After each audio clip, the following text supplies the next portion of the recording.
Yes, guys, we are back. We are at Heathrow Terminal 5 because, for the 4th time ever, I am heading over to Las Vegas to play in the main event. Someone just laughed at me for vlogging. Now I feel awkward. The Vegas journey has begun, and I've done the hardest part, which was saying goodbye to Adeline. What about you, wife? I've done the hardest part. Packing's all done. I've given myself a few days off just to recalibrate before we head out there. And I'm feeling super confident. I had a recent trip in Edinburgh, which went really well. Already at the airport. Time to drop this one and off to Las Vegas. I've been walking around for 20 minutes. I bumped into him. Here's the boy. It's the main man. Go. My luggage is checked in. Good luck bag. Please don't lose my bag again. Do you like flying, son? Well, I'm minded. Yeah? You know me, I can fall asleep anywhere as well, can't I? And also you're first class, aren't you? Yeah, I am. Yeah. What are you? One of me, mate. I am? Yeah. 11 hours later, we have arrived. We landed. Long, uncomfortable flight. We have landed. Oh, yes.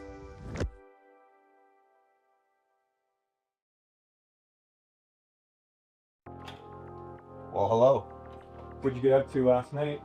Played the deep stack $200 tournament, max late regged it, and they could have gone till 5, 6 a.m., but thankfully I got coolered really early. So I am fresh and ready for the main, instead of being not fresh and $30,000 richer. Sonny, have you ever seen the film The Green Mile? I have. You know the walk? Is that what we're doing now? The walk to the chair. This is the walk to the chair. Arriving in Vegas, I think it's the most excited I've ever been, mainly because I was with Sonny. He's my cousin ever since we were kids. We've always spoken about getting to play in the main. Obviously, I'm very, very lucky, thanks to these guys, that I've done this before. But for him to do it, it was actually quite emotional at points. It was like a real special moment. Do you know which all black tables are in? I believe it's Paris. Yeah? Yeah. Leading up to the trip this year, I was feeling pretty confident, relaxed. As a veteran, you know, I wasn't too nervous. I played a tournament the week before and it just went really well. And I've started to get a few more results and obviously started to feel more confident. But definitely was feeling like ready to get stuck in.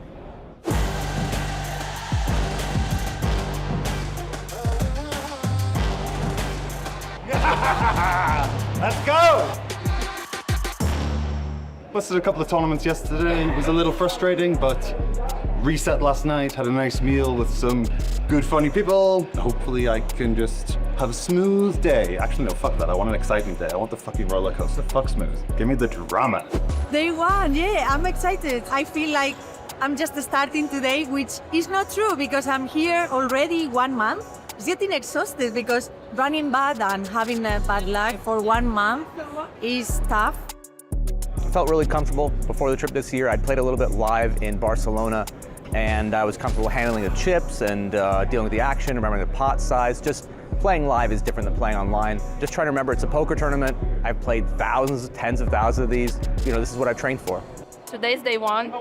We are so far from anything important. Unless I'm on day 5 or 6, I think I will be pretty calm and not too excited. I had a good night of sleep, ate a light breakfast today, and I'm feeling great. I hope I can perform well. Look at it. The wrong angle. It's looking at the doors. Look at this. When you get to the main event and your run hasn't been that good, you could feel a little bit down. And for me, even though my run was super bad, I came super excited. You hear that? You hear that music? We're here. We're here. There were some butterflies, but not overwhelmingly so. Sort of controlled butterflies, just light flutters, you know? This is a tune. This is like our ring walk. This is our ring walk. Hey, how are you? Good, how you doing? Pretty good. This is the camp before the storm, and look at, hear this music. It's like every year's music, and every time I hear it, it's like, gives me goosebumps. 127, here I am, here I am. Sitting down at the table, I was more nervous than I've ever been. I had a lot of anxiety. I was like physically shaken. I don't know why. Sometimes that just happens, I guess. There wasn't really a time where I was feeling like butterflies. The main thing is when I get into the tournament and I hear that song going, that's like, oh, okay, here we go, this is the main event.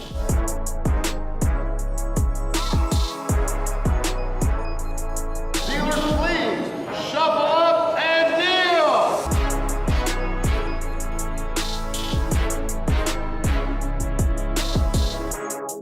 It's two feelings. Main event, all those butterflies, super happy.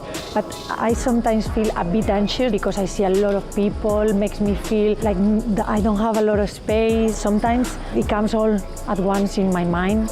And I have to say, no, Lucia, just take it easy, one hand by hand, and forget about the rest. I got out of the gate and chipped up pretty quickly. Went from maybe 60 to 70K. I was just excited more than anything. It's basically my playground day one. Pretty sure I was going to be the best player at most tables. I actually wasn't the best player at my table, but I personally had a really good table, super friendly, and was able to make some good headway early on. Feeling good now, nerves are settled. Just going to take a walk outside, have a breather. Might even get back to my seat a little bit late and have an extra 10 minutes to chill out. It was wild. Seldom got the best hand, but I got good enough hands to have to V-pip and battle and do whatever. I saw myself down to 12,000 at one point, but then it just went absolutely wonderfully. There was a gentleman who wasn't very polite. Let's leave it at that. And I doubled up through him, so that was pretty nice. I look around, I didn't know any of the players. They all looked recreational. So I had an amazing sit draw. It was very easy to navigate. I had 2 very good first levels where I could chip up a lot. I settled in all right, It's a nice table, which is always nice. People are friendly, so that's all good.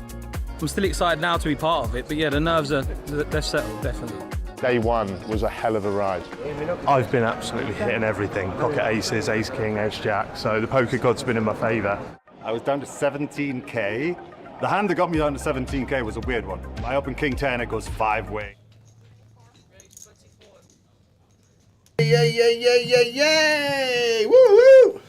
Afternoon, everybody. Welcome to the high roller. £163,000 in the prize pool. 43,510 to the winner.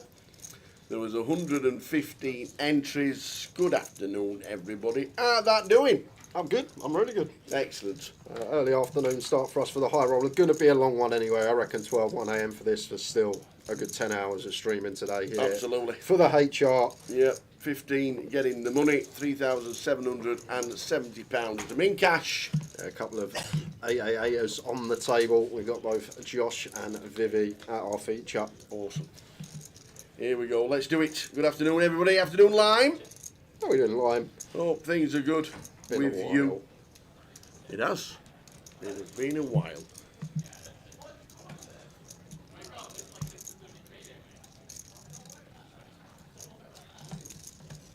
But we're here in London, and then in a couple of weeks' time we'll be in Liverpool at the end of September, start of October.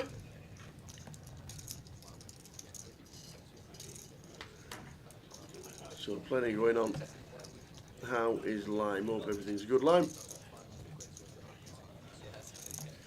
Hi, Gail. How are you doing, Mum? Afternoon, Mum. Hope things are good.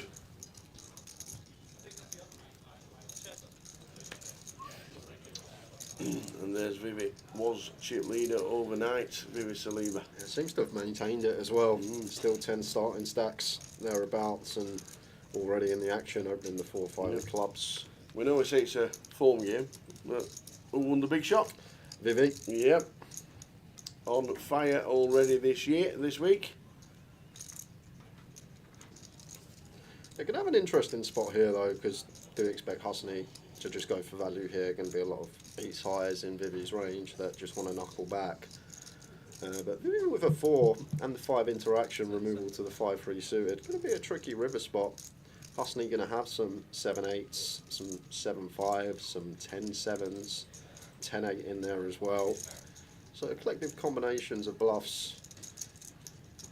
I feel like after check turn though, Husney does get to value bet some 9x here as well, so it's not the fact that value is eking from 6x only.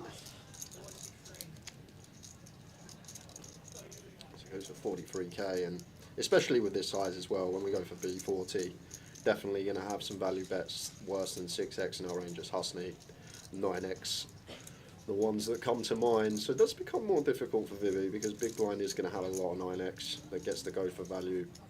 But as I say, there are going to be a lot of these combinations of 7-8, 10-7, 10-8, 7-5, all scattered amongst the 9x and 6x. So it's a tricky river decision here. First hand we get to cover on stream today.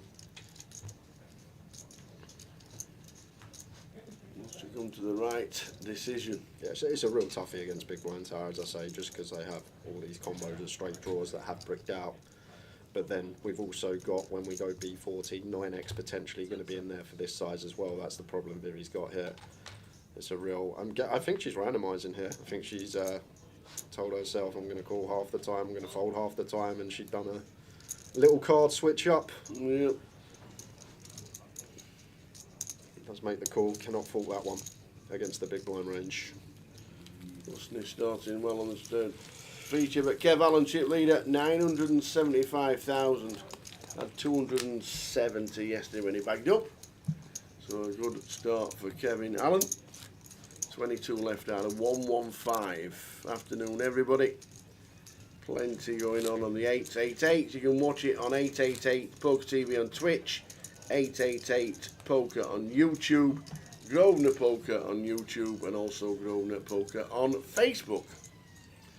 Plenty of places to watch. Welcome to London. First time back for the 888 in over a year. After the amazing refurb. So nice.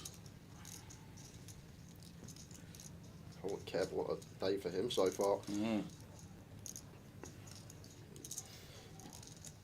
get two. It's actually quite interesting, like against gun here, may have a sliver of flats as Kev when we're 100 deep. Vivi can do a lot of damage to our stack, but the general option is to just free bet here, which he does go for, makes it 72k. Frustrating for Andreas, would have had a nice one to potentially shove over what could be a perceived wide under the gun opening range when Vivi has the stack she does, but met with this free bet from Kev. Going to have to dish the king queen into the muck.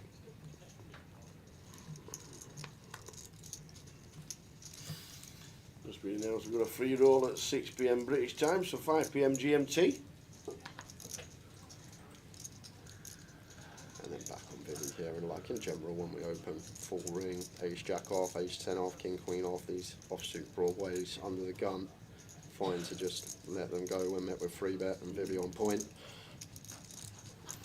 Harry Sanford running deep again. 37 BBs. Average stack is about 45 BBs.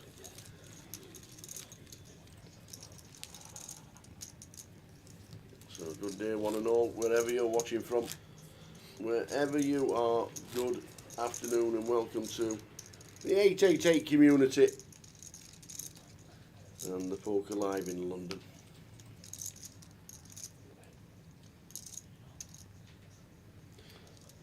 No, we do the high rollers on for the final day of the high roller. No main event today. We'll concentrate on the main event Friday, Saturday and Sunday. If there's anybody in you want to know, Mr. Barber, we'll try and get your chip counts throughout the day. We'll have a wander at our breaks and see if they're still in. Ace on the bottom for Husney. Perfectly fine to open.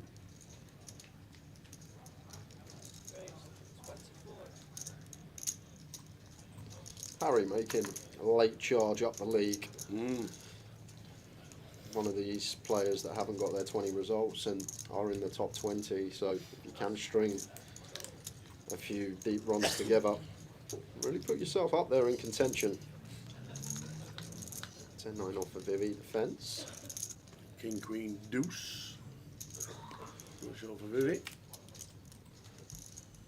And aboard we are going to see heavy c-bets on as Husney here. Got the ace of diamonds as well. Seems like a fair continue. And gut shot here for Vivi against button opening range here, Tower, this deep. Like, once in a while, like, never take it full, but could go for a check raise here with 10-9 diamond. Like, button's just going to open really wide, have all this, like, jack 8 suited, 7-6 suited, all the ace X as well, like ace 9 through to ace deuce. So it's not the worst hand to go for a check raise with here as Vivi. It's quite a nice combo to choose, and once again, Vivi on the money, does find it, makes it 45k. Very nice indeed. Yeah, no, toughy for Husney with ace of diamonds in hand here. And the thing to recognise in these spots, like it's not 2 pair plus for Vivi, button versus big, we can still go for some check raises with some king jack, some king 10 against the bottom range, which is going to open like king deuce suited through to king 9 that we can get value from. It does make the call. 8 of spades turn. Decision point for Vivi, whether to continue throwing the barrels in here. I'm sure she'll recognise ace jack, ace 10, or have to continue. Even the queen X going to be in there as well. So she is going to fire the double barrel here. 100k, 2/3 pot. And this should be the end of Husney.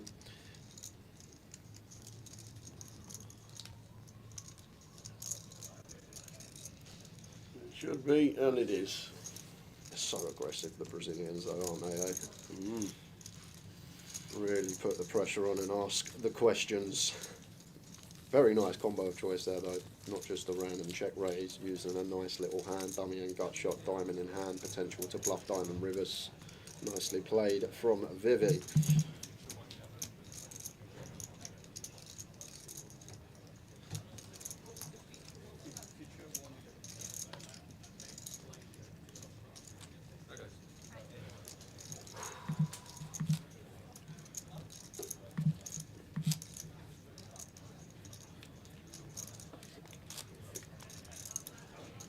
Still on 22.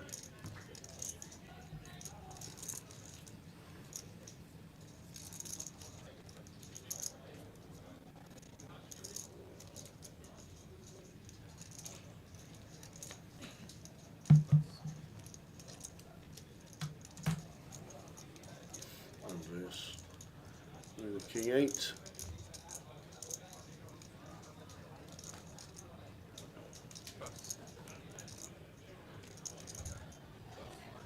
Good to see Josh on the feature. 300k.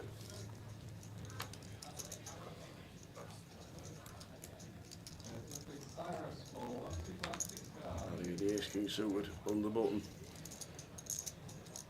Look like a button steal.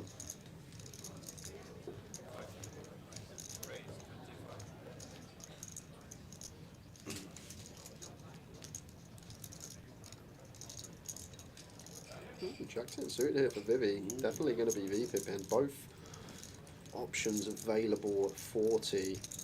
Maybe we just more inclined to call this one. Maybe 3-bet more often when we get deeper. It's just one of those. If we 3-bet here, we get 4-bet jammed on. We have to fold and relinquish a hand with beautiful playability against the bottom range, and does go for flat. Off to the flop.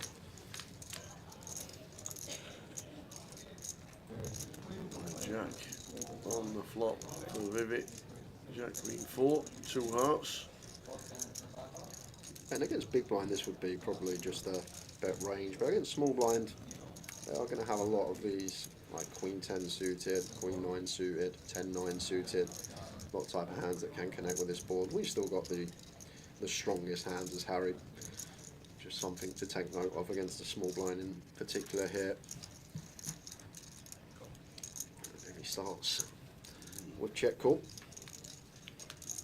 Oh, 2 pair on the turn against the turn Broadway. Yeah, this is dirty, and the reason it's filthy as well is because we're against the button here. And when Harry is on the button, like this is one of the boards you see over bluff the most, when ace king is the nuts and Harry can have ace king and Vivi cannot have ace king.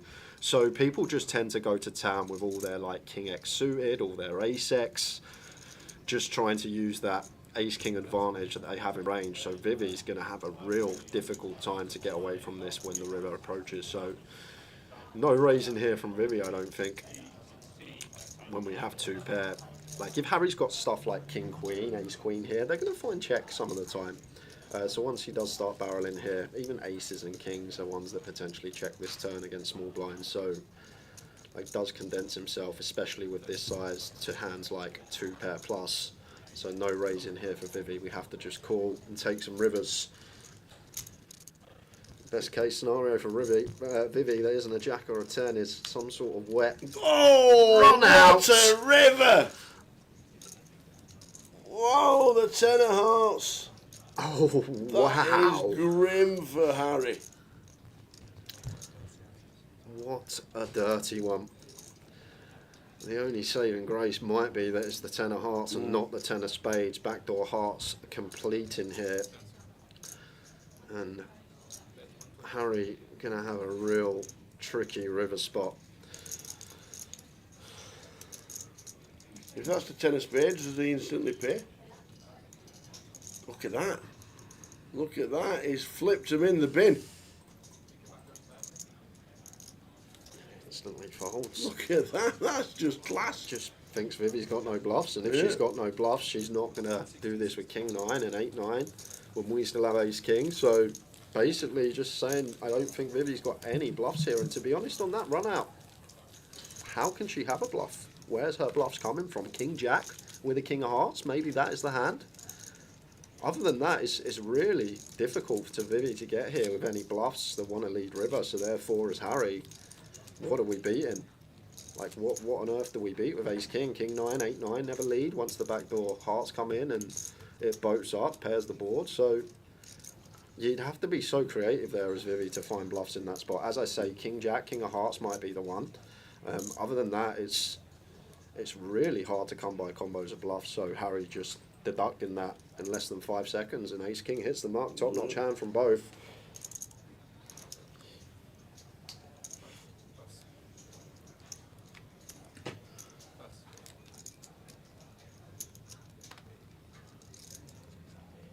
Yep, that was a big fold. Like I said, pretty sharpish as well. Did not put it on any kind of bluff. If he doesn't think she's going to lead stuff like King 9 suited, 8-9 suited, then we don't really beat anything, do we? She's not just going to randomly have a King 10 that now wants to lead river after making trips the way the hand's played after Harry goes bet and still has Ace King in range. It's top laydown. As I say, it's really difficult to come by bluffs as played on that run out. Really struggled to come by any other than King Jack, King of Hearts specifically, and the way stacks are, Vivi may free bet this hand more than she flats it in the small blind, so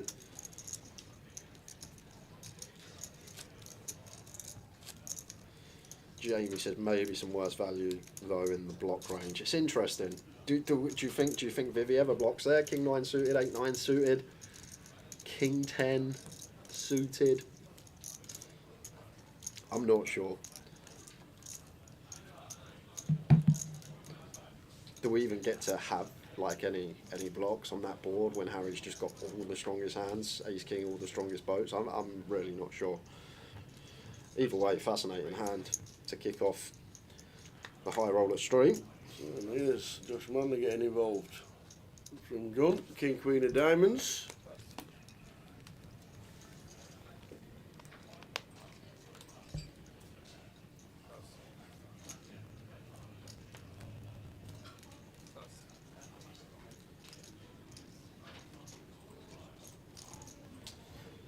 Falling round to the big blind.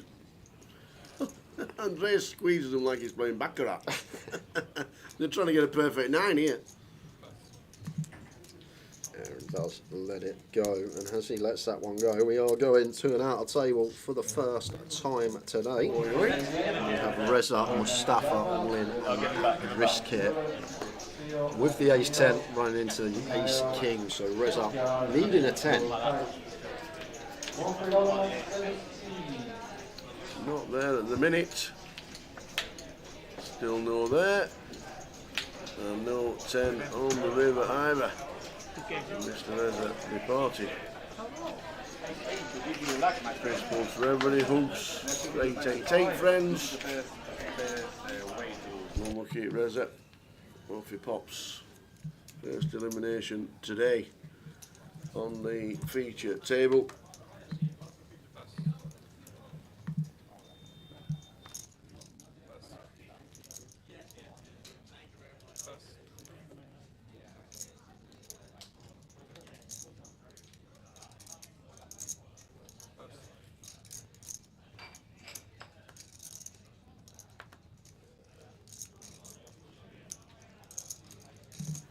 Ace on the button for Kev. So first eliminated player since we started the stream will Reza.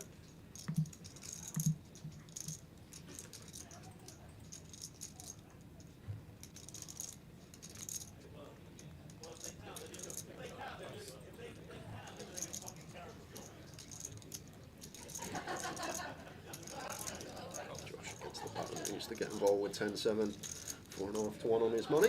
Thanks to Cook.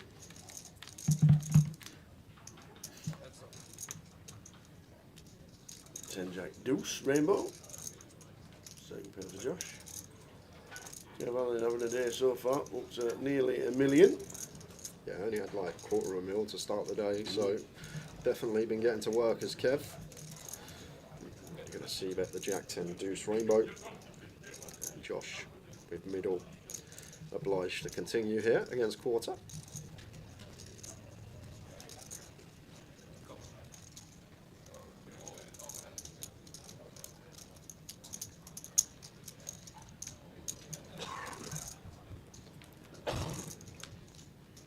Nine of Spades turn. There's a letter. Probably one of these cards that we shut it down as Kev here though. A lot of interaction with the calling range of Josh. Like, yeah, we'll have maybe some suited deuce X, but a lot of the deuce X want to fold pre, offsuit deuce X. It's like range can be 10x, Jack X, some straight draws, so really not a good card to barrel here for Kev. Does check it behind. There's the 9 on the river. Yeah, Josh will be comfortably happy. Yeah, no, Kev can still have Jack X once the 9 rolls off. Hands like Queen Jack, King Jack. May elect to check behind Queens and Kings as well. Not wanting to be check raised on an interactive card with a big blind calling range on the flop, so I could have seen block from Josh, something like a little 16k, one big blind.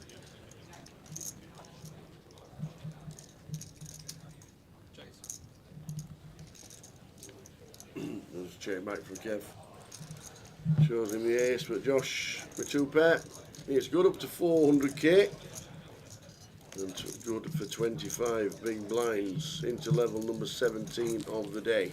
Spinning over again. Oi, oi. And it's Robbie Bull.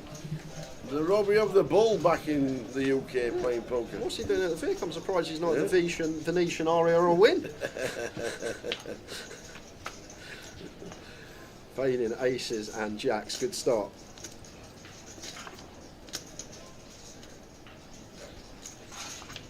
And it's a deuce on the river.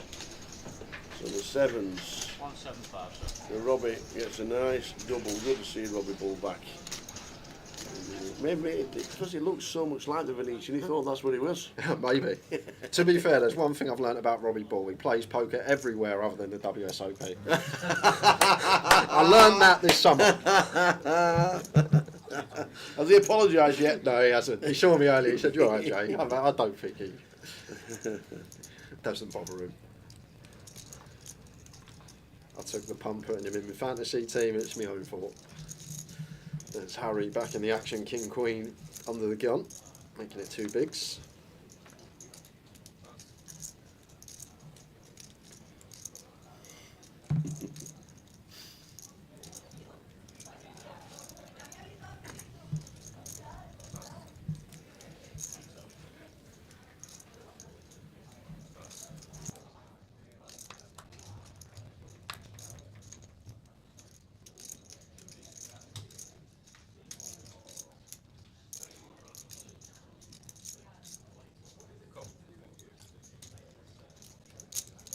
King Queen for Harry. Raises to 32 from gun with the blinds at 16. Call from Husney. King High flop, King 8-3. Probably very small here.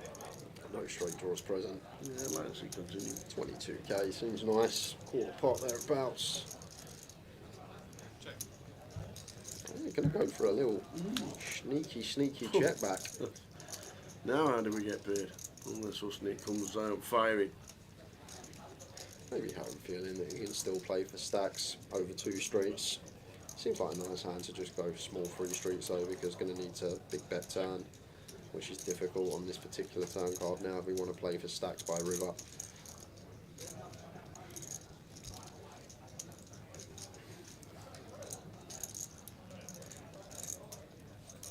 It's kind of annoying as well because Harry should be thinking about Husney's range, and his snap check flop, snap check turn does look a lot like he's done with the pot.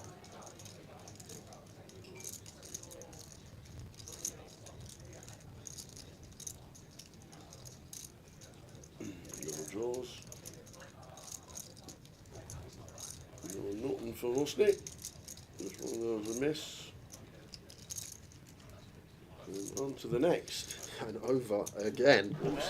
Yeah, it was.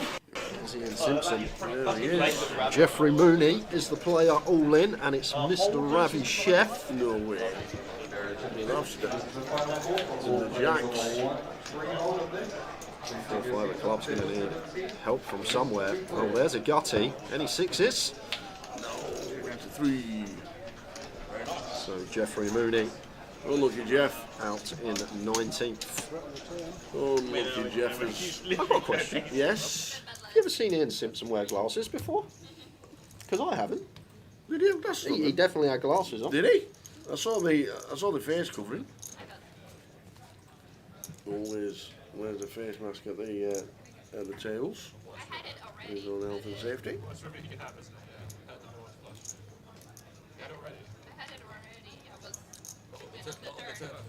I didn't even notice the glasses. Can we play it again? Should we go back? I might be going mad. Might be seeing things that aren't there, as Andreas in the cut-off. Oh, he's got new glasses a couple of weeks ago. He was showing them off on his stream. I see. It's an age thing, you know. Eyes just deteriorate, like hearing.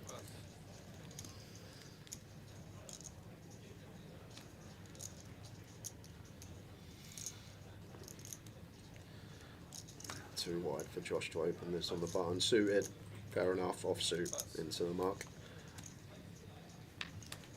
And we do lose Harry to go and balance after just losing Jeffrey on the outer. Harry has gone over to that table to balance up. Blind on blind here. Husney starts with complete. And over to Vivi. 10-4 off in the big blind here. Going to check most of the time, but once in a while these trash holdings can be raised up.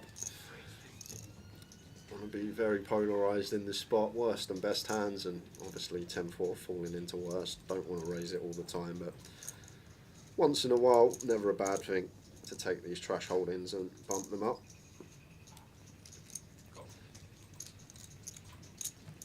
Going to take a flop.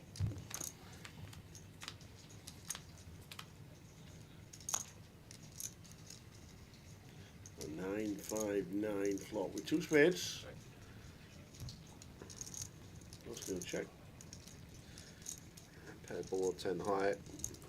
Probably just a little c-bet from Vivi. Very difficult blind on blind always, so many combinations in range that can be difficult to navigate and know exactly what is right to do.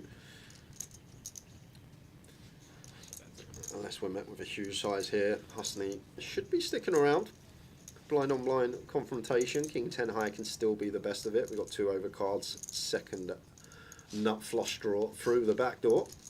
Betting 40 into 116.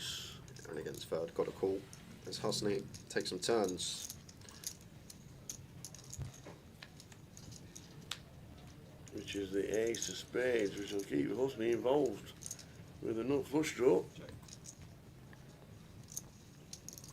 And this is going to be quite an interesting spot because when Vivi gets the turn here with some ace-x, like the ace-x likes to check because Husney's just going to have more flushes, more 9x. So it's going to be quite interesting. And yeah, Vivi is going to check. I actually really like this. I think we credibly rep an ace more by checking back on the turn and betting river, because just think about if you get to the turn here with an ace, you're probably not happy to bet when there's 9x and flushes in Husney's range, and we don't get a call from a 5 on this turn, so therefore our ace-x is more inclined to check back and then go for value on the river. We don't really tell a credible story that we have an ace when we bet turn, and I think Vivi's just deducted this instantly. And let's see now if she is going to fire, because taking this line, it's much more credible that we do have ace-x that wants to check back turn, go for value on the river, target something like a 5 and 8 even now, when 7, 8 and 8, 6 also make a pair that would have to call on the flop.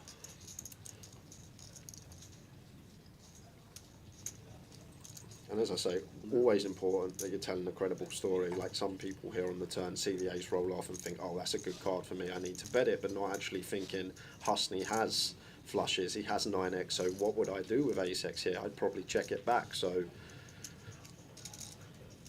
I feel like it's a much more credible line when we check back turn and then bet river rather than betting on the turn, because our value range just becomes so much more condensed. 9x, flushes, pocket fives, hands like that. It's going to work perfectly for Vivi.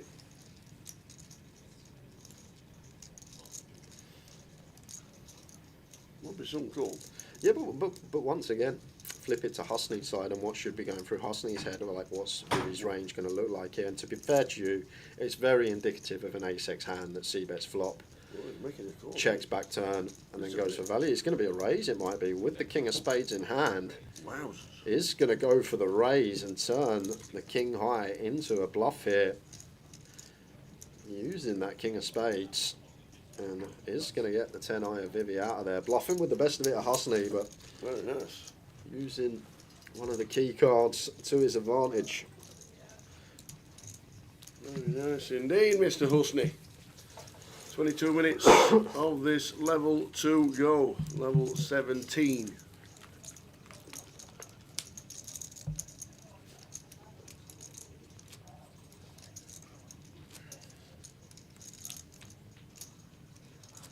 Break is at the end of level number 18, so another hour of play to go before the first break of the day. 40-minute levels all the way through this event, and we're on 18.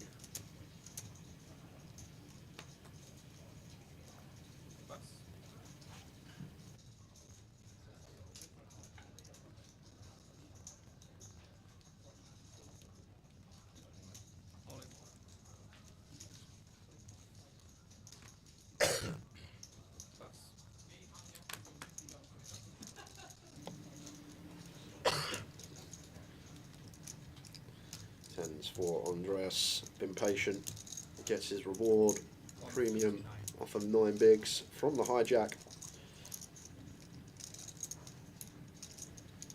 I can't call this the Husney, he's still 2 behind. Yes, it is only a 9 big blind jam, but even still, a6 off, not going to qualify.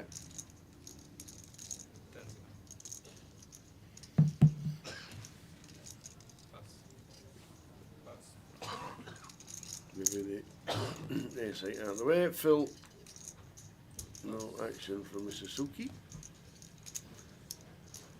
Tens, you're going to take it. So 18 players out of 115. As we saw, 15 getting the money, 3,770, so we're 3 spots off it. 43,510. Full chip count from everybody when we get to the break. If we're not, I doubt that we're ever going to be. Could be in a 2-table redraw, which will be the bubble. Oh yeah, well, yeah, which is nice. And then obviously when we get back, full chip counts from all the remaining players. How are we doing, Noob Frost Mage? Or is it Noob Frost Marge? I don't know. It's probably Mage, isn't it? Noob Frost Mage. That's what I'd say. What's Frost Marge? Frost Mage? Frost Marge. Noob Frost Marge. Age. Noob Frost Mage. Why don't you just call yourself Robert or something? Robert. It's a lot easier for us.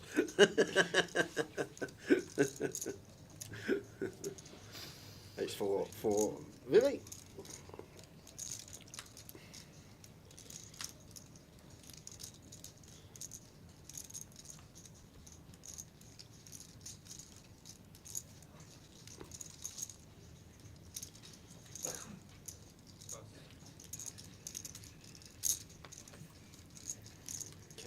jack suited here against the button opening range. This D could go either way. Maybe from the small, more inclined play 3-bets, maybe from the big.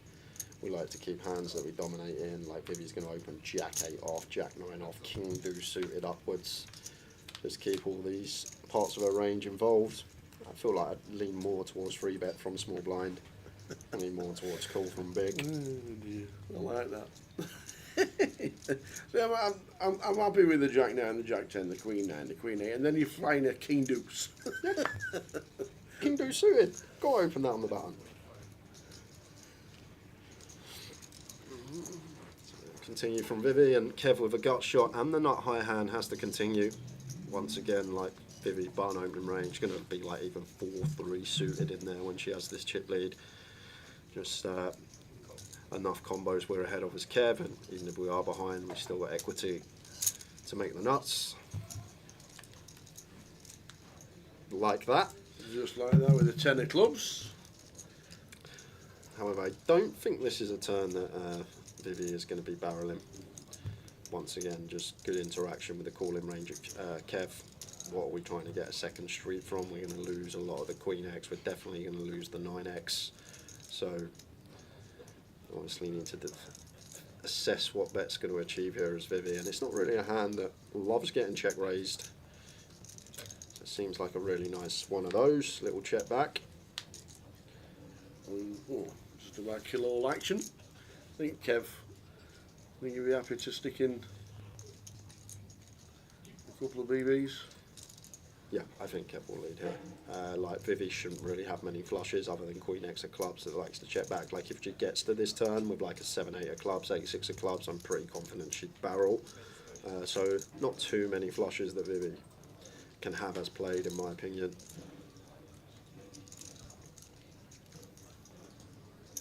And now 30k on the river from Kevin. Just a horrible run out for Vivi here with the ace-4, especially against this small sizing as well. Like Kev may elect to do this with hands like Queen 10, King 10.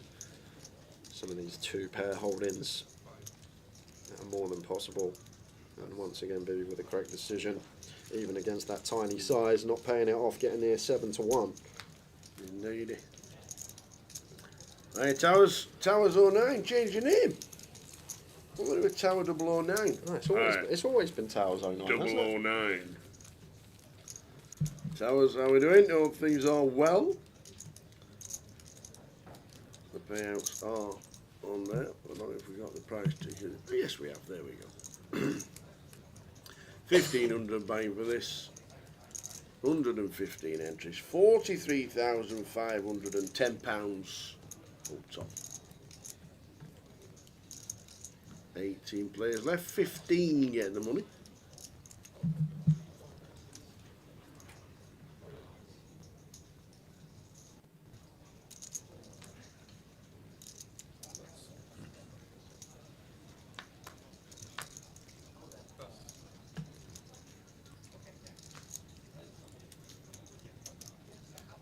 There's no schedule for the grand final yet, Baraka. There'll be a couple of months until that is released.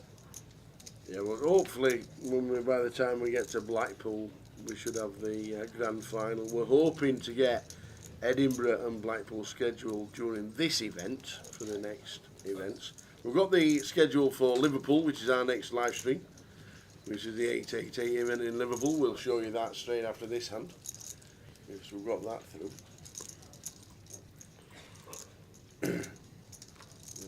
Keep tuned for social media and obviously the live streams regarding the schedule for the grand final. But we do have Liverpool's 888 festival. The schedule for that is this, starting on the Monday with the satellites. There's the Voyage going on. There's Cash Out Satellites. There's the Turbo Dash on the Thursday. We're there on the Wednesday, concentrating on the Turbo in the evening. And then the Voyage Day 2 on the Thursday. Friday will be the High Roller Day 2. I'm going to play that. Oh yeah? I'm going to play that. Good lad. Friday. Good lad. We'll take 1%. What's 1% of nothing, as they say? Cup of tea. Cup of tea. And then Saturday, Sunday. So that's Liverpool all set and done. Keegan Icefield for Edinburgh's GUKPT, Blackpool's GUKPT and the grand final. We've also got Coventry's 888 to do in November as well. Kev's on it now with his golf. Now he's joined the club. Been to the range, ironing out some problems. He's been there 6 hours.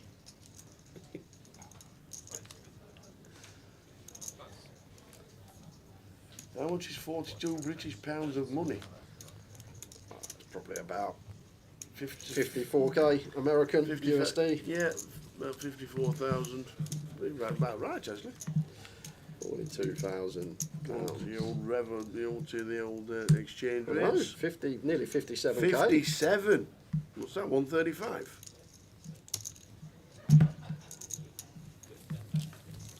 136.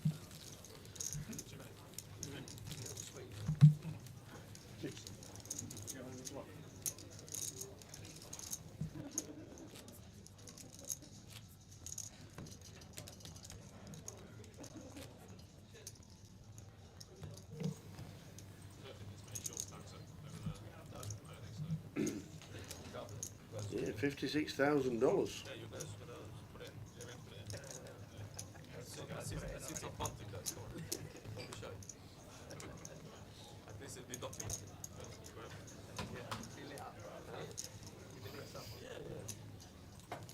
Exchange rate's gone up slightly. Is that 135? Right.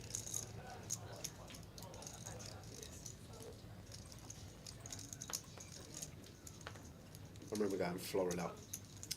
Well, it must have been about 20 years ago now. I remember it being 1 to 2. Yes. Yeah. Yeah, the first time I was in Vegas in 2004, it was it was $2.10 for a pound. It was great. You're like, everything's half price. Yeah, it's like literally. amazing. And that's when you used to get things thrown at you as well. In all the card rooms and all the drinks and all the food and everything. All right then, Roy Cyphers. Oi, Roy. Afternoon, fellas. Is that you two moved out the storeroom and put somewhere with a window? You two are getting some sun. Yes, we are. Unbelievable. Can you see that on the comms Yeah, cam? you Yeah, can. you can see it coming in. We don't normally have the blinds open, to be We don't. fair, but we had a thunderstorm earlier, so I opened it to watch the rain and the thunder and lightning, but I forgot to close it. You're going to go for raise here. 25 effective of Josh to start the hand. I'd probably would have jammed it at 20 or less. I'm not sure about 25. There's a lot of big blinds to send in at this point. Making it 50k and King 7 off. Josh out of position. Tuffy. Gonna let it go.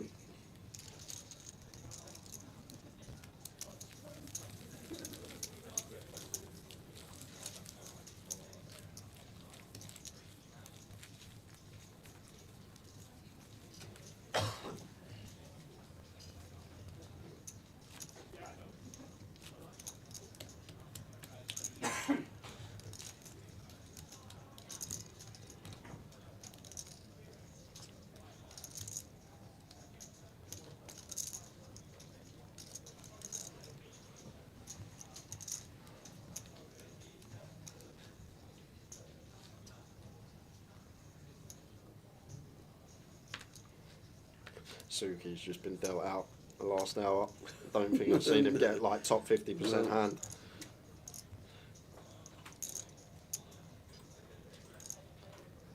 It's bad timing when that happens at this stage. 3 off the money.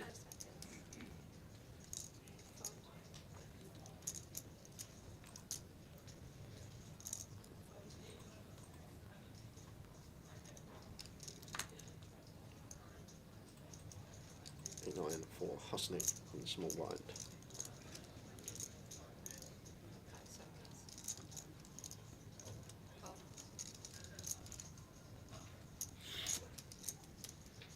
And Vivi with the nuts. The 8s, pocket 8s.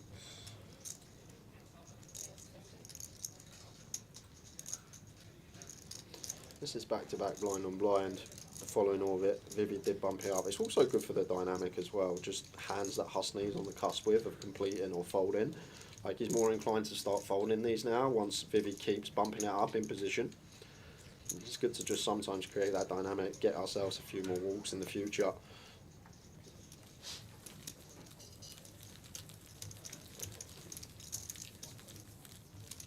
I probably would have opened Jack 10 off there as Kev from hijack.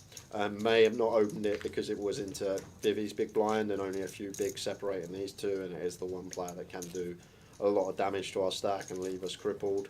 So maybe that was the factor why he didn't open Jack 10 there. Hijack, free off the money, chip leading at the table, although only by a couple of bigs on Vivi.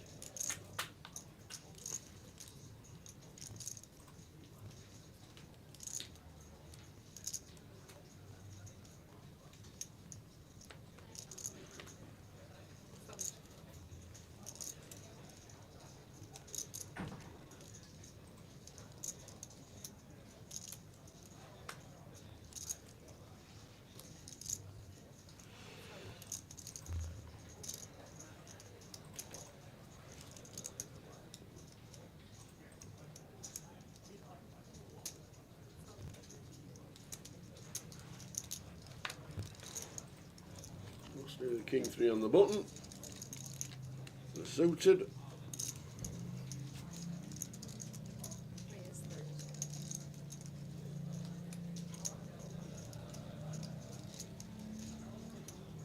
Any free bets here from Vivi? We're deep enough against the button open. 50 effective. 6-5 of diamonds. Approaching the money. Just going to go on the flat occasion. This occasion.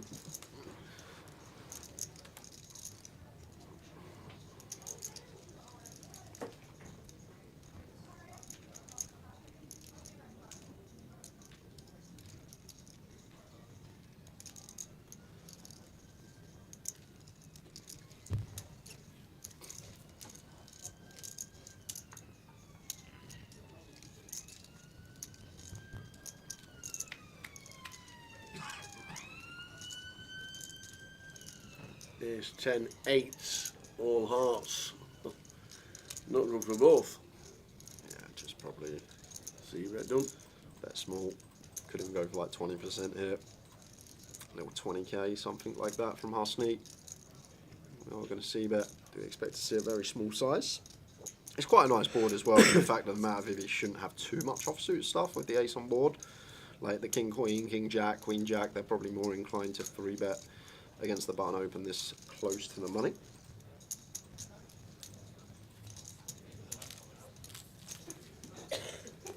Yeah, I would have opened it, Baraka. I would have opened Jack 10 off. The thing is, yes, he has Vivi covered, but what you need to understand is only by a couple of big blinds. So the risk premium for Vivi against Kev is similar to the risk premium for Kev against Vivi. Like if he's got her covered by 20 plus bigs, it's different, but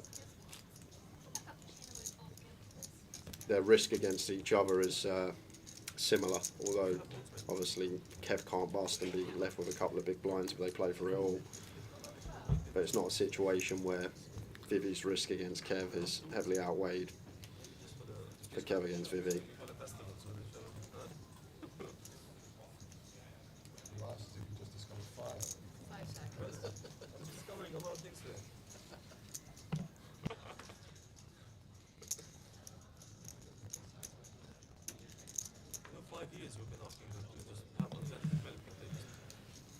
Of the level.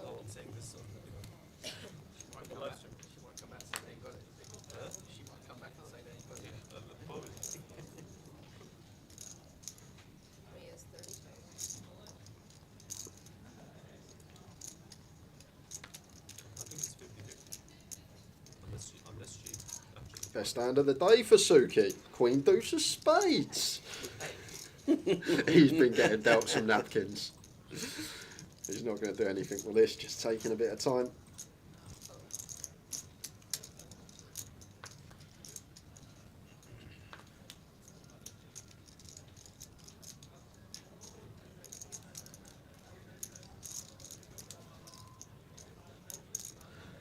Kev in the big blind here, ace-6 off, any ideas? Going gonna get involved in the big pot with Vivi.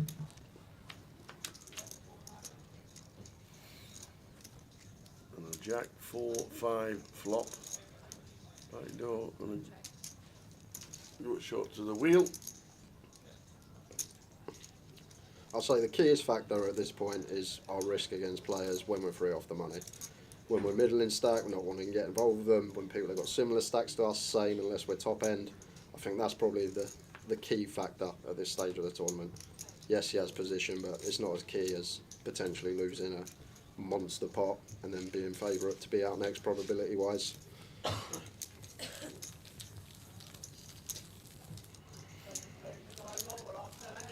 Position helps, of course, but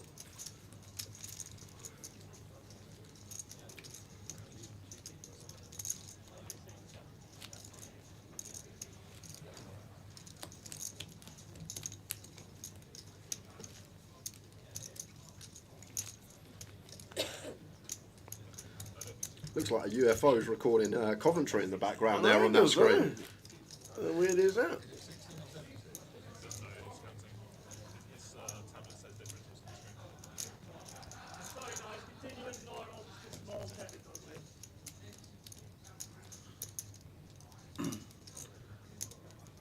Continue as normal, small technical glitch. I think that's the clock.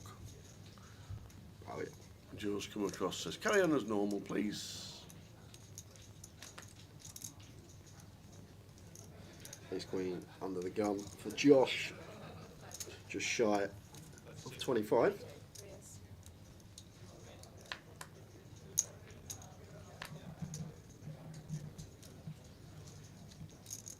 Trouble brewing. And big hand colliding into a bigger one. Yeah, and this stack size don't need to go the full 6 bigs. This close to the money, probably like 85k. As Husney seems nice. Yeah, makes it 80. Round to Josh with a decision.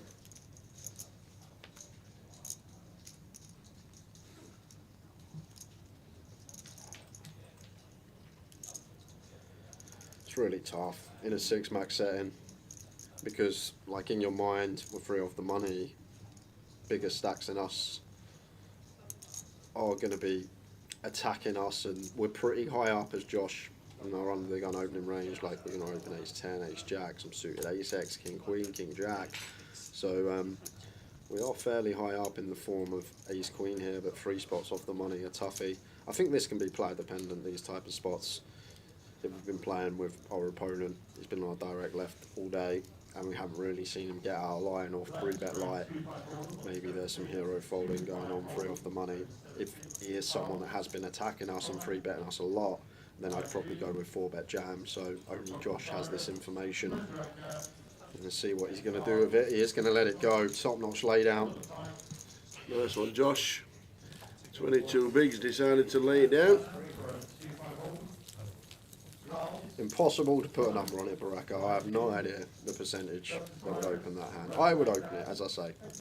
I know Kev's very solid. He's one of those players that never gets out of line, just good, solid, fundamental poker. That's his style, it always has been. But impossible to put a number on it that would open that hand from that position in this given configuration.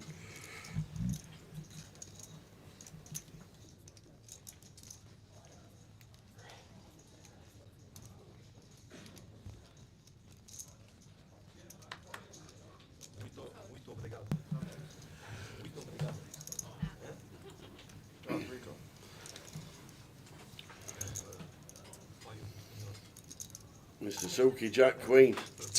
Best hand he's literally Best seen. hand, absolutely. If you thought Queen Deuce was his best hand, Queen Jack's better, I'm sure.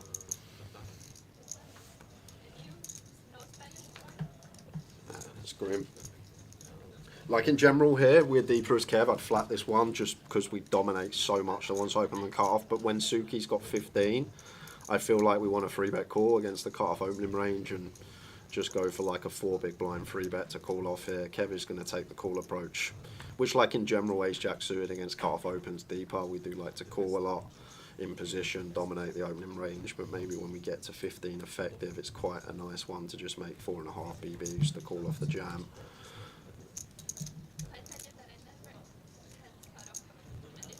See, we can see, never would have got that far. Suki would have just let the Queen Jack go. Josh shouldn't be defending this one multi-weight. Lime's headset died. She thought we were muted.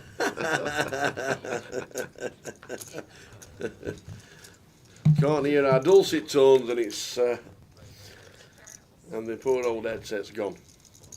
Well, could be a bit of trouble here. Phil Suki with the Jack Queen. Yeah, Jack 10 deuce with button involved. Heavy check here for Suki. Let's see how he approaches this one. 2 SPR. Looks like he's going to go for bet. Bets 30 into 104. Maybe just wanted to play for it all by the turn as Suki. Like in general, I know at least 30 bigs did. Jack 10 deuce, rainbow, cut off button, heavy check. Maybe at 15, Suki feels like he can just run his top pair for stacks by the turn. Yeah, it's a nice one. It is a really nice one for Phil. Because now I do expect to see check almost always.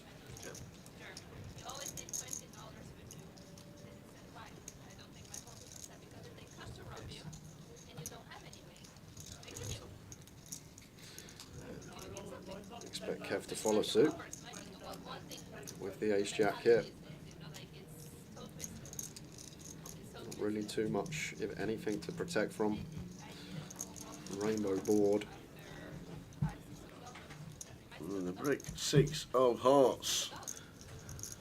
Essentially, yeah, it's going to be quite interesting here if check 2 has Kev, whether to value bet or not, because we expect Phil probably to value bet hands like King Queen that may check turn out position, Ace King that may check turn out position against this bottom range that calls flop. So it's going to be interesting for Kev with Ace Jack how to proceed here, whether he is going to knuckle back, because you would just assess that Suki value bets any hand better. Maybe Queens is the one that we value cut ourselves against, pocket Queens, but I can't really see many hands unless Suki's going for a creative trap here other than pocket Queens that Ace Jack not going to be best against.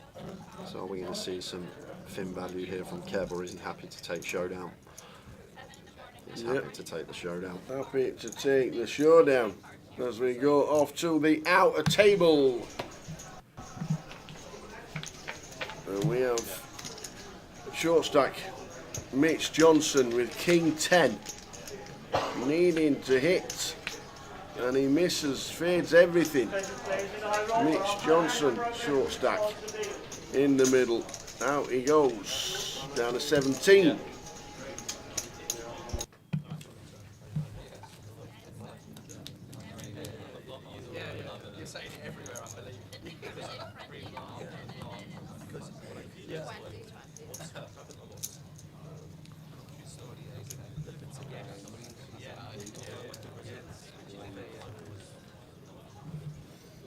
So 17 players. 16 will be a redraw and the bubble, because 15 get the money.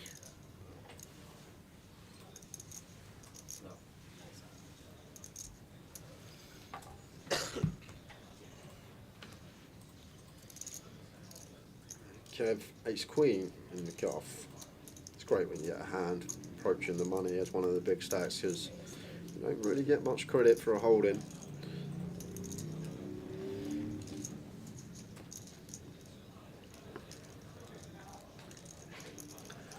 Josh. Yes, Andreas here. Sorry, Andreas, still with cards. This is actually really sucky, because if Kev opens to 32, we're probably happy to jam, but once he goes 2.5x, well, it's going to be 60. He's going to be getting like a price where essentially he'd have to call off as Kev. So maybe Andreas feels he's not going to have any fold equity here, and we're always running it with King Jack suited. I think there's still 3 players to go. until we get there. Well, sorry, 2 players to go. We did just lose Mitch Johnson. Just waiting for the ticker to update. So 17 remain here as Andreas just got to outlast 2 to get in the money. And once Kev goes 2.5x here, maybe feels like Kev's always calling anything he's opened. He doesn't want to run it for the lot. Lets it go.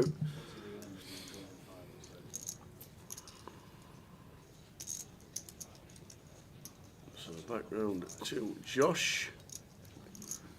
Yeah, don't need to get involved as Josh. No, 20 BBs, plenty of time, 2 off the money. Just running the clock down.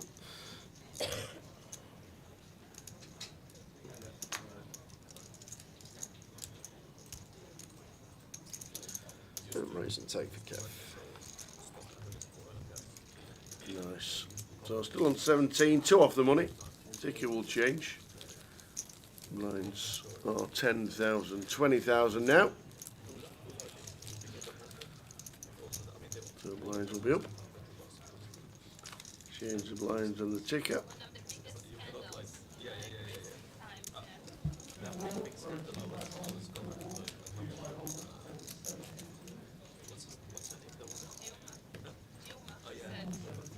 One played off the redraw, 1 player off the bubble.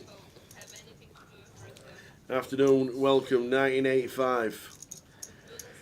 Listen, Bruce Springsteen, Madonna, waiting for Nirvana. There was YouTube, on the MTV, YouTube. Bowling for Soup. Oh, yes! Yeah, I know that. Yes, why do you know that? 2018, Manchester GUKPT, Wednesday night, we ended up in a karaoke bar, and I remember you and Booby, or you and someone doing that. I remember it.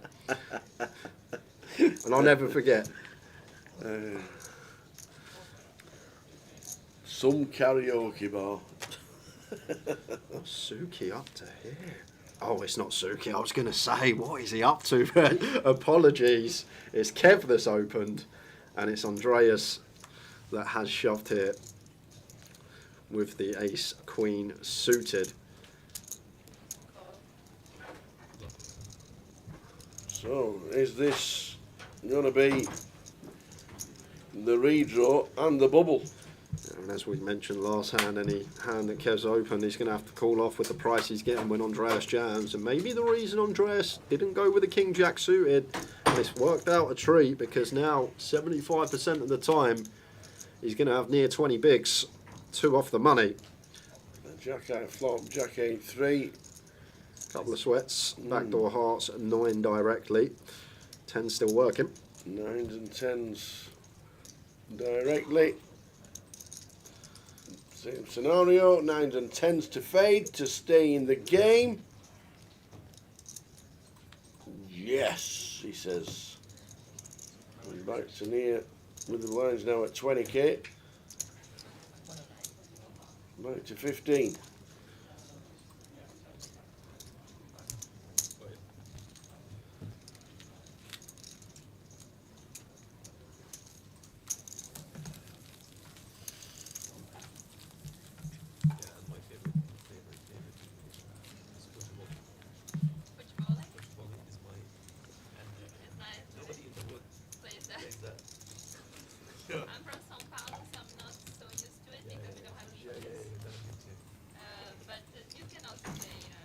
One off the redraw, 1 off being on the bubble. Life is happy down there.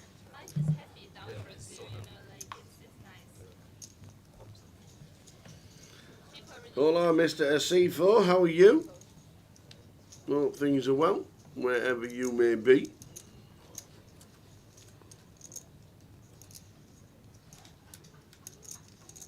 So blind's 20k.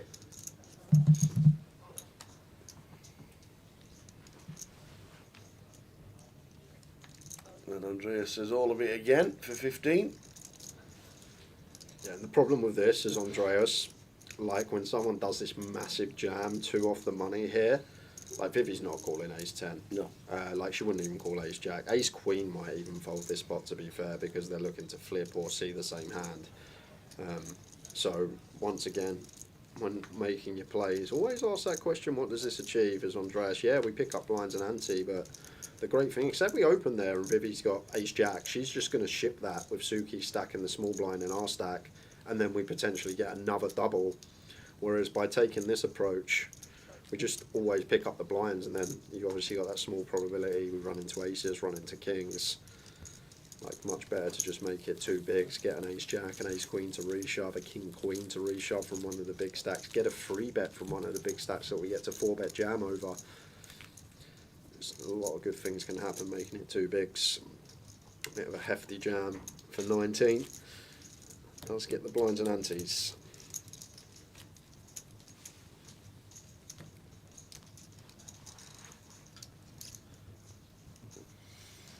Crazy Scotsman's dropped his tablet and can't use it, so he's watching the stream on the telly and he's on his phone.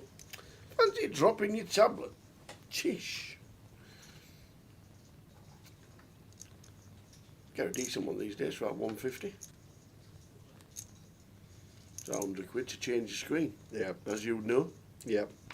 Is that the same phone since Vegas? No. Okay. Where did the last one go? It just broke. Oh, just broke. It fell so many times that eventually it just like you couldn't touch it. It weren't touchscreen anymore because there were so many cracks in it. You crack your finger. There you go. A C4. He's the man with the bargains. An iPad 9, 80 quid. There you go.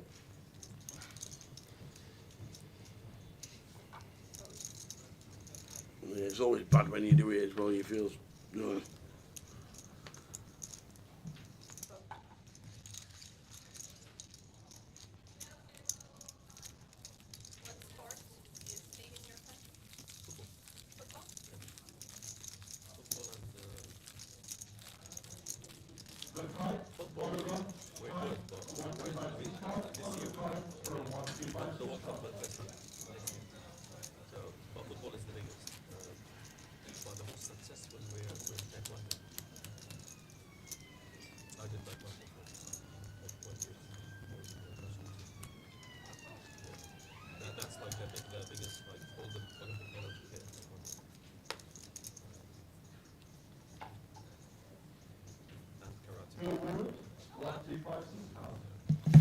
Half an hour to go of this level. As we know, there'll be a redraw at 16. And we're on 17, and that is also the bubble because 15 get the money. Average stack at 20k. Still not change the blinds, we'll get the blinds changed ASAP. Average stack just over 35. Oh, apologies, that makes sense. I've been wondering, honestly, it's been racking my brains why people have been opening to 40k. I just thought it'd become contagious when Kev done it. But the blinds, I've obviously been up nearly 15 minutes. I'm still looking at the graphic bottom right. Apologies. They were reading new books. Oh, no, I was curious. I was really curious why. I thought it was just because Kev had a bigger stack on the bubble and he was trying to leverage that a little bit more, but he's just keeping it the same. Oh. Pressure's here with the 3-deuce off, blind on blind, gets it through. Lovely.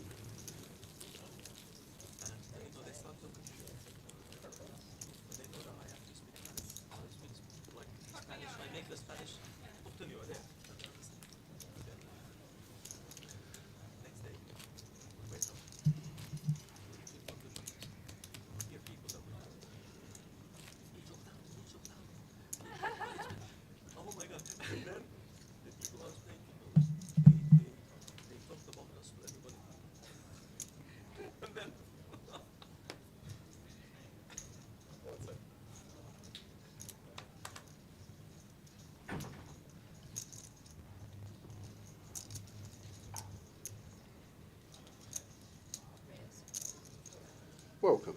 Clemson Silver. Sounds like you play for Brazil, mate.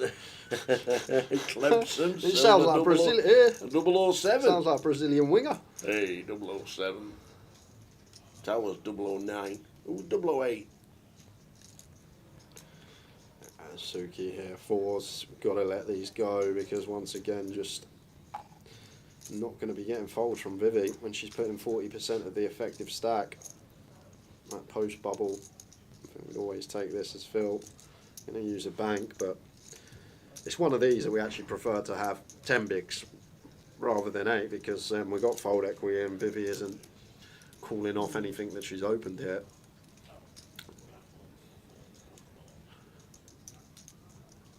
I'd be surprised if Suki takes this. Yeah. Even though with 5 BVs. It's just the fact of the matter, we've always got to run it tower, and like Vivi, just going to have 2 overcards almost always. Obviously, small percentage chance she does rock up with a hand like ace deuce, ace three, deuces threes, but much better to let it go. Afternoon, Jules, watching on Twitch. Afternoon, Tower and Jay. We're both well. We are indeed, thank you. Dog Jay's been walking in with a spring in his step every day. Now he's at a 95. Morning, everybody. It's coming in early.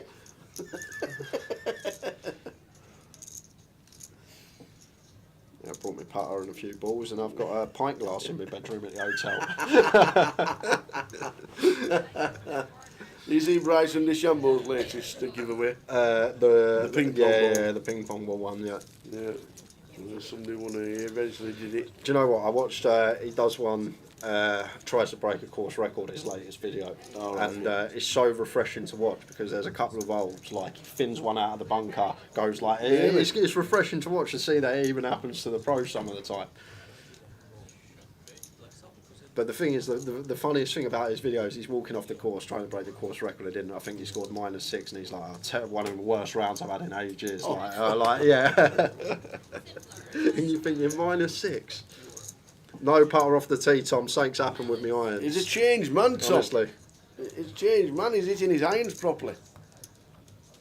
I put a 4 iron up from under a tree to tapping range the other day on a par 5. It was. I don't know how it happened. I honestly have no idea how it happened. Hope you well, Tom.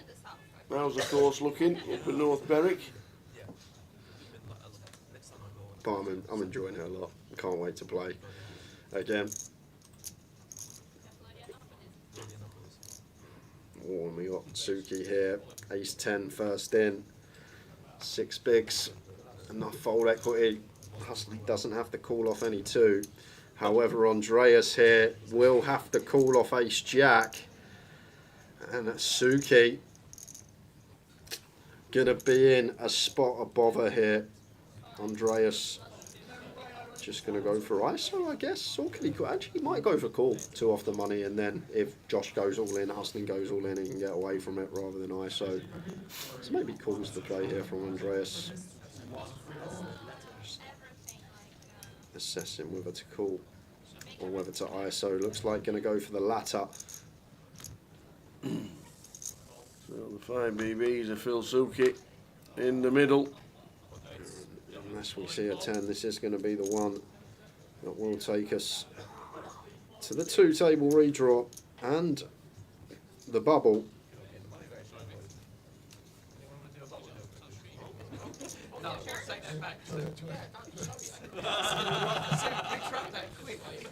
Here we go. What did you say? King Eye flop came and we hit the 10. There's Phil Suki. Love to see that. The things you love to see. Well, we hit another 10, but it does bring in the backdoor spades. It's a spade, any queen, any spade to fade, and he does it. So Suki doubling up through Andreas, and as that happens, we spin over here because this has gone open. 3-bet from Ravi, 4-bet jam from Harry. Oh no! And Harry Sanford can't believe it. And Ravi's got 4-3 offsuit, obviously attacking the bubble on his big stack. Harry cold 4-bet jams. Ravi's priced in and has to call off the 4-3. Oh, things you hate to see is Harry. Well, there's a gutty. So 6s, 3s and 4s to fade for Harry. That's a good turn. One of them. Looking good at the moment. Does not want to see a 6, a 3 or a 4. Oh no! again. At it. Oh, Jack Hardcastle's here. I didn't even know. Fingers in the cookie jar and gets lucky on the river. What is that about? That Ravi, man. So I'm guessing it went early position open. Ravi 3-bet to 8 big blinds on the button, and then Harry went all in for what was around 13 big blinds. So Ravi had to call off 4-3 offsuit, and 4-3 offsuit cracks the ace queen, and Harry out in 17th. No money for him. We're on the bubble. We're on the 2-table redraw. Takes about 5 to 6 minutes. We'll leave the pictures on. We'll just turn the. I might even quick nip for a quick cup of tea, but we'll leave the pictures on. And we're back in about 5 minutes with 16 and the bubble. I also came after losing a massive where he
Hardcastle, Nuno, Stephen Bean, Paul Bain, and Martin Zadania. Is this your table? Yes. This is my table. What's my name, sir? Okay, what's your name, sir? So we've already got the shot just on the side. Yeah. Hey, Jack, you're on here, mate, yeah? You're on this table. You're on this table. And I'll start getting some chip outs.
You don't need manly, do you?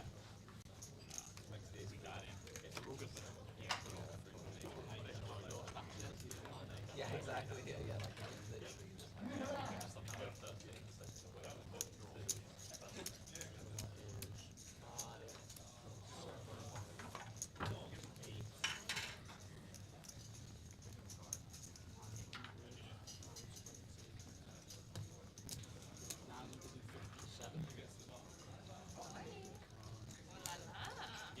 Ela choramingando. É você?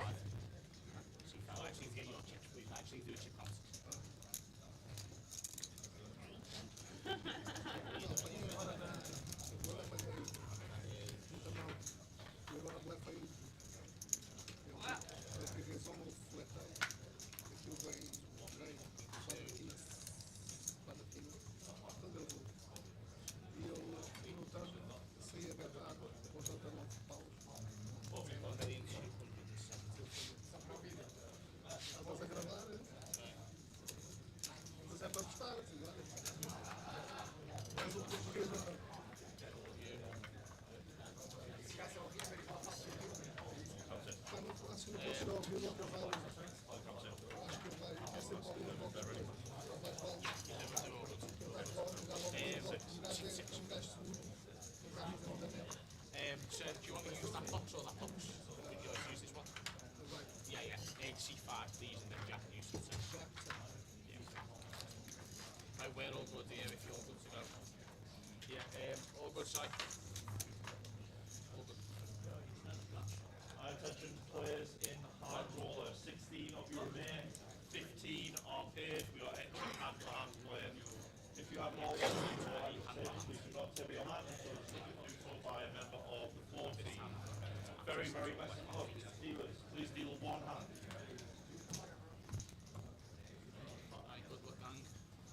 Here we go. We'll get the full chip counts from these 8 players. There'll be a full chip count at the break. But our feature table gives us Stevie Bean, who was second to Vivi the other day in the one day a big shot. Won the mystery as well, didn't he? Did he win? He won the mystery in the second. He won one of the event. He won the first event of the festival. Did he? And then he comes second in the big shot. Wow. Cool. He must have had his aces quite a few times. Leave him alone. Stevie Bean. Loves his horse racing, doesn't old Stevie?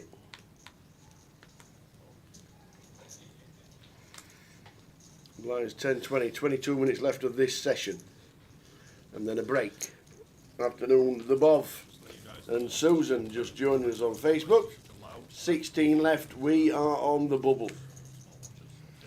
Do we go to a break on time, or do we have the bubble going through the break, or do we burst a bubble? Well, it depends. If the outer table's similar to this, unlikely we get there in 21 minutes. Because now Suki, the short stack. Yeah. I tell you, it looks like they got heaps. Mr. Hardcastle didn't get into work today, as it seems. Haven't even seen Jack this week.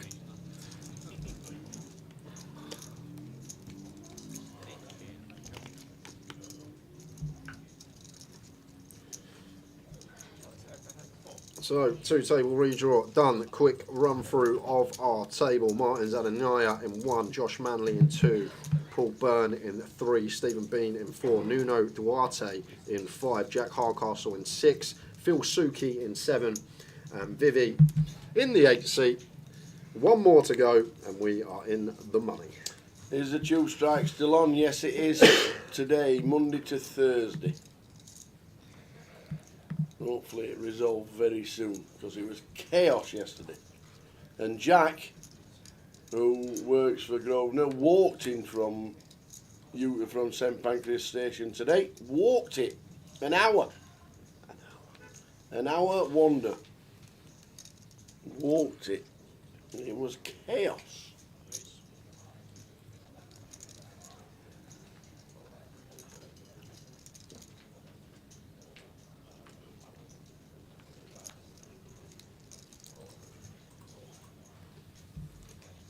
Open here from Stephen. Yeah, it becomes more of a fault, this one, for Martins against 3x. Against 2x, Queen 9 covering would probably want to get in, but just kind of isolate a better range of hands that continue against us when we go for these bigger sizes pre-flop.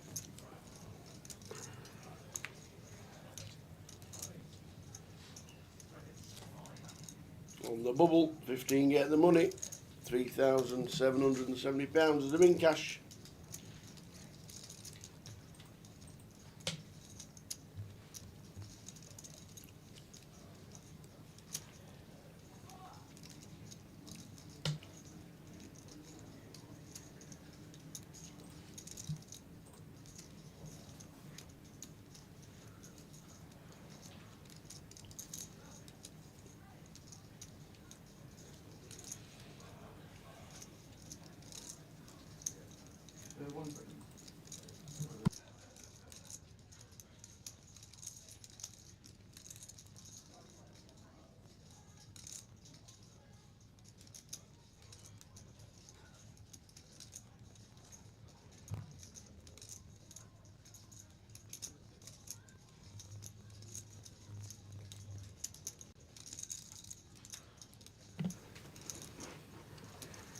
We are on the bubble, waiting for the outer table to finish. Full chip counts when we come back after the break. Waiting for the outer table to finish.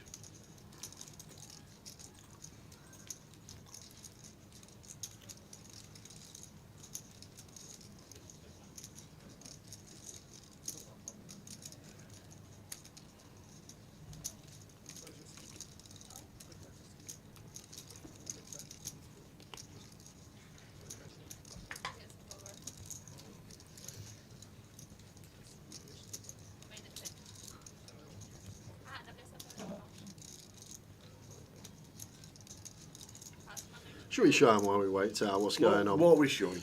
Go on, what are we showing him? What are we showing him? Go on. Show him your scorecard. Should we show? Can we get that? Show everyone my scorecard on the stream? That's where we're off to next, guys. We have 2 more UKPLs left for the year. Liverpool and then Coventry back end of the year. Yes, indeed it.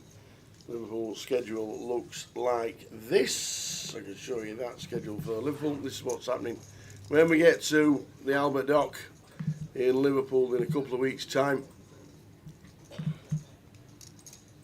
All the satellites, got the Opener, got the Voyage, got the High Roller. Lime, just a quick one regarding Tower checking his whispers. He won't know what that means. He couldn't even put his live location on yesterday because he was lost in Euston. You know what? He was lost in Euston. The boys were looking for him, and Tower, we told him to put his live location on. He says, I'm on Google Maps, how do I put my live location on? He couldn't even figure out how to put his live location on. Sent out a search party. They actually did. So I had to wander up the street aimlessly looking for 2 lads in black. So if you're going to whisper, whisper me. I mean, I'm on the Twitch chat box. And, I'll check it out. Technology. I'll take it out. But I didn't realise that you had to wait where you could find your location. It was on WhatsApp. I thought it was on the... What, you just went to Google Maps and thought, oh. Yeah, okay. I thought you'd be able to find out where you were and then just send where you were on your location on your Google Maps. That's what I thought. But we found him. He's here. He's all right. And he's not a plus sign on an Android. Okay. You have to find the what thing that looks like a safety pin or whatever it's called. Right. Anyway, they found me. They did find me.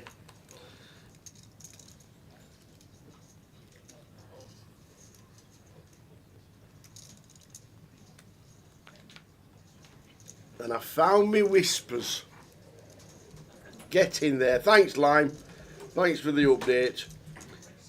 We've got 5 $109 tickets to give away. And we've got 10, is it 1033s?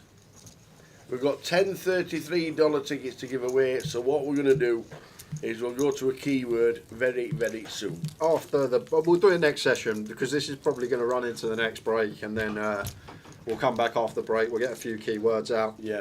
We will release the free roll password. Indeed it, indeed it. The free roll starts at in about an hour and 20 minutes. The free roll will start 5 p.m. GMT. So 1700. Do you know what? Go on. Should we do a keyword now? Outer table's taking long anyway. Do you want to do it now? Should we do one now? Oh, whoa. Lime, Jay spoken. So we've already got it set and ready. Have you? Lime's already sorted it out for us. I thought I got the whispers. We have 2 $33 tickets up for grabs for this one. And if you are on YouTube, if you're watching on Facebook, guys, make your way over to 888poker TV on Twitch. You need to be in the Twitch chat box to participate. And the first keyword is of the festival. Go on. Is for the lady sat in seat 8 there. It is Big Shot Champ. Big Shot Champ. Vivi Saliba. Big Shot Champ. Nice one. Big Shot Champ. Away you go. And it has to be on 888poker TV on Twitch. Nowhere else. You can win the tokens, but you can still watch the live stream.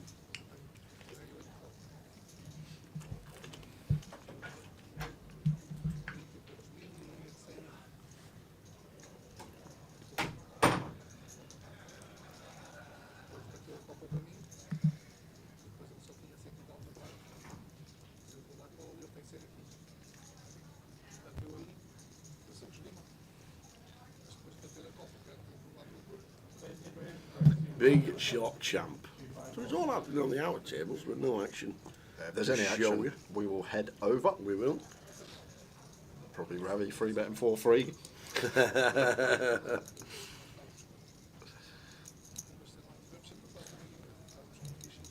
Martin's had a night wandering around. Good to see Martin's doing well here in London. To be fair, he's won Martins. He don't turn up very often, but whenever he turns up, he always seems to run deep. Yep, indeed he does. Great player.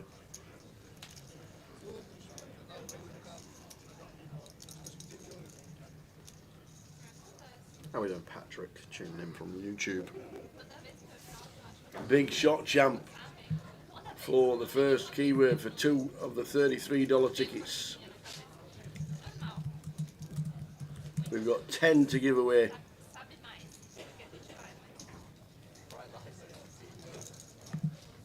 And we've also got 5 109 tickets. Flipping heck, there's all sorts going on.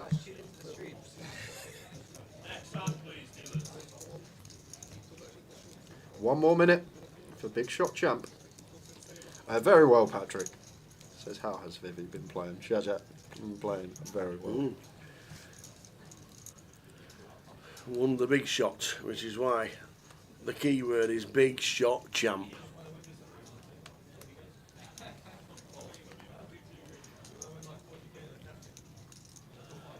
He's check suited for Nuna.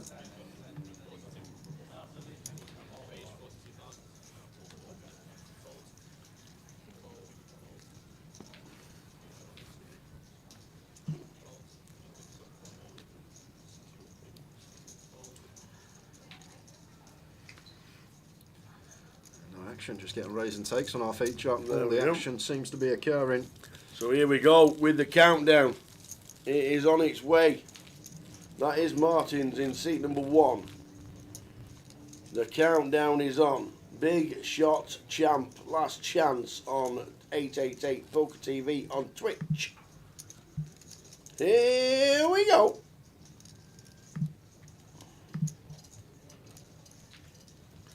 Congratulations, Uzgorod. Oh, Uzgorod. Oh, nice one. Uzgorod. Here we go. And congratulations, Distress Clown. Oh, the Distress Clown. Yeah, it's another one. And I am going to give the free roll password out, guys, in 11 minutes, whether we get to break or not. If we do play through until the break, we will give it away anyway, because in 11 minutes time Reg is going to be opening for the free roll. Well done indeed. You 2 winners.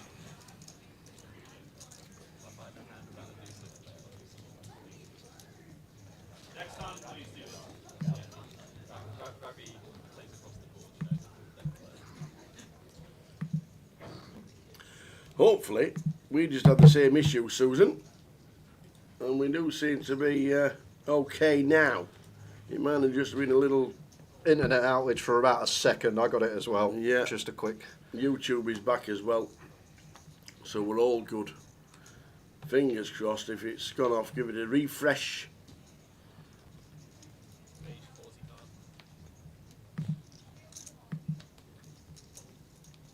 So we're back.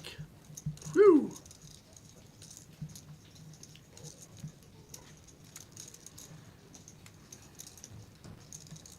So we've got 5 109 tickets and 10 33 tickets today. Yes, I guess next session we'll have to bomb out the keywords and then we'll have to pump it up. Don't you know, we'll pump it up. Then a bit later in the day we might do one thinks.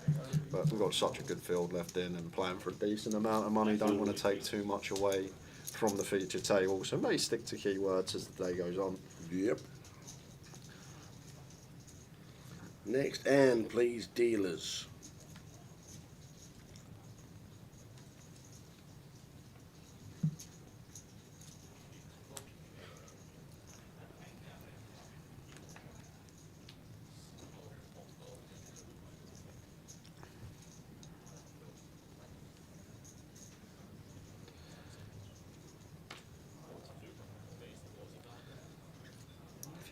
Bigs, healthy stack for Martins. Going to try and pressure near the bubble. 4-5 of spades for Paul. Suited connector. It's going to have a look on the button.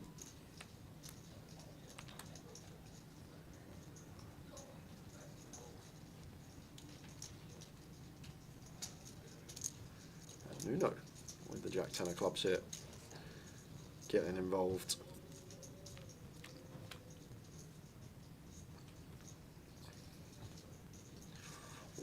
Oh, the 8-8 deuce flop. Both Martins and Nuno flopping flush draws here. This could be a monster if club rolls off either turn or river. Quick check over to Paul on the button, who's going to stab the 5 high, and he's going to get called in both spots at the very least here. 80k into 150.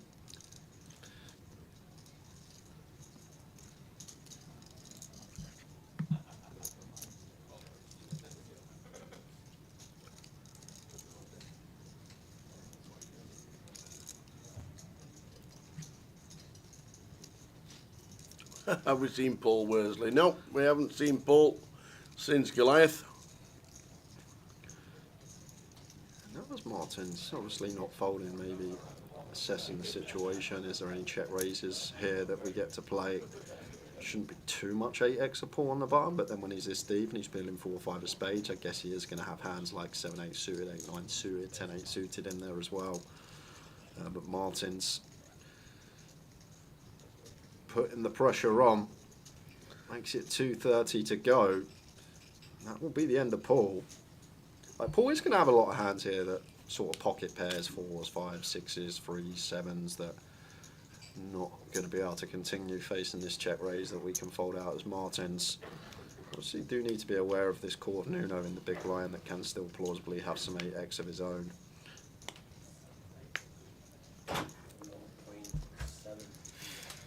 Hiya, Satty Bars. Let you know very shortly how you can join in the giveaways after this hand, because this could be a bit of a biggie. Yeah, and it's kind of interesting for Nuno, because I do feel like when we have like a big 8x advantage, yes, Martins can still have 8x's close to the bed, but a lot of the times, if Martins does have a bluff here, if he does have an overpair, that he is just going to shut down, so we do get to see the river a lot of the time, I feel like, here as Nuno.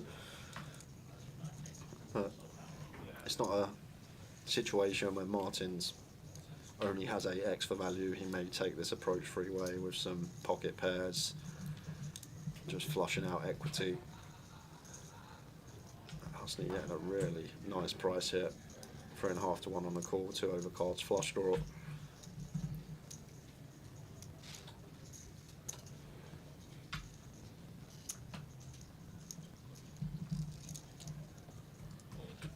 Wow, the triangle's gone in the middle. What a sick guy. The triangle's gone straight in the middle, and that ends it. What a sicko. Just sends it all in. Wow. Says, I've got a lot more 8s than you do, buddy. If you got an 8, I'll run my flush draw, I'll take my 25%, but the rest of your range is in the bin, sir. Well, Husney. Very nice indeed. With the move. So, Satty, the way you get yourself involved with the 109 tickets, they are given away by 888poker. And we basically do a keyword every so often. We'll announce a keyword, you type it into the chat, and it randomly selects 2 winners. And we've got 5 109 tickets and 10 $33 tickets that will be used on 888poker. If you're eligible to play on 888poker wherever you live. And free roll password coming in 6 minutes time. Next hand, please.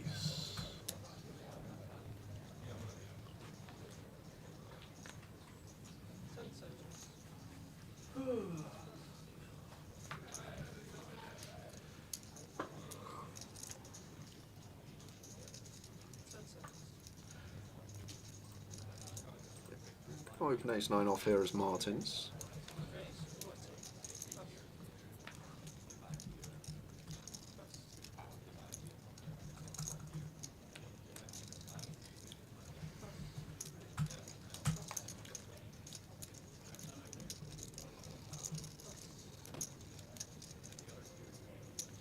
All is good for Martin's raise and take. Still on the bubble. 2 tables left. Next person out will get nothing. Net jam. How are we doing the net?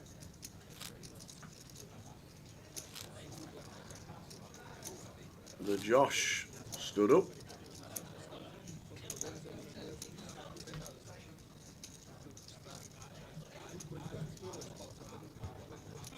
Simon comes looking over for whatever reason. We do have an all-in and call, and we are heading over to see what is occurring, guys. And everybody moves across. So it's Andreas. Really is. With the tens. It could be 3-4, it could be anything. You know he's going to get there. Just a flip situation. It is. Oh, and obviously it's the queen on the flop. We're going to need a 10, running 8-9 available too. Ooh. An 8. Or a 10 and it's not. So Andreas is going to be Bubble Boy Ravi up to 2 milli. The Ravster. With the Jack Queen, he has the chips. We are now in the money. Ian Simpson. I saw his glasses then. Yeah, there you go. Yeah. Ian Simpson. Now in the money. Well done. Ian Simpson, Josh, Manley and Vivi. 3 8-8ers. 8-8-8ers. 20% of 888 pros are in the money this tournament. Well done. Wrong to Easty. Well, I said 888 pros, not 888 acquaintances.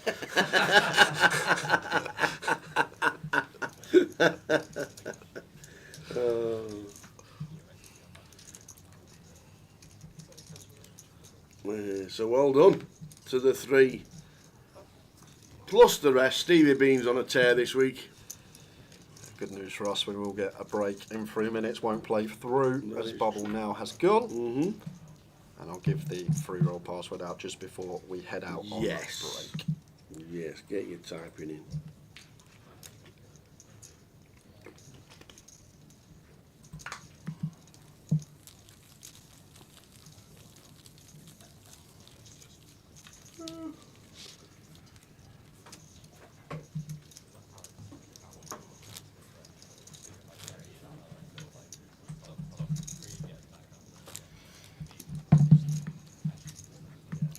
So, a couple of extra time banks to add to your stack. How do you work out that you give extra time banks when you get in the money? Is that pretty standard procedure all over the... I've never said... I don't know. Whenever they want to give them more, whatever the rules are for the tournament. Like, some are different. If you wake up and with a smile on your face, you think, I'll give him an extra 3 tonight. Is that what you do? I don't know. I don't know how it works. I don't know why you get into the money and you get extra time banks. I just wondered how it came about. So it's good for the players. Very good for the players. That's if they are in a bit of a quandary. Oh, very good for Suki. The Suka finally finds a hand, and he should be getting called here. This is only going to be a full 12 big blind shove, and Nuno with 7s needs to be calling against 12 bigs. Cut off versus small. We will see. Vivi going to be getting out of the way. With the ace deuce. So she does. Nuno calls it off with 7s as he should. So there we go, Vivi out of the way. Not in the end. Phil with the 10s. Nuno with the 7s. Phil can get up to nearly half a mil.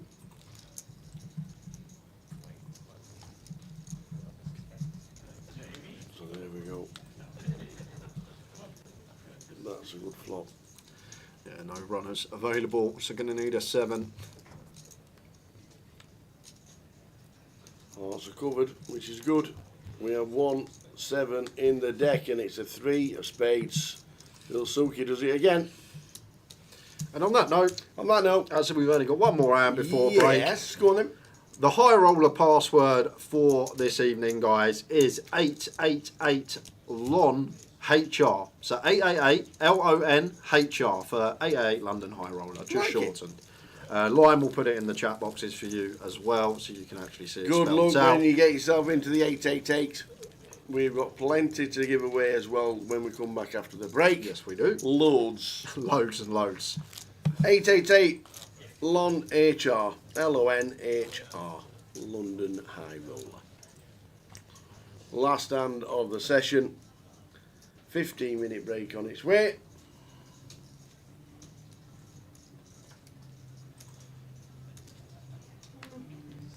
And Noob says, can confirm that the password is good. Because he's in it. There we go. Nice one, Sati. Sati Baz is in as well. Starts in an hour's time. Everybody's on their break. Suki with some newfound chips. Yes, your opening chips.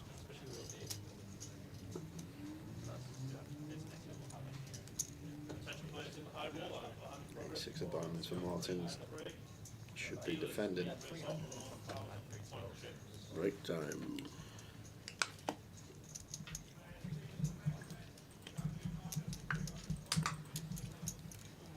So heads up to the final flop of the session. All hearts. Redraw with a 10 of hearts as well as top pair. Well, this session has turned into Mr. Suki's. He's gone a double once and then a double again, and he's going to win the final hand as well with a bet. Yeah, either. Oh no, checked. Bet small, I was going to say, or check back potentially with the 10 of hearts in hand. Nice one to have in the check back range if we are going to need to incorporate some top pair check backs. And king with a heart here and a backdoor straight draw seems very nice. That'll be the end of it. Suki will have to start betting. And that is it. We're on a 15-minute break. We will see you back. I don't know if we change tables. We probably don't because we just had a redraw. And that will be it. See you back in 15.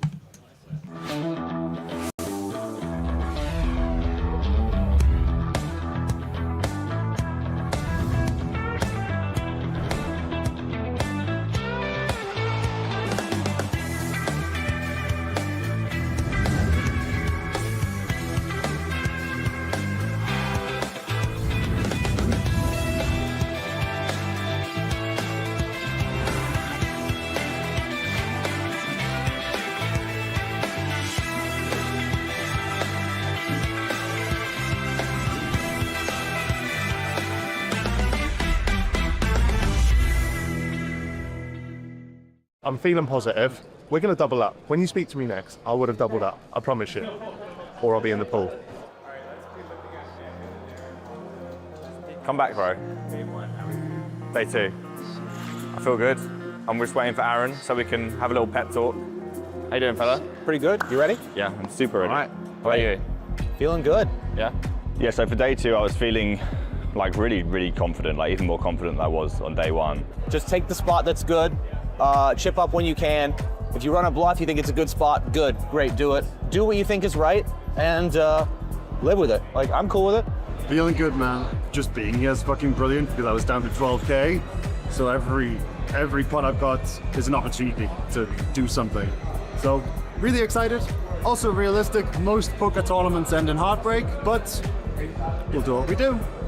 I believe in you, son. Get it done, mate. I just want to get through to it. Yeah, you will. No problem. Right, let's go find our seats. I 100% hadn't shaken off how day 1 ended. Going in with just 40 big blinds, just half a stack. It was hard to get my head around. I've never got far enough to have to worry about playing 2 days in a row. Okay, he didn't recognize me. He and I had a 30-minute conversation yesterday. How long was your conversation just then? A little bit less. Good luck. Thank you. Good luck.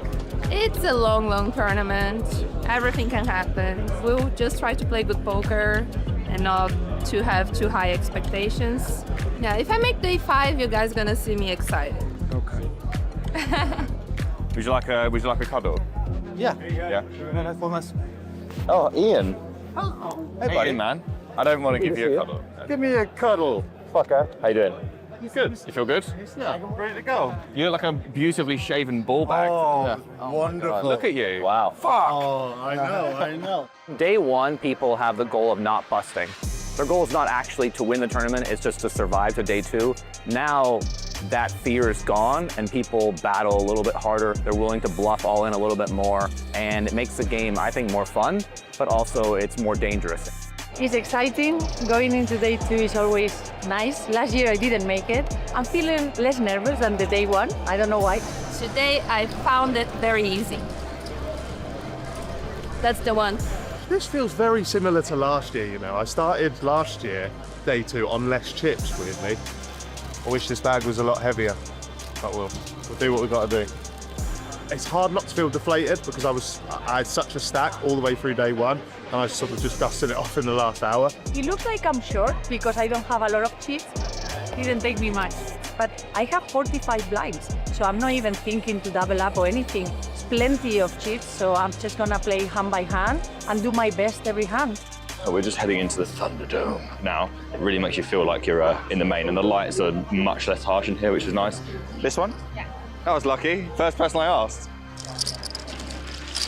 It can only go up from here, or I could be out, but I'm feeling positive. We're gonna double up. When you speak to me next, I would have doubled up, I promise you, or I'll be in the pool.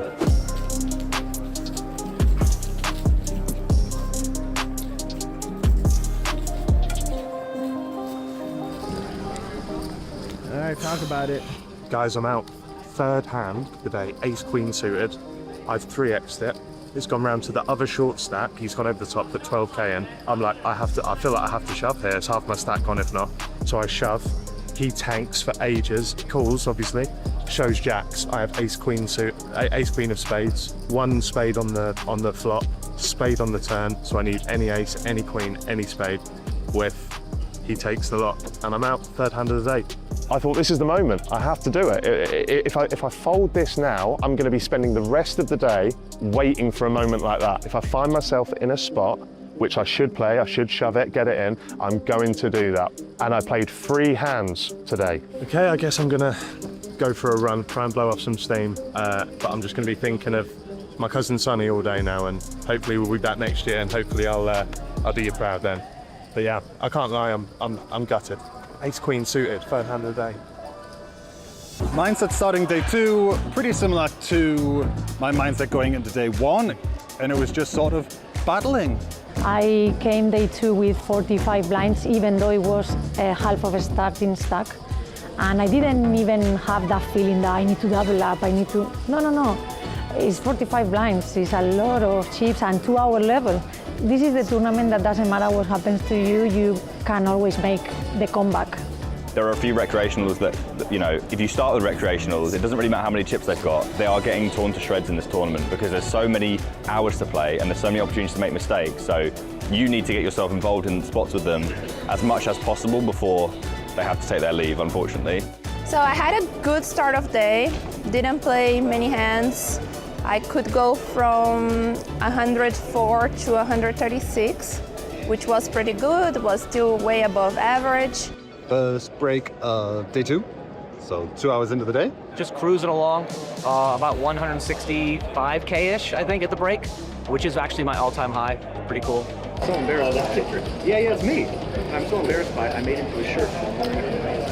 Started the day with 63,000, peaked at 80, on 70, feeling good. I was a bit guarded and suddenly I got aces and my opponent had queens in a very a small blind, big blind war. So now we have 80K and I started with 36.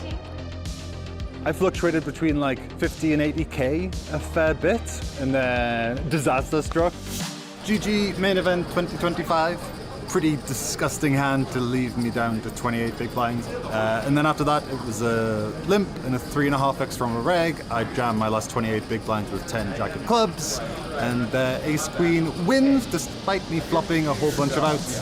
I'm just gonna recollect myself and find something else to play. Good luck, everyone. It does sting more than any other tournament, but that's okay, because there's 10,000 players, 9,999 of them aren't gonna win the damn bracelet. I noticed that they're breaking tables near me, and I'm about to be dealt the big blind, so I'm kind of hoping they would break our table. And the floor comes over with a single rack, not a bunch of them, and tells me I'm going to the feature table. It is televised, it is on stream, there are people announcing how I'm playing. I'm wearing my Hen and Mob shirt, has 8,000 in cashes. There was a spot early on the feature table where I could have made a check raise and bluffed 3 streets, and I thought about it, and it was close, and I decided not to. But part of the reason was, man, I just got here, and wouldn't be a shame if I just blasted it all off hand 3. When level 3 started, I was down to around 60K, which was still good. But then there was the fatal hand, and I didn't get there, and I was out. All right, GG, how we feeling right after? Not thrilled, of course. It always sucks to bust a 10K, especially at such a long event. Unfortunately, I got very, very unlucky several hands in a row, and I lost all the big pots. So nothing I could do, but it's just a tournament. So yeah, on to the next one. When you bust the main event, it still sucks. I wasn't too happy for maybe 10 minutes. Then I went for food, I had some churros, and then life was good again. There was a player that was a little bit weaker that opened under the gun, and I decided to 3-bet ace-queen suited. He ends up calling, and the flop is 8-4-5 with 1 club. We go check-check. I don't want to waste my equity there by betting and getting raised. Turns a 7, no flush draw, and he just really quickly bets 2/3 pot. I was super suspicious of this. I had ace high. I thought he would stab a lot of like Broadway stuff, so I elected to float and hope he shut down. River's at 8 of hearts, and he does not shut down. He actually puts me all in for my tournament live for around 80 big blinds, which is like 120K. Seems like a super easy fold, but just looking at him, like his energy, I don't know how, I don't do this stuff usually, but like he was really like quite jittery, like leaning forward. Sorry guys, rather large decision. Is that like 40K or something? So I was super suspicious, and it took like 5 minutes, and about minute 3 I was like, really thought I was gonna call, and decided that to stick to my mantra like of better spots, even though I thought this one was like really likely to be overbluffed. I ended up letting it go and got windmilled the king high, so that was really sad, and I had a good half an hour of going off the rails after that. It's an experience, right? And you have all the emotions of excitement and a little bit of fear. You know, you're under the bright lights, it's a $10,000 tournament, people are gonna see how you play. There are other players on the table that are very accomplished and very aggressive in big stacks. So I just told myself, just, you know, try to lock in, enjoy the moment. Yeah, I had to take a walk. I'd been trusting my instincts the entire tournament. This was the first time that I went against my instinct. I needed just a moment to take myself away from the table, just recalibrate and come back, and thankfully we did do that, and Aaron gave me a little pep talk as well, which really helped. They broke our table, and when I saw the new table, I have a Nikita Baciakowski on my right in the main event, day 2. How come? I mean, so unlucky. We know he's one of the best players. You don't want to 3-bet him because you don't want to play big pots with him. I mean, I was playing as I play anybody, no? As soon as I arrived to the table, we had the first battle. I was big blind, he was small blind. I won the hand, and I felt like things were changing, you know? Like, I won a hand against Nikita Baciakowski, raising the river. First hand, nobody knew me, if I was carded or I was pissed, I was fresh. First hand, I'm getting all the hands now that I haven't got before. No, first and last. Back to the carded, and folding, losing, folding. So after just taking some time off and getting that break, I think I won like 90% of the pots that I played, and it felt unbelievably good. I felt like I was the table captain for the first time in my entire life. I will say that day 2 was the swingiest day that I had of the entire series. I think I got all the way up to like 180 at one point, all the way back down to 60K in the same level. Aaron, maroon. Yes. Oh, no, you're good. Okay. Here. Sorry. Yeah, I came in at 160 and ended with 198, 198 and a half. I heard you had 198,000. That's quite a little bit less than what I've got actually. Wow. Yeah, a little bit less. What do you got?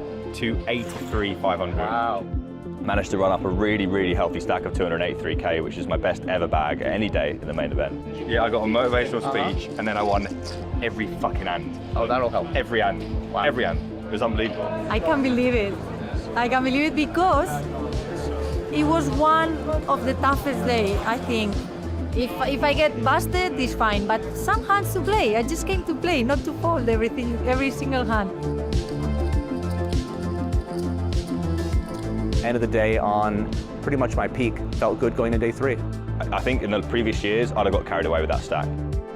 This year, I really tried to just compartmentalise the excitement, just focus on having another day off, grinding out the content and coming back for day 3. Anyway, guys.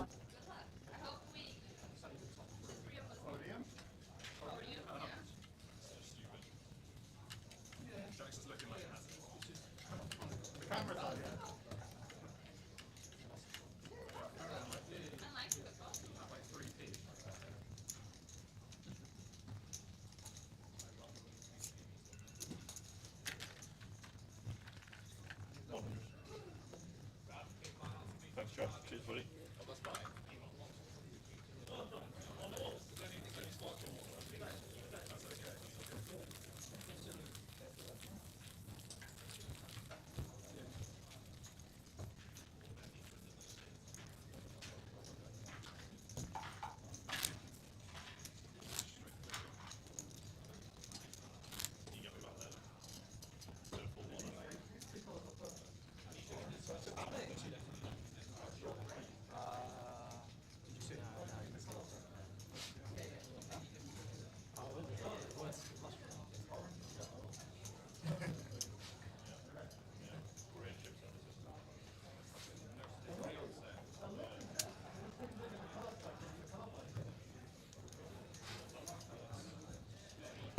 So there's the chip counts from the break, and we saw Ravi winning with the 3-4, winning with the Jack Queen up to chip leader and 1.7 milli. Nuno on our table has got the moves on 1.4 million. Vivi still in third, Kevin fourth, Ian Simpson doing well. Jack Hardcastle down at the bottom, 9 big blinds. Mr. Josh Manley on our feature table. Can he get a double? And can he get a decent run and even make the final table a high roller? Well, you'll find out here. Blinds are now 10.25.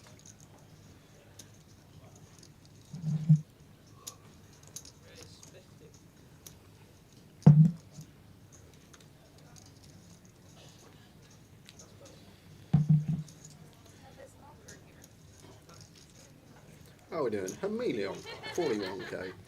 Come, a chameleon. You come and go. Yeah, Josh here, just defend against early position. See if we can catch something to go with. No, flop 9-6 deuce. Not really what we're looking for as Josh. Just going to have to be check folding here. Buying for this was 1,500. This is the high roller here at 888 Live London, and the prizes are coming across your screen right now, right now.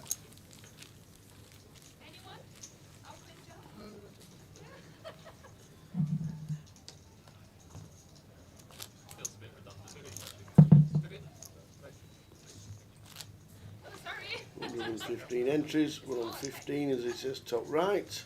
What are the white chips? 100. Thank you. I had not noticed then. 10 seconds.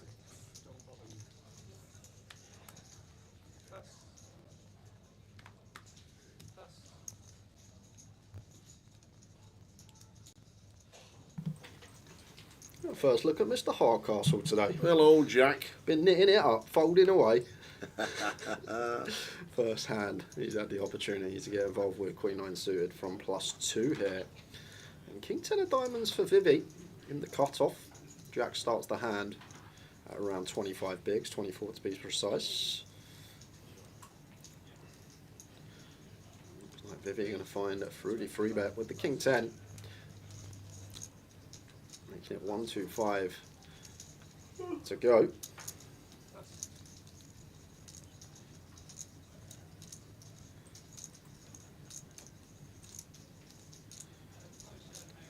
Difficult for Jack to do much here, even getting an attractive price, 3-1. We're going to be out of position to Vivi, not much we can really do here. Does let it go.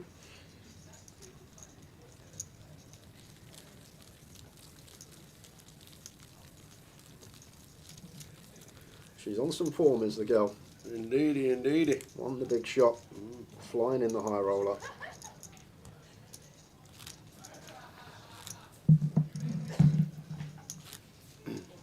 World Series of Poker Europe bracelet winner as well.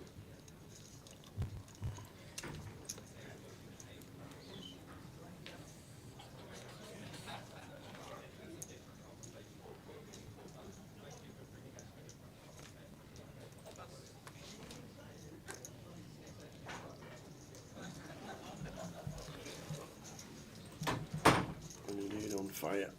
Winning the big shot this week, Ian. Stevie Bean was second. Also got the mystery bounty as well. 2 tables left in the high roller. An interesting one here for Martin's ace 10 off here. Has been aggressive already and looks like once again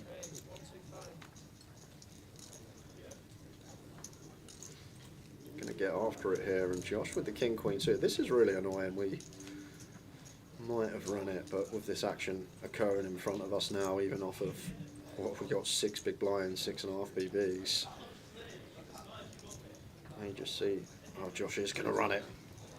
He is going to run it here with the king queen of diamonds. There's a lot of money out there, to be fair. You got 2 bigs of Suki, you got 5 bigs of Martins, plus the 2.5 bigs of the blind. So there is a hell of a lot out there to win here for Josh. And now it's kind of interesting for Suki, because with this being an underage, Martins can't reopen the action, and Suki getting over 4-1 on a call here. So there you go. He's going to take his price, knowing Martins can't reopen.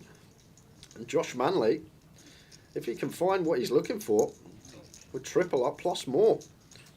Josh is all in for his 135. King Queen of Diamonds. Is it a favourable flop? 9 Jack 3. Needing to hit a 10. King or a queen, a king also doing it. Or a queen. No running diamonds.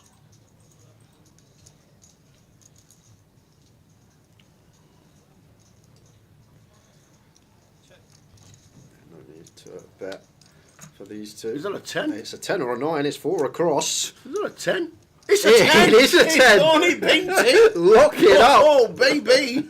Hey! Go on to Josh. Locked on the turn for Josh Manley. He will be scooping this pot, whatever the river may be. He's loving it. In his head now, he's thinking, no club, no club, no club. I know, yes. Imagine the 4th club for the sweat. So nobody's got a jack because there's no betting going on. We know we're in the money now, so.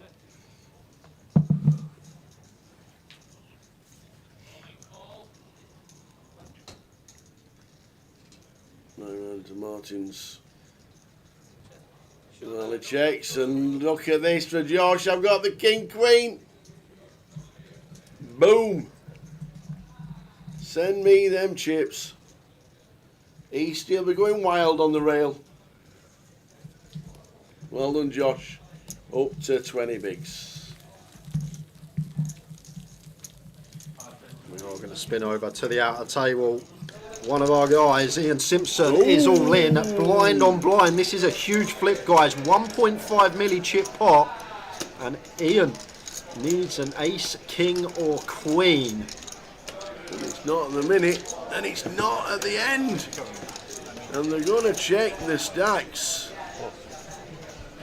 Ian Simpson is king, Ian's pocket 9s. Two monsters colliding. Who flips best on this occasion? Husney. Has he got him covered? Wow, 1 chip. Well, not just 1 chip in the small. Where you want your 1 chip. We've got a 3 orbit to try and find something here, as Ian. We won't be. 1 chip for Ian Simpson. And Josh with the ace king. Ace jack suited here for Paul. I like flat here of Paul as at 20.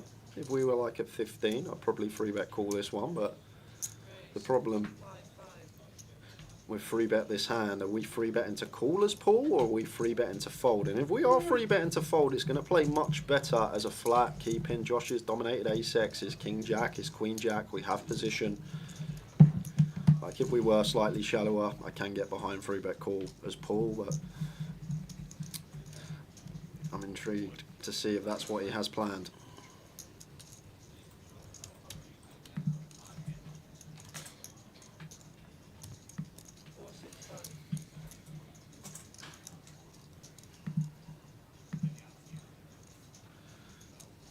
He was going for the free bet call, so fair enough. Because I think that's probably one of the worst options, the free bet fold. A hand like ace-jack suited, cut off versus button. Like against some, I can see it as an induce against really aggressive opponents. I feel like Josh is more on the solid side though. Josh, is he about to go to a milli? Double, double. Oh, the 8 2 of clubs on the flop with a 10 of hearts. Oh dear. Bringing all the clubs. There's the 2. Doesn't want to see a jack or a club, 8s and 10s to chop. And it's a 3, and Josh, all of a sudden, has gone from 120,000 to $1 million. It's all going on for Manly. Can Mr. Simpson spin it up as we head over very next hand on the button, gets the rest of it in. And it's 5, 6 of clubs, and he's going to need some help. Running 5s, running 3, 4, running 7, 8, and that is dead on the turn for Ian Simpson. He's going to be first out in the money, 15th for £3,770. He's going to take his dinner with him. Well done, Ian. Nice cash. And Mr. Harcastle is going to like that, because next big blind, please, the balance. There we go.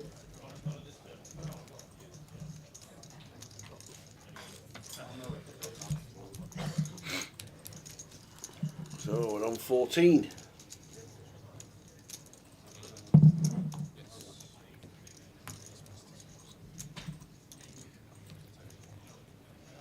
Jack balances the tables. 2 tables of 7 in the money.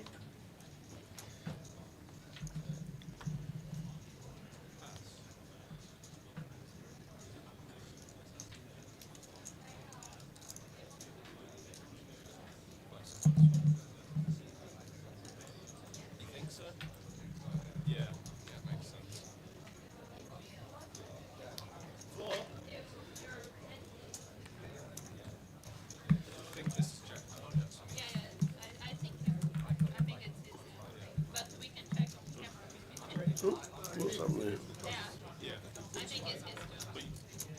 Spare chip.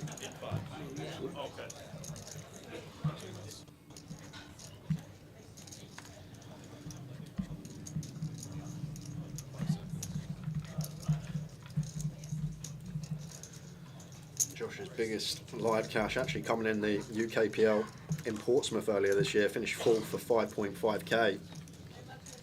If he can manage to get in the top 7, it would be biggest live score for Josh, and must be feeling good inside right now after those pots back to back. 40 big blinds now.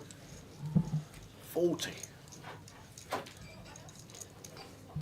And in 8 minutes time, guys, we got to go to another key word, because we've got 5 109s, we have 8 33s still to give away. So if you're there, Lime, just drop us a keyword in the chat box. We'll go to it when there's 20 minutes on the clock, because there is so much to give away for you guys today. Yes. So stay tuned. Not just that, this is a decent sum we're playing for. And that chip on the table there, the 25k that Simon was holding, was Jack's ante. That he forgot to take back with him. And he moved. So they gave him in.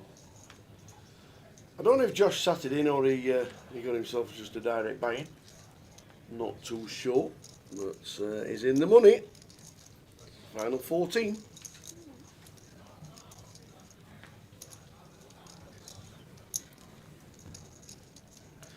He's going to get a raise and take through. It's all going right at the minute.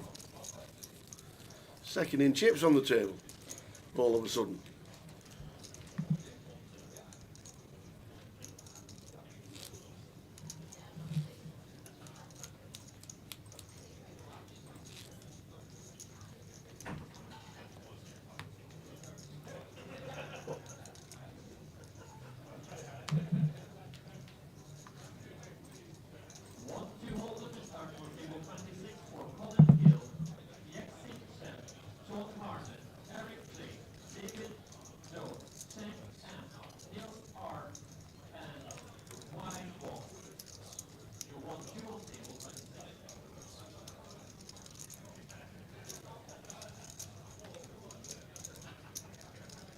Jack 9 off here for Suki on the button.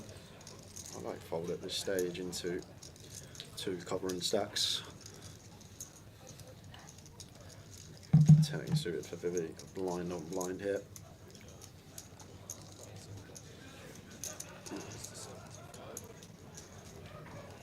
Interesting choice, 10-8 suited to raise up here.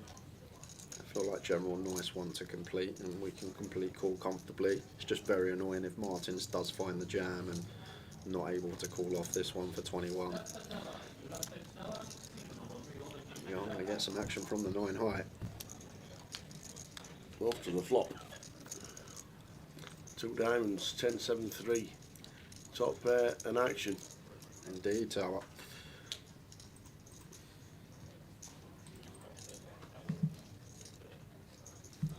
I think you'd be a popular winner, Josh, if he could take this down. How are we doing, Mr. Bowie Effect? Andy Wilson in the chat. Congratulations, sir. Well done, Andy. What an unbelievable effort. Well done, Andrew. Super effort, sir.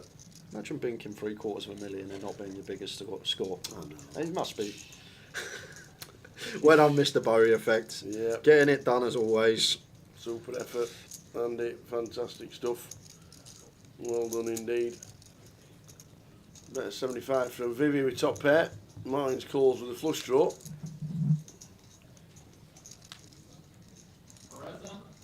There's a 7. Yeah, maybe we do slam some anchors on as Vivi here. 7x definitely prominent there for Martin. Although the SPR we're working with on two-tone now is 1.3. Of course 7x out there, but he's also going to have some 3x, going to have 6-8, he's going to have 8-9, some jack 8, some ace highs, diamond draws. And this is why it's so difficult, I always say, to play blind on blind spots. You're just working with countless combinations in range and can be difficult to know how to navigate.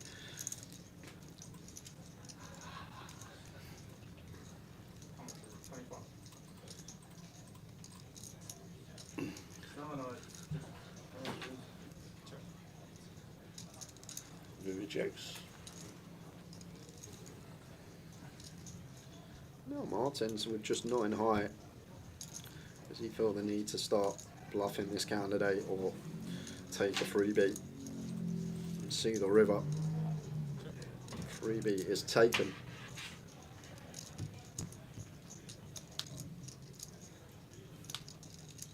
On the 3 pairs. So double paired. 2. That's really interesting for Vivi here, because what are we trying to get called by? Like 7x, 3x, calling on the flop, and then all these diamond draws, 8, 9, 6, 8. I think this is a much better approach from Vivi. Try and induce some bluffs, all this 4, 5, 4, 6, 8, 6, 8, 9, diamond draws. But Martin's not taking the bait, and Vivi takes a small one. Indeed it, and Andy Wilson's corrected you. Not even my biggest. Not even my second biggest, Jay. Cheers, Bowie. Thanks for that, Finn Bragg. And he had a bit of a sore head last night, which is why we weren't even playing the £50 in Manchester. You know, you just think $250,000, $750,000. Shall I go and play the £50? Nah. I'm going to have a good time with the lads. So, free roll is starting in half an hour's time. 888 Lund High Roller. And we lost Hardcastle because of the balance, and he's straight into the action here, and he's gone for the send with the Jack 10 suited over the open of Ravi. And it's one of these against an aggressive opponent. We are going to get a lot of folds. And it's a good hand, equity wise, when called. That's a nice card to see in the window. Ravi, queen no good now, looking for jacks and aces. Does not find it. Mr. Hardcastle, 40% is good enough to get there against the ace queen off the rough stop. So Jack building his stack again. Over $1 million. With the blind at 25k and 40 bigs. Jack.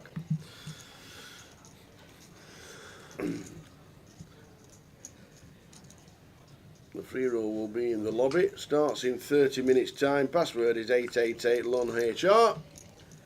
London High Roller. And it's keyword time. Have you got the keyword? Have you got the latest keyword? Of course I've got the latest keyword. Yes. Have we got the latest keyword off that line? We've got a minute yet. I said 20 minutes on the clock. Oh, okay. We'll give it 60 seconds. Next hand. Okay. And we'll do another two $33 tickets. And we will give that keyword out after this hand. I'll let you all know now, if you're watching on YouTube, if you're watching on Facebook, you need to make your way over to 888poker TV on Twitch to participate.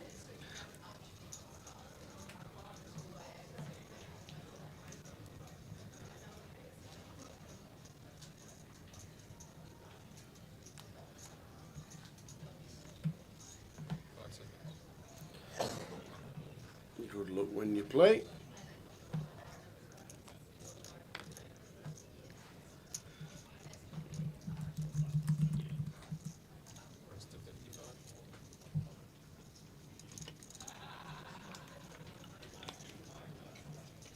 Ace King for Nuno. 55k and Vivi here, Ace 8 suited. She's been very aggressive so far today. And once again, it looks like a big cutout for free bet chips. It's just something in the Brazilian blood. Like, if you take something at 30%, they take it at 70%. Like, it's just the Brazilians. Just so aggressive all the time. Going to get some bad news here as Vivi though. It's going to be a 4-bet you expect from Nuno. And I wouldn't be 4-bet jamming for this amount as Nuno. Might just make this like 380.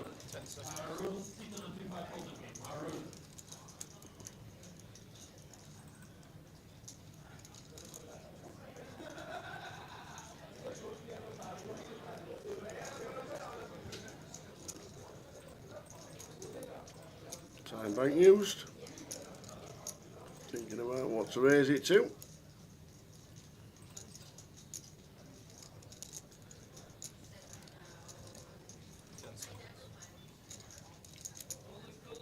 Is that call?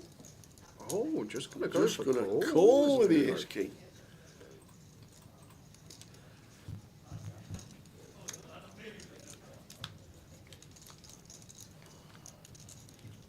Ten, 9, 4. Just one spade.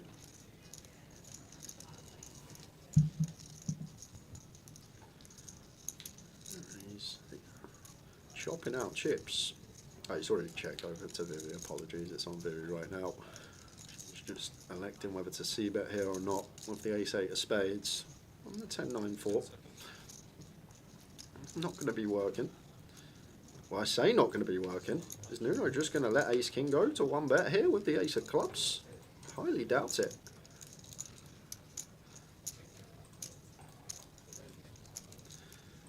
And let's go between 40 and half as Vivi. Ace king, ace of clubs. I think it will be slightly too tight to fold just now.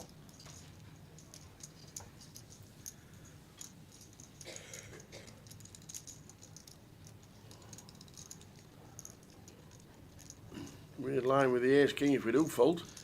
Very strange. And bins them. Turns them over and bins them. Wow. Never sure we're folding the ace king there, so we're not 4-betting. Vivi, up to chip leader. Oh, gets one over on Nuno. Nuno probably wanted to 4-bet there out of position. But Vivi chipping up, and as Vivi chips up, we're going to talk about the other 888 on the table. Mr. Josh Manley. Yep. And the next keyword, guys, two $33 tickets is Manley the Master. Okay. Well done. I like that. I like that. It could have been worse. It could have been Easty the expert. That would have been out of line. Imagine that. Oh, Manly the master. Go on then. We'll take it. So all you have to do now is you need to be on 888poker TV on Twitch.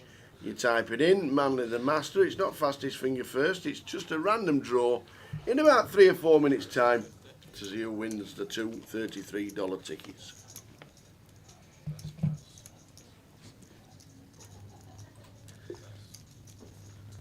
King Jack for Suki. Makes it 50k.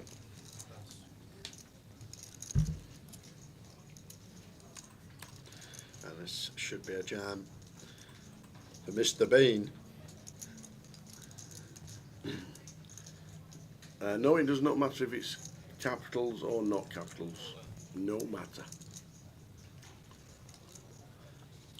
Not going to be calling off as Suki.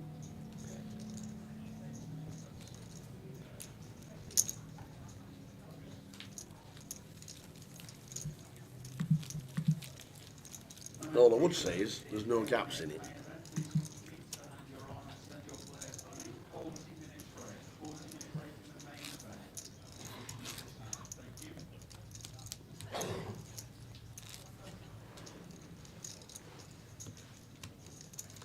Still on 14.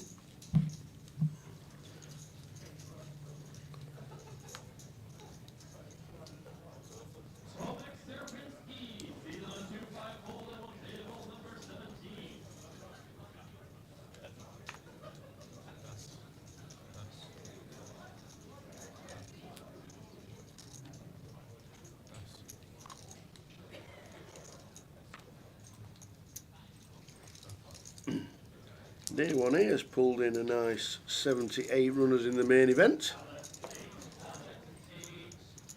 That's currently on level number 6.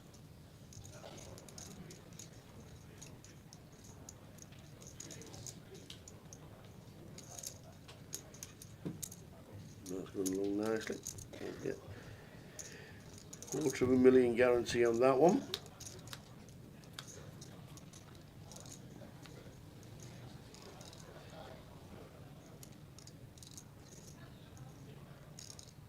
One more minute in for the keyword, Manly the master. 70,000.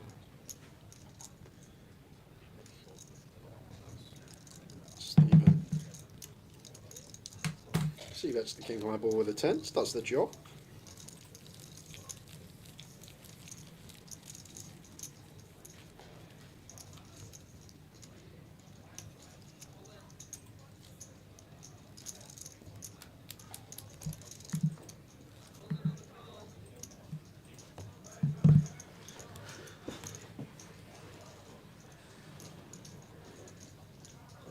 Boom, boom.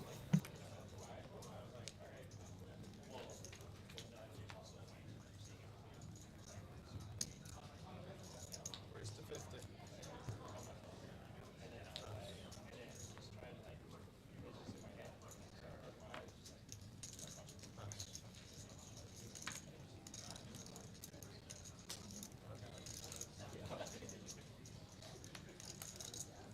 Here we go, last chance for Manly the master.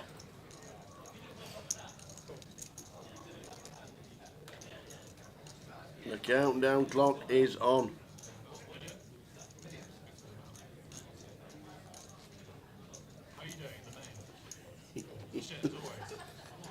It's like, how have you managed to get up to $1 million? How have you even done that?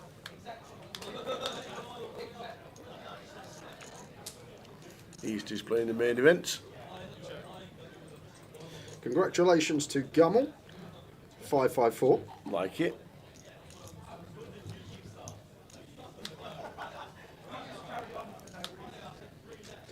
And congratulations to Smile Blind. Smile blind, not a small blind, a smile blind. Congratulations, 2 more winners. Probably going to check through here. I like the decision not to lead here from Suki. Like, Vivi's just going to have a lot of king X and they start bluffing this turn.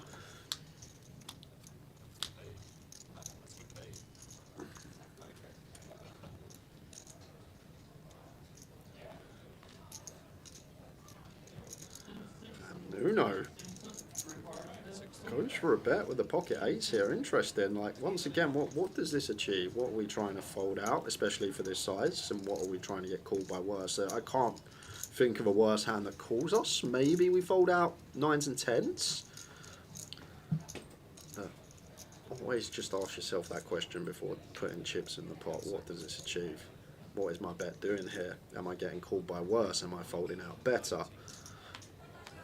And 8s in this scenario, like, can't really understand what we're trying to do with bet. You're trying to get someone like Jack 10 to fold. Well, maybe we eke out some folds from Jack X, but even still. Oh, he's got both to fold, and Vivi had the best of it. No, Suki raised. He had broad weight. Yeah, Suki raised, and yeah, he's folded. Yeah. Suki with the broad weight.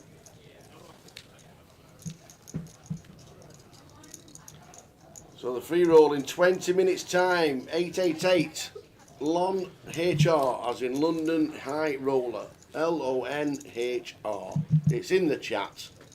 Get yourself in. Good luck, everybody. And play some 888 pokers. 14 players left in the high roller. Final table when we get there. Unlike Mr. Suki, he's had a couple of roll-ins and he's survived, and he's just did that one there as well. Here and he stack up nicely.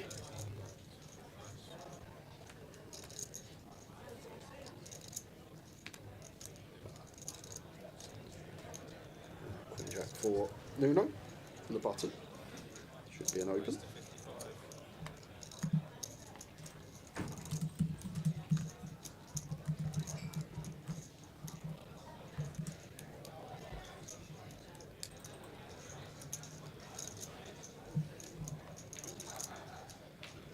Small blind here with the Queen 10 suited. Start the hand at 24 effective here. It's just going to make the call. One of these, if we free bet get jammed on, is horrible, isn't it? Such a nice hand to see free with. Like some scenarios, if it goes open, call, one that potentially likes to squeeze jam. Got a lot of dead money out there, but the stack depth call seems kind of nice.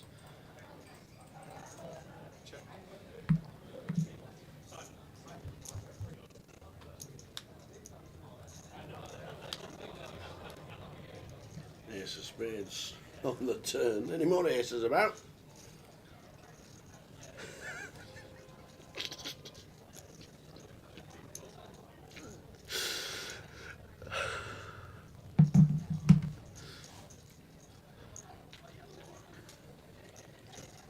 Check again. I think we might see a little better small air from Nuno.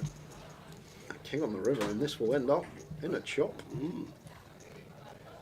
So he tries to be a little bit giddy with this one.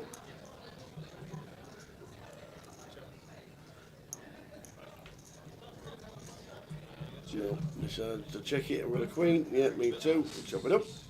Evening, Joe. Watching on Facebook. Hello, the tower. WSOP day 2. Is there nothing this man can't do? J. WSOP level 2. and the first bit. So we call him Gilderoy because he's got no material of his own, and he steals other people's jokes and uses them as his own. And we're playing golf, and someone hit a really fast putt. Yeah. Pacey Chapman, and then I start, and then I started singing "You Got a Fast Putt." I want a ticket to the edge of the green, and now Joe is trying to pass it off as his own. He's going around out in 4-ball singing this song, trying to pass it off. It's my song. Pacey Chapman, "You Got a Fast Putt." I want a ticket to the edge of the green. But that's what that's about, because I saw it go over your head, tower. Pacey Chapman. Pacey Chapman. Is that what you said? Yeah, so someone hit a fast putt, pass it to Pacey Chapman. You got a fast putt, I want a ticket to the edge of the green. That's pretty quick, actually. Hope things are well, Joe. The Gilderoy Lockhart from Harry Potter and the Chamber of Secrets. He basically steals wizards' work and puts a memory charm on them, so that's why we call him Gilderoy. And Martin's going to get to jam here. Ace Queen, 13, 14 bigs against the button open. We love this.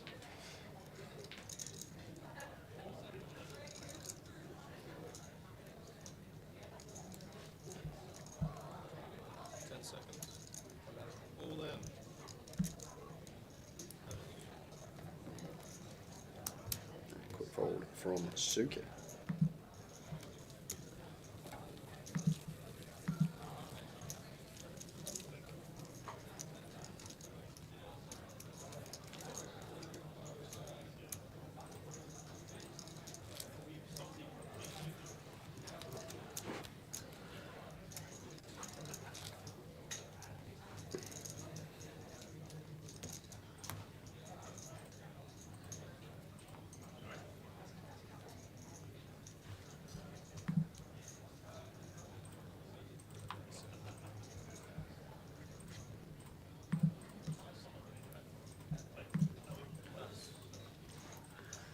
Over 6, 7. Out of the way, Beanie as well. There's 5. Nuno. Out of his chair. So to Phil Suki. 3, all the way around to the small blind. Jack 9 suited here from Martins. I'd definitely jam this at 15. Seems like a bit too much in my opinion.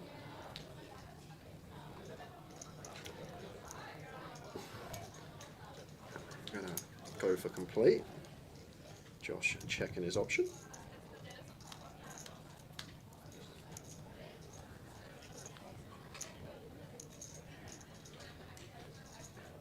Does flop best. King 4 deuce. Nice one to stab here as Josh, like just flushing out a hand like Martin's had, so all this like 6, 7 suited, 8, 9 suited, 10, 9 suited, just equity denial like you see here. Martin's 33% just with 2 clean overcards, just trying to flush out a hand like he has going to be a win within itself. But now Martin getting to realise he does turn the 9. He does turn the best of it. Josh going to have to call here. Blind on blind situation with second pair.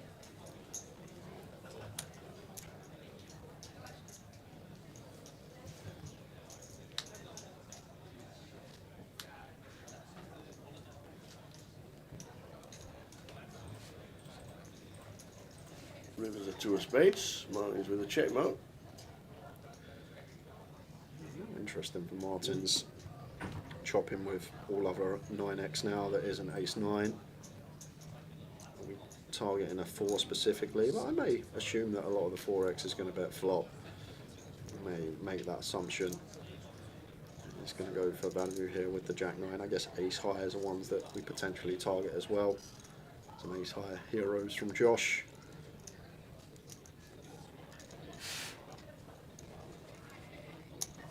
Josh is going to pay. See the bad news. Indeed. Bet down at 840.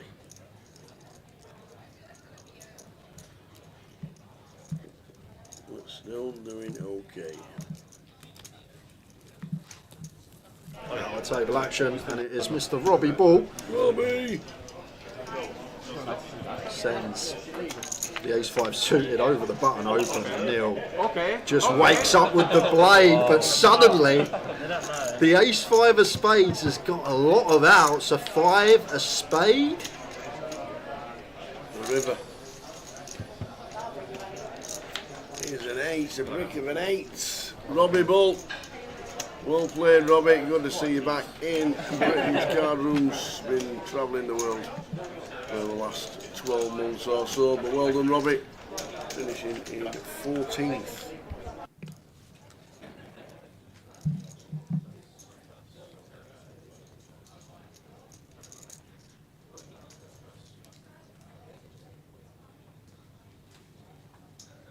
Queen Jack suited for Josh here. Should be a jam. It looks like a tiny stack there in the big. Yeah, nice easy one. And Paul takes no time before calling the ace-8, as he should, when he only has 7 BBs. With an ace. Oh, we're going to lose another. As we're down to 12th. Robbie was 13th. Our GDPR SV was 14th.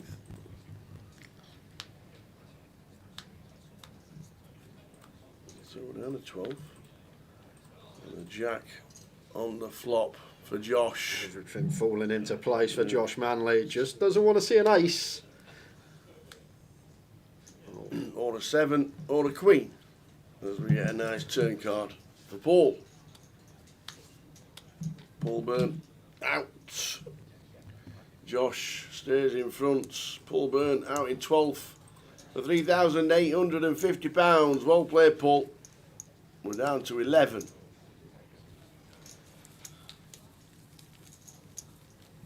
And all stacks are pretty good. Stevie Bean short stack on the table with 20 bigs. There's 20 bigs. About to become 17 though. Lines up in 40 seconds.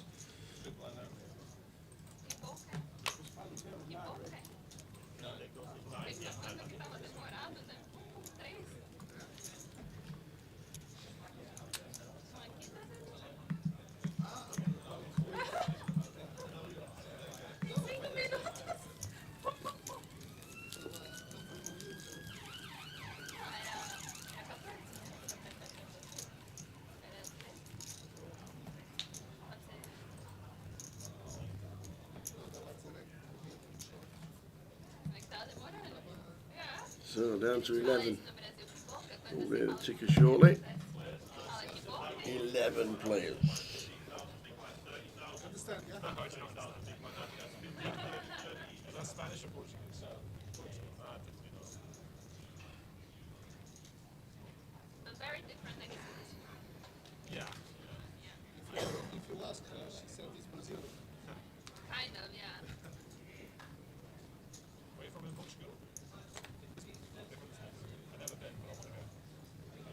Queen 10 for Vivi. Didn't quite last 20 minutes. Right back amongst it. Opens to 50k and mine's actually got one here, LP versus LP. Once in a while, middling offsuit ace-x that could go for the free bet here. Very nice.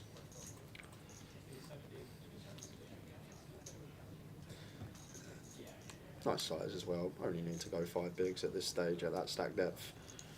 And the Queen 10 off of Vivi, just going to have to hit the mark. Not much we can do. Nice find from Martins.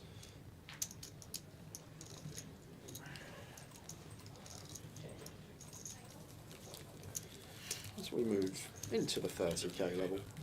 Right, lines up. We should do a proper how many sirens here over the few days of the stream. You'll hear more this time because of the Med Edgware Road on one side of the road, one lane and not two. Because they're doing some road works onto the outer side of the other side where the bus stops used to be. It'll be hard to get through these days, going in one lane.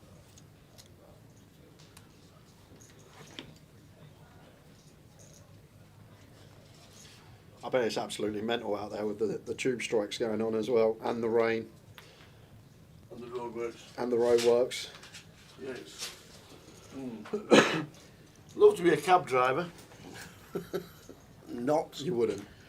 Yeah. Mickey Graham says who's off to Blackpool next week? Oh, it's the 25.50 in Blackpool next week.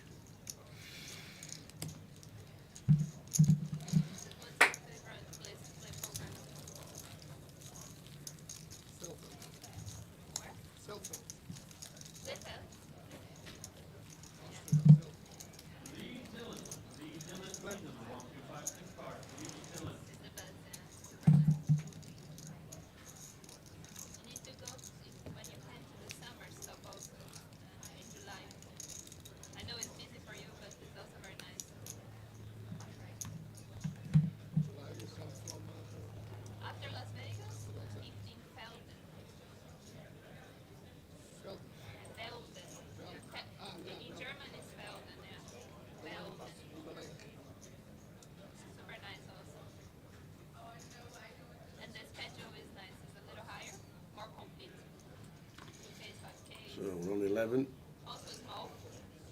Josh from the cutoff.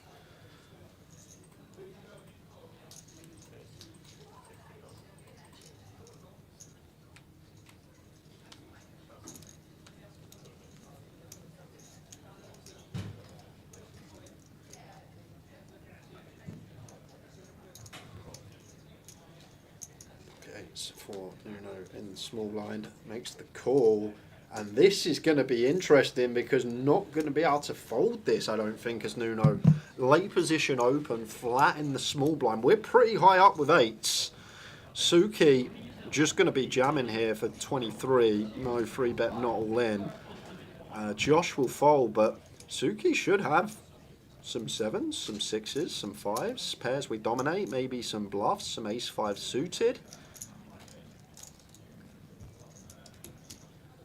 And someone like Phil who's going to shove correctly here. Like, I think he will have worse pairs when it's a cut-off open and a flat in the small, more out there to be won.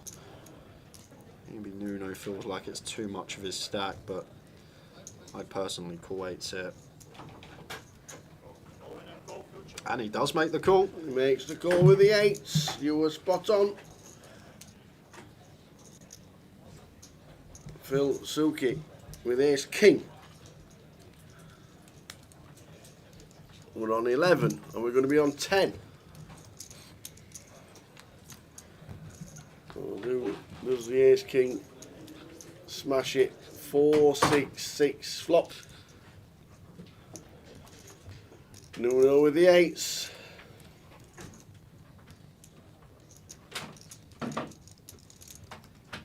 Ace and king needed for Phil Suki. Well, Suki is out the door and he's gone. He's out the door. Six is full. Eights don't lose at an 888. I know. Never. Well played, Phil. Had a couple of double ups. Got himself on. We're down to 10.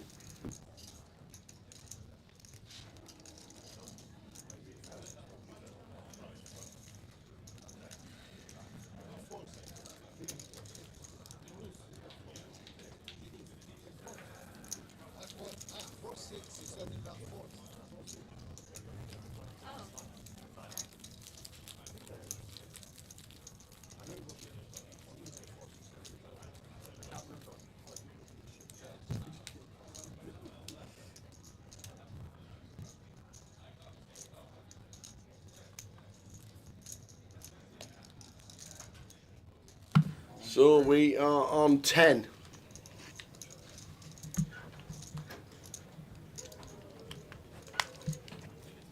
Yeah, the ticker updated. Mr. Suki, what did Mr. Suki get?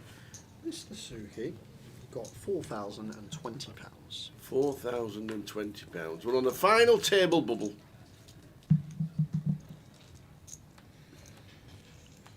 Imagine it was Bean and Vivi heads up again. Oh, exactly. Yeah, could well be. Fancy seeing you here again. Nuno, threes on the button after winning a big old flip. Going to open.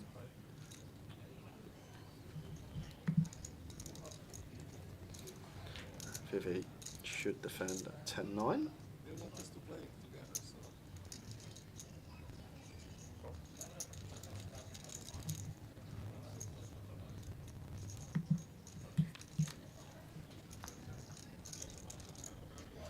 Nine flop.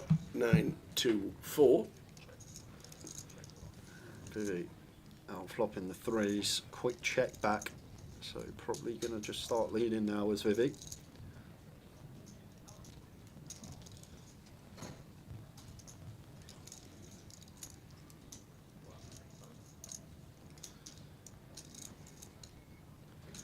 She does, 100k, 2/3 pot. Tough one for Nuno, a lot of overcards out there. Going to show her again what he's folding.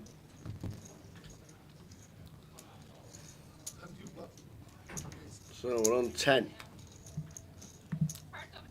Josh Manley heading towards what could be his biggest final table live. 7th is biggest ever live score for Josh if he can get 7th or better.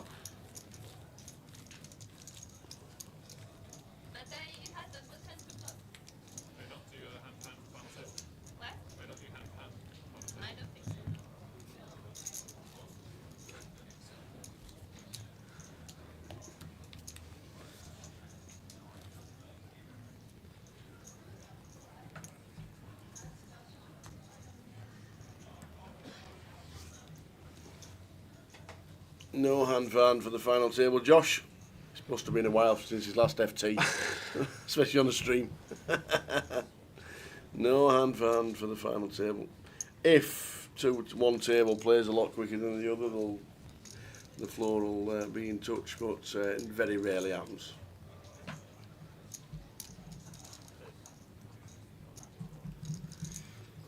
That's Harry thinking what could have been if he didn't get rabbied. Man. 3-4, he says. 3-4. Vivi in the small blind here, facing what is an effective button open. With it being dead button. She's going to bump it up with the ace-10. 3-bet coming in. Nuno having to let it go. Chip counts in.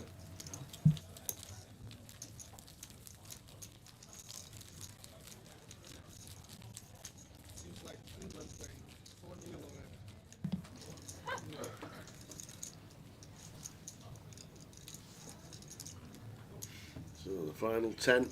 Next person eliminated will be on the final table of 9. There'll probably be a small break, as there usually is for the FT.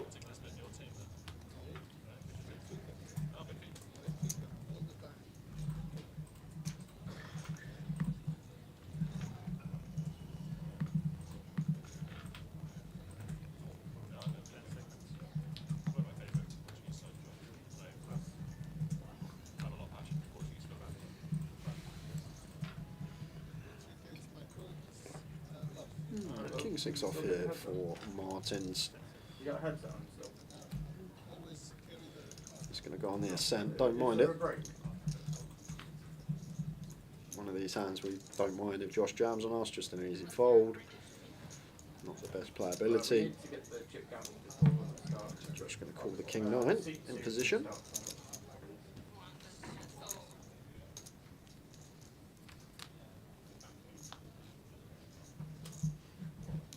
Ace high flop, ace queen 7. So board obviously much better for the Razor here. Martins is going to continue. Blind on blind, interesting one for Josh when we are blind on blind here. King high can still definitely be the best of it. 45k.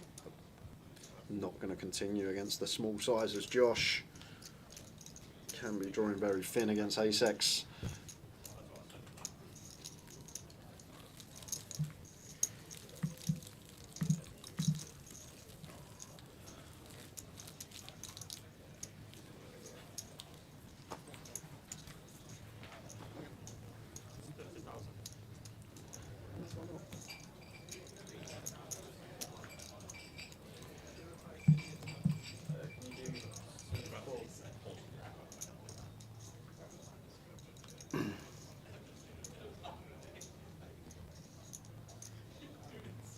Well, I just told them to pause because the other table is taking a lot longer than ours.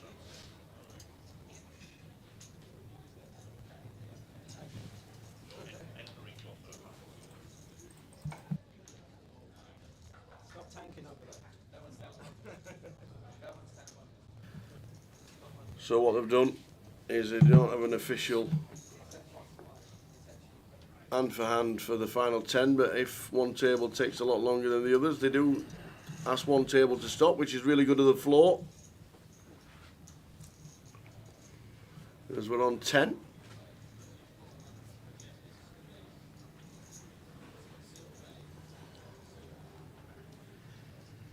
So we just asked them to pause the deal on this table.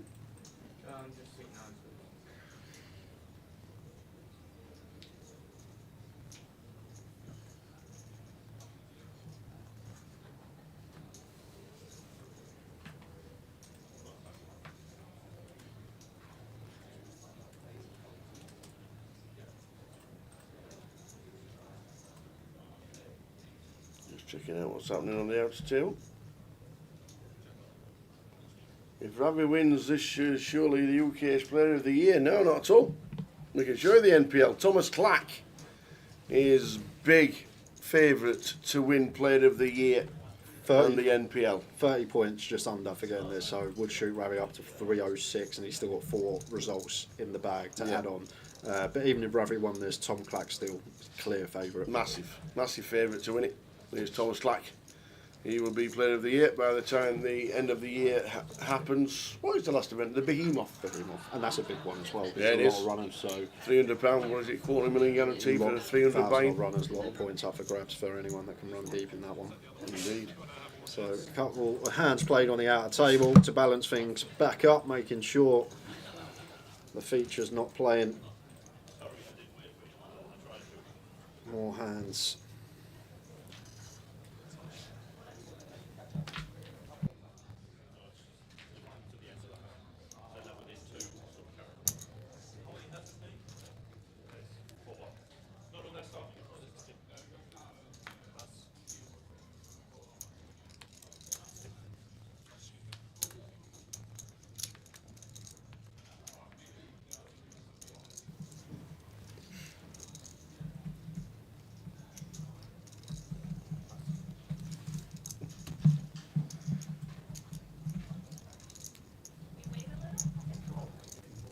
It's a festival at the end of the year, Sing. The Behemoth. I'll put up all the events. And then you see at bottom, 9th to the 14th of December. We'll be there. Looking forward to it. It's always a great event. £300. Was it $250,000 guarantee? They're all the fantastic Grosvenor headline festivals. We're looking forward to the grand final. Find out if we're doing one weekend or 2 weekends soon. We usually do 2 for the grand final, but when the schedule comes out, we'll let you know. And Liverpool and Coventry, the final 2 888 events of the year. A couple of weeks' time, we'll be in Liverpool.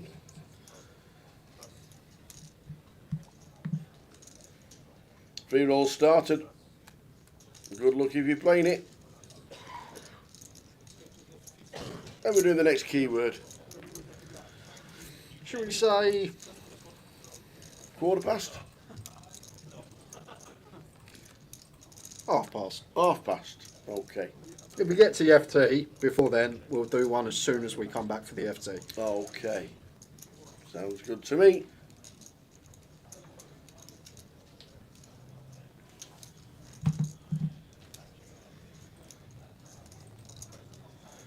Vivian with the C-bet, getting the better hand to fold. She's up to 1.6.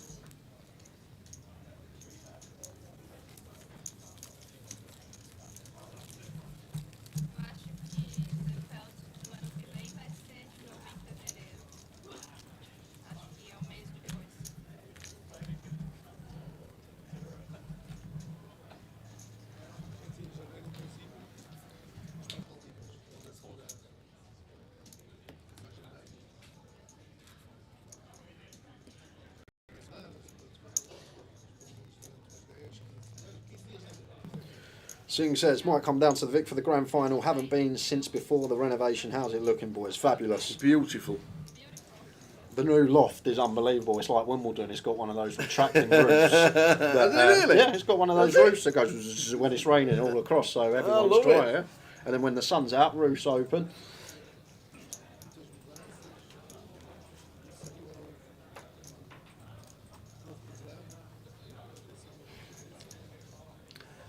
Interesting. If a guy raises and 2 people go all in after him, and he's tanking but shows his cards to the rail behind him, what should be the ruling?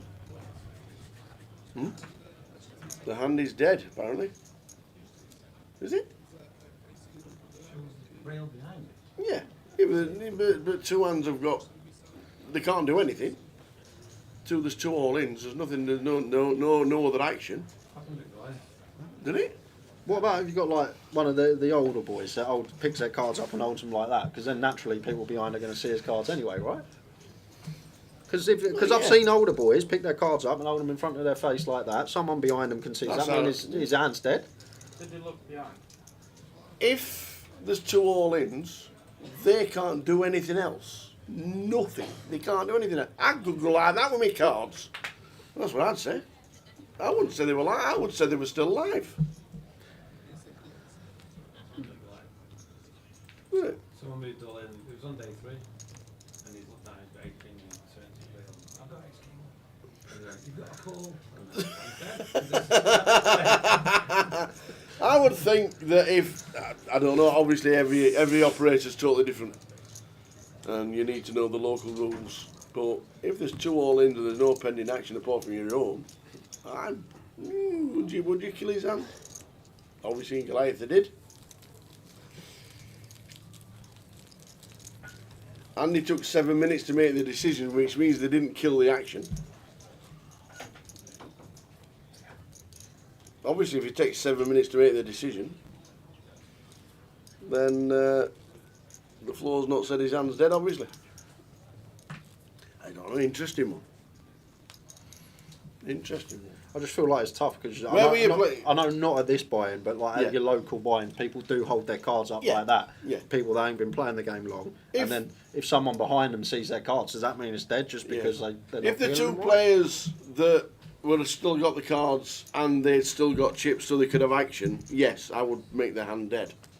But because the 2 guys are all in and there's nothing else they can do and he's last to act with his cards, I'd keep him live.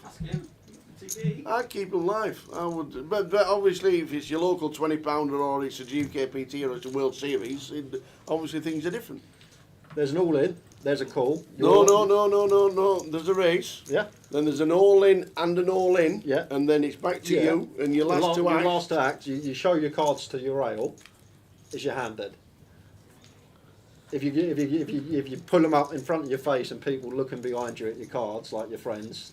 The golden rule is that if you expose your hand to get a read facing a bet, it will be exposed. Yeah, but he's not fit. Yeah. Let me finish. Yeah. He's putting it to the rail. I would say that if he folds, I would still expose that hand so the table has that information. Because potentially the players either side of him have seen that as well, and all the players at the table are entitled to that info. But is his hand dead then, or not? It's not dead. Your His hand hand is not dead. Unless he is trying to get a read from whoever's in the pot. Okay. Well, the other 2 are all in, so they're not really. They can't really do it, can they? So, yeah. Thank you. Interesting, because Asifo's not told us what happened yet. What happened to Asifo? Why don't you call Jack? Your mate Jack Ethel that you always name drop. Hey, that's a good shout, actually. Give Jack a call. Just back to this one here, and Nuno clickety click makes it 1-2-5 and trying to. I actually really like this from Nuno. Just basically clicking it here, trying to free bet call off for what is only 12 big blinds.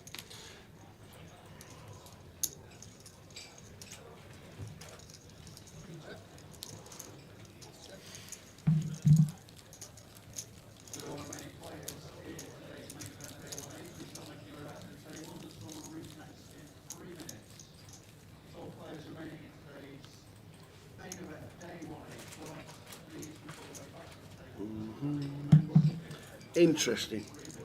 Still not told us. Can we just press that button so it like ups it up one? I feel like I'm sat in Antarctica in a minute. Thank you very much.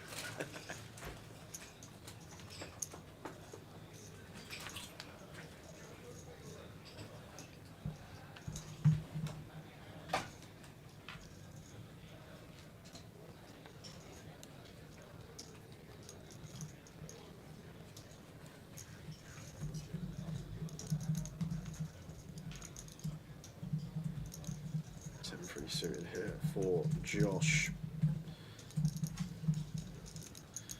Only 12 bigs for Stephen Bean.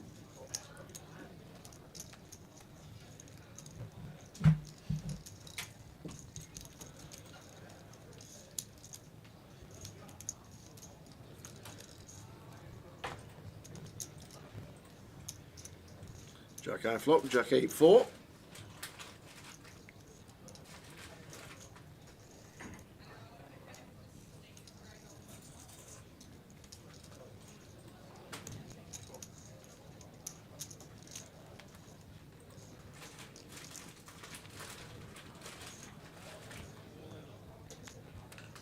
Six of spades on the turn. Josh tried to take this away from Stephen with a stab. Going to be check folding here and now on the turn. And as Josh check folds, Martins is up out of his seat, and the reason he's up out of his seat is because we do have an all-in and call to head over to. Let's see who it is. Kev Allen. Uh-oh, Kevin Allen. So Kev has shoved the pocket tens over the Ravi Open for 650k. Ravi calls ace 10. Just needs to hold for Kev. An ace on the flop. So only the case 10 is going to keep us alive now. Ravi finds the 3-outer. We're going to need to find a 1-outer. And we don't. Kev Allen says good luck to everybody. Fist pumps all the players. Good friends with old Martins as well. Here's Kev Allen. We're on 10. We're on 9. Sorry. As Kev Allen books out in 10th. So well done, Kev. And there is an 8-minute break. 8 minutes. What was that? Well, I've done it there and they couldn't see me other hand, so I had to move over here.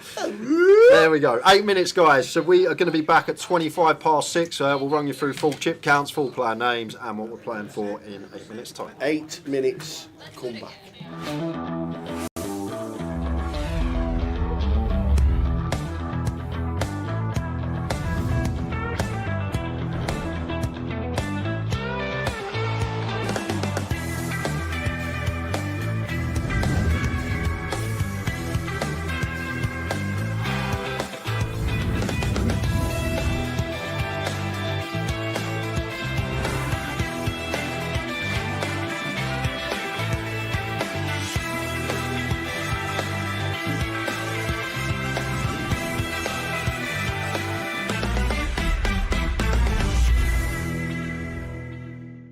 Yes, guys, we are back. We are at Heathrow Terminal 5 because, for the 4th time ever, I am just laughed at me for vlogging.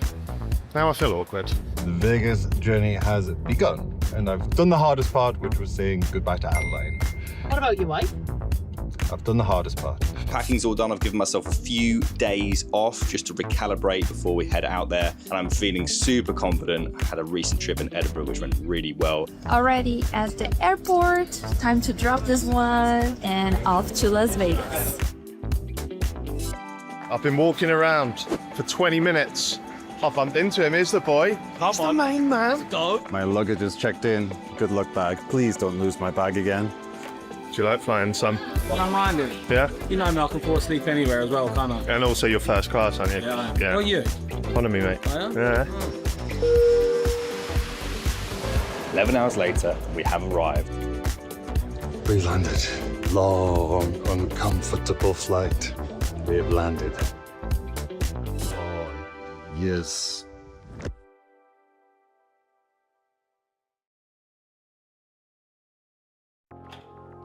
Well, hello.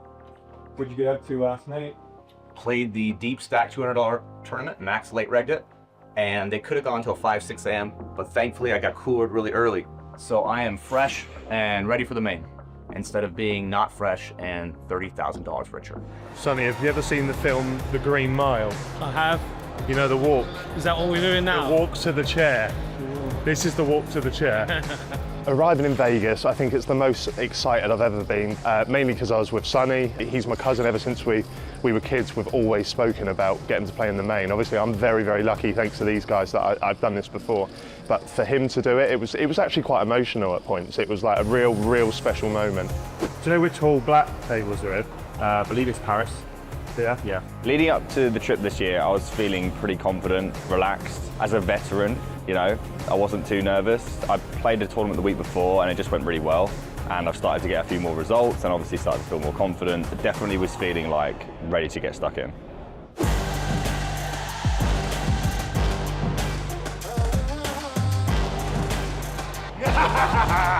Let's go!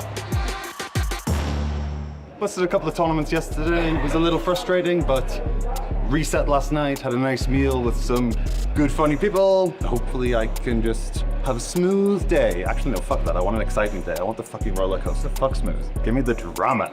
Day one, yeah, I'm excited. I feel like I'm just starting today, which is not true because I'm here already 1 month. It's getting exhausted because running bad and having a bad luck for 1 month is tough. I felt really comfortable before the trip this year. I'd played a little bit live in Barcelona and I was comfortable handling the chips and dealing with the action, remembering the pot size. Just playing live is different than playing online. Just trying to remember it's a poker tournament. I've played thousands, tens of thousands of these. You know, this is what I've trained for. today's day 1. We are so far from anything important. Unless I'm on day 5 or 6, I think I will be pretty calm and not too excited. I had a good night of sleep, ate a light breakfast today, and I'm feeling great. I hope I can perform well. Look at it. Look at it. The wrong angle. It's looking at the doors. Look at this. When you get to the main event and your run hasn't been that good, you could feel a little bit down. And for me, even though my run was super bad, I came super excited. You hear that? You hear that music? We're here. We're here.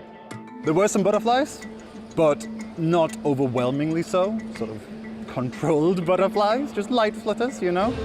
This is a tune. This is like our ring walk. This is our ring walk. Hey, how are you? Good, how you doing? Pretty good. This is the camp before the storm, and you can hear this music. It's like every year's music, and every time I hear it, it's like, gives me goosebumps. 127, here I am, here I am.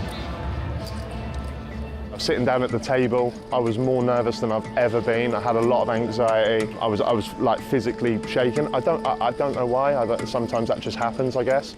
There wasn't really a time where I was feeling like butterflies. The main thing is when I get into the tournament and I hear that song going, that's like, oh, okay, here we go, this is the main event.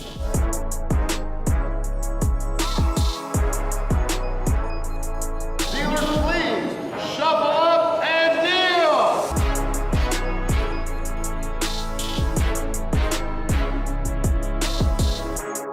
It's two feelings. Main event, all those butterflies, super happy. But I sometimes feel a bit anxious because I see a lot of people, makes me feel like I don't have a lot of space. Sometimes it comes all at once in my mind. And I have to say, no, Lucia, just take it easy, one hand by hand, and forget about the rest. I got out of the gate and chipped up pretty quickly. Went from maybe 60 to 70K. I was just excited more than anything. It's basically my playground day 1. Pretty sure I was going to be the best player at most tables. I actually wasn't the best player at my table, but I personally had a really good table, super friendly, and was able to make some good headway early on. Feeling good now, nerves are settled. Just going to take a walk outside, have a breather. Might even get back to my seat a little bit late, have an extra 10 minutes, just chill out. It was wild. Seldom got the best hand, but I got good enough hands to have to V-pip and battle and do whatever. I saw myself down to 12,000 at one point, but then it just went absolutely wonderfully. There was a gentleman who wasn't very polite. Let's leave it at that. And I doubled up through him, so that was pretty nice. I look around, I didn't know any of the players. They all looked recreational. So I had an amazing sit draw. It was very easy to navigate. I had 2 very good first levels where I could chip up a lot. I settled in all right, settled in. It's a nice table, which is always nice. People are friendly, so that's all good. I'm still excited now to be part of it, but yeah, the nerves they're settled, definitely. Day 1 was a hell of a ride. I've been absolutely hitting everything. Pocket aces, ace king, ace jack, so the poker god's been in my favour. I was down to 17K. The hand that got me down to 17K was a weird one. I opened king 10, it goes 5 ways. The board comes king, king 7. I bet small, call, short stack jams. I rejam. If the player behind doesn't overcall with a worse king, my stack is in the clouds. But because he did overcall with a worse king, we all lost to a full house, I won the side pot. So I was on 17K, but I would have been nearly gone. But we battled back from that 17 up to 39 and then back down to 31. Yeah, and having lots of fun actually. Got about 85K, so I'm pretty happy with that, but we're now being moved into the horseshoe. And I won't lie, I was already imagining what that bracelet would look like on my wrist. I started okay, because I won 1 3-bet pot with pair of jacks. But then, not playing much, I didn't have any hands to play, and I lost 1 with pair of 9s. So I'm like I started. Not bad. As the day went on, I felt more and more comfortable. I played for 10 hours with the same people. Nobody busted, nobody got moved, the table didn't break. And so as we went on, I felt like I got to know the players a lot better, and every spot just felt easier. Now everybody starts to feel a little tired. Now during the break, I will stretch a little, walk, try to clear my mind. I'm on 115,000 chips. I can't believe it, guys. I cannot believe it. I am absolutely buzzing. I went down to 40K, but then I managed to turn it around, and now I am at 65K. 2 more hours to grind it out. Hopefully we get ourselves on the right end of some juicy pots. That would be lovely, but it's out of my control. Started off by losing a few chips. I had a nut flush draw against the whale, which is tried to get to, didn't get there. I paid off a river, which I'm a bit disappointed about, but it's whatever. And then I just won every hand for like an hour, up to 108,000. So it's a good start, but it's nothing more. Sonny, you've turned it around a bit, haven't you? I've turned it around, mate. I'm warming up. Come on. Unless something goes drastically wrong, which it could because it's poker, I think me and the boy are going to make it through. See you in a bit. 115K, sitting back down, 2 hours on the clock. I'm folding. In the second last hand of the day, I tried to slow play aces. I ran into it.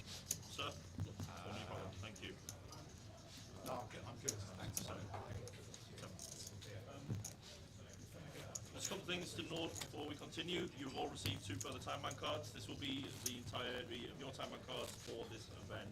You will receive no more from this point onward. Once we reach 500, your clock will reduce to 30 minutes in length. Sorry, where's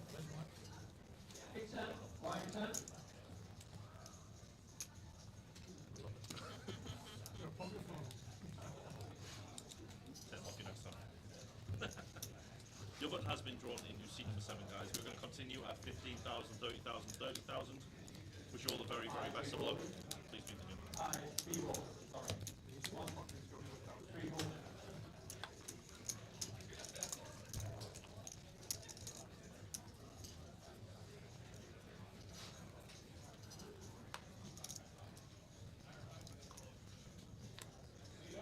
Final table! Welcome everybody! Woo woo! Set and ready, quick rundown. We've got 2 on it! Yeah, we got 2.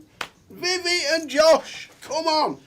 Can we have a winner? Vivi in the 1 seat, Ravi in 2, Stephen Bean in 3, Husney Alcuzi in 4, Nuno Duarte in 5, we've got MB in 6, Josh Manley in 7, Martins Adenaya in 8, and Jack Hardcastle completing the lineup in the 9 seat. The shirt is out. Oh, fantastic news that Nuno is an 888 qualifier. I don't know much about Neil in seat number 6. He's down as GDPR. Ah, Maybe he doesn't want us to know much about him. That's maybe true. His name's Neil. I'm going to kick us off first hand of the FT with an open with the pocket 7s. Makes it 60k. Jack A6 off in the big blind. Defends his option, and the dream start for Neil at this FT bottom set on the King Queen 7. And we'd just like to see bet here. Not going to get any action.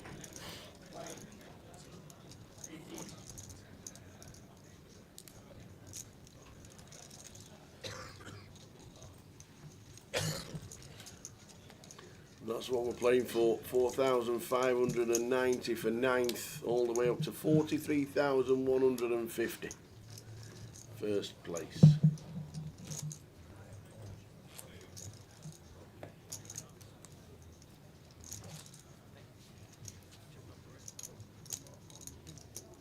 How are we doing? Night Shopper.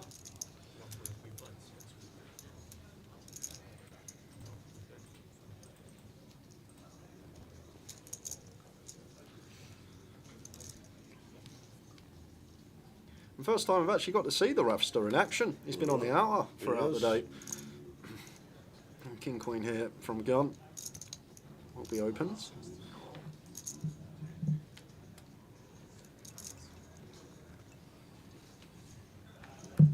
He's going to be out of his comfort zone, Ravi. No slave screen to look at the stack sizes. He's used to always looking at the screen that we have for most events. Yep. Not on this one because it's all set in. Part of the fixture and fittings. Looks fantastic, this room. Raise and take to kick things off. If you're not defending the Queen 4 suited there, might get involved. I'm going to give Ravi's on the gun opening range some credit. And as I said, guys, we would go to a keyword at 6:30. Yes, bang on. It is now 6:30. I'm just awaiting the keyword from Lime, and then we will go to it after this hand. Another two $33 tickets for 888 to give away, another 6 of those, and 5 109s later in the day.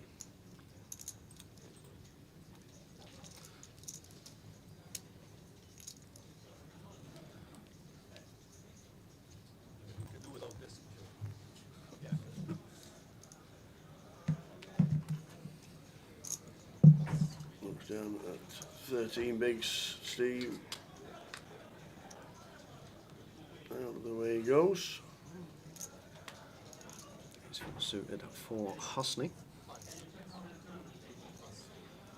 Pass up the option to open. Josh will do the same. Anything for Jack on the button, King 7 offsuit here.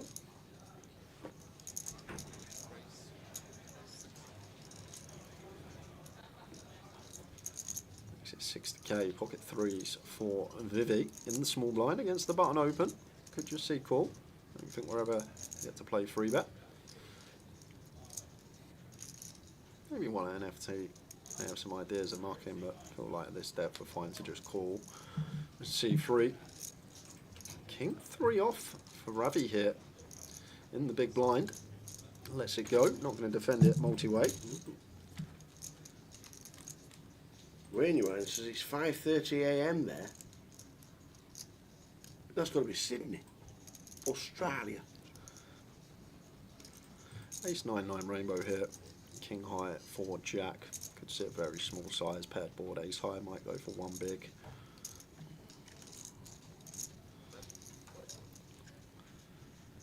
Slightly more, 40k against this size as Vivi with the pocket 3s. It's awkward already. Getting 5.5 to 1. Feels like needs to take one off.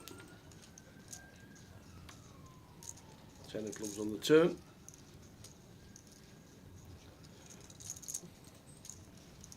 No interesting for Jack, obviously.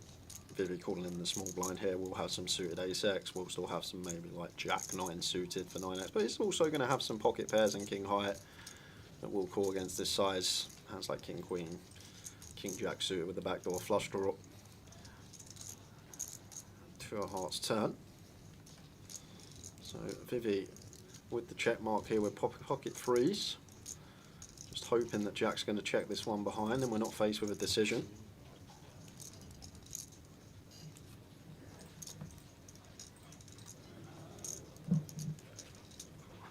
And the keyword is ready.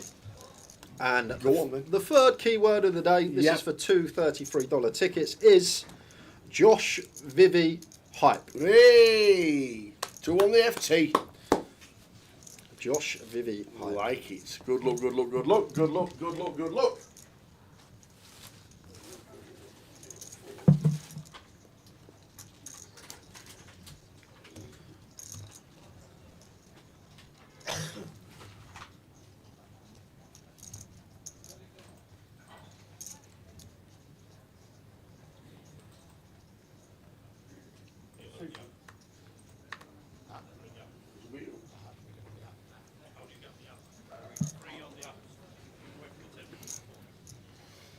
Josh Vivi Hype.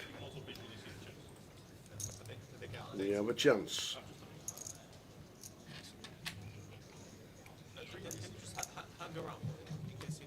Was it Newcastle last year when Ian won? What did Ian win? Pretty sure it was Newcastle, wasn't it? 888 Newcastle? I think you're right.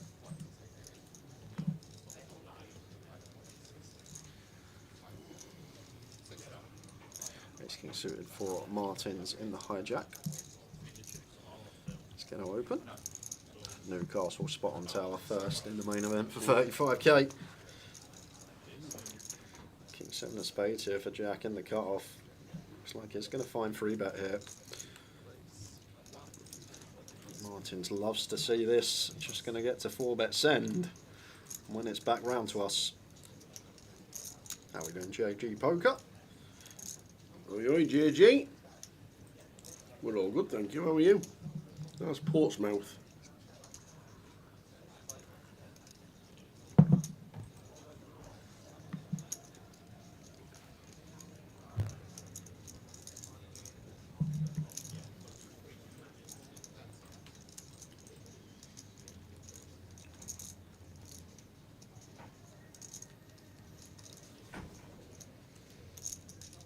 One more minute for Josh Vivi Hype.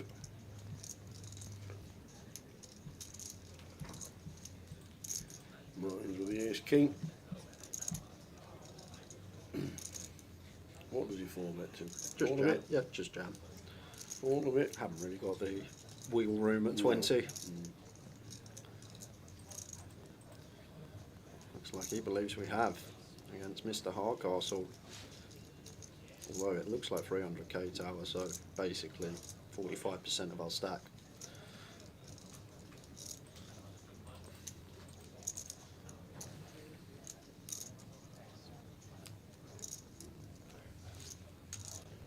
Jack gets out of the way. It's Derby Day. Is that Portsmouth v Southampton? Has to be, doesn't it? It's a Thursday. There's no football on a Thursday. No, he said it's Derby Day this weekend. Oh, this weekend. It's Derby Day for us this weekend as well. Arsenal? No, West Ham.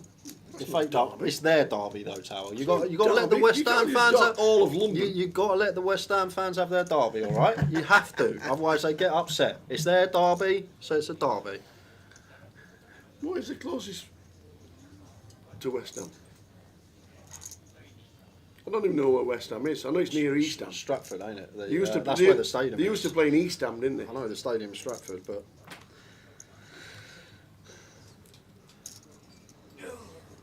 Here we go, Josh Vivi Hype, who's winning the tickets. Harry Poker. Harry Poker. And Cocker Poker. I like it. Harry Poker, Cocker Poker. Congratulations on 2 tickets. $33 into your account very soon. Stephen here, can he find the jam? I would like to see it against a Ravi button opening range. We're just going to get so many folds. Lands on call.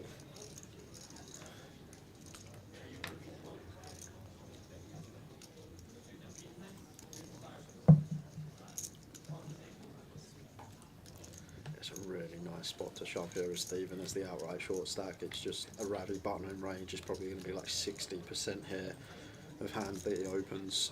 This Jack King. Well, action here. Stevie Bean, second pair, redraw, rabbit, bottom 2. We have 10 BBs.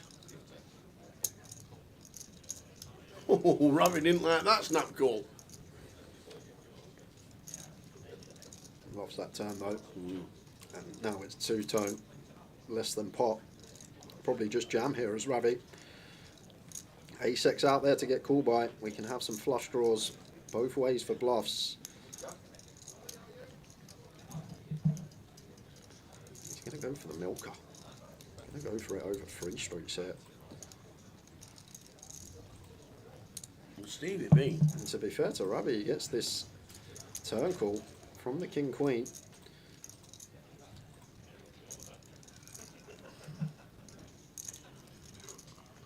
Stevie Bean knows that Ravi could do it with absolutely anything. And now he leads the river. Check all the flop, check all the turn. But leading very small. And he says all of it.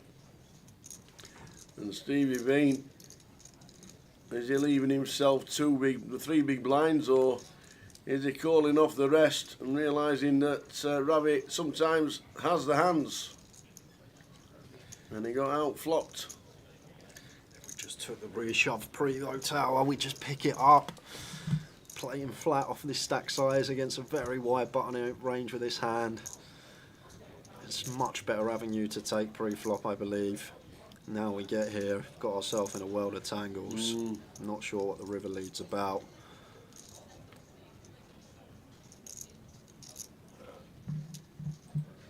Is he gonna keep himself in this tournament?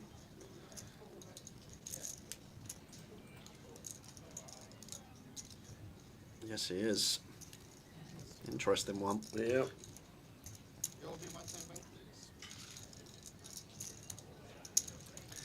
Now it could be Ravi's time to have a little bit of fun for 5-10 minutes before Stephen gets these chips in.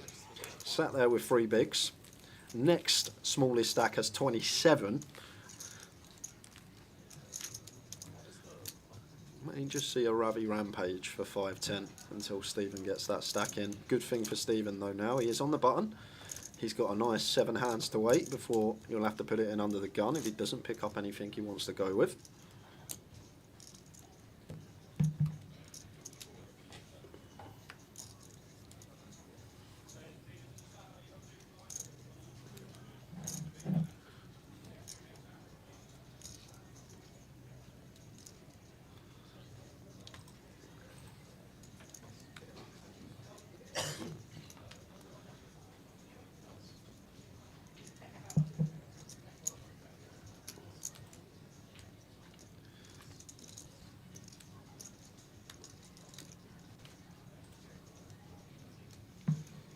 King 4 Ravi, out of the bin.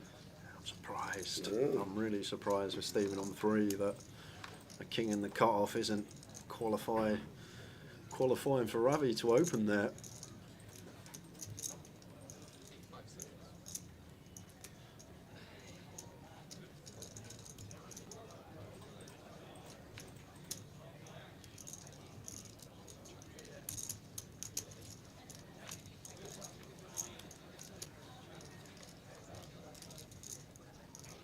King out of flop, King 10 Queen. Moving over the bottom.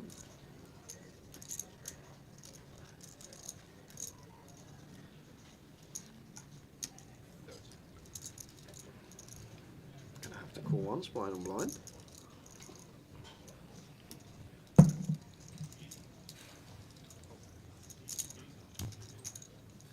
Makes the call. Ace of spades on the turn. Not the most attractive card to be barreling on as Husney. In our hand, not really doing much. I don't mind the stab on the flop. Just fold out some 7 eyes, 8 eyes, 6 highs. But this ace turn, not an attractive one to barrel here. Just going to be a lot of these jack X up and downs in our opponent's range. So white flag wave.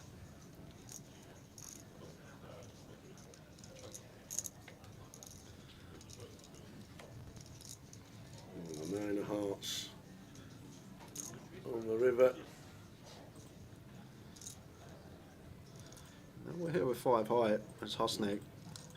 I feel like it's a good decision not to barrel turn, but once Nuno checks back, do expect him to have a lot of this King X, Queen X, 10X, 1 pair holdings. So he is going to try and fold out these type of hands and does get the 10 to fold. Very nice. Husney with the moves.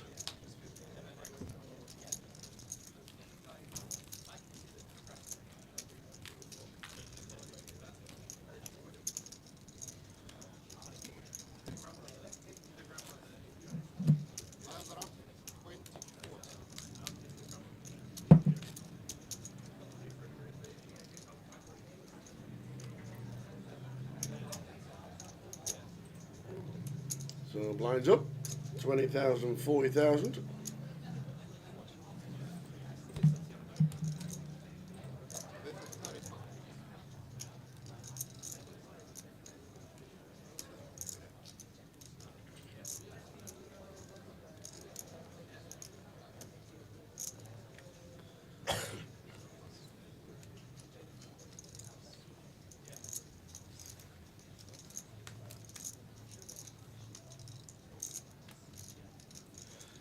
Stephen finds an ace. And that's good for the triangle.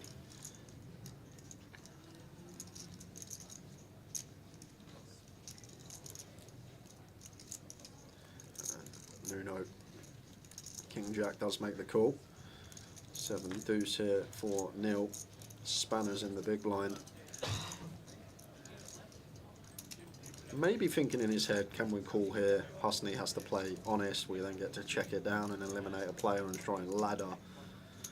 7 deuce, it's the worst possible hand. Let Nuno do the job.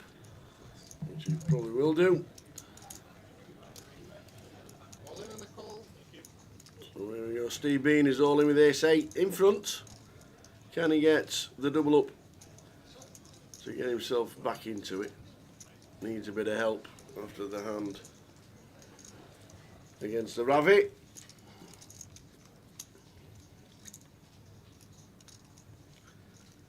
Eight, 7, queen. We catch the 8. We do indeed. Same scenario. Beautiful kings and jacks. Oh, the turn is a killer. Now we need an ace or an 8. And it is not. The turn of the Jack of Hearts is a killer for Stephen Bean. Out he goes in 9th. Well played, Mr. Bean. £4,590.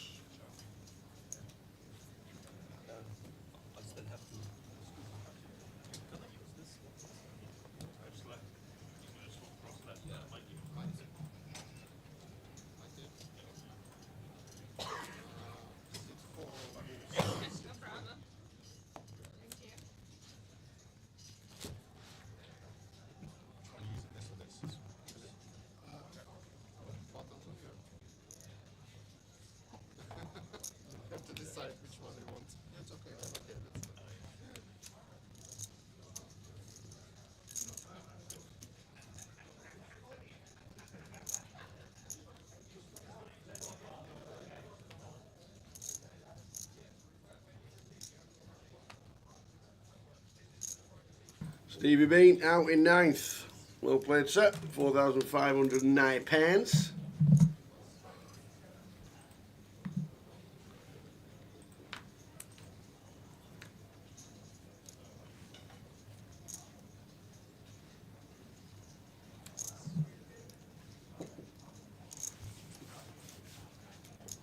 Nuno, king queen on the bottom.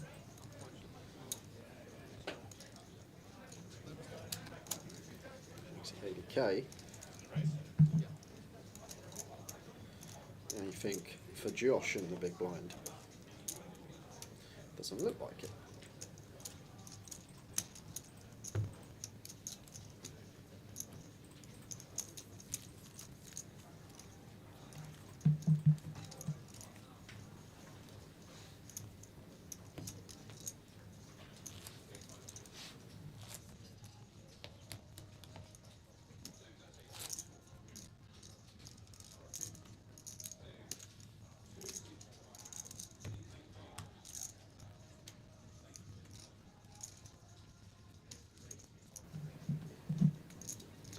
The password, I'm not sure you can still get in. I think it's only 40 minutes, but it was London, 888 London High Roller.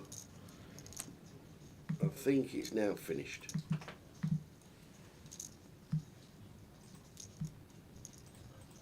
More over the weekend for everybody who has missed a free roll today.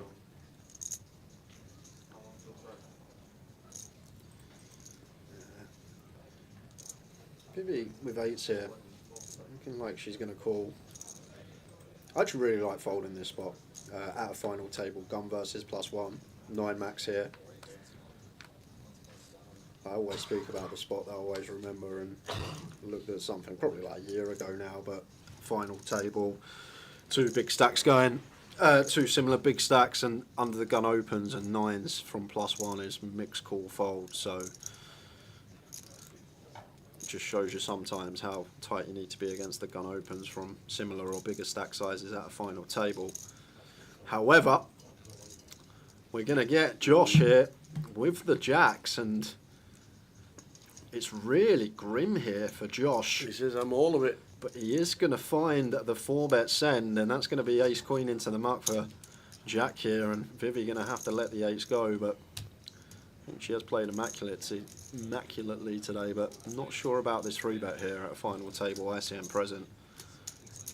As I say, I've seen spots where like 9s aren't even happy calling here.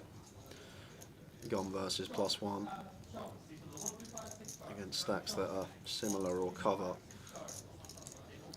But now it's just always going to hit the mark.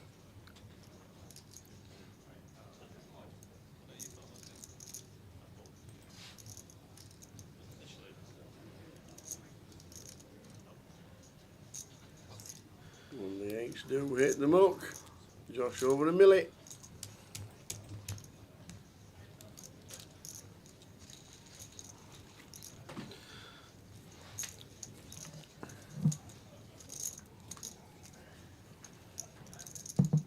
Yeah, lovely pick up that for Josh, just to pick that one up.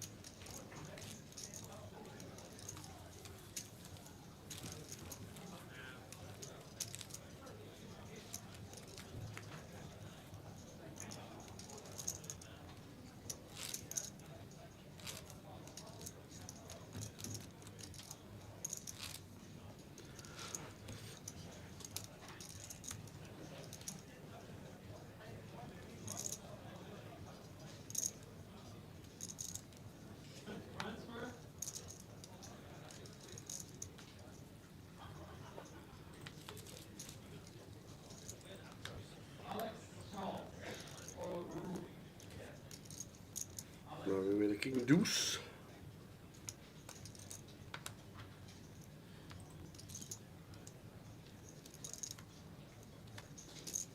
And the free rollers are nearing the money. Awesome. Josh on the button here, Jack 9 of hearts. Needed to be opened here. Be way too tight to let this one go. And Queen 8 for Jack in the big blind, covering. We'll expect him to defend this, facing the button open.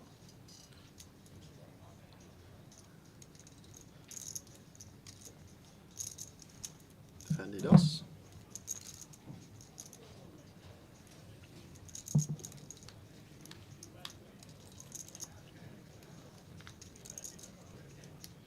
King 7 flop. And if Josh can find a C-bet here, we'll just be taking the hand away from Jack. Doesn't even need to go large on the King 7. Really dry texture, could go for 1 big or thereabouts. It does go for quarter, 55 into 220. Either way, same result. Jack getting out here. Great start for Josh Manley.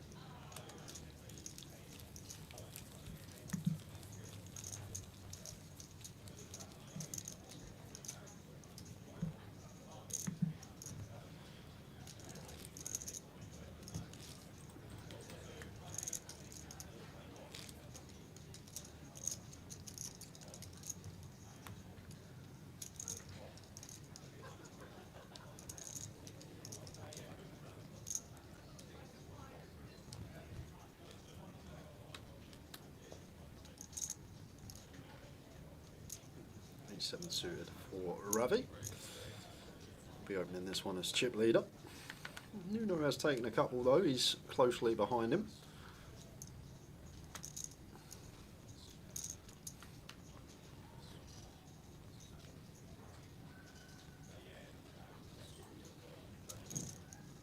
And raise and take for Ravi.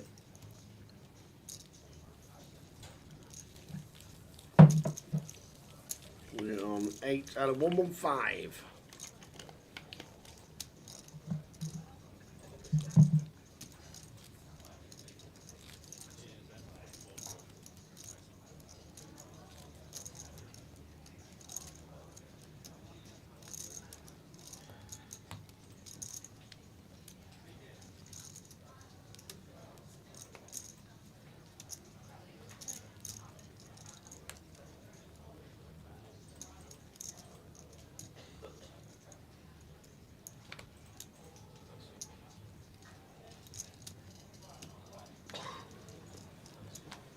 Queen 9.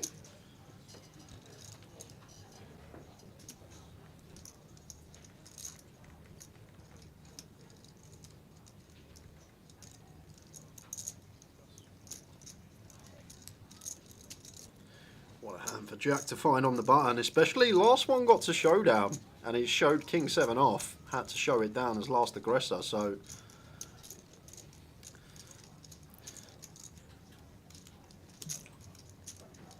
Queen Deuce suited here for Ravi. Looking like a defend.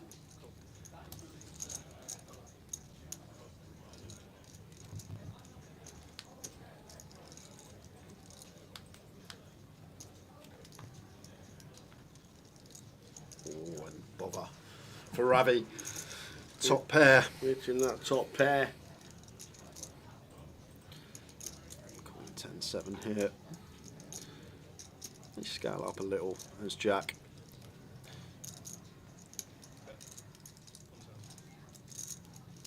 Does find half for 110. Ravi, no option but to check call.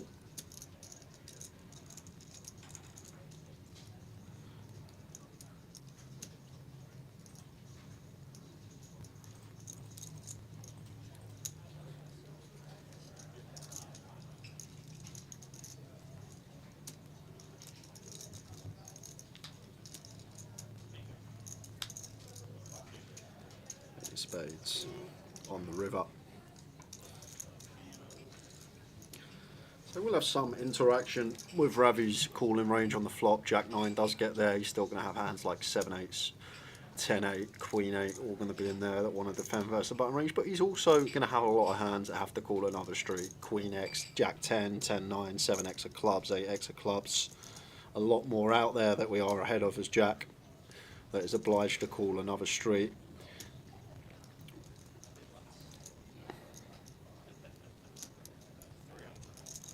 Go for 300.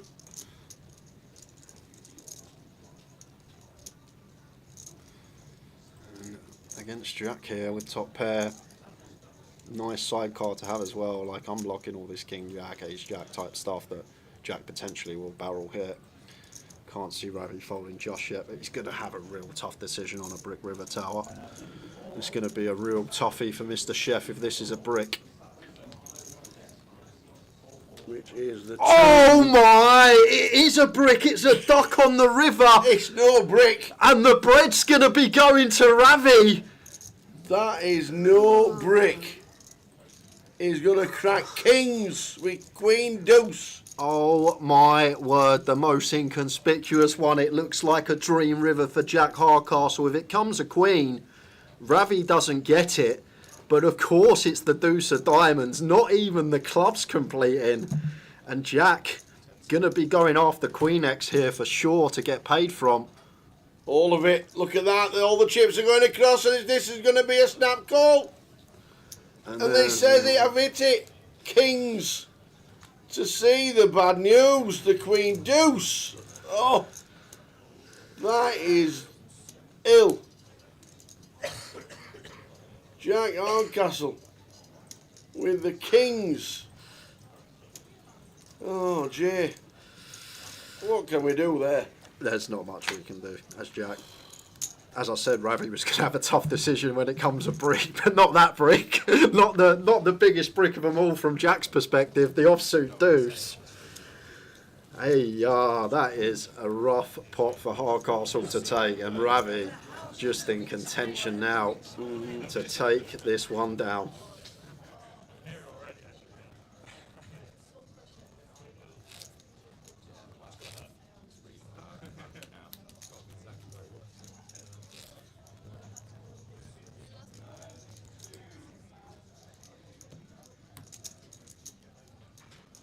£5,080. That is unlucky.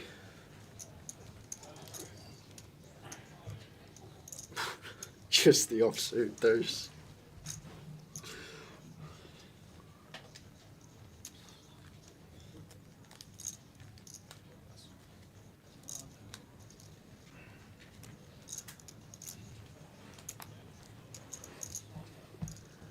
the offsuit deuce.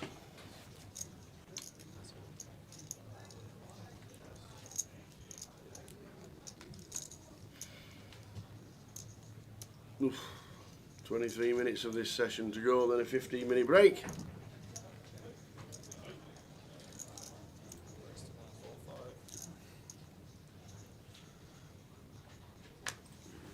Already is Ravi's time to shine. Nice combo, to be fair, to use in this spot against Husney's 20 bigs. Gets that one through.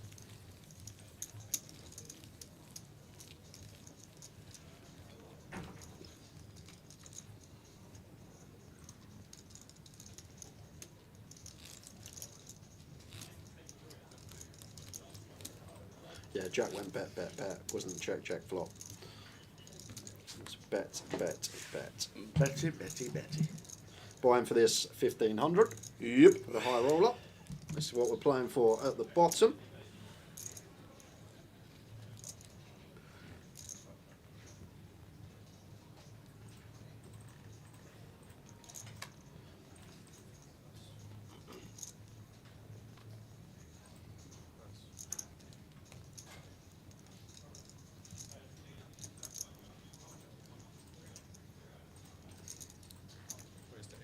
Yeah, I think there's some confusion there. When you say check back means the last person to act is check behind. So I think that's all it was, confusion in how you worded that sat for Baraka. And you say someone checks back, it's always the player in position check in.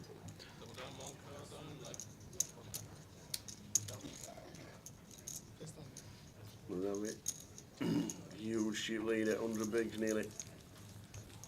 After taking out Jack Castle in 8. Literally mad hand.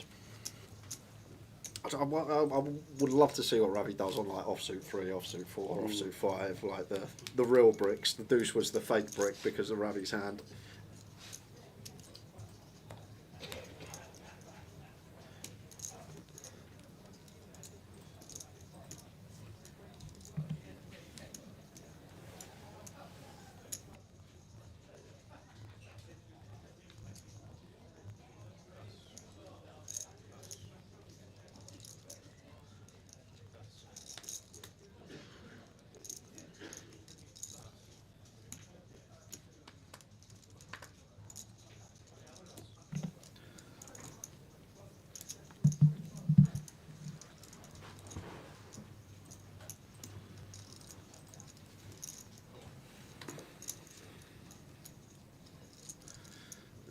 The big blind here, pocket sevens. No complete in here.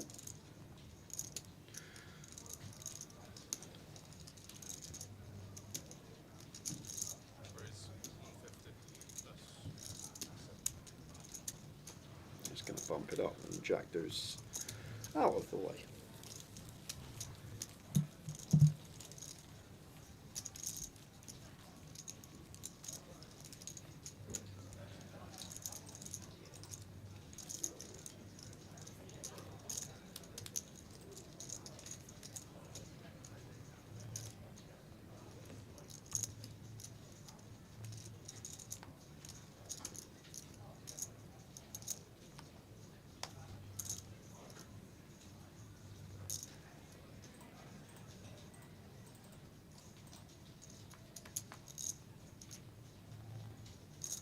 I'll tell you what, guys, we're breaking 20 minutes. We'll do another keyword at 7:15 because there's so much to give away today. You give us some more away. So we'll do another two $33 tickets at 7:15, which is 11 minutes. Is that Josh's takeaway food? Yes, it is.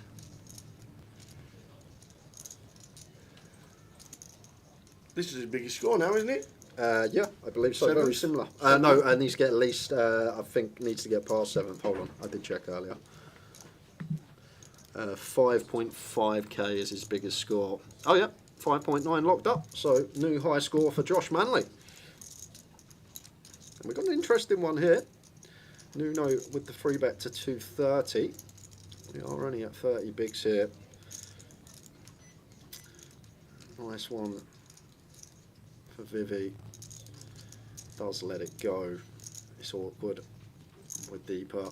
probably get to call 13 on and half out of position as well, and at an FT. Sometimes the way to proceed is not get involved.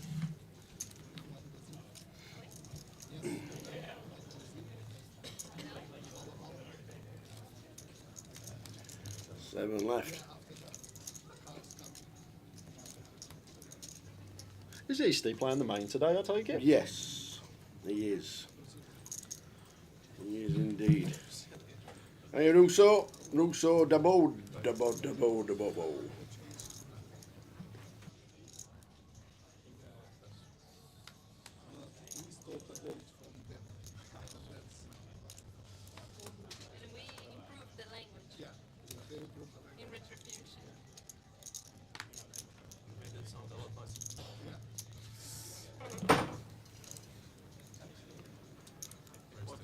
Jack 10 for Nuno.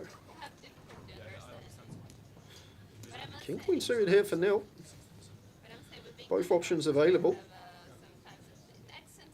Could go for free bet, could go for call. Call seems nice. We do keep in a lot of dominated hands, and we're not going to be able to free bet call for what is like 38 effective here. As long as he don't fold here, there's nil. Can get behind whatever he does. Let's go for the free bet option, and Nuno having to fold.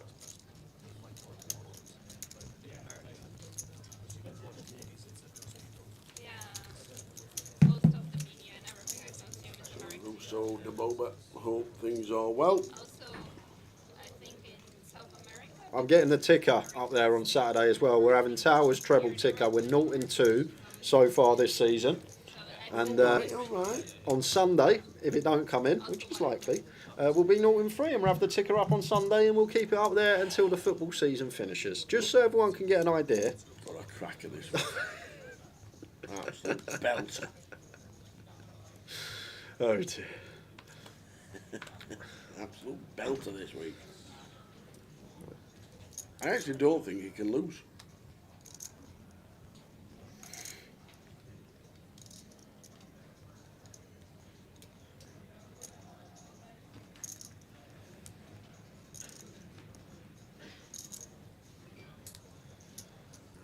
To Martin's big hand, blind and blind, ace queen suited at 20. Can start either way here. We could go for raise, the raise call. We could complete. If he raises, we can then jam. One thing I wouldn't do as Martin's is open jam. It's just too good a hand. We want to induce. We want value from it. I'm not getting any value from the Jack 5. A non-poker player here about to ask a very silly question. Go ahead, pop punk cowgirl. There's no silly questions on this stream. No silly questions. Our questions would be is if you're a non-poker player, why you're watching, or welcome along. Good to have you on board. What is the question? So under, you see the boxes on the table. There's two boxes in front of each player. You put your cards in there. Under the felt is a scanner. In each individual card, there's a tiny little microchip. The scanner scans the microchip. It's sent through to the system. Each individual microchip is assigned to each card, and then when it comes through to the system, the cards show on the top left. So there's a scanner where the boxes are, and there's a tiny little chip in the cards. The scanner reads what card it is, and then it is forwarded to us, comes through, and you guys get to see the whole cards. There we go. As easy as that. And there's no such thing as a silly question. We are not trolling you.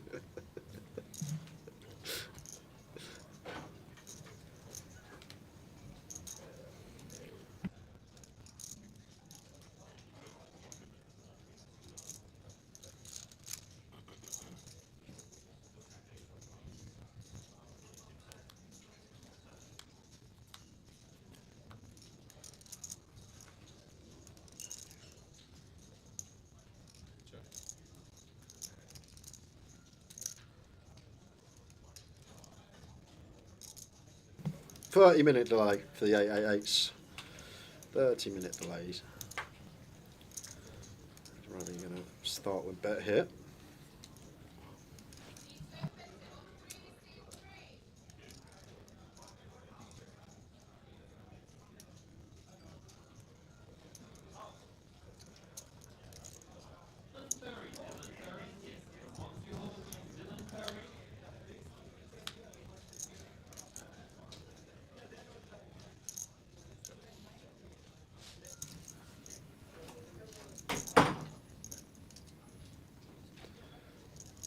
Oh, it's Josh's other half, pop punk cowgirl. Been with him 7.5 years and still don't understand this game. Tower, how can you not remember our great chaps about bowling for soup? Absolutely. Sorry. Indeedy. Now Chris Burney's left. Will we ever be the same again? So if he calls Queen High on the flop, I think we have to call Queen High on the flop here against Ravi. Like, he will get aggressive with a lot of ace-X and probably not going to bet hands like Queen Jack, Queen 10, Queen 9 himself, which can show down, but on the turn, hard to continue as Vivian does let it go correctly.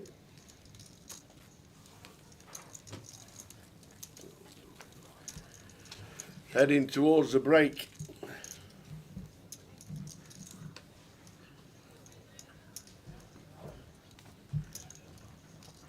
In the morning, in the free roll.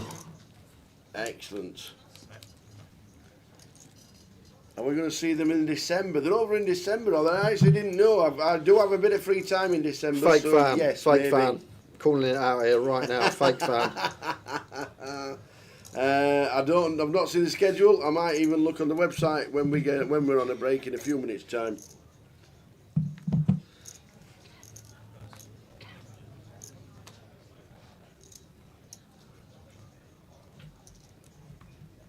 Will they be close? I hope so.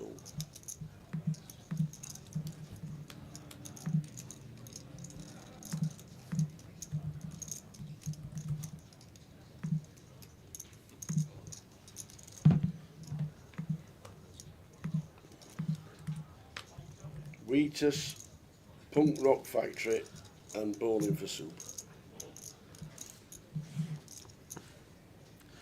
He's doing so Ravi just jams a small Husney can't do. Don't know anything. Not there. Is he just called it off? Queen Jack Queen Jack Queen? For 18? Wow. I'm saying on to the next. Yeah, I think Ravi's. And Husney, with the Jack Queen, has made the call. Oh, off to the flop we go. 5, 10, 10. Calling for 18 with Jack Queen off. May just regret it in a couple of moments' time. Oh, no, he won't. Might not now. Hey. Oh, man. Lady for Husney, fading Barry. Oh, wow. The jam from the small was just the ace, and it was just the chips from Ravi, and Husney all of a sudden says, yeah, call. Wow.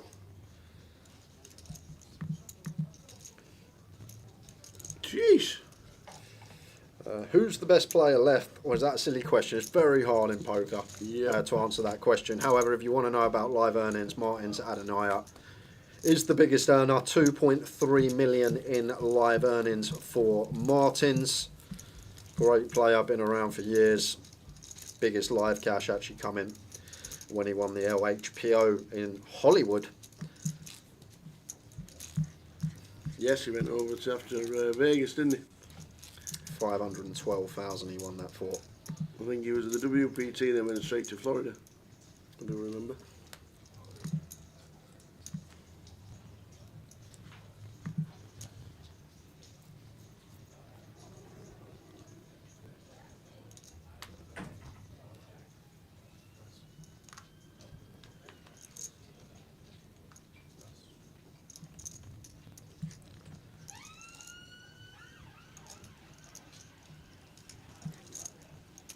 Martins with the ace jack.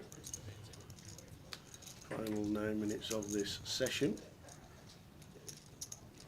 No, I don't think Ravi's even close to that number. I know he don't put his results on the Hendon, but don't think he's surpassing 2.4 million.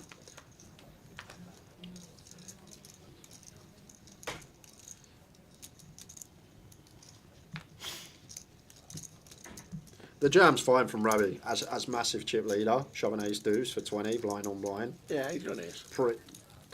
Pretty standard. Yeah.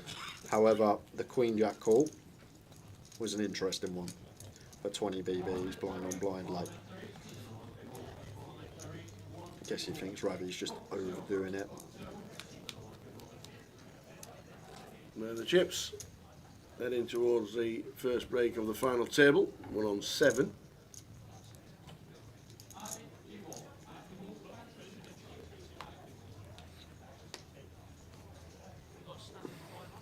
What's your opinion? So, well, obviously Martin's been around for a year, very good player. Ravi, only been around like 4 or 5 years, but very aggressive, very good. Vivi, whenever we see her on the table, plays very well. But it's very hard to say in poker. Like, you can't just go off results in live because variance is massive.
So Ravi, 77 big blinds. 7 left.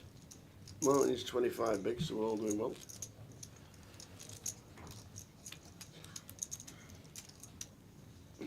God, Richard, you're really trying to get this from me, aren't you? If you were to stake one, who would it be? In this moment in time, because he's on a bit of form and a big purple patch, probably Ravster. Yeah. Probably the Ravi. God, you really wanted an answer, Richard, there, didn't Absolutely, he? he was He pinning won. you down to one.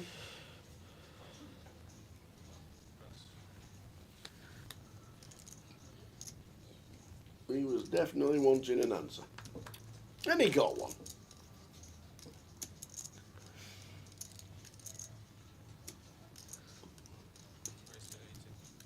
Yeah, Cal and Rob Duras have been playing most of the 888s, but obviously there was a break and we've not been to London. I've not seen the guys down in London, but they played most of the area events. Did Rob Duras get a score last weekend? Something? I'm pretty sure. Now we're doing Parabellum. He won the cup in Luton. There you go. 3 weeks ago.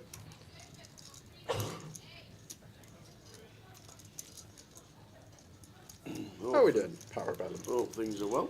Heading towards a break. We're on about 5 minutes to go until the end of this session and the first break of the final table. The final 7. Steve Bean and Jack Hardcastle departing.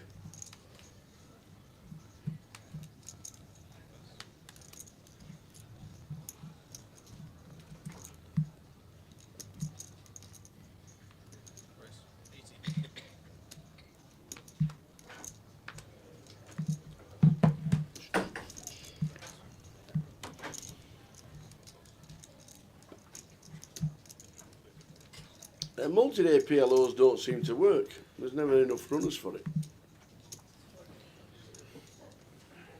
Yeah, we had a PLO here at a grand final a couple of years ago. That was like a really big one that really won, but it's very rare you get a big old turnout. Kings for Neil on the button. 3 bets to 250. Round to Ravi after an open, and in the bin to go. 4 minutes of this session to go, then a break.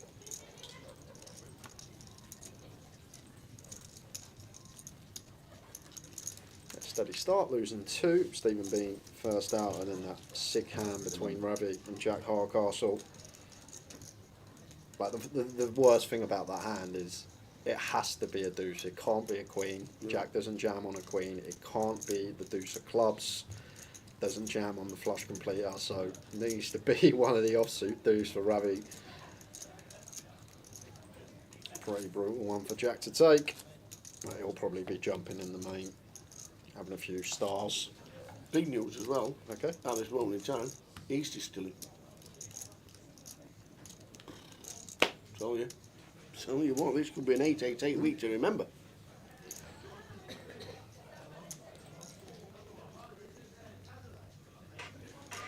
Who's playing bongos in the booth? Nobody.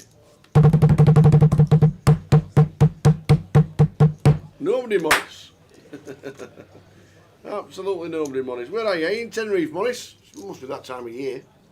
Bit of late autumn sunshine. Oh my God, that is loud. Sorry, Lime. That was me. That was me just tapping on the table, but there's no bongos around. This is a bit of a wild one from Hosni. Deuces at an FT from +1 would not be opening this hand. Wouldn't even open 4s, 5s. Deuces is one that should be hitting the mark. And Nuno actually got a nice one here to do exactly this with. Very nice find from Nuno. Ace-5 suited. Covering stack. Punishes Hosni for the extremely wide open from +1. I always say in this spot, like, we wouldn't open ace deuce off, but better to open ace deuce off than deuces, just because you got that removal there at an FT. Block some free bets, block some reshoves. Deuces not doing any work. They just block the trash, the deuce 9, the deuce 8, deuce 6, all now less likely being out there. God, people weren't happy with them bongos, I'll tell you that. I don't even know what bongos it was, but I just tapped the table. And I won't do it again. I got told off. And going back to bowling for soup just for one last time, they're literally playing Wembley O2 Arena, and that's it. What's the point? Coming over for 1 gig? That can't be profitable. Are you kidding me? So what, Wembley, 90,000 people? No, the O2 Arena. Only holds 12,000. No, it doesn't. What O2 Arena are you going to? The O2 Arena in Wembley holds no more than 14,000. No, well, so it's already gone up by 2K. Yeah, it's already you've already added 15% on after we've just started this conversation. There is no way the O2 holds. I can't see it being less than 20,000. I'll have the unders. You'll have the unders on 20. I reckon it's got to be 20. At least 20. Well, you can't only do 1 gig and then leave. Exactly 20. I'll tell you what. Exactly 20k. Could have been 19,999. There, well done. So 20k, what, £50 a ticket? I don't So know. what's bowling for soup? I don't Nah, know. I can't don't be. know. How much? Well, 20 quid a ticket? 35. 35. Aye. That's a lot of money over the course of five gigs. 20,000 people. They're doing 1 gig. They're doing 1 day. Oh, just one day? 1 day, that's what I'm saying. Even still. They're doing 1 day in there you go, no more than 35 quid. They're doing 1 day in London. Oh, more than fair. They're about 50 quid. There we go. There we go. Still. So they make a mil on tickets. Still. Just a mil. Well, that's if it's sold out. That's a bit weird, just doing one day in London and then that's it. A bit weird. Anyway. He just always does it, Gully. He'll say something, then he'll think in his head, hold on a minute, I might be wrong now. He'll add a little bit more on. We'll chat about it 30 seconds later, we'll add a little bit more on. And then I eventually got to... I'm surprised he holds 20. I thought it was same size like Manchester Arena. Because that only holds about 15.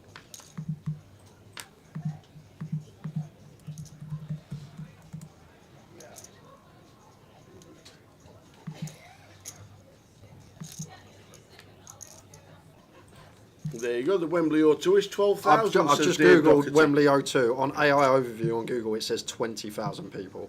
I believe Dave Doherty. Oh, you believe Dave, yeah? I believe Dave. I think Dave's never done anything different.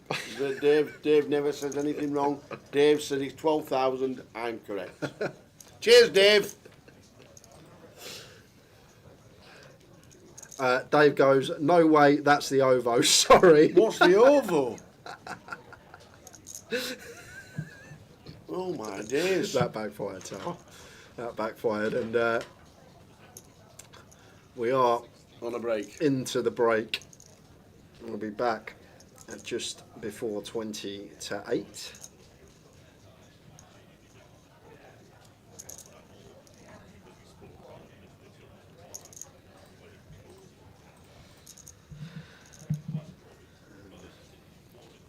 it's going to be the end of it. I'm not sure what Neil's thinking about here. Does he not want his little break with the King 5 facing this lead? Does he know it's on him? Does eventually let it go. We're on just shy of 15-minute break, guys. We will see you in 13 minutes. See you soon.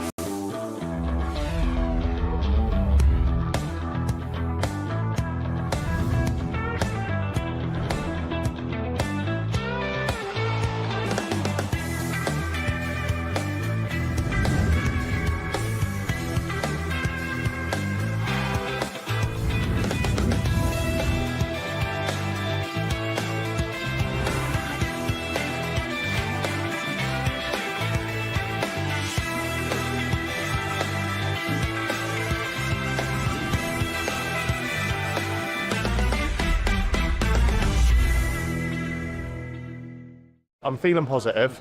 We're going to double up. When you speak to me next, I would have doubled up. I promise you. Or I'll be in the pool. Come back, bro. Day 2. I feel good. I'm just waiting for Aaron so we can have a little pep talk. How you doing, fella? Pretty good. You ready? Yeah, I'm super ready. All right. How about you? Feeling good. Yeah? Yeah, so for day 2, I was feeling like really confident, like even more confident than I was on day 1. Just take the spot that's good. Chip up when you can. If you run a bluff, you think it's a good spot, good, great, do it. Do what you think is right and live with it. Like, I'm cool with it. Feeling good, man. Just being here is fucking brilliant because I was down to 12K. So every pot I've got is an opportunity to do something. So really excited. Also realistic, most poker tournaments end in heartbreak, but we'll do what we do. I believe in you, son. Get it done, mate. I just want to get through to it. Yeah, you will. No problem. Right, let's go find our seats. I 100% hadn't shaken off how day 1 ended. Going in with just 40 big blinds, just half a stack. It was hard to get my head around. I've never got far enough to have to worry about playing 2 days in a row. Sorry? Okay, he didn't recognize me. He and I had a 30-minute conversation yesterday. How long was your conversation just then? A little bit less. Good luck. Thank you. Good luck. It's a long tournament. Everything can happen. We'll just try to play good poker and not to have too high expectations. Yeah, if I make day 5, you guys gonna see me excited. Okay. Would you like a cuddle? Yeah. Yeah. No, that's one less. Oh, Ian. Oh. Hey, buddy, man. I don't want to give you a cuddle. Give me a cuddle, fucker. How you doing? Good. You feel good? Yeah, I'm ready to go. You look like a beautifully shaven ball bag. Oh, wonderful. God, look at you. Wow. Fuck. Oh, I know. Day 1, people have the goal of not busting. Their goal is not actually to win the tournament, it's just to survive to day 2. Now that fear is gone and people battle a little bit harder. They're willing to bluff all in a little bit more, and it makes the game, I think, more fun, but also it's more dangerous. It's exciting. Going into day 2 is always nice. Last year I didn't make it. I'm feeling less nervous than the day 1. I don't know why. Today I found it very easy. That's the one. This feels very similar to last year, you know. I started last year, day 2, on less chips, weirdly. I wish this bag was a lot heavier, but we'll do what we got to do. It's hard not to feel deflated because I had such a stack all the way through day 1, and I sort of just dusted it off in the last hour. It looks like I'm short because I don't have a lot of chips. Didn't take me much. But I have 45 blinds, so I'm not even thinking to double up or anything. It's plenty of chips, so I'm just gonna play hand by hand and do my best every hand. We're just heading into the Thunderdome now. It really makes you feel like you're in the main, and the lights are much less harsh in here, which is nice. This one? Yeah. That was lucky. First person I asked. It can only go up from here, or I could be out. But I'm feeling positive. We're going to double up. When you speak to me next, I would have doubled up. I promise you. Or I'll be in the pool.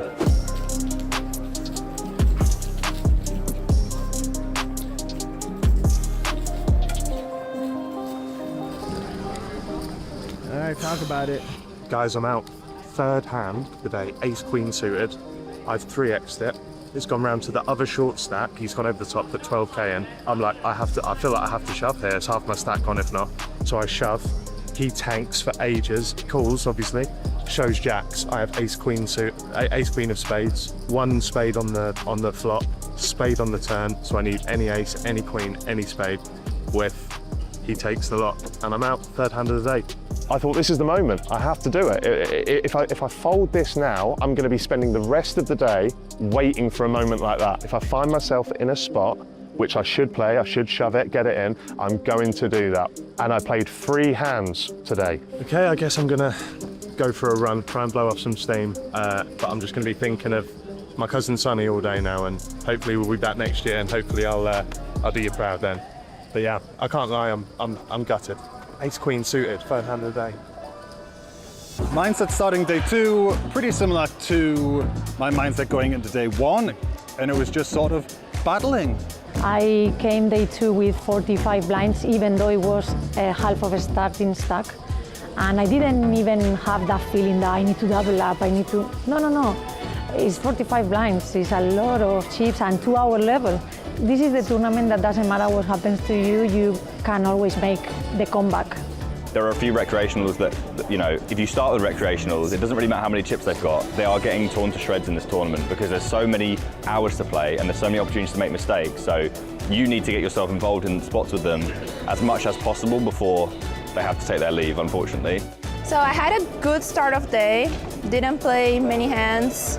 I could go from 104 to 136, which was pretty good, was still way above average.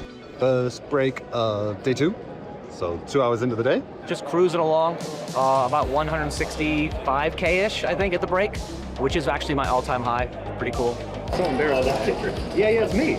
I'm so embarrassed by it. I made into a shirt. Started the day with 63,000, peaked at 80 on 70. Feeling good. I was a bit guarded and suddenly I got aces and my opponent had queens in a very a small blind, big blind board. So now we have 80K and I started with 36. I fluctuated between 50 and 80K a fair bit and then disaster struck. GG main event 2025. Pretty disgusting hand to leave me down to 28 big blinds. And then after that, it was a limp and a 3.5x from a reg. I jammed my last 28 big blinds with 10 jack of clubs. And Ace Queen wins despite me flopping a whole bunch of outs. I'm just gonna recollect myself and find something else to play. Good luck, everyone. It does sting more than any other tournament, but that's okay. Because there's 10,000 players, 9,999 of them aren't gonna win the damn bracelet. I noticed that they're breaking tables near me and I'm about to be dealt the big blind. So I'm kind of hoping they would break our table. And the floor comes over with a single rack, not a bunch of them, and tells me I'm going to the feature table. It is televised, it is on stream. There are people announcing how I'm playing. I'm wearing my Hen and Mob shirt, has 8,000 in cashes. There was a spot early on the feature table where I could have made a check raise and bluffed 3 streets, and I thought about it, and it was close, and I decided not to. But part of the reason was, man, I just got here, and wouldn't be a shame if I just blasted it all off hand 3. When level 3 started, I was down to around 60K, which was still good. But then there was the fatal hand, and I didn't get there, and I was out. All right, GG, how we feeling right after? Not thrilled, of course. It always sucks to bust a 10K, especially at such a long event. Unfortunately, I got very, very unlucky several hands in a row, and I lost all the big pots. So nothing I could do, but it's just a tournament.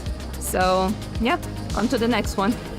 When you bust the main event, it still sucks. I wasn't too happy for maybe 10 minutes. Then I went for food, I had some churros, and then life was good again. There was a player that was a little bit weaker that opened under the gun, and I decided to 3-bet Ace Queen suited. He ends up calling, and the flop is 8-4-5 with 1 club. We go check, check. I don't want to waste my equity there by betting and getting raised. Turns a 7, no flush draw, and he just really quickly bets 2/3 pot. I was super suspicious of this. I had ace high. I thought he would stab a lot of Broadway stuff, so I elected to float and hope he shut down. River's at 8 of hearts, and he does not shut down. He actually puts me all in for my tournament live for around 80 big blinds, which is 120K. Seems like a super easy fold, but just looking at him, his energy, I don't know how, I don't do this stuff usually, but he was really quite jittery, he's leaning forward. Sorry guys, rather large decision. So 40K or something. So I was super suspicious, and it took 5 minutes, and about minute 3 I was really thought I was going to call, and decided that to stick to my mantra of better spots, even though I thought this one was really likely to be overbluffed. I ended up letting it go and got windmilled the king high, so that was really sad, and I had a good half an hour of going off the rails after that. It's an experience, right? And you have all the emotions of excitement and a little bit of fear. You know, you're under the bright lights, it's a $10,000 tournament, people are gonna see how you play. There are other players on the table that are very accomplished and very aggressive in big stacks. So I just told myself, just, you know, try to lock in, enjoy the moment. Yeah, I had to take a walk. I'd been trusting my instincts the entire tournament. This was the first time that I went against my instinct. I needed just a moment to take myself away from the table, just recalibrate and come back, and thankfully we did do that, and Aaron gave me a little pep talk as well, which really helped. They broke our table, and when I saw the new table, I have a Nikita Bastiakowski on my right in the main event, day 2. How come? I mean, so unlucky. We know he's one of the best players. You don't want to 3-bet him because you don't want to play big pots with him. I mean, I was playing as I play anybody, no? As soon as I arrived to the table, we had the first battle. I was big blind, he was small blind. I won the hand, and I felt like things were changing, you know? Like, I won a hand against Nikita Bastiakowski, raising the river. First hand, nobody knew me, if I was carded or I was pissed, I was fresh. First hand, I'm getting all the hands now that I haven't got before. No, first and last. Back to the carded and folding, losing, folding. So after just taking some time off and getting that break, I think I won like 90% of the pots that I played, and it felt unbelievably good. I felt like I was the table captain for the first time in my entire life. I will say that day 2 was the swingiest day that I had of the entire series. I think I got all the way up to like 180 at one point, all the way back down to 60K in the same level. Aaron, maroon. Yes. Oh, no, you're good. Okay. Here. It's not. Yeah, I came in at 160 and ended with 198, 198 and a half. I heard you had 198,000. That's quite a little bit less than what I've got actually. Wow. Yeah, a little bit less. What do you got? 283,500. Wow.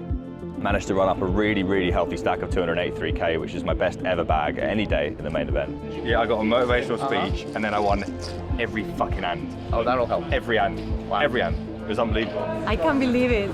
I can't believe it because it was one of the toughest days, I think. If I get busted, it's fine, but some hands to play.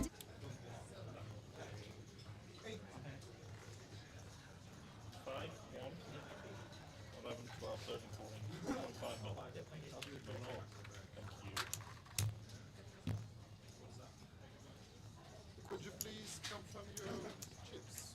5, 6, 7, 1 million? Almost, nearly.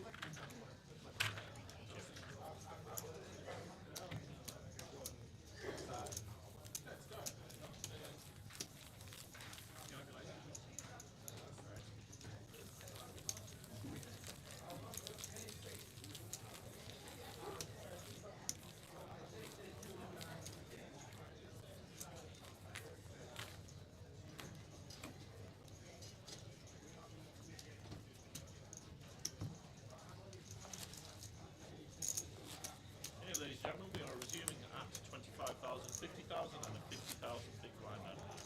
Very, very best for low. Spotlight, big blind, ante please. 25, 50.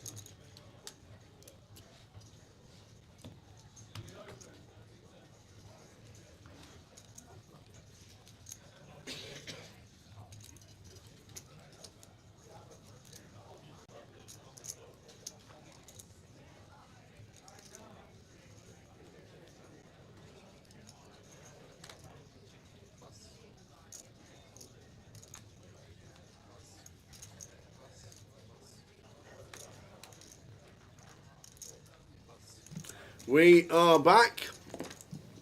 Blinds 25.50. Apologies for the blinds for the first 20 minutes. They do not get put up, but it is 25.50.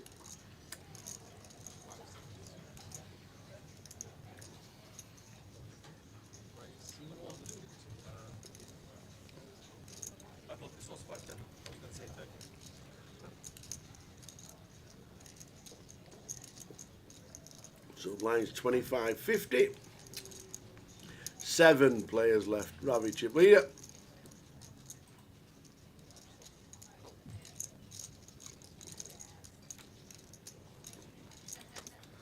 How does he approach this session? Open ender for Husney.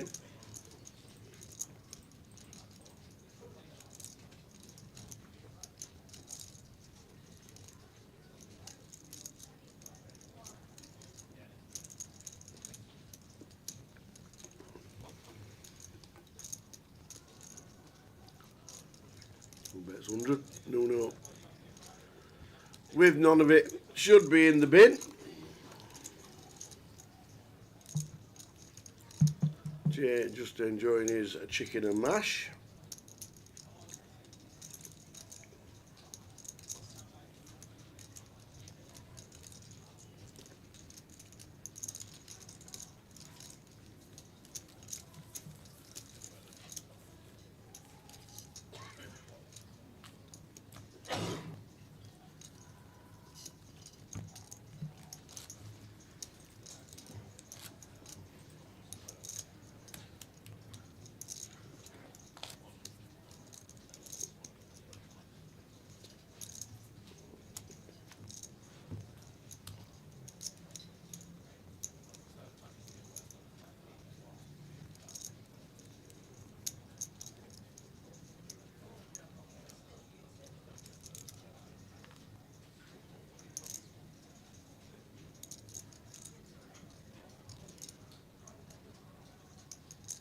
Martin's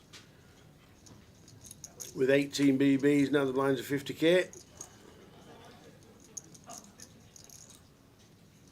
Good luck if you're playing the free roll, still in.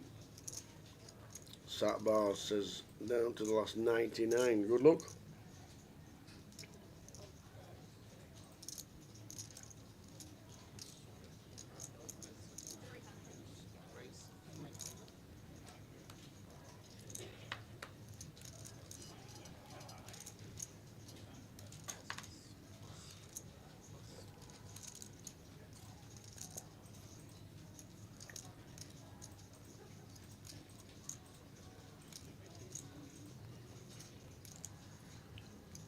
Back down to Martin's after a 3-bet from Vivi Saliba with the hooks.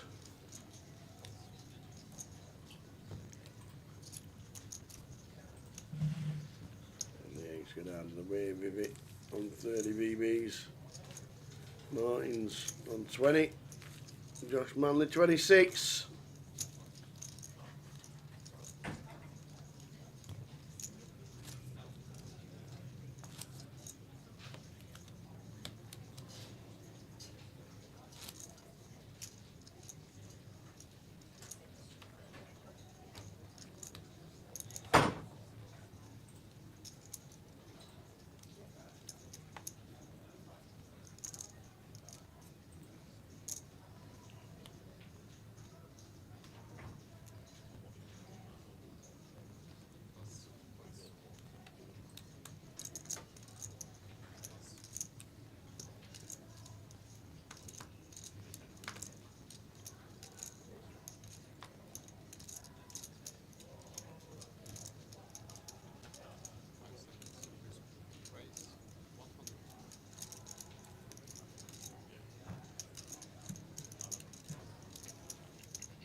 No password for anything else apart from the 888 live stream free roll. That has finished the buy-ins, so we'll have another one tomorrow.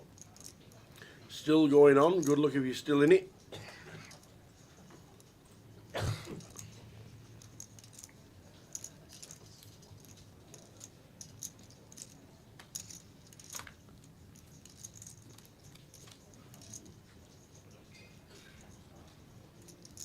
So there's and a call from Neil. The line's at 25.50.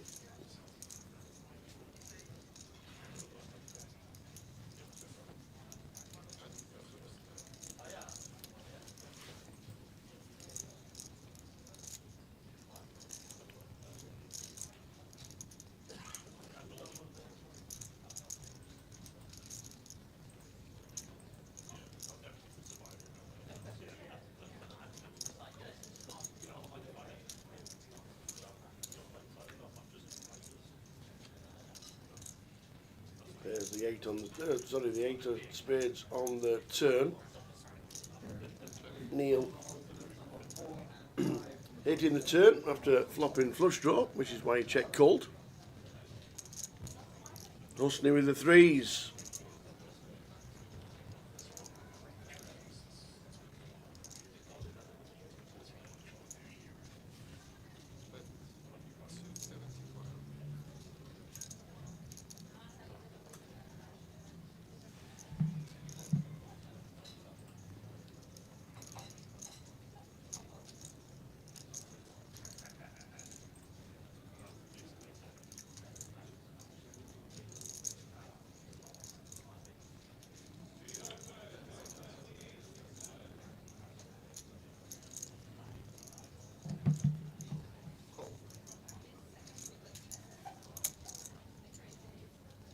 Well, Husney with the 3s, a non-believer. And Neil gets the check mark on the river.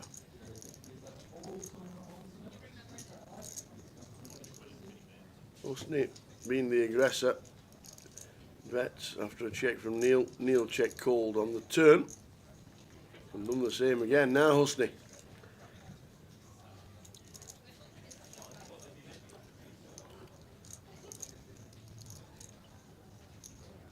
It's a million chip pot. Does he have to go pretty large to try and get Neil off this? We've seen him do it before.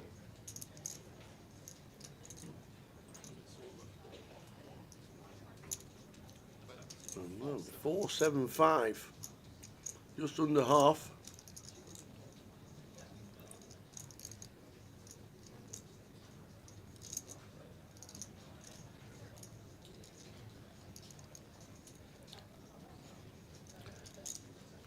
Pre-flop raise. Could be any queen X, queen jack, queen 10, king queen, king jack, king 10. Wow, and in the tank. Thought he clipped in a chip then.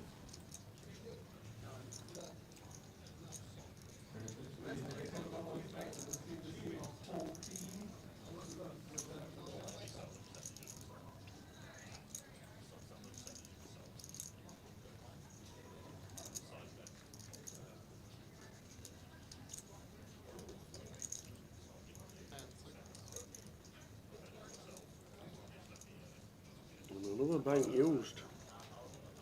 And he's thinking, what does my 8 beat here?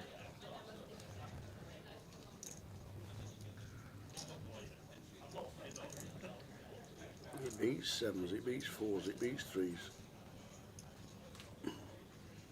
It beats a 10 jack.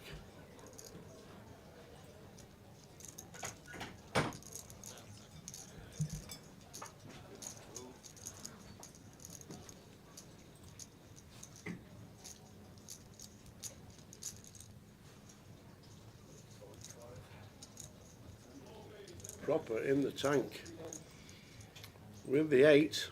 We know it's a busted flush draw, but he does have the best hand. Does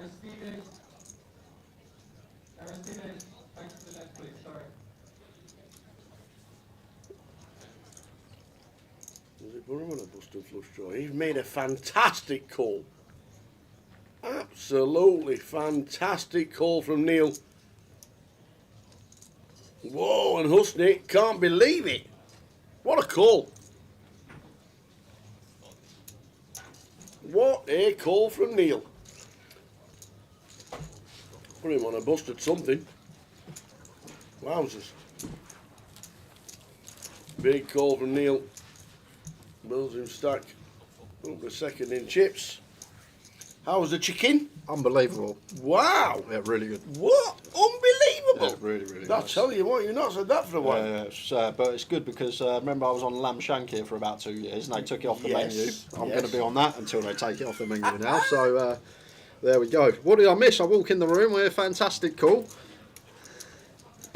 10-8 of clubs on a king queen 4 flop, 2 clubs. Turns an 8, pocket 3s for Husney. Husney doing all the betting. Neil calls the river.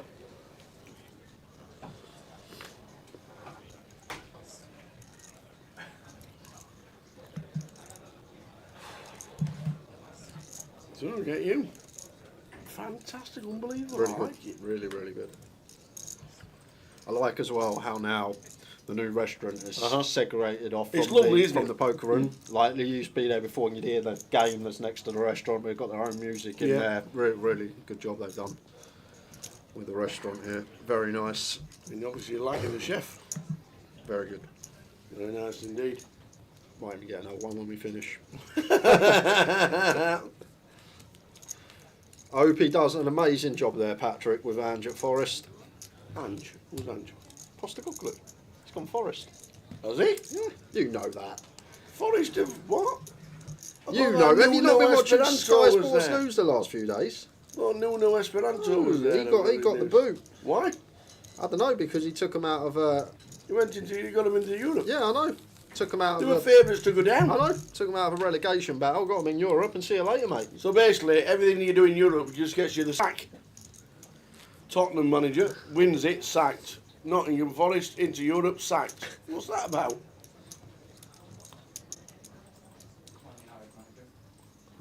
Aye. Ought to be sacked. Well, there you go. I did not know that.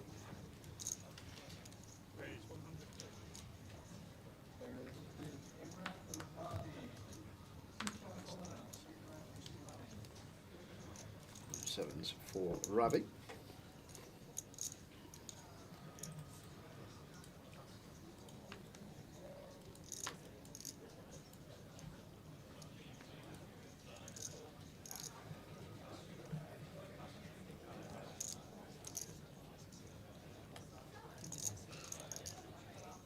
And Vivi going to need to defend this one in the big. King 10.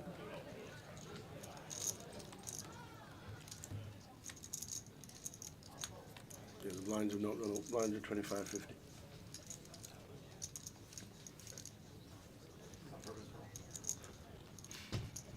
They'll be rectified very shortly as they go to the correct 25.50. Yeah, borders the under razor. We are going to have heavy C bets as Ravi here. Not going to be working. Vivi going to need to call once here. 175 into 260. Let's go for 2/3. Big bet here from Ravi. Already asking the question on a board that is all over our opening range.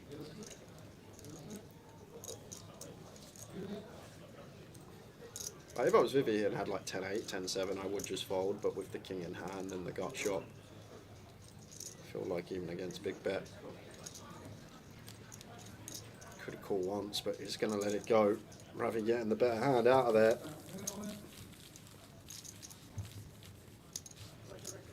So Steve Bean 9th, Jack Hardcastle 8th. 7 players left. There you go, Abercanary. Man United manager, no Europe, loses the final, not sacked. Forest into Europe, sacked. Tottenham win it, sacked. Just excluding a question for the chat here, because I don't know. Excluding Pep and Arteta, what's actually the longest manager in the Prem since, other than those two? Because it can't be that long. I doubt it's spanning more than 4 years. Well, I know obviously Pep's been there over 10 and Arteta's been there 5, 6, but yeah, could be anyhow.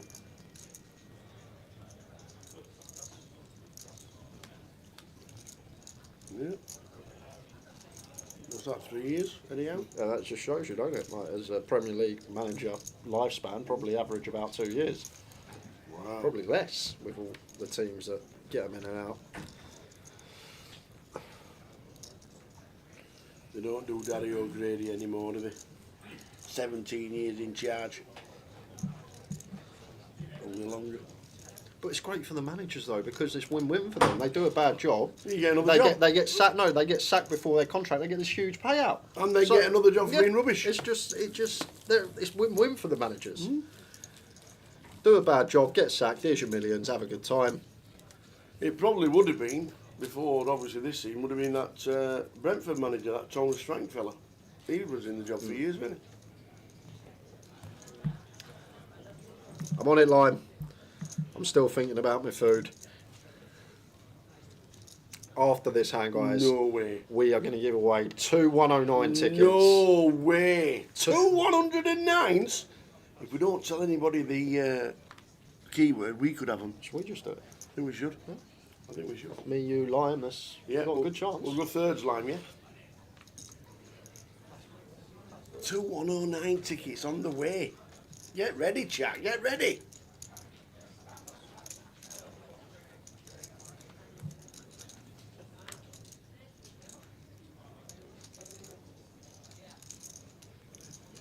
Here off at 20, 8-9 off in the big blind. That's one to see 3.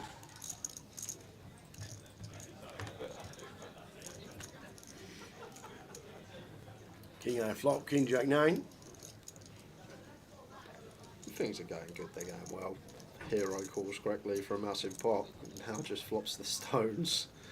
On King Jack 9 here is nil. 40% continue. And it's awkward for hustling here on this particular board with the 8-9. Yes, we catch a pair. Not really too many good turns for us other than specifically the 8 or 9. It's not a hand that's going to be able to withstand the heat of barrels. Good fold. So guys, 4th keyword of the day, 2 109 tickets for 888poker for everyone watching. If you're not on 888poker TV on Twitch, you need to move over to Twitch to participate. And the 4th keyword of the day is... Worth switching over, I tell you. Big tickets. Ooh! Big tickets. 109's giving away. 2 of them. Off you go. Big tickets. Wow. Go, go, go.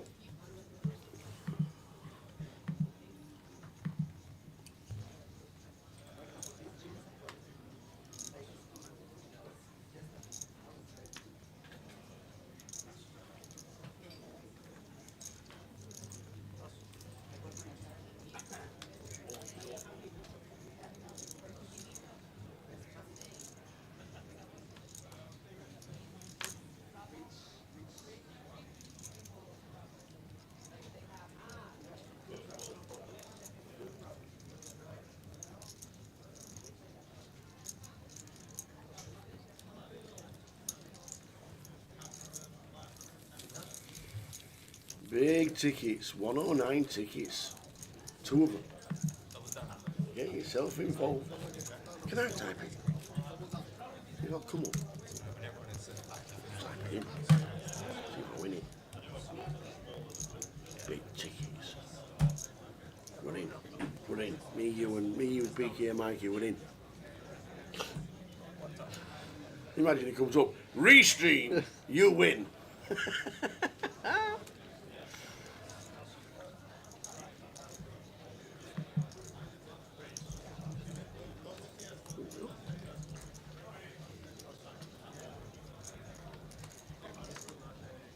For Vivi. That guy really wants to lap. That guy really wants to lap.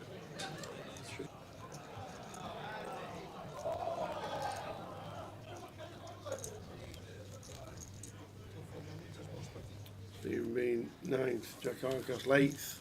7 left.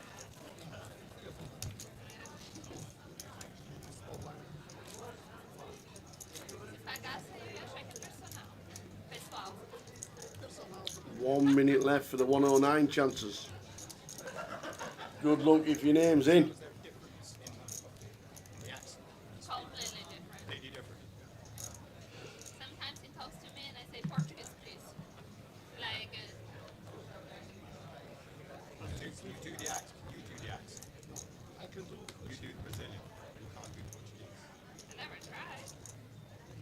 He's for Ravi as the chip leader, not going to entertain it from the hijack. Hustling here, couple of deuces in the cut off of 14. I like fold in this spot. Obviously now in cut off, I doubt he's going to fold because we saw him open deuces +1 and we were 8 max, so I think it's going to take the jam.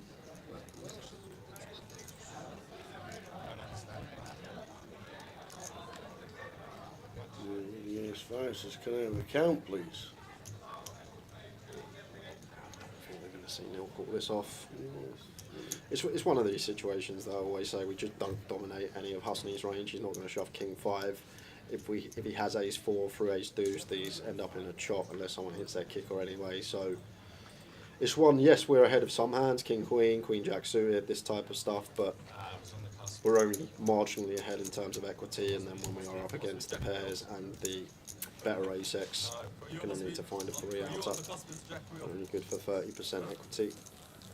The countdown has been on. Here we go. Lime Ricky! Whoa, hang on a minute. Lime Ricky wins the giveaway. Be funny if it was you now. Re-rolling. Congrats, Lime Ricky, that's what we say. Paul Andre 1000. Paul Andre 1000. Mysterious girl, gonna get close to you. Even I know that was Peter. Peter Andre. Oh, Yeah. Peter Andre. And Clebson Silva, the Brazilian left winger, in with a ticket. Congratulations.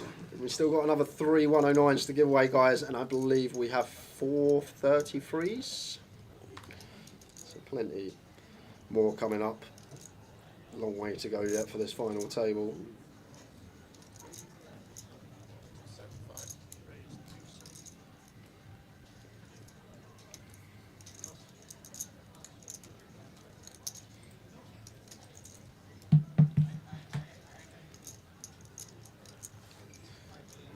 Attacking here with the ace-10 suited. Maybe gonna have to let king jack go.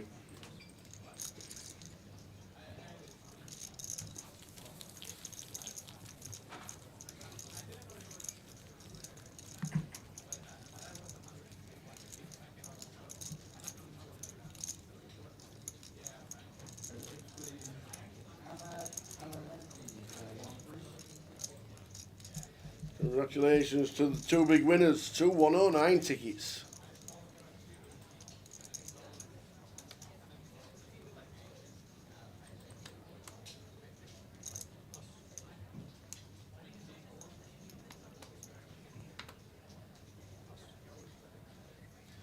There you are. Eric Ten Hag, Man U payoff 13.5 million, reputed 6 million payout after getting sacked for just 2 months managing.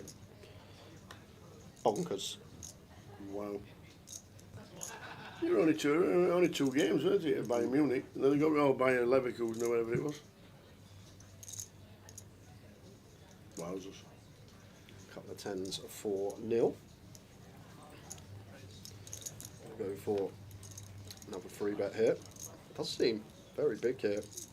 Goes for 8 big blinds. Huge size to choose either way. We'll be working out.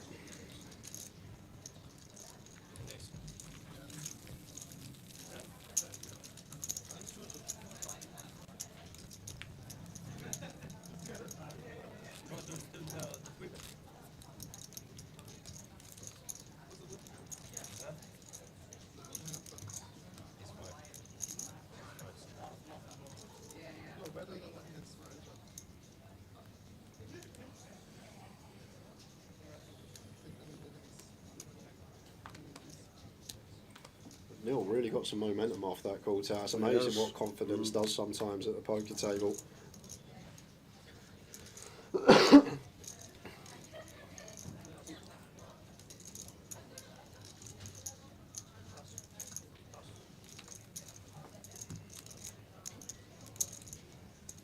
Walk for Ravi. Yeah, chip leader is Neil. 3.2 mil, Ravi, second in chips. Martin's down at the bottom on 12, Husney on 17, Josh on 18. I read an article on Ten Hag. He got 28 million for 2 sackings in 10 months. 28 mils for getting sacked twice in 10 months.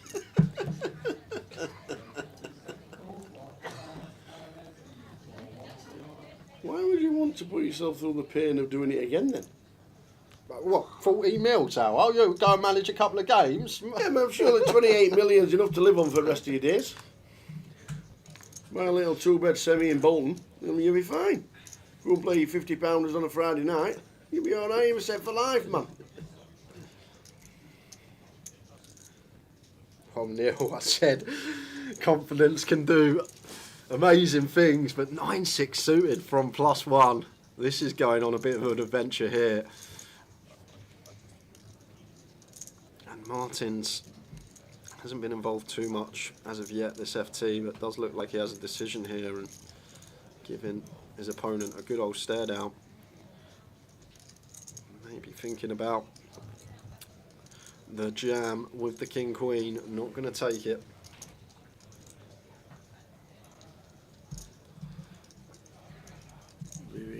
With the Ace Jack, this is cool.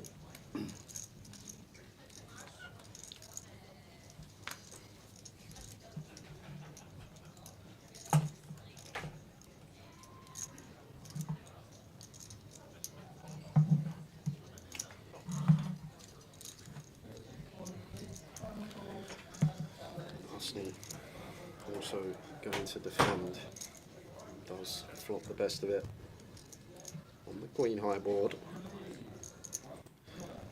Yeah, we get here as nil, but we're freeway 9-6 of diamonds. I might just surrender here and now. Vivi on the bar, I'm going to have a strong range. King, Queen, Queen, Jack, stuff like Ace 10, Jack 10 suited that we're not going to dislodge just yet.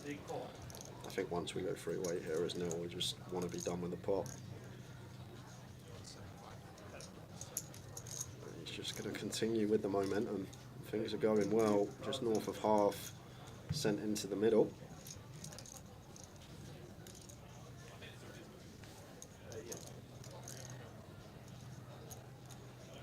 Vivi got shot overcard here. Making the call. And now Husney.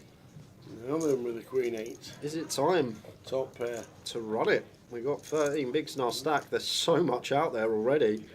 Essentially going to double up if we can just pick this up here and now.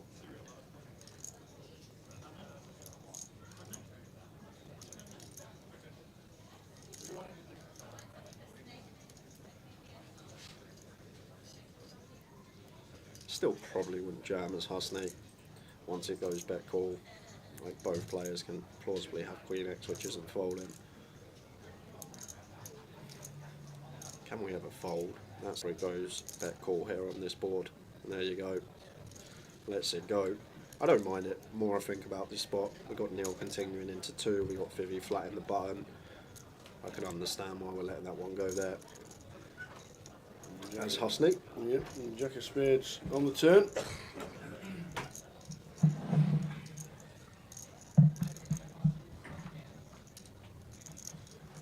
And now we get here as Neil. I spoke about this board earlier when it was Harry versus Vivi, but people overbluff this one, the Queen Jack 10 as the opener, because they have Ace King, their opponent does not have Ace King, they have Queens, Jacks and 10s, their opponent probably never has any of these. So he just jams the absolute lot in as Neil. He has come to play with the 9-6, and to be fair, King 9, 8-9 suited probably folds pre for Vivi, so she only really gets here with maybe Queen Jack suited, Queen 10 suited, King Queen suited. And he is going to get the Ace Jack to fold. Credit to Neil, sending it all into the middle, getting Vivi off the best hand. 5,900 next out. 7 players left in the high roller final.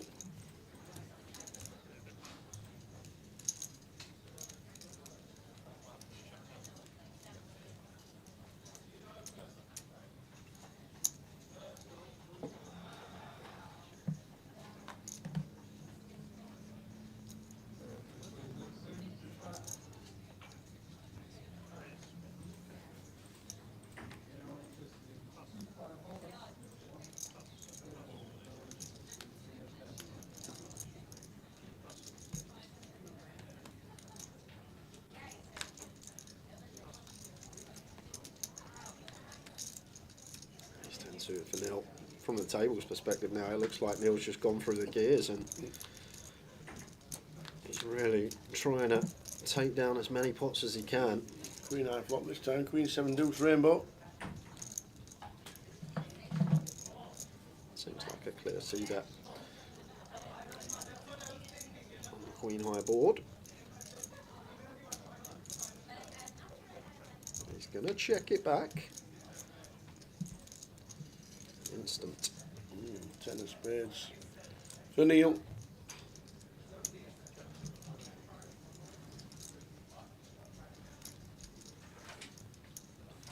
Now we're going to start seeking some value as Neil here. Still going to be some 7x in the big blind range. Not much deuce x at final table. Generally we don't want to defend any offsuit deuce x, and only a few of the suited combos get involved. We're actually going to get a tidy bit of value from ace high. Who wants to see a river card? Which is the 8 of clubs. No.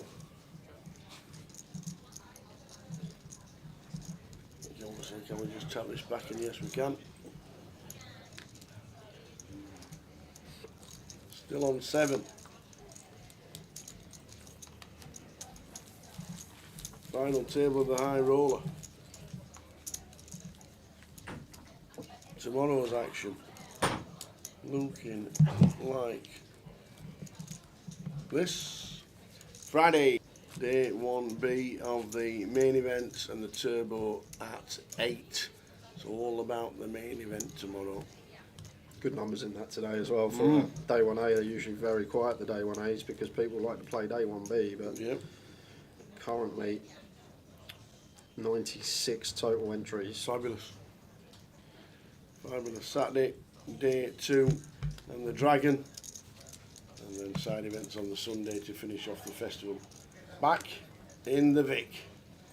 It has been great and highly recommended. Bit of grub from Mr. J. Very nice. Yeah.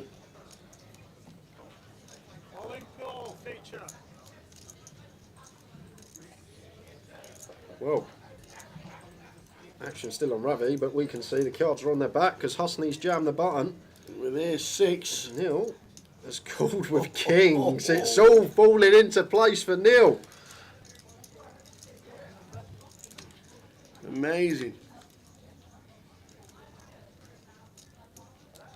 Backdoor clubs. That's about it, other than an ace. Well, backdoor sixes would be one way to do it. Here we go. Well, is Husney out the door? He is out the door. Well played, Husney. Enjoyed watching you. Made some great moves. But unfortunately, busting out in 7th. Well played, Mr. Husney, for £5,900.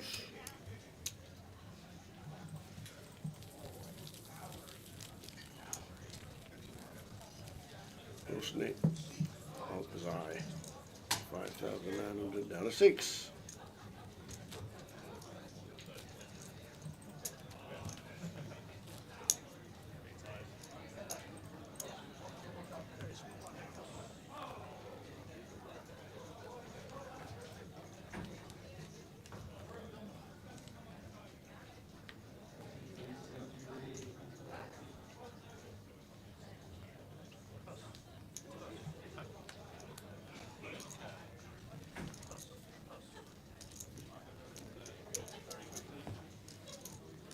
Would have jammed here as Neil. Seems like a pretty nice jam spot. What Josh has got about 900 a mil around there. Josh has. Oh no, Josh has got 600k. Makes it even clearer jam here for Neil. At 12 effective. That goes for complete.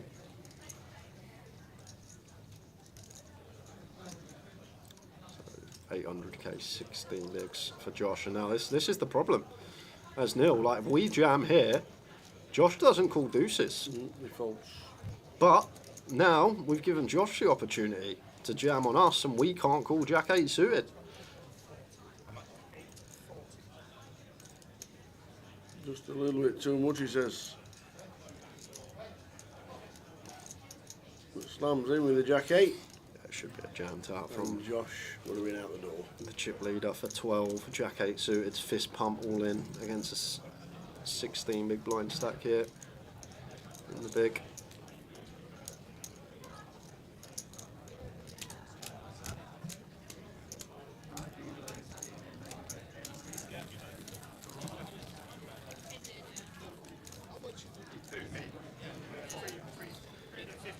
Anyway, Pop Punk, what's Josh doing to lose all his weight anyway? That's what I want to know.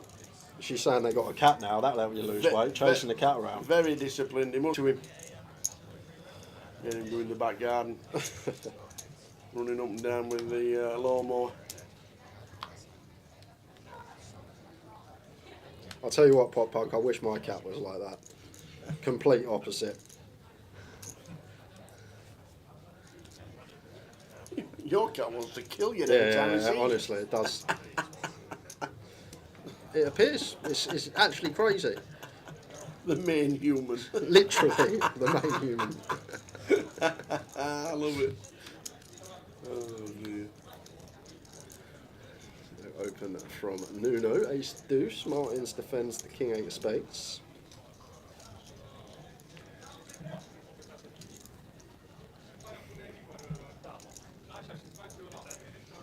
And Nuno just sets him in for like 1.7x pot. Satellite winner, Nuno Duarte. Satellited into this event.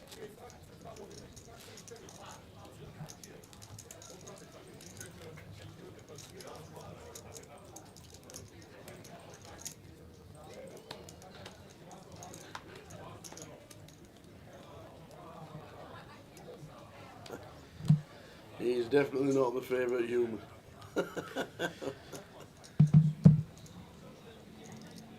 Sounds nice. I had a situation. I come back from a game about 2 months ago, just after Vegas. Just walk into the bathroom. There's a bloody orange cat in there. There's been a stray cat on the street. She's taking it in. I've walked in. I've a bloody cat in the bathroom. And then we actually found a home for it. Found a good home for it. But yeah, just stray cat on the street. Took it in. I've got back from a game. Walked in the bathroom. Orange cat there. I was like, what on earth? So here we go. We got Josh jamming the ace-3 suited here. It's actually a really good jam from Josh into these two stacks behind. And Martin's just waking up with the goods in the small, having to call it off. Martin's needing to hold. Yep, could be just stack swap with these two. Josh with the ace-3 of diamonds. Who's going for diamonds? Oh, Queen 7, Jack 2 diamonds.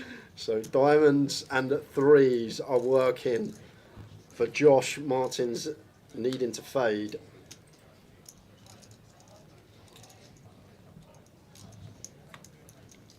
Do we fade it? We do indeed with the Broadway. So Josh down to 485 and 10 BBs. Martin's up to 20.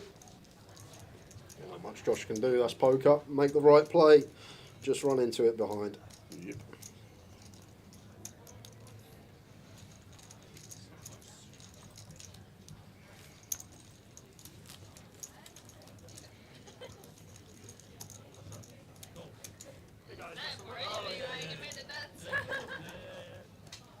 How are we doing? Jack all in here. Oi, oi. How are we doing, Jack?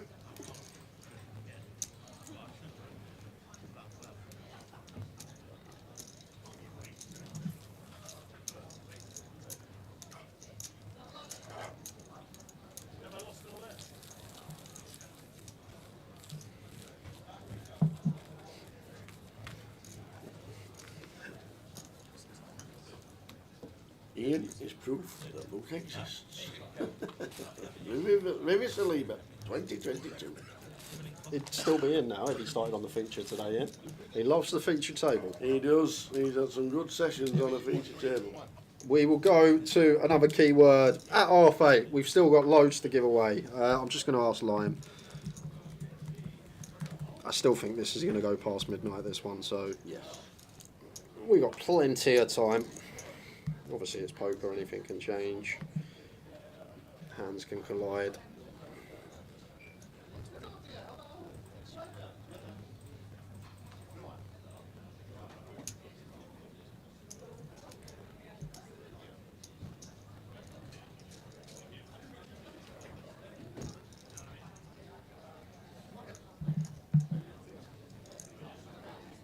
Tens for Martin.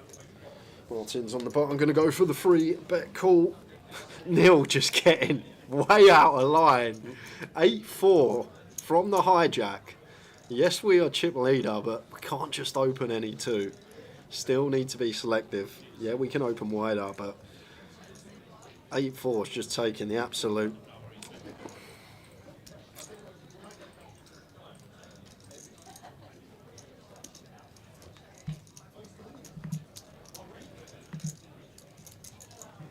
So we got 4 33s and 3 109s. So we'll go and do another 2 33s at 8:30, and then we'll leave it an hour or so before we head to the next keyword.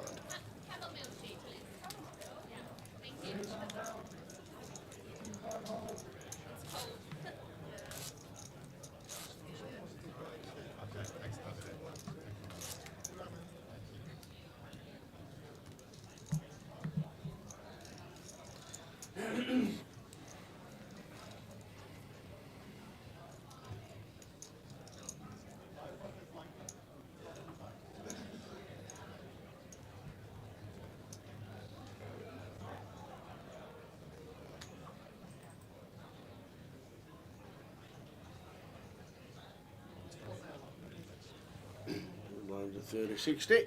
He's got to be careful. He's got to be really careful because we got some very good opponents on this table, and if they recognise how wide he's actually opening here, can just start going for free bets. And Martin straight away, didn't take long, picks up on it. It does come with a free bet here with the ace-8. Like all well and good to be opening wide as chip leader, but we still need to have something working in our holdings. Like, you can get to a point in the tournament where you get to open to close the deck when everyone's got the same stack and we have a monumental chip lead, but in this configuration I don't think 10-6 from gun going to be doing well for us. Like the fold from Vivi, we can't do much here with no fold equity. Martin's is free bet to half our stack.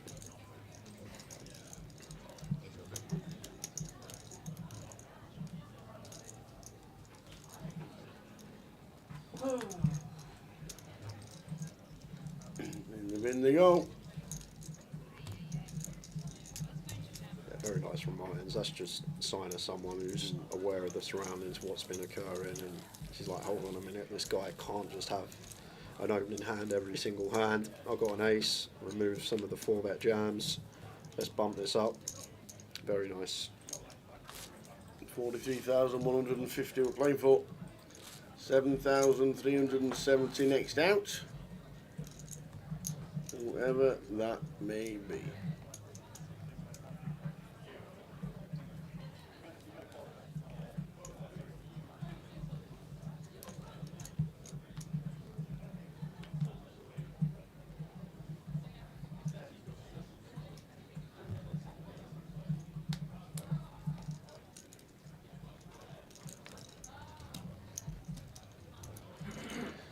Queen of 4. Nuno in the small blind.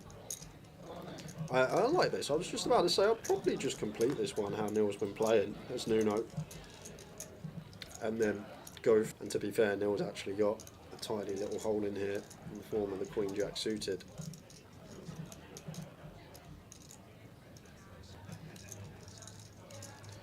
This is what we are looking for as Nuno. Nuno starts the hand with 27 big blinds and is just going to go for the jam over the top of this raise from Neil. Really like the decision to complete against this opponent, how he's been playing. And Queen Jack suited never going to be able to call off. And what it also does as well for the rest of the final table, it sets up that dynamic. It's one of these that Neil now has to be aware when Nuno does complete in the small blind. He can't just pound any hand. Nuno is going to have some hands that want to free bet jam after the complete. Something to take note of for Neil for the rest of the final table. It just creates that dynamic for us as Nuno. We're going to get to see more flops in the future when we complete from the small blind, because Neil now is aware that we have this in the locker. Could call this, you know. Jack Queen of Spades. He could be calling this. No chance. Absolutely no chance. Not for 30 bigs tower, even blind on blind.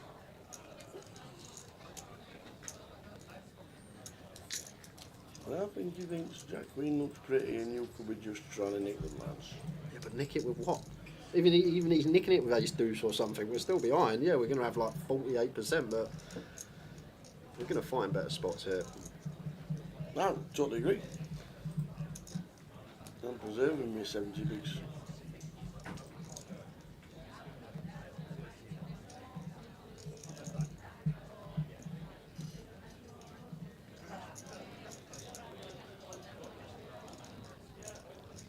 It's nearly half his stack, to be fair. Wow, great shout, Tower. He has made the call with the Jack Queen of spades and he's run into it because we've got a hand on the small blind. Tower on the money with the read. I thought that was going straight into the muck for 30 BBs at the final table.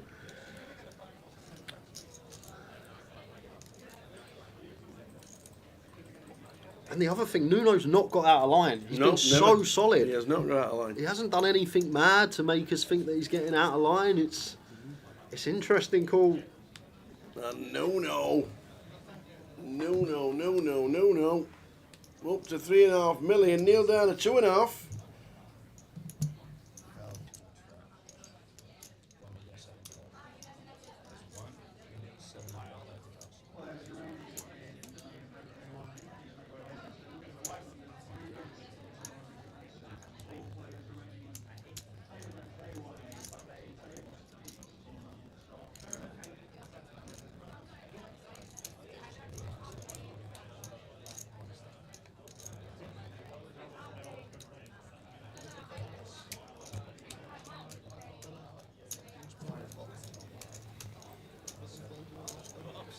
What about his reasons, guys? He would have had his reasons to call off there. Maybe he thinks Nuno has a lot of small pairs that he flips against. Maybe he thinks Nuno never has jacks, queens, kings and aces because he want to 3-bet not all in, which I actually agree with that part.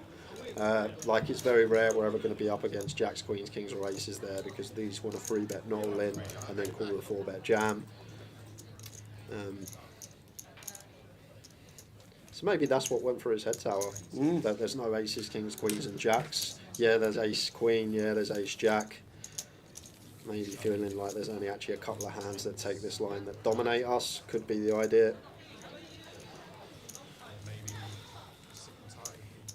I would have never called myself.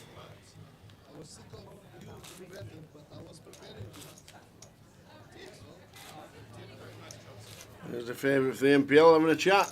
Tony Palingris. Tony Palingris. Fancied having a little punt on it. He says, I've got to be favourite to win this. I beg for day 2 of Goliath.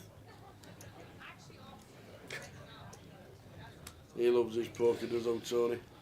Just usually plays in the London area. Very successful businessman, but loves his poker.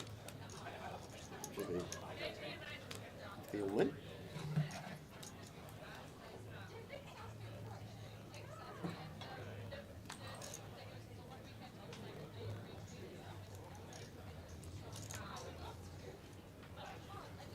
Spots we want to call.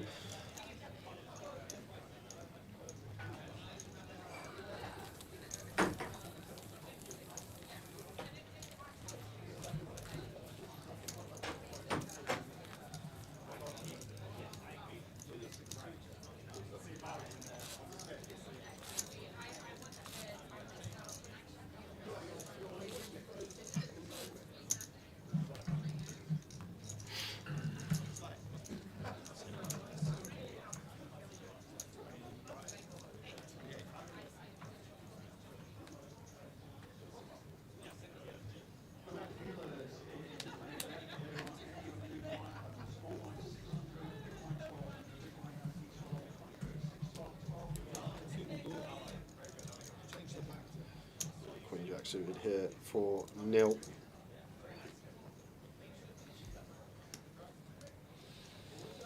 If we had the stack we had before that hand, I'd jam here with Martins at 20 and Josh obviously shallow.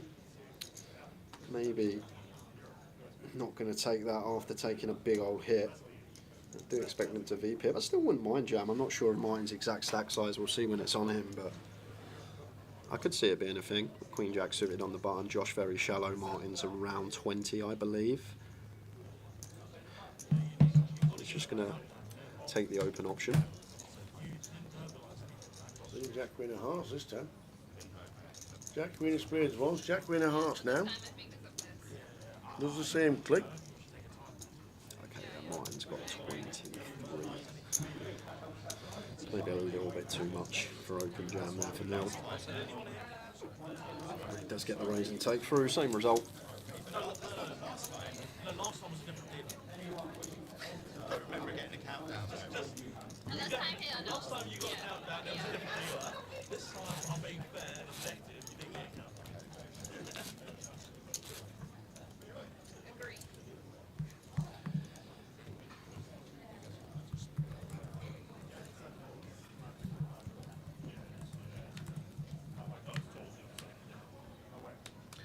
$43,150 up top. 29,660 for second place.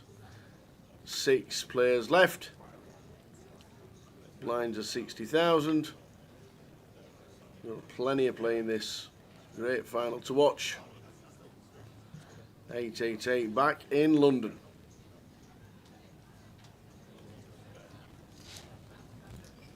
Josh with the Queen 10 suited, getting the jam through. Just nice ones to pick these up. Keep that head above water. Give ourselves another orbit.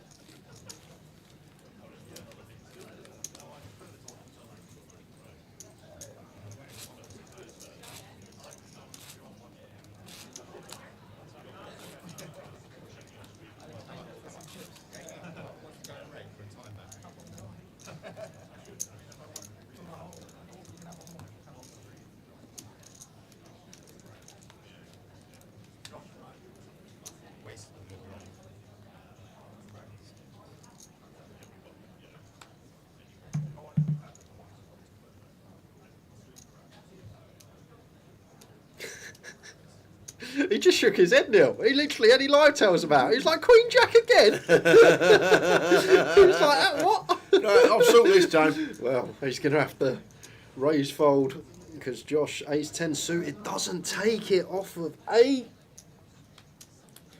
Release 10 suited for 8 BBs, Joshua.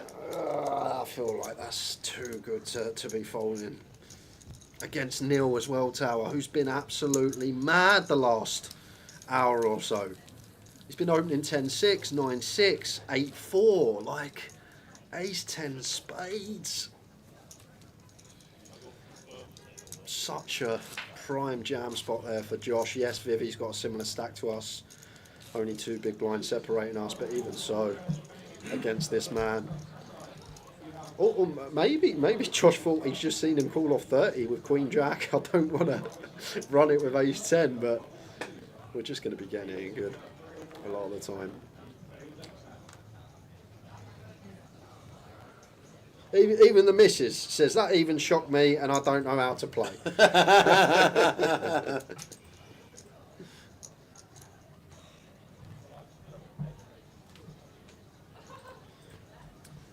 It's hard out there though, guys. The light's on you. You know, you got hundreds and hundreds of people watching. You don't want to put a foot wrong. You don't want to make yourself look silly. It's tough on the feature if you're not used to it. It can be real tough. Mr. Ravi's been really quiet this session, but finding the goods here in the small blind. A couple of kings about to be bumped up.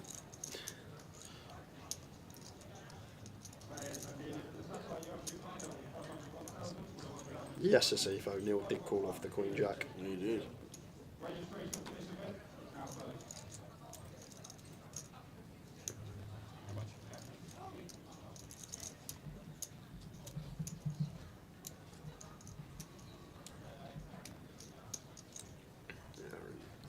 Just let Ravi have this one as Neil. I guess we are 6 max now. Ravi sitting comfortably, hasn't really been active, free betting the under the gun open. Like not really the spot where people attack gun versus small blind. People just don't find enough bluffs in these spots here, gun versus small blind. I thought he just jammed there, but he's threw a time bank in. When he looked at the dealer and some words were exchanged.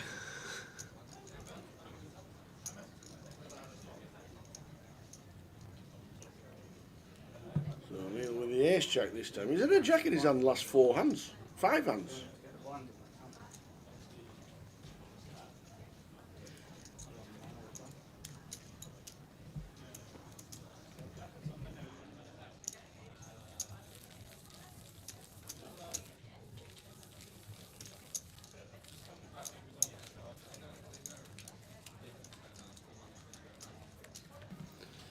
There we go. Good fold from Neil.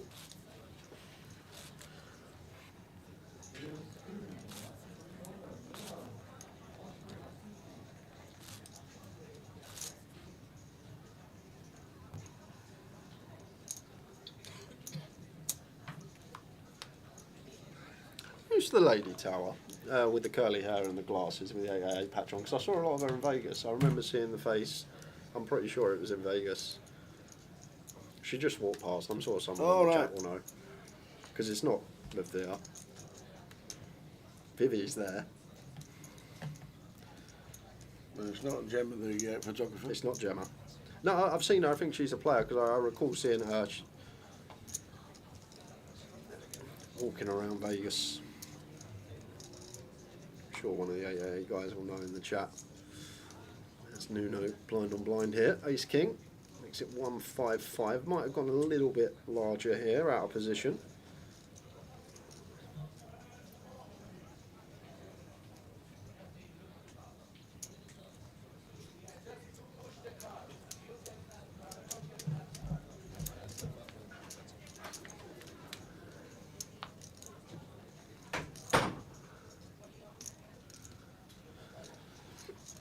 Nice looking flop for Neil here.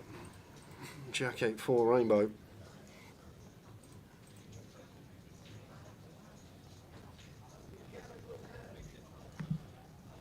And after this hand, guys, we are going to go to another keyword, another 2 $33 tickets.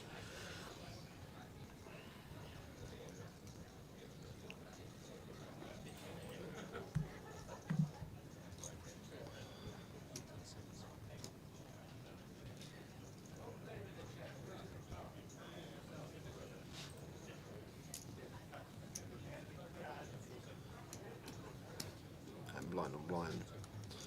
Gonna have to check call once here. That's nil. Well, that looks fairly chunky though. Over half pot. Sorry, I have to check call once as Nuno. Nil with the up and down here. Ace King high, 2 clean over cards. Blind on blind can still definitely be the best of it here. Would like to see call from Nuno, but he has been solid today. And there you go, once again. Just Ace King, even showing his opponent what he's got. Nod of the head from Neil, likes to see that hit the muck. And this is the other thing I don't understand. Like Nuno earlier showed the Ace King, showed the pocket pair to the table, showing everyone he's playing solid poker, playing good hands. Like we had that information when we had the Queen Jack of Spades. Did he just think he was just blind on blind and he can't have them? But even still, like you say, Ace Deuce, anything like that, even King 5, something King 6, he's still in front, isn't he? Yeah, tomorrow we have. There we go. That's the Loads. easiest way to do it. We are live streaming at 12:30 tomorrow, and we've also got the Ambassadors Fun event. The Ambassadors sit and go, the Eastie will win. What? I might run a book. I'll give you 50s. 50s? I'll give you 50s. It's only 600. I know. I'll give. Oh, all right. 49s. 49s. Eastie, I can't believe he's just said that. You got more chance of Spurs doing the quadruple. You have to double.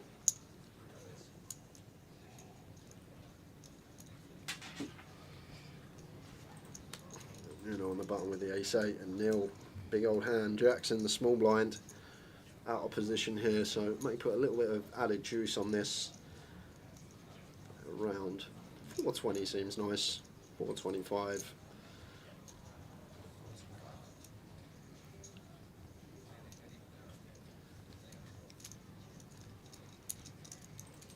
Poor old Eastie.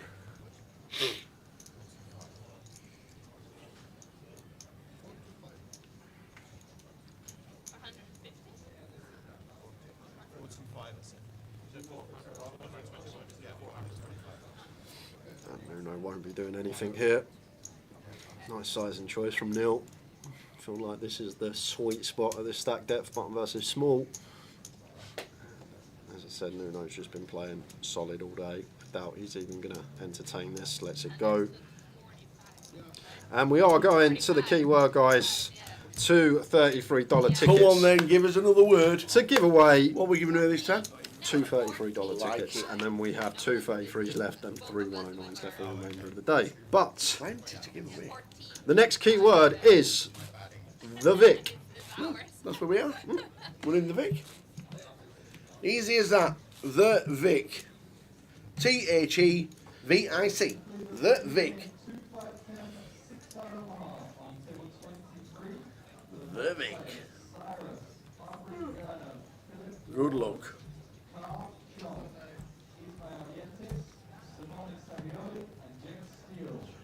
The Vic. Love it.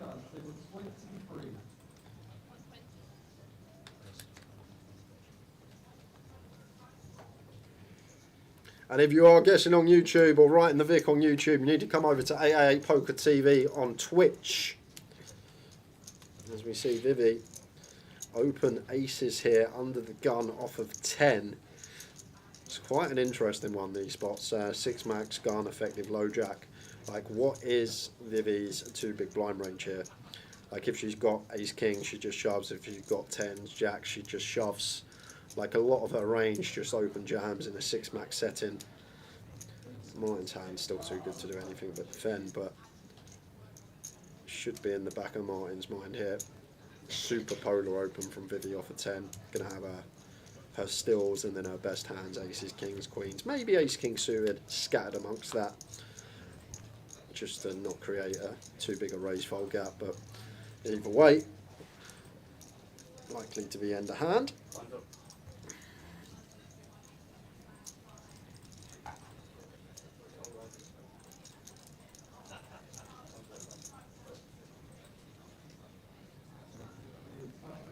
The Vic is the word. Vivi has the aces.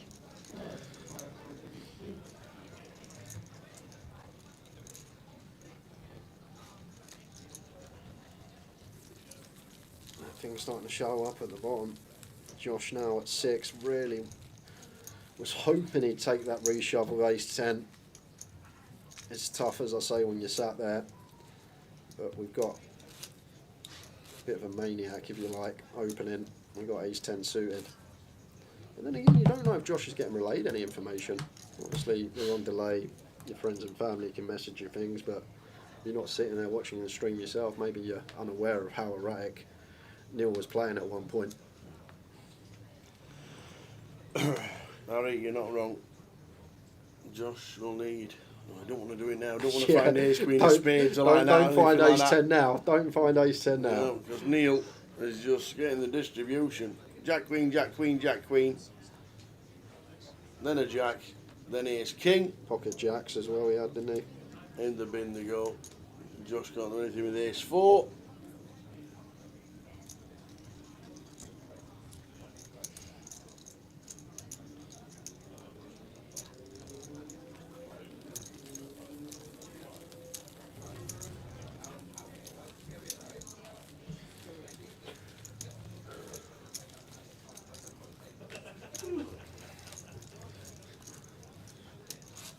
I hope she's not talking about us. You need to be in the stream on Monday at the end to have a chance to win the draw. Oh, we're not here Monday. I've got plans. It'll be down the 13th at this time. Last chance to get in for the Vic.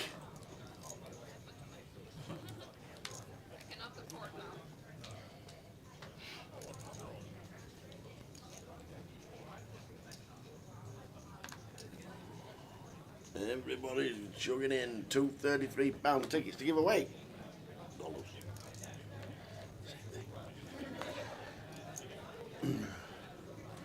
All folding round in turn. I think there's been a race somewhere. Is that Martin's card? Is that Josh's cards? Josh. That was obviously cool. No, this is. We love to get that hand to Yes, fold. sir, no, you're not wrong. Love to get that hand out of there. You're not winning that flip against Ravi.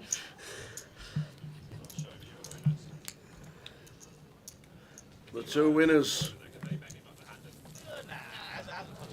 Box waxer. The box waxer. And winding is 1, 2, 3, 4, 5, 6.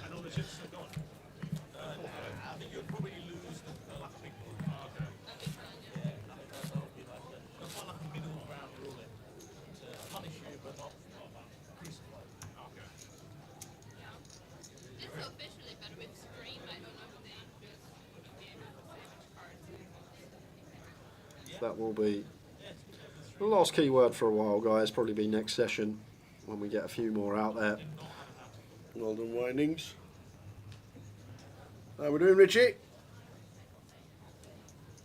Richie Rock tuning in. He's jack suited for Vivi, and this just got to be a jam. No wiggle room, I don't think, off of 11.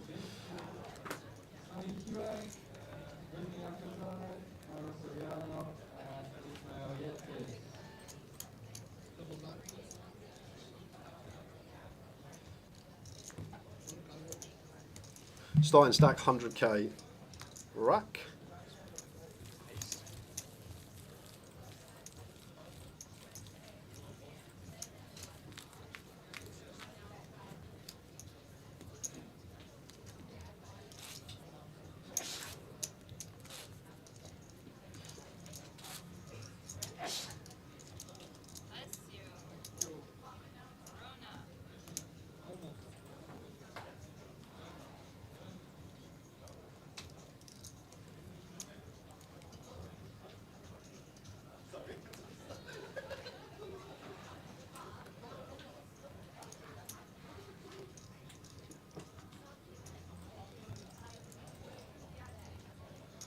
Six suited here for Martins. Nice one to attempt to steal from the hijack.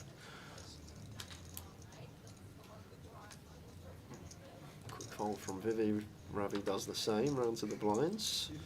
Anything for nil. Queen, deuce of spades, suited queen, getting 4.5 to 1. Now we're going to see this hit the muck.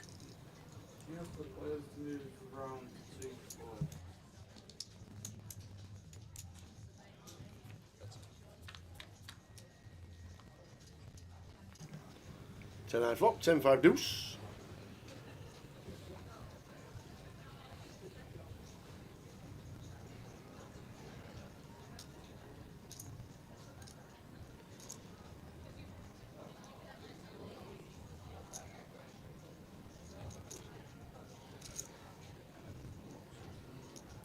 Pot C-bet from Martins, and Neil catches a pair, backdoor flush draw, getting 5 to 1. Not going to be going anywhere. Let's make the call.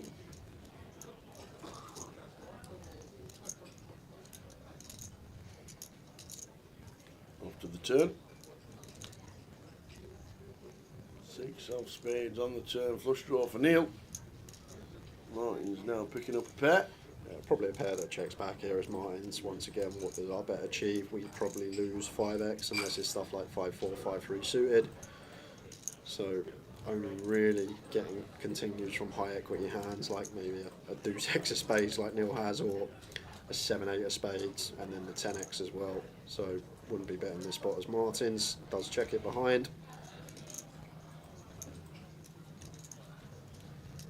5 on the river. And expect this to go check check. Similar thought process as the turn it should be for Martins. What are we trying to get called by here? Don't beat a 5 now, don't beat a 10. All these straight draws, 7 high, 8 high aren't calling. So what are we trying to target here other than specifically a deuce? And at final table shouldn't really get many defends from offsuit deuce X, and only a few of the suited are going to come along. I think this would be too thin. Would be right on this occasion, but what's Martins trying to get called by here? Piles 250k. And this is actually a great example. We're going to get our answer here because Neil has the only hands we really can target to get heroed from. And like if Neil's folding a deuce here, then we don't get any value from anything else. But Martins, absolutely on point, does get the hero call from the queen deuce and raise the eyebrows from Neil. It's cutthroat as it comes to how we only really target the Deuce X holdings. And as I say, an FT, there's not too many out there. I guess 6-3, 6-4 actually, a couple that I missed when breaking that one down could be there as well for the gut shots that turn second. That is an elite value bet. Very hard to get called by worse, and does find the part of the range nil that we are ahead of and does pay. That's why Neil probably called there. Probably never thought Martin's the value bet at 6. He just expects his 10x to keep betting turn. So felt like there's going to be a lot of ace highs and king highs we're ahead of. It's a bit of value. And Mr. Neil in 6. And then you've also got player dynamic actually, which didn't actually mention. I didn't catch the hand, but I remember coming in after my food and I saw Neil Hero call an 8 on a king queen something board. Yeah. And he called 3 street. So if Martin has that in his head as well, that this guy doesn't fold too much, then maybe we can start going thinner. Always got to be adjusting to who you're playing with.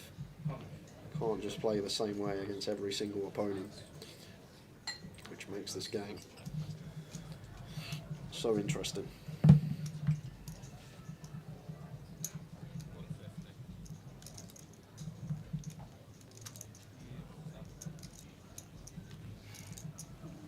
Jacks for Nuno. Josh with 3s. Oh, he's got 6 BBs. He's got a pocket pair. It's a made hand. And they have to be in. But the only thing is, Tal, we got no fold equity here. Like, is there any flatting going on? No. Because, like, Nuno has to call anything he's open. And the other thing I've got to mention, Nuno's been opening 2x, and now he's opened 2.5x, which is kind of interesting. But maybe Josh thinks this looks more steely. But the problem Josh has, just have no fold equity here, so he knows he's always got to run it with 3s. If he says the words and the triangles, I like call here, Tower. I like call just because we got no fold equity, and then like the ace king queen, the king queen jack, maybe we can fold and leave ourselves with a tiny bit of equity within the pot. It's the bad news that we didn't want to see. He did say the words all in. But even if Nuno's opened 6-7 off here, like he's gonna feel like he's priced in and have to call off. But these are really difficult spots when you become that shallow.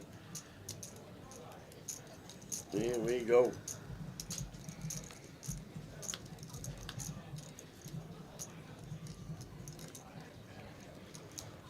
King 10-8. We need to find a 3. They are live.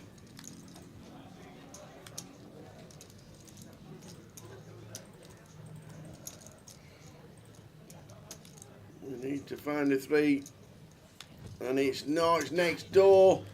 Josh Manley eliminated in 6th place for £7,370. Well played, Josh. That'll buy some new carpets and some garden furniture for the new house. Yes, it will. Cat's going to be happy. Oh, it's gone from Aldi cat food to Kit Kat. It's gone from scratching post to a catio. It'll have a new blanket and everything. New high score for Josh Manley. Well played, Josh. £7,370. Well played, Mr. Josh.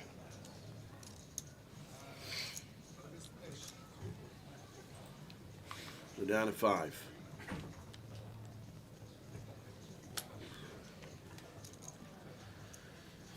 It's tough though. I don't actually know, guys. As I say, in certain spots, it's just such a tricky game. Multi-table tournaments, Texas Hold'em, everything changes depending on the variables that we're working with, and just trying to adhere logic to that spot. I feel like 3s with no fold equity. I guess ace deuce opens button. I guess deuce is open button. King deuce suited.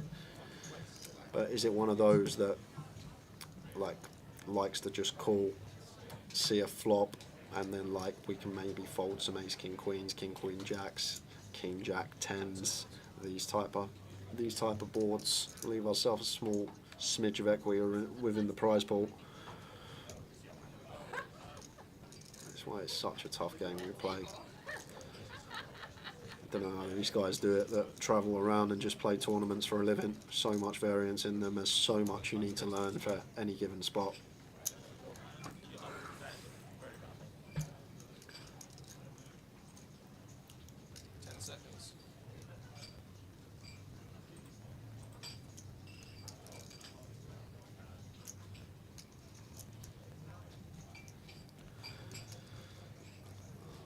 Rather with a 7-4. Yeah, dark arts coming out here, Tower.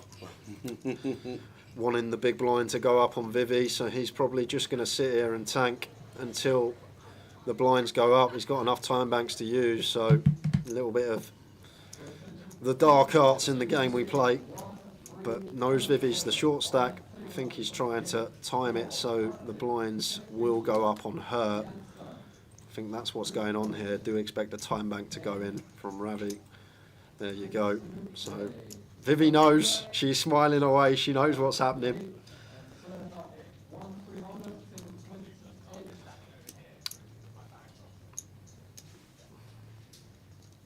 All's fair in love and poker. Exactly. Vivi knows what's going on. She'd probably do the same thing if roles were reversed.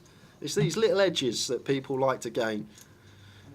Just get that big blind up on Vivi's big blind. She's the short stack. She's now under more pressure. She's going to have less bigs. It does seem like it goes on forever though when you're doing this. He keeps turning around looking at the clock. It's probably one of the longest minutes of his life. Is he going to get to use another one? Don't think he has to. 9 seconds. 10 seconds, yeah. Well, must took that back. Well, you can't take it back. Be so funny if everyone snap folded now. Go the big blind and walk.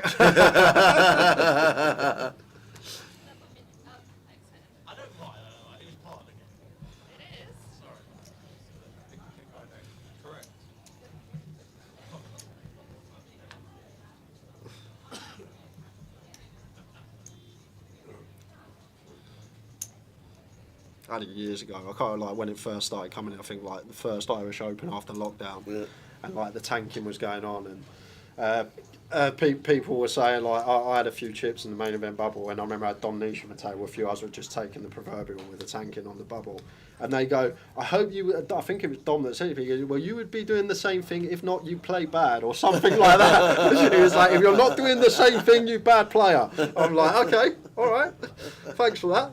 But,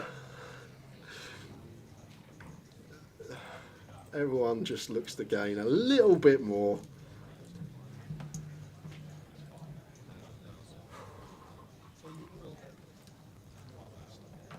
Ravi's not chip leader anymore, Simon. He's middle of the pack to, I think, bottom. You've got Martins out there by himself, but I feel like other than Vivi, Ravi is 3 of 5.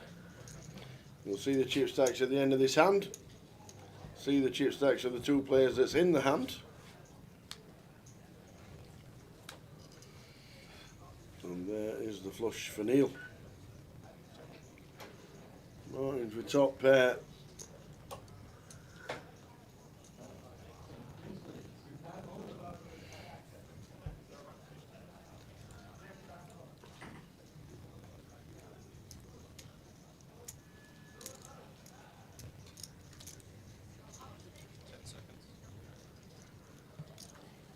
So what does Neil spare? Because I don't think he's checking.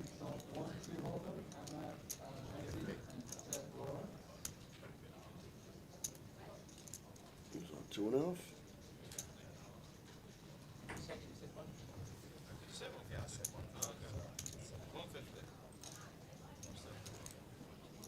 $150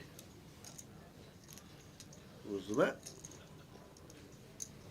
Yeah, got a call here as Martins, bottom versus big. Dead small as well, so H3 will draw. You're gonna have to come along, and Neil may be overdoing it with stuff like King Queen, Queen Jack with a club, Jack 10 with a club, all these type of holdings, non-paired, one club in hand. And pairs of 5. So not too bad a card for Martins.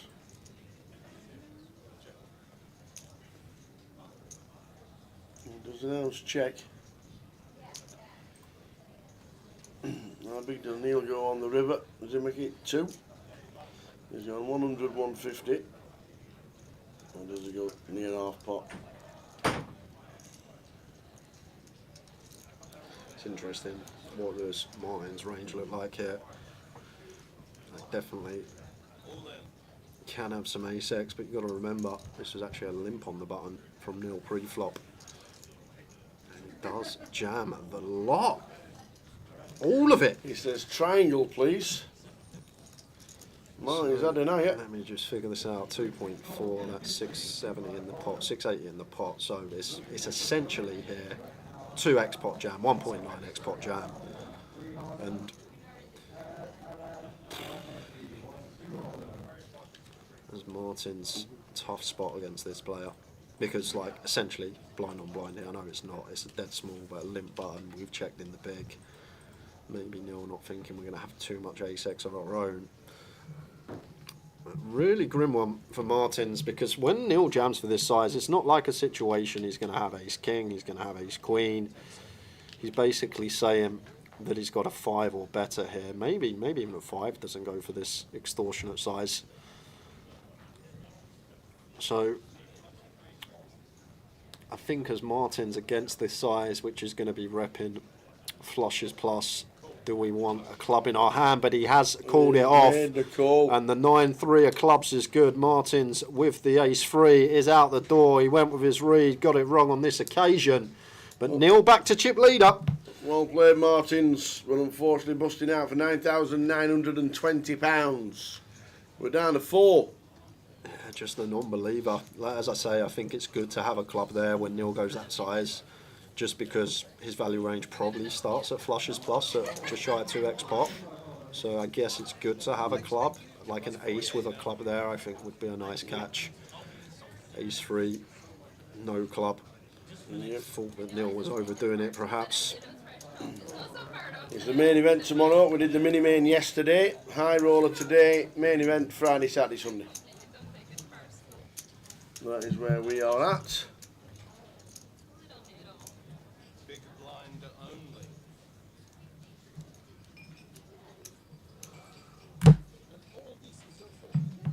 Not necessarily.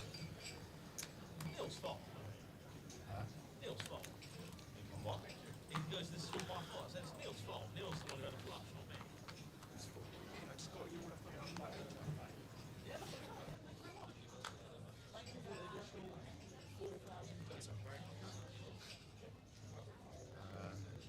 What's going on here? You know with the Queen 3. Michael Rosamond, Rosa, won the minute.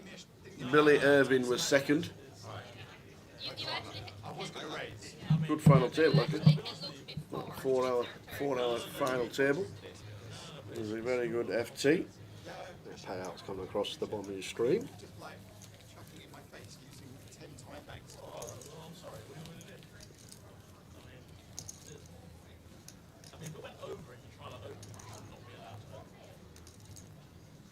It's just like, I didn't even know what This happens, but what I do when I don't have my banks, I look at my cards before my turn, so I can already start thinking. Ah, good idea. Yeah. I mean, yeah, but I was just like bewildered anyway. I had king 9 off, so I was going to raise. Do you think the tube strikes have had an effect on the runners this week? Well, we've had a good turnout for day 1A, nearly 100 runners in the first flight of the main event. I don't think there's not many people that travel in by public transport. I think a lot of people just drive in. Where would they park? Pardon? Where would they park? In the Vic car park. It's got about 10 spots. Is it? Yeah. It's got more than 10. Tiny. It's not got many more. I thought it was like an underground multi-storey car park. Me like talking at CBS Arena. Literally. I didn't realise it was that small. So the one thing about poker players, if they want to play a tournament, they'll get there. Yeah. They'll find their way there. A lot do use good public transport, I must admit. But has it had an effect? Who knows? Do we know why they're on strike? No. Should they be on strike? No. But that's nothing to do with us. The queue for the taxis as Jack came in this morning, he actually walked it in from St Pancras. How are we doing, Curtis? Ravi doing bits again? He is indeed. He is indeed. He's been very quiet the last couple of hours though. Pretty dead distribution wise. Hasn't really got involved. Did have kings, but other than that, can't really recall a top end holding for the man in seat 2. We're going to have a pot here between Nuno and Neil.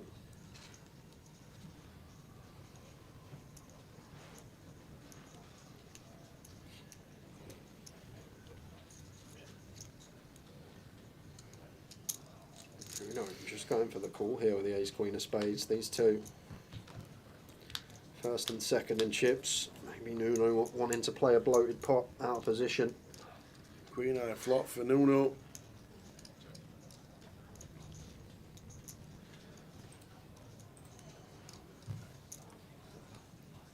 I bet even the cycles are they still Boris bikes? Are they called Boris bikes still? Well, you won't be able to take a Boris bike home with you.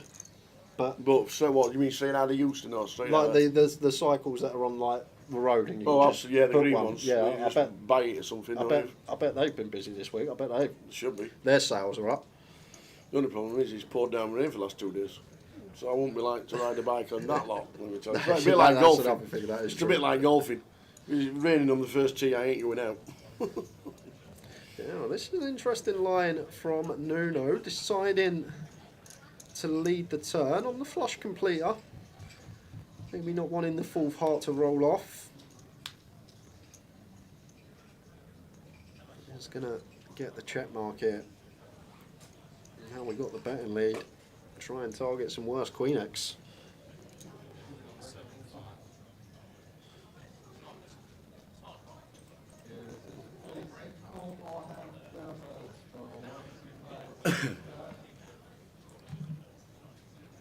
Nuno stays in front.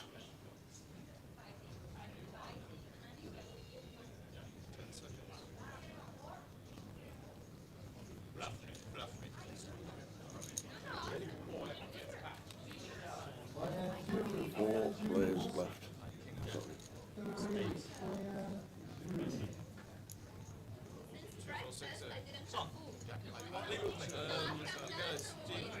Can we move around if that's okay? They've asked to go to seat 2, 4, 6, They're just going to get the players to move around to 2, 4 and 6 and 8. 4, 4. I like that. 2, 4, 6, 8. 6, and 8.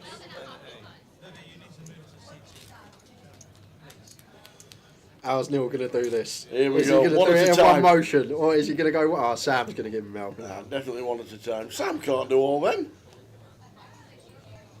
He's a professional dealer tower. 2 at a time. There you go. Oh.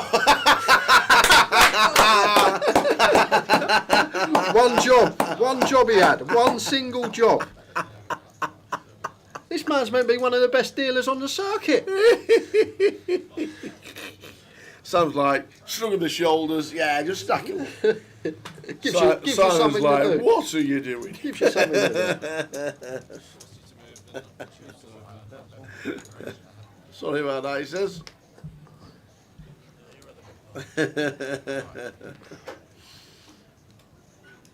Oh dear. Imagine. So 20 minutes to go until the end of this session, and then a break of 15 minutes.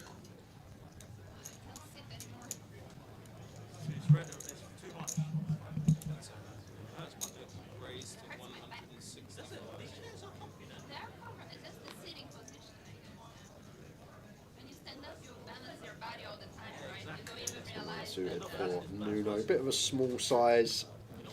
Always say this spot, blind on blind. Not really wanting to go too big. You need to go bigger because the problem with too big, Neil in position then gets this price 4-1. He just gets to continue almost this entire range, and then we're just going post. Like once again, what does our raise achieve as Nuno? Like against two bigs, Neil's not going to be folding much, if anything. So out of position, try and eke for a little bit bigger size, 3 big blinds around that sort of remit. Two bigs just not really achieving anything. We do Get the nice flop, and King Queen here for nil. I would like to see it continue. It is a bit sketchy against Nuno, who has been solid today. Hasn't got out of line, just been playing good solid poker, but King Queen high, blind on blind, getting this price. Got to come along.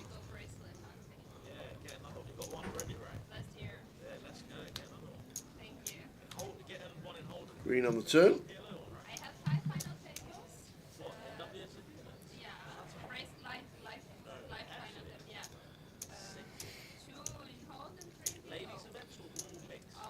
No, he does, Keith. He's getting a start for Movember because he can't grow one in a month, so he's getting a head start. 10-9 suited, Nuno goes for the 180 here, and I guess Neil just always calls. Top pair, decent kick up, and then with position on dry rivers, when check 2, we get to go for our value. So he's going to go for a little bit of value blind on blind. Don't mind this either. As I say, maybe would tread more cautiously against Nuno, who has been playing really solid today. We are going to get a bit of value.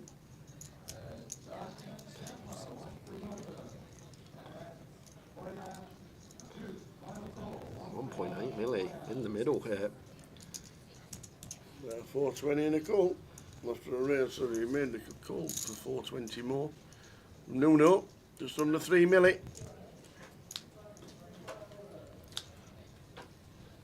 Two of hearts on the river. No. Just checking. Yeah, now just checking. This turns over Queen, and Nuno says, "Yep, nice hand."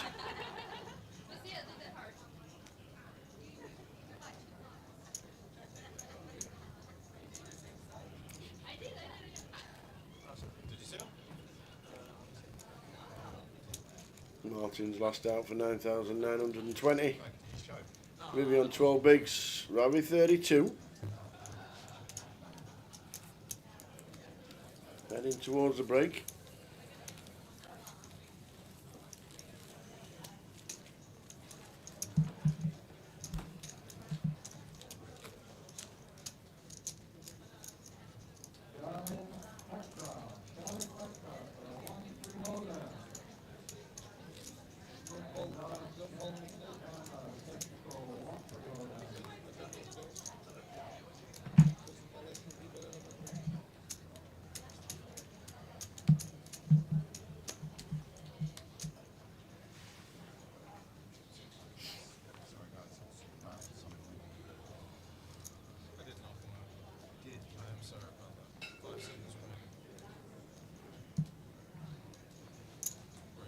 King for Ravi under the gun. 225. Neil going to be about to say Neil going to be getting out of the way.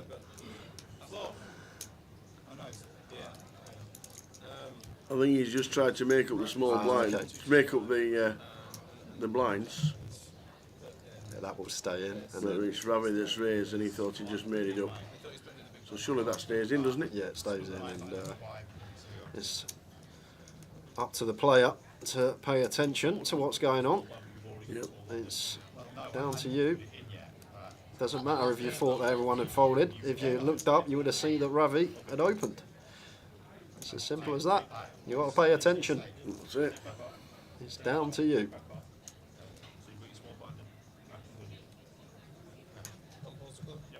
Taking it back. There's been a lot of this going on.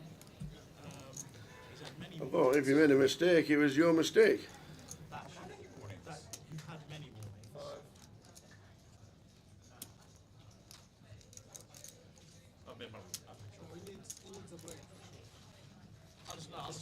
I'll tell you what it is. It's because my chips are all a mess, and I'm just not.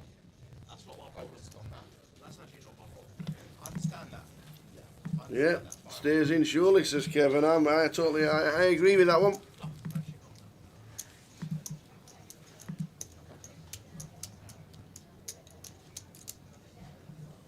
Honest mistake, whether it is an honest mistake or not, it's a mistake.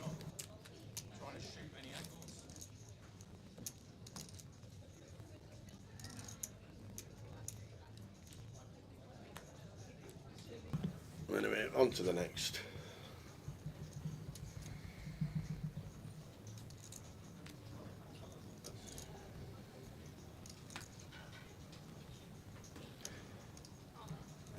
12 minutes to go of this session.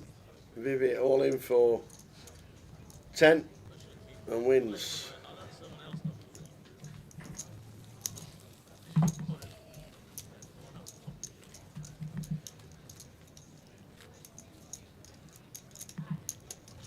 Neil chip leader, just under 5 million, which equates to 61 BBs.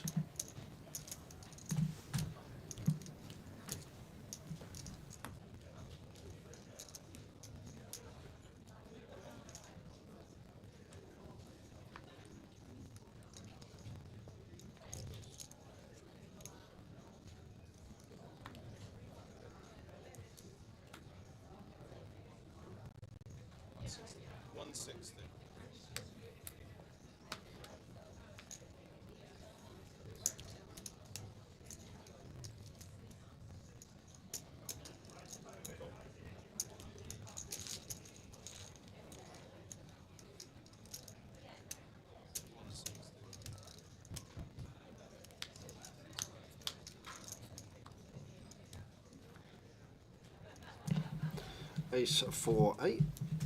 Things going well for Neil.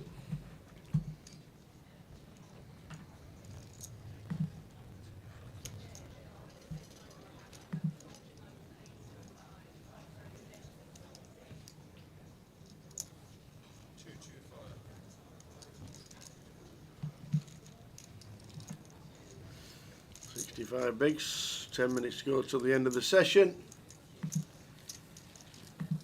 4 players left. Martin's had an air last out.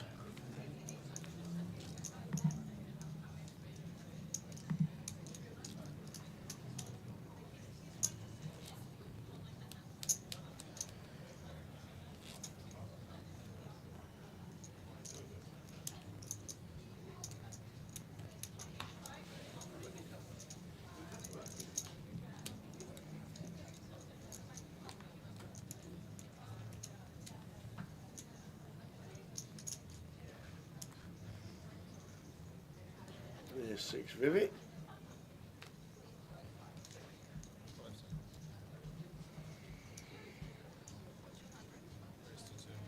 He should at least raise it up. Yep, there we go.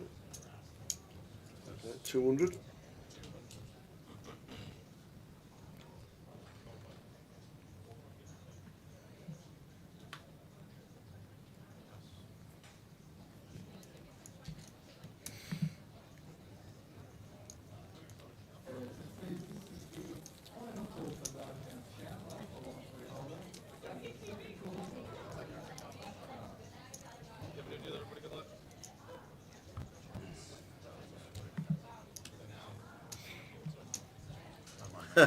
Did Vivi just leave her big chips bagged up till now? That's what she started with this morning, wasn't it? When we started at 20 past 12. And guided away through the field. Starting with over 50 today. We're down to the final 4.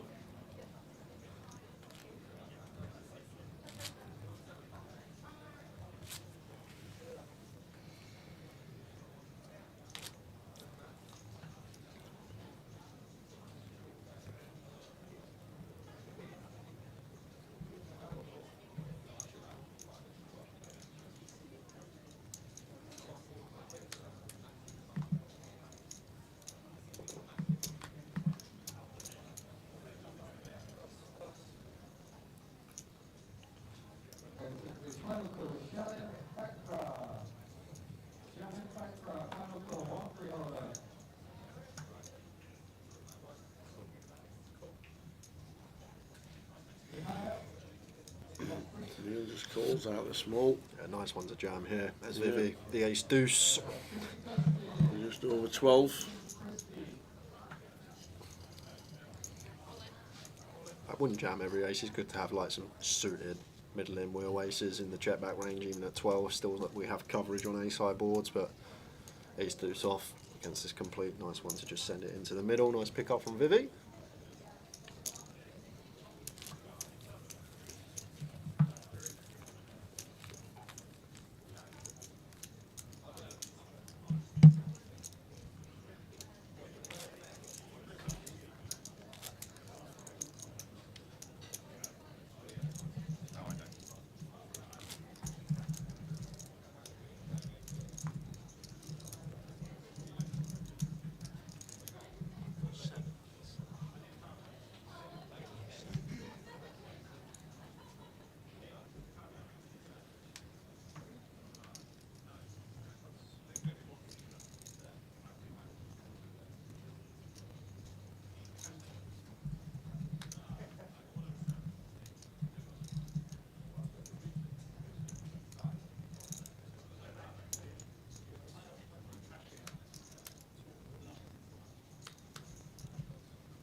Neil's turn to raise fold. Raising and everybody folding. Still on 4. Neil 64 bigs, Nuno 34. Vivi 14 bigs.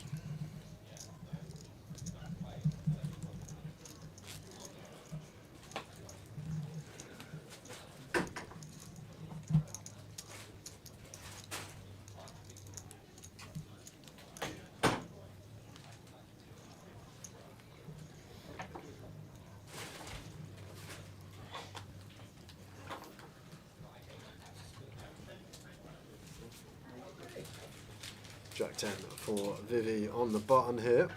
One that I would just open, which suited would probably jam. Offsuit seems a nice one to just make 2 bigs.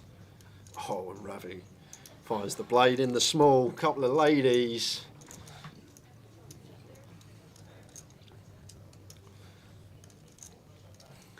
Beautiful to look down at. It's quite interesting here as Ravi because we probably, one of these situations, we may actually have to go small with our 3-bet size from the small blind. Because like if we go the full 3x here, 480, 40% of Vivi's stack, she knows she's got no fold equity, so maybe this is one of the spots we just go for like 5 BBs and go for 400k, 30% of the effective stack, so Vivi can still have some 4-bet jams potentially as a bluff. What about a call? Nope. Just for that, bang on, 375. Yeah, just shy of 5 bigs. I like it from Ravi. Very clued up in these spots, just recognising how it is one of these situations in the small that we need to go small up, don't want to go a size where essentially priced in with all of our range, both our bluffs and value. And Vivi can't do much with Jack 10 offsuit.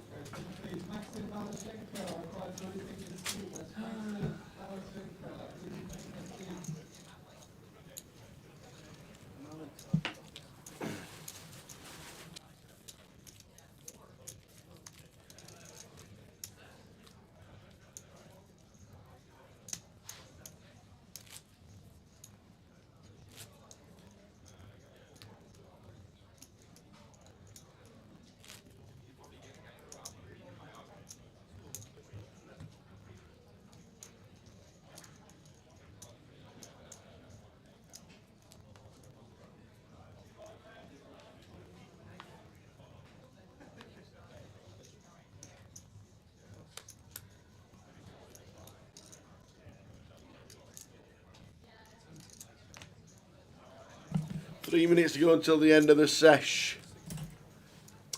And then a 15-minute break. Time to wander around the room, see what's happening. A little influx of primos for Ravi. Ace Queen suited, huge hand, 4-handed setting, especially on the button. And 4-3 suited covering as nil. Should be wanting to have a look. Oh no, is that? Oh, I thought that was a deep reach of the whites. Just goes for call, as we should. A couple more hands before we take another break.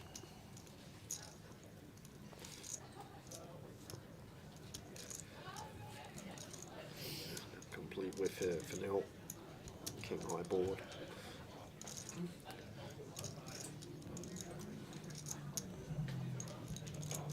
It seems like a board that's going to have high frequency C-bets on as the opener. King 8-5.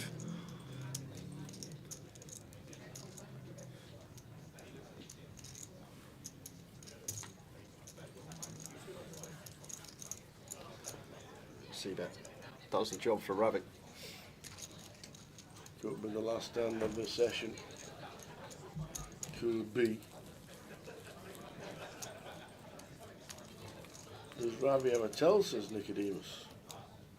Protecting his cards when he likes them. Oh, he's very strong. We'll keep an eye on that, Nicodemus.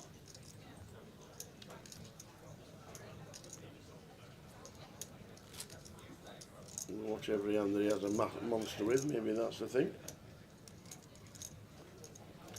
If one thing is for sure is that if he does the same thing a couple of times with a monster and he watches the stream back, which he usually does, he'll pick up on it himself. And like you say, now he's looking it down at ace king. So let's see what he does. So he protects his cards. Maybe. What does he do with trash when he raises? Let's see what happens. He's protecting these because they're pretty big.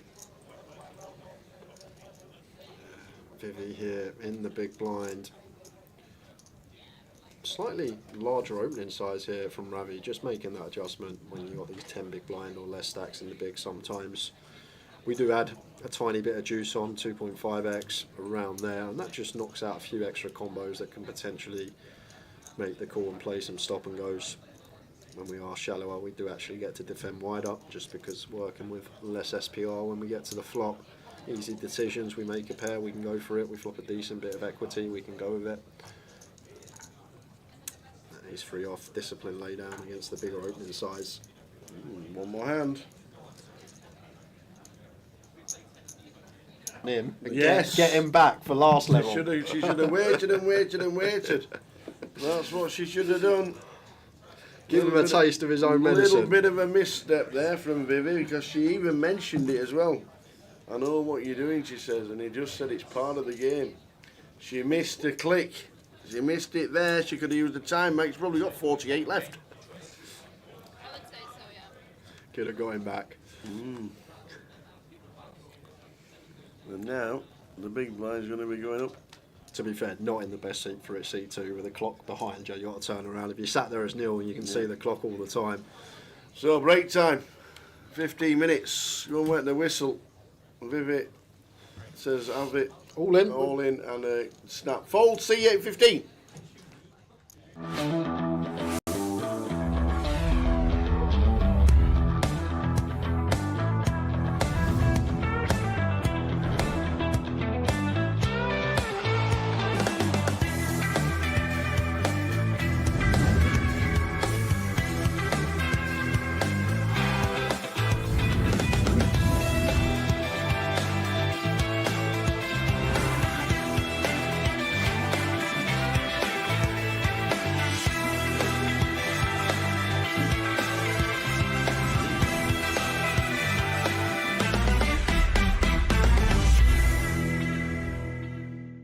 Yes, guys, we are back. We are at Heathrow Terminal 5 because, for the 4th time ever, I am heading over to Las Vegas to play in the main event. Someone just laughed at me for vlogging. Now I feel awkward. The Vegas journey has begun, and I've done the hardest part, which was saying goodbye to Adeline. What about your wife? I've done the hardest part. Packing's all done. I've given myself a few days off just to recalibrate before we head out there. And I'm feeling super confident. I had a recent trip in Edinburgh, which went really well. Already at the airport, time to drop this one and off to Las Vegas. I've been walking around for 20 minutes. I bumped into him. Here's the boy. It's the main man. Go. My luggage is checked in. Good luck, bag. Please don't lose my bag again. Do you like flying, son? I don't mind it. Yeah? You know me, I can fall asleep anywhere as well, can't I? And also you're first class, aren't you? Yeah, I am. What are you? One of me, mate. Oh, yeah? Long, uncomfortable flight. We have landed. Oh, yes.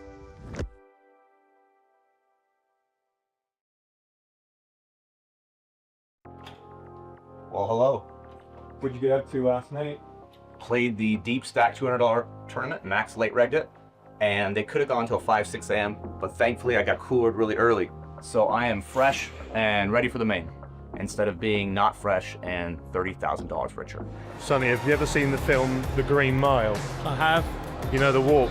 Is that what we're doing now? The walk to the chair. This is the walk to the chair. Arriving in Vegas, I think it's the most excited I've ever been, mainly because I was with Sonny. He's my cousin. Ever since we were kids, we've always spoken about getting to play in the main. Obviously, I'm very, very lucky, thanks to these guys, that I've done this before. But for him to do it, it was actually quite emotional at points. It was like a real special moment. Do you know which all black tables are in? I believe it's Paris. Yeah? Yeah. Leading up to the trip this year, I was feeling pretty confident, relaxed. As a veteran, you know, I wasn't too nervous. I played a tournament the week before and it just went really well. And I've started to get a few more results and obviously started to feel more confident. Definitely was feeling like ready to get stuck in.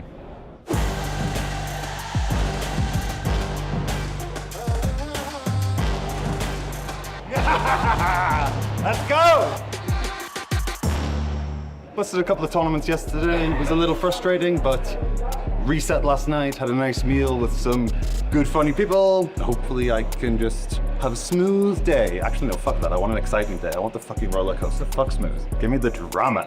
Day one, yeah, I'm excited. I feel like I'm just starting today, which is not true because I'm here already 1 month. It's getting exhausted because running bad and having a bad luck for 1 month is tough. I felt really comfortable before the trip this year. I'd played a little bit live in Barcelona, and I was comfortable handling the chips and dealing with the action, remembering the pot size. Just playing live is different than playing online. Just trying to remember it's a poker tournament. I've played thousands, tens of thousands of these. You know, this is what I've trained for. Today's day one.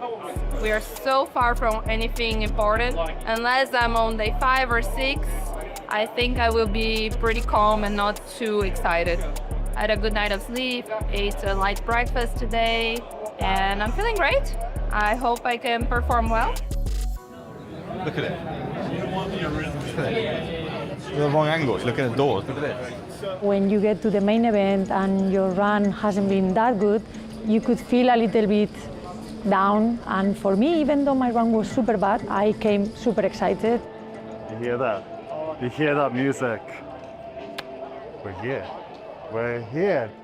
There were some butterflies, but not overwhelmingly so. Sort of controlled butterflies, just light flutters, you know? This is a tune. This is like our ring walk. This is our ring walk. Hey, how are you? Good, how you doing? Pretty good.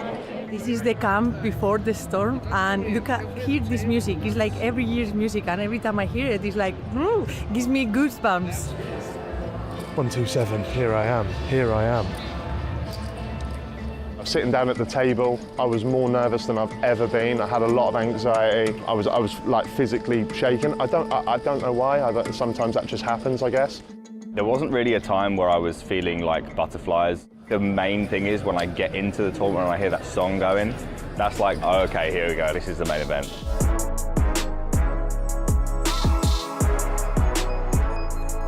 Dealers, please, shuffle up and deal!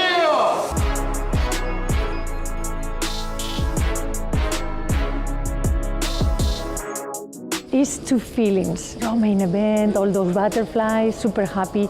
But I sometimes feel a bit anxious because I see a lot of people, makes me feel like I don't have a lot of space. Sometimes it comes all at once in my mind.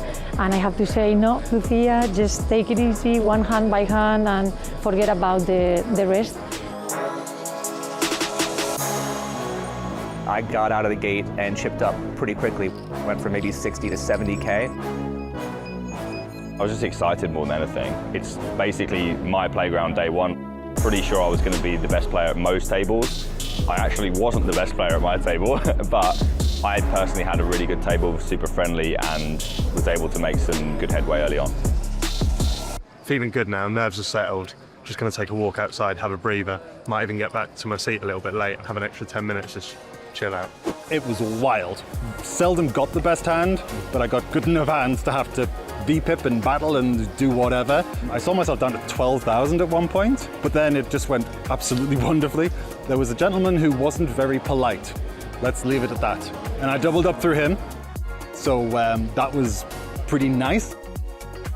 I look around, I didn't know any of the players. They all looked recreational. So I had an amazing sit draw. It was very easy to navigate. I had 2 very good first levels where I could chip up a lot. I settled in all right, settled in. It's a nice table, which is always nice. People are friendly, so that's all good. I'm still excited now to be part of it, but yeah, the nerves they're settled, definitely. Day one was a hell of a ride. I've been absolutely hitting everything. Pocket aces, ace king, ace jack, so the poker god's been in my favour. I was down to 17K. The hand that got me down to 17K was a weird one. I open king 10, it goes 5 ways. The board comes king, king 7. I bet small, call, call, short stack jams. I rejam. If the player behind doesn't overcall with a worse king, my stack is in the class. But because he did overcall with a worse king, we all lost to a full house. I won the side pot, so I was on 17K, but I would have been nearly gone. But we battled back from that 17 up to 39, and then back down to 31. Yeah, and having lots of fun, actually. Got about 85k, so I'm pretty happy with that, but we're now being moved into the horseshoe. And I won't lie, I was already imagining what that bracelet would look like on my wrist. I started okay, because I won one 3-bet pot with pair of jacks. But then, not playing much, I didn't have any hands to play, and I lost one with pair of nines. So I'm like I started. Not bad. As the day went on, I felt more and more comfortable. I played for 10 hours with the same people. Nobody busted, nobody got moved, the table didn't break. And so as we went on, I felt like I got to know the players a lot better, and every spot just felt easier. Now everybody starts to feel a little tired. Now during the break, I will stretch a little, walk, try to clear my mind. I'm on 115,000 chips. I can't believe it, guys. I cannot believe it. I am absolutely buzzing. I went down to 40k, but then I managed to turn it around, and now I am at 65k. 2 more hours to grind it out. Hopefully we get ourselves on the right end of some juicy pots. That would be lovely, but it's out of my control. Start, so it's a good start, but it's nothing more. Sonny, you've turned it around a bit, haven't you? Turned it around, mate. I'm warming up. Come on. Unless something goes drastically wrong, which it could because it's poker, I think me, the boy, are going to make it through. See you in a bit. 115k, sitting back down, 2 hours on the clock. I'm folding. In the second last hand of the day, I tried to slow play aces. I ran into a straight, and I think I lost about 80k. I was just very card dead. Played several small pots that I didn't win, and I still could bag more than average for day 2. I have 104, 600. It's good. I managed to pick up a few pots here and there, so I bagged 102,500, which is my biggest ever bag. Well played, sir. Well played. Saw myself get up to 80k, dwindle down to 63k, and bagged for day 2. I did ask for the roller coaster day. That's exactly what I got. I've worked on my mindset a lot because I was a petulant baby once upon a time, but I'm quite seasoned now. I've gone through swings, I've bust big tournaments. At the end of day 1, I bagged 106,000, which is almost double the starting stack of 60k. I was just bagging with 34k from the 60 starting stack, and I was very happy. So being happy with half of a stack tells everything. I let the highs be too high and the lows be too low. I just kept thinking about how I blown my opportunity. Okay, made day 2. Feels like a loss though, feels like a loss. I've got pros just to my left there telling me to keep my head. My head is fully gone. I was over 100k all day pretty much. I think I peaked at like 120, and then the last 2 hours just absolutely crumbled. I wouldn't say it was smooth sailing today, but it was definitely smoother than it has been on my day 1s before. Nothing like mega happened. But something's got to give. Where I fucked it, the boy turned it round and smashed it, didn't you? I did. What you on? I'm on 106,900. There we go. So, day 1 of the main event completed. Tomorrow day off, and in 2 days, day 2. Fucking hell. Jesus. Right, vlog, I'm not hyping this up. We've just come off the road. It's day off between day 1C and day 2. Day 1 was good. It was very solid. It was I wouldn't say it was completely smooth. I was like up and down a little bit, but I was never really down. Lowest I got was like 55k. I played a lot of comfortable pots where I knew what I was doing. If you'd offered me 102k, then I would have taken that. I have the riveting job of putting together my vlog for day 1. The day off allows me to get everything in order, which makes me feel really good. So yeah, like this is all of my footage from my camera yesterday. I always tell myself like this is the only world I live in which I'm playing the main event. Like there's no world in where I'm just like playing and then just going and I mean I know some of the other guys are doing that, but there's no world that I as like the career that I've chosen. I'm just gonna go and like eat a banana and close my eyes for 10 minutes. Like I gotta do what I gotta do to play the main and to have the experiences I'm having. So yes, I heard Ian was having his head massaged today. That sounds nice. Does he not have anything else to do?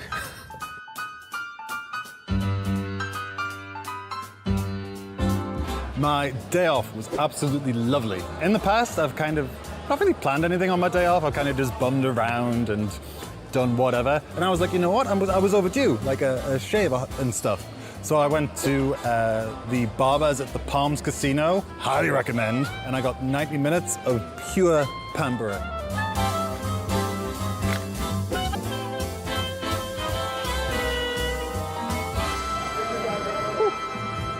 That felt good. Aerodynamic. Feel like $1 million ready for day 2 of the main tomorrow. Sure. Right, here we go, guys. It's another day. And me and Son have rented a car. Son's first time driving in America, is it? Yeah. Okay, we're a little bit nervous, but we'll be all right. We think we're going to go out into the desert and try and hunt down some aliens. Yeah, this side, Son. Oh, yeah. Wrong side of the road already. Okay. This is going to be a long day. Son, do you believe in aliens? Yeah, I do. We're going to find some aliens, mate. Here we go yet again. 4 left. Vivi Saliba on the left-hand side. Robbie Chef, Nuno, and Neil. And we are going to go to a keyword at 10 o'clock, guys. So 15 minutes time, we will do another keyword. Whoop, whoop. Ryan will let us know what it is.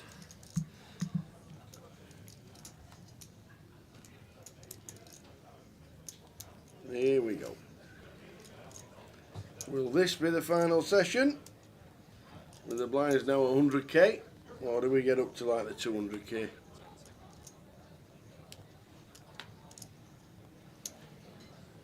Was it 100, 120, 160, 200 will be the last one of this session on the 30-minute clock. And that would mean we would have about 55 bigs in play. So you never know if things go a certain way, hands collide. Could be done over the next couple of hours.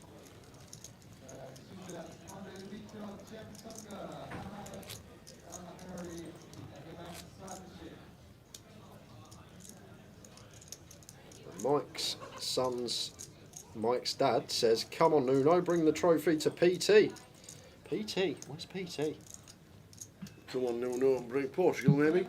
Ah, yeah, Portugal makes sense.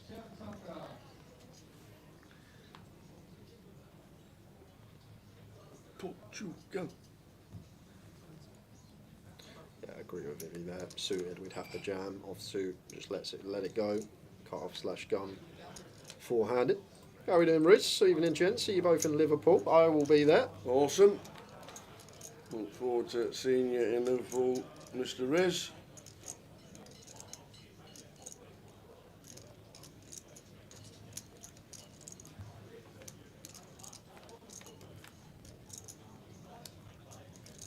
Queen, King, 8, 2 hearts.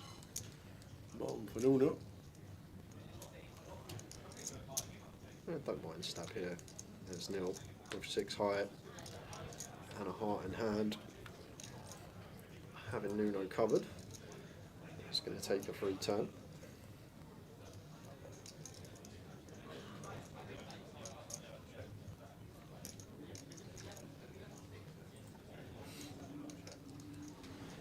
Nice diamonds on the river.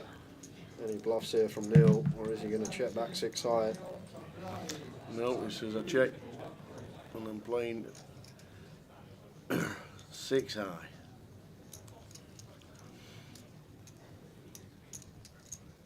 How doing, Spinksy? Evening, lads. Spinksy here, watching the live stream with you guys. Nice one, Gary. Good to have you on board, sir. Should be a fun weekend with the main event. Friday, Saturday, Sunday, all about the main event. Today, high roller. Yesterday, it was the mini that Rosa won. And now we are down to the final 4 in the high roller. Jose Placido. How are we doing, Jose? I got it. I got that in the end. Oh, Jose. He used to come and play in the ski goggles.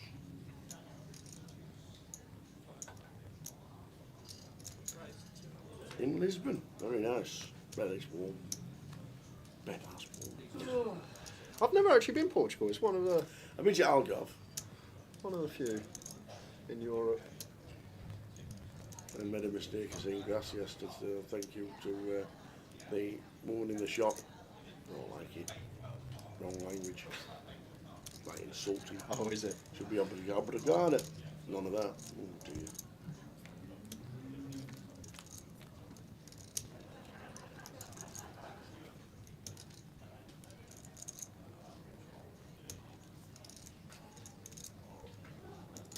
Very nice lot for Nuno, just the C-bet. And Vivi out of the way.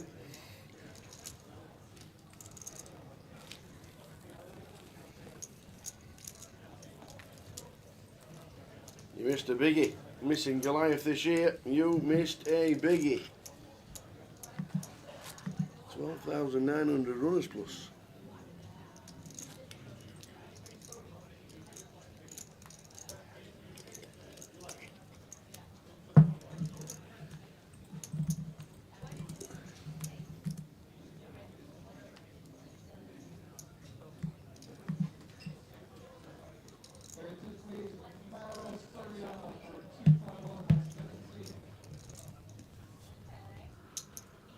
Blind on blind here for Vivi. Queen 8 for 7 might be good enough, and it is for Vivi.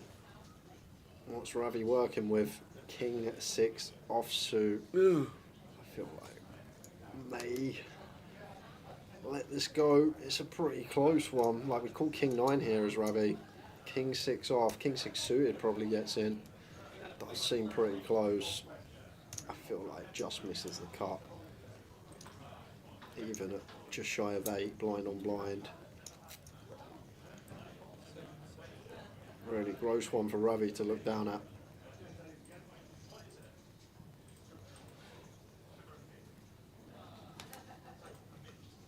Does let it go. He does.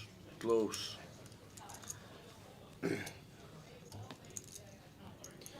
Richie says, I've been golfing in Lisbon, at Lisbon and Estoril, next to the F1 racetrack. Beautiful. Wow. They got F1 in Portugal. Yeah, Estoril is the name of the racetrack.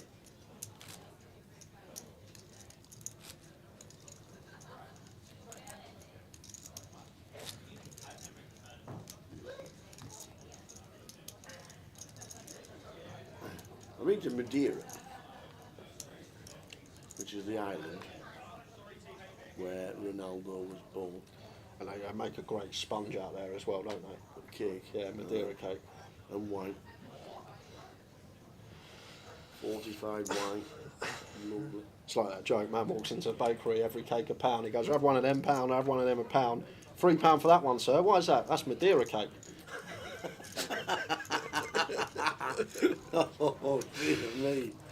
Oh. God, I haven't said that one in about 10 years. Talking about Madeira brought it back. Memory unlocked. Oh. 10-8-4. Neil was the opener here. Does catch bottom pair.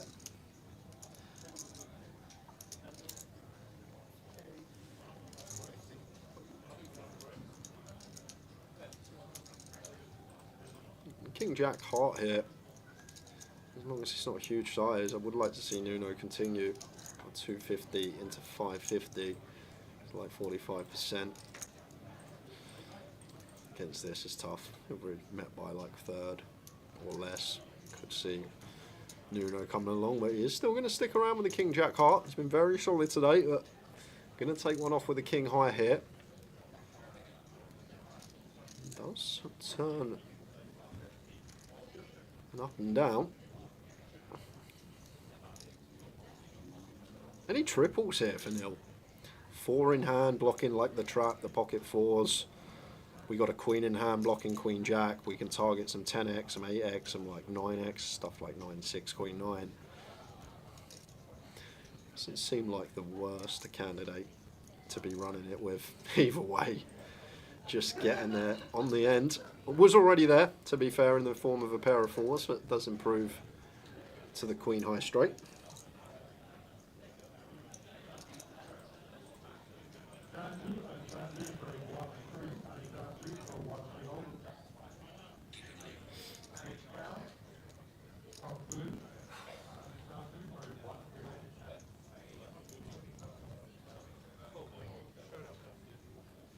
Absolute snap call from Nuno. Dead river top pair.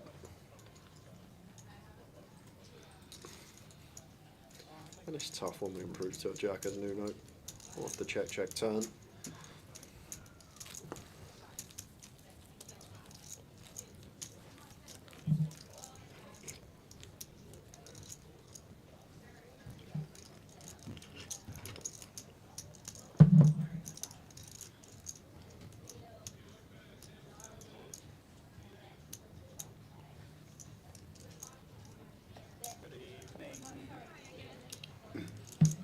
He's going to Nuremberg in a couple of weeks. You can drive on the Nuremberg, can't you? Is that long road that you done a Tower of Finks question on that time? That's the Germany race. It's actually an open road. But there's no speed limit. So people just drive on it at stupid speeds. There's deaths every day on it.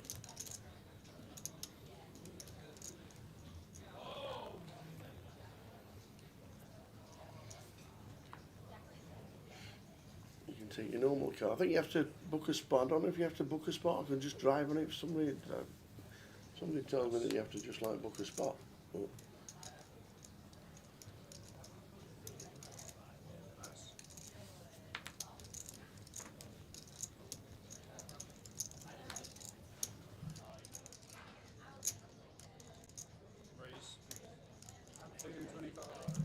Queen 10 suited for Nuno. Makes it 2-2-5. Seems like a nice one to potentially complete jam at 18. Either way, you're going to get the same result, taking the pot.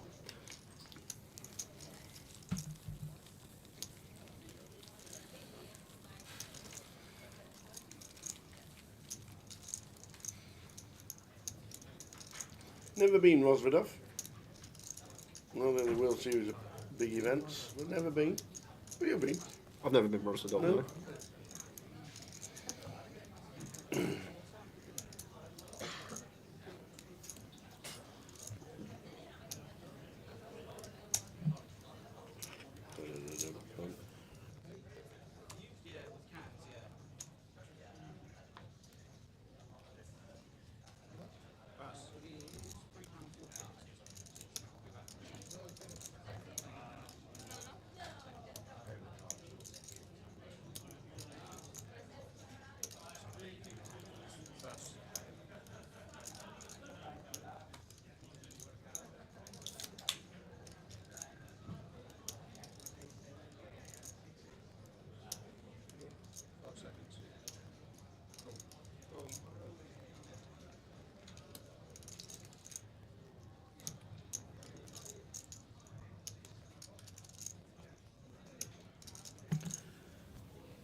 Queen 6 for Neil out of the small. I wonder if Vivi jams this one against this complete. King 9, you certainly can. Yeah, it's just, I don't think Neil's going to have enough complete traps here either. I feel like Neil would just jam any better hand himself. Yeah, Queen 10 jam, Queen Jack jam, King Queen. There'll be jams. And now he's asked for the count. Don't think he's calling me Queen 6. Never write Neil off. There's one thing I've learned today. You've learned today that Neil could do anything.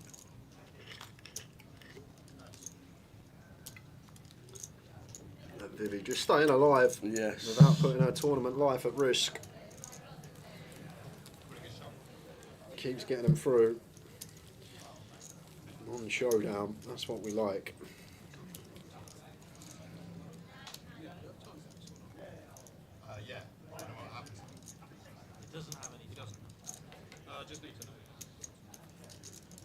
I know Rabbi coming with the chip lead, but he's almost been a bystander, just letting people bust out. How are you meant to play FTs when you have these middling stacks, just to let the collision effect occur? NPL points. And oh yeah, of course, NPL points, massive, isn't it? Great shout out. That's what's this one? 28. 28 for winning it. Yeah. 28 to win. We'll show you the NPL straight after this, because he's the only one that's involved in it. No, we won't. It's 10 o'clock. We've got a keyword to do first. Oh, keyword, baby. Get ready. On the hour. There's a keyword coming.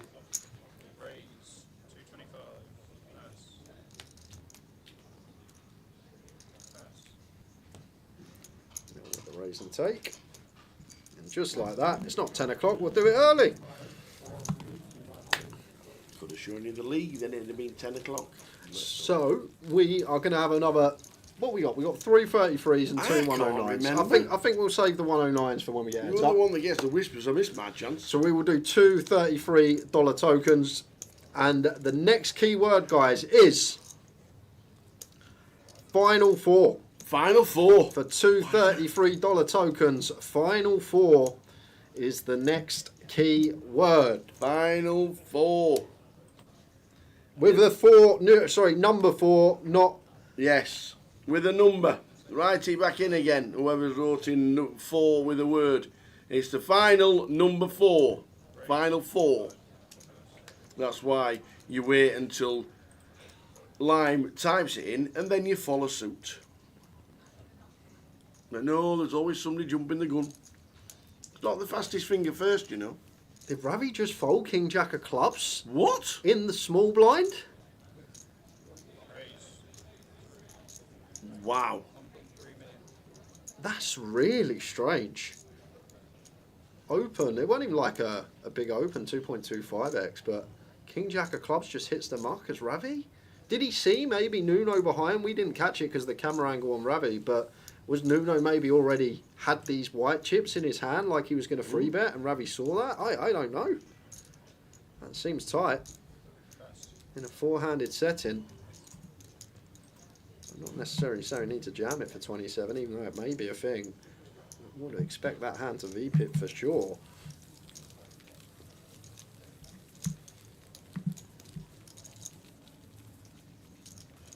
And if you are guessing on YouTube, guys, you need to make your way over to 888poker TV on Twitch. This giveaway is done via the 888poker Twitch channel. There we go. We're still doing the final 4. So Ravi, 28 points. 28 points. That would put him on 304 with 16 results. 304 take away 389 is going to give you 85. 85 divided by 4. So he's going to need about average of 21.5 points for his other 4 results to overtake Clax. It's still an ask. Still an ask. It is, but you've run the final table, the main. Win the behemoth. Things will get interesting. They certainly will, and he'll be trying.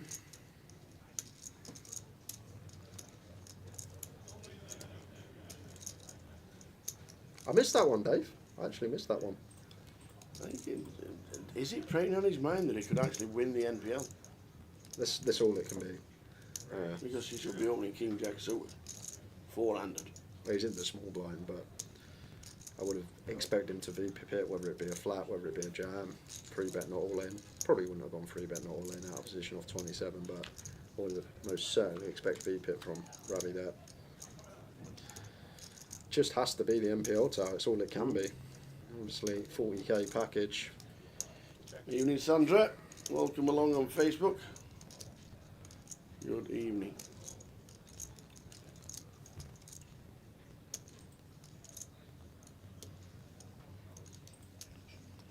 Yeah, that's the other thing, Richie Burner. Thomas Clack can add to his points as well. It's not that Tom's turning up to everything as he should be at the top of the league.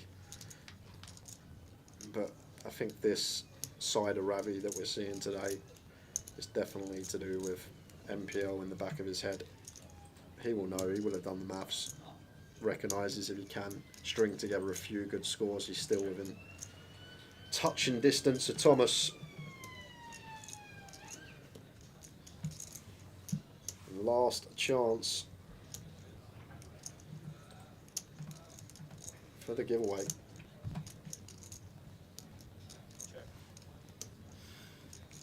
Vivi is Brazilian, lives in Austria. Ravi lives in London. Nuno lives in Portugal.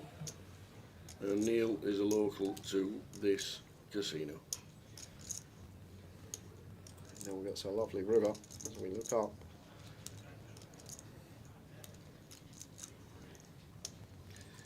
The countdown is on as we're checking. Oh, Nuno. Neil won't be checking, and he won't be getting any action from Nuno. The countdown's on from Lime. Last chances to get yourself in with tickets. Chance to win tickets. 233s. Tush, tush, tush. Maybe. Still 10 bigs.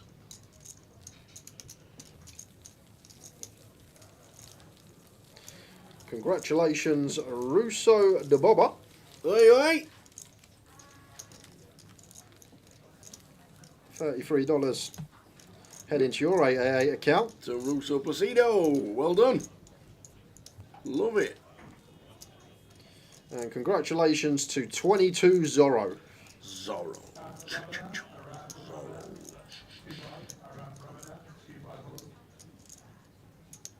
And Jose, well done Jose. Jose Placido gets himself a ticket. Well done indeed. Can't believe it. Can't believe it. If he folds this one, I'm off. I'm having an early night. I'm going to O'Neill's. Bit of live music on a Thursday. Yes.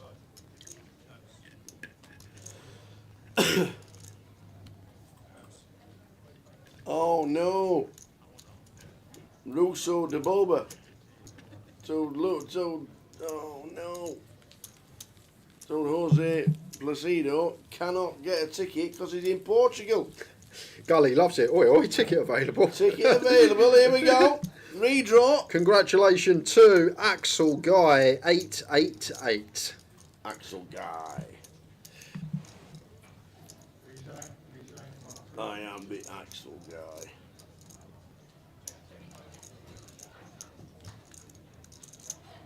First thing he's ever won. Old Jose. Used to turn up playing in get big massive ski goggles that old Jose. Loved it. Loved the game.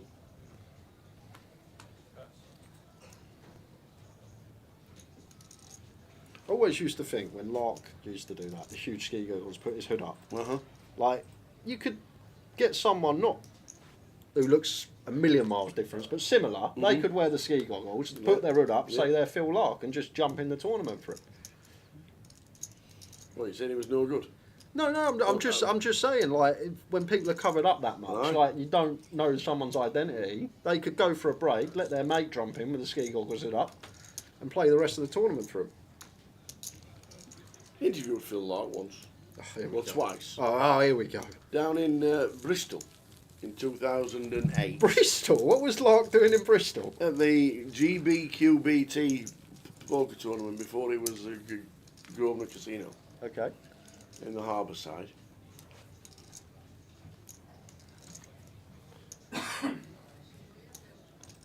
At the harbour side. And Jennifer Tilly turned up and Asfandi Ari and Robert Williamson. Oh, go carry on. Who else you got there? You got Gandhi. So interviewed them all, obviously.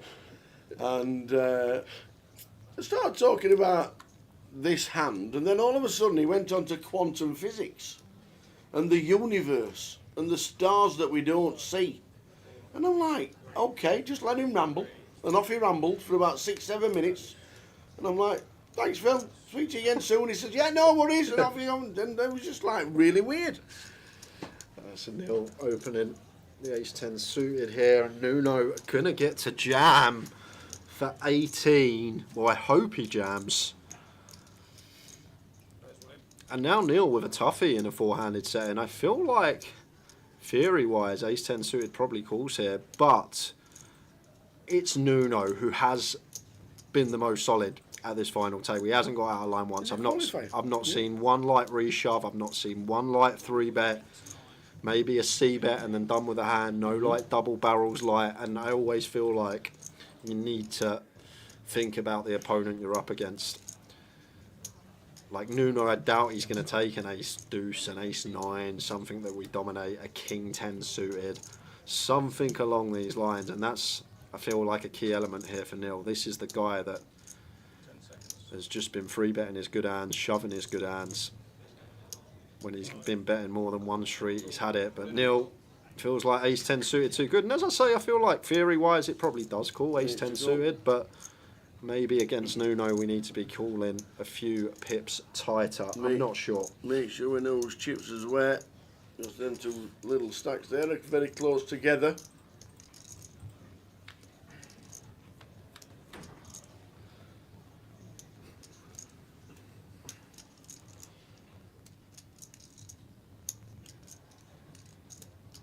really good start. Backdoor hearts the only worry. Just don't want to see a 10. Backdoor hearts. A bit of a worry. It would be sick to go out like this as Nuno. Oh, it is not. Gets the check mark and the double.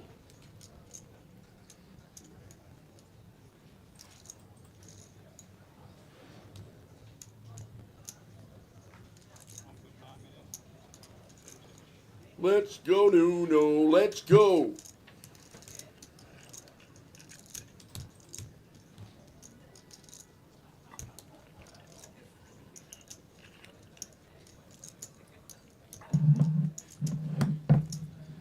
So maybe 8 BBs.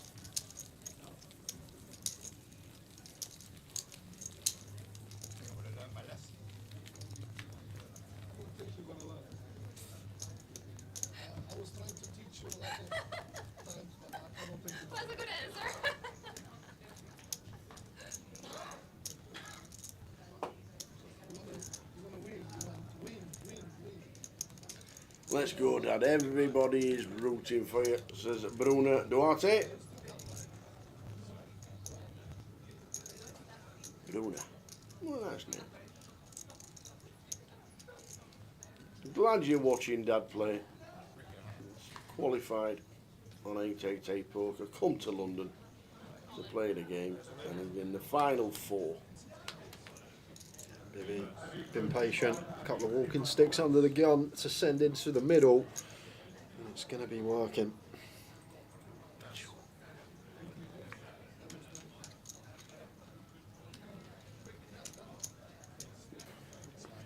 No book, Gully, at the 888s. I don't think so. No.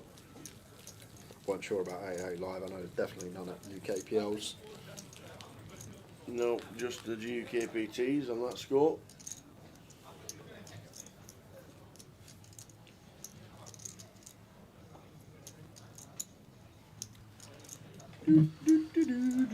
They're all back home, happy he's made it to the final table. Not just made the final table, final 4. Final 4 is pretty impressive. £14,000 logged up.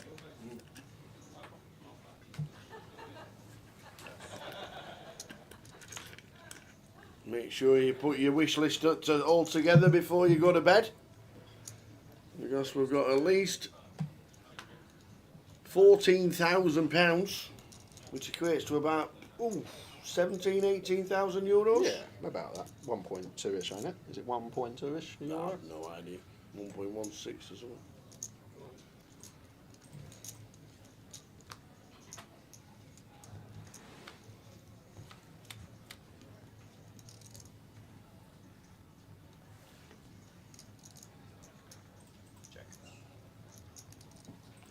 Inside flop for Nuno.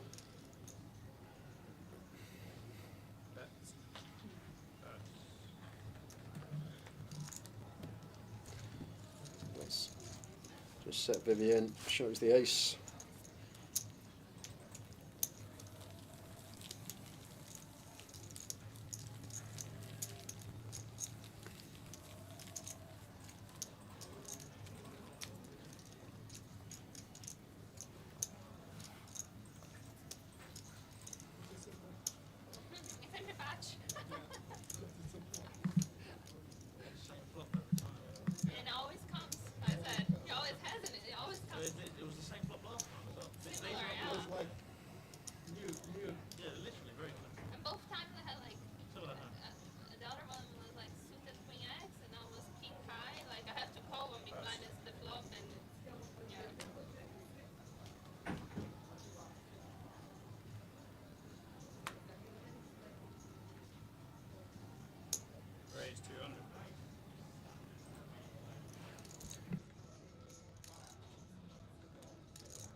So Vivi with the Jack Queen calls to see if flop a 3, 6, 8, 2 diamonds. Option on Vivi with the overs and 5 BBs. Yeah, maybe Vivi deciding not to shove feels like she's not got any fold equity, so maybe feels like she can fold on some boards, like if it comes ace 9 8, like ace 9 7, all black, like spades or clubs, maybe she can then get away. Well, asking for a count, literally with a gut shot, and that's it. Yeah, he's got 2 to 1 on the call. He's got an overcard, and what's he think about Vivi's range here? Surely Vivi's range is bigger than 10 high. He has made the call. He has made the call, and this could be good for Vivi. It could be a 1.6 million pot going to Vivi. Yeah, she's gonna love what she sees. She is, absolutely. Hoping to be up against like ace high where the queen and jack are live, but she's actually in front here. There's a gut shot. There's no redraw to the clubs. The 7. Oh, pings it straight away. Absolutely pings it. Now we need a 10. Only a 10 for Vivi. Another gut shot, and it's a 4. Whoa. And Vivi and Ravi having a laugh amongst themselves. She gets it in good with the queen eye. And the 10-7 with the gut shot, getting 2 to 1, calls it off. No backdoor flush draw. Wow. Wow, sometimes kisses and cuddles. Well done, Vivi. What a great week so far. We needed a 10 on the river, but Neil has taken out Vivi Saliba, 4th in the high roller, wins the big shot this week. £14,010.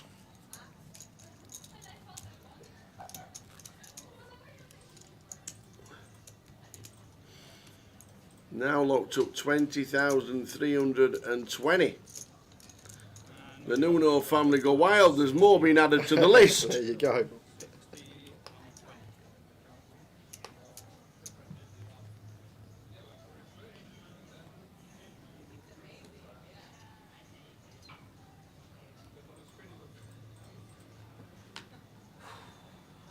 $20,320 next out.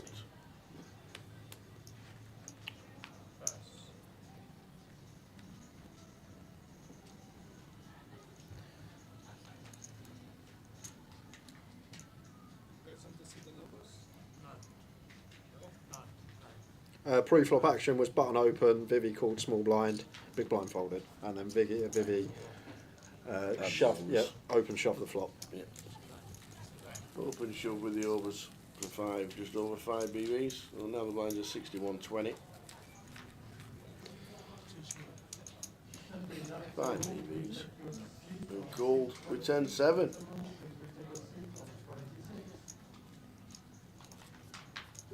Needing to hit a 9, a 7 or a 10, and boom, on the turn.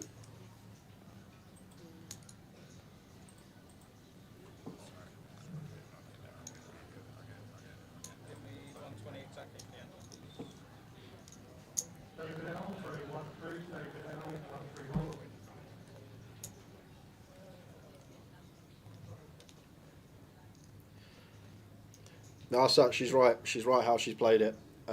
This is, you need to look at spots for 6 big blinds, 7 big blinds in the small blind. So when the button opens or there's an open, when we have this stack, we don't really have fold equity.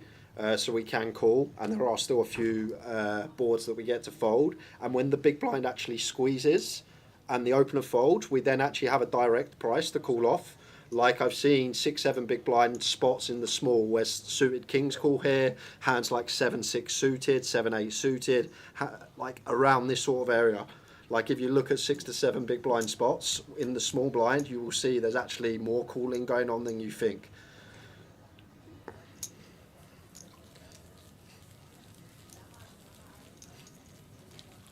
Final 3. And it actually shows that Vivi's actually looked at that spot and is very clued up. Just recognised that Neil would call any hand that he's opened. There's a few boards that we potentially can fold, like the ace 9 7 or clubs, and when the big blind squeezes, we actually have a better price to call off now as well, with the open already there.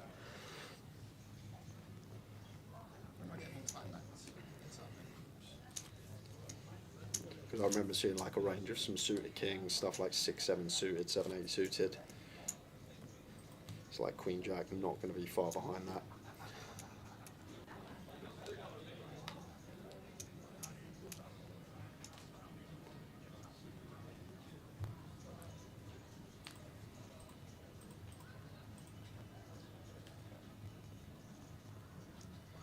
He's 5 suited for Nuno. Brings that to 250. Nil out of the way.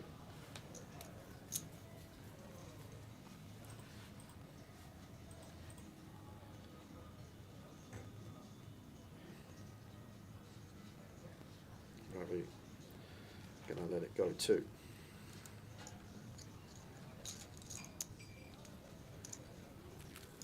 $20,320. Next out.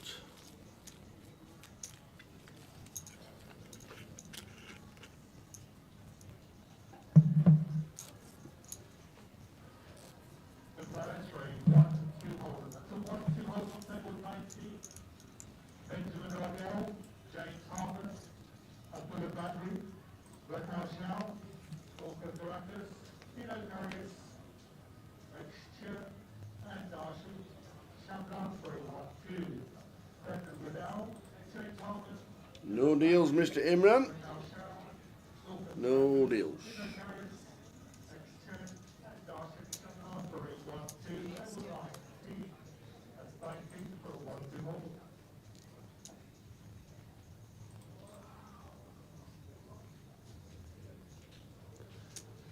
Pocket threes 4-0 here. Ravi off of 18 big blinds in the small. Let the Queen Jack go. Nuno going to get to bump things up from the big blind.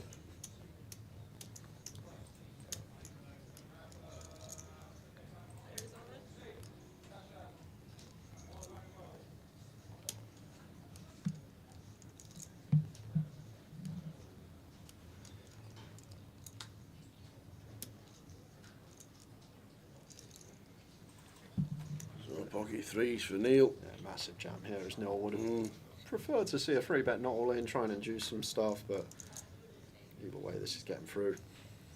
Neil cannot call off threes for this amount of big blinds. First and second at chips. Cannot. So didn't.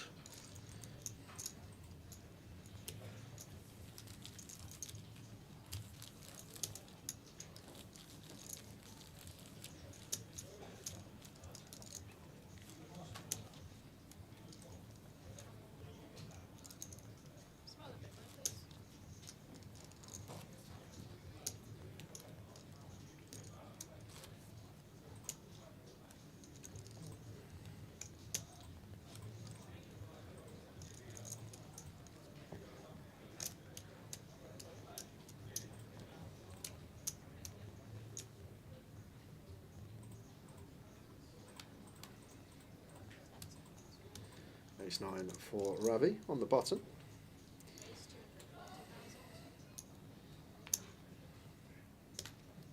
Makes it 240.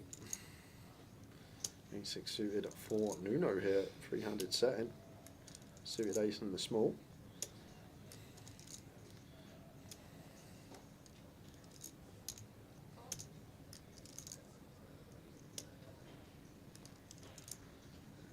King-9 in the big blind. Looks like we are going to go three-way here. Well, just let this go as nil. In a three-way setting, if it was a fold from Nuno, we can call. Just now splitting equity three ways.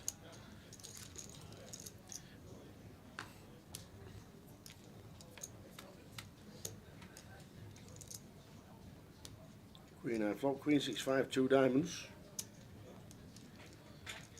Nuno flopping best for middle. Should be checked over. The pre-flop aggressor is Ravi here. I wonder if Ravi checks this one back three-way. I feel like multi-way more inclined to check with the backdoor nut flush draw here. Got some nice turns for our hand. He's still taking his option to c-bet.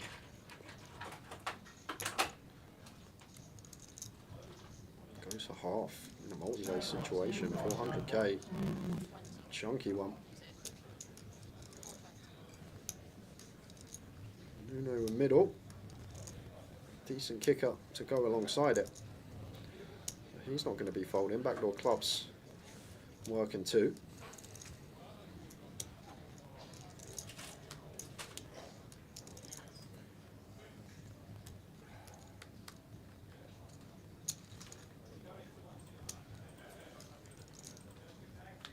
Lovely best 400 and a call. Brings up the flush draw for Nuno. I don't think we want to be putting another chip in. It's rather you like Nuno. Small blind range is going to contain a fair amount of Queen X. It will have some flush draws, suited Ace X holding the Ace of Diamonds. Less likely he has these. He feels going to be weighted more towards Queen X holdings, which we are not going to dislodge on the turn. So let's take a freebie as Ravi. And Ace 6 are going to be the best hand for Nuno. Just like that, Nuno chip leader. Just like that. 3 players left. He's the chip leader.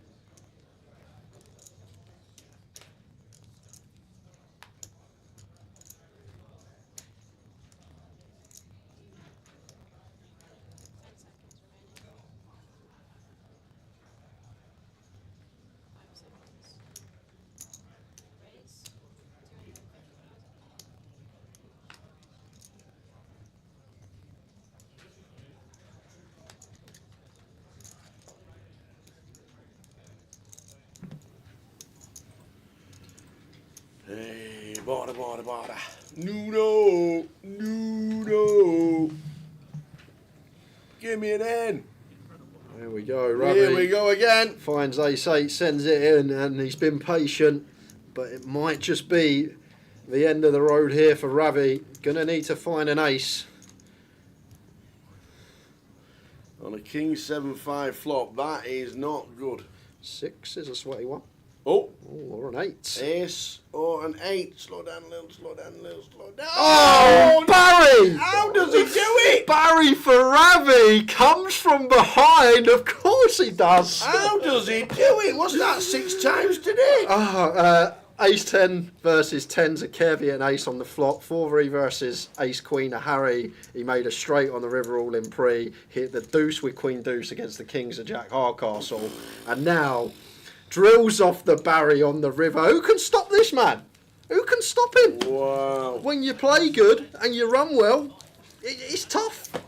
For everybody else it is.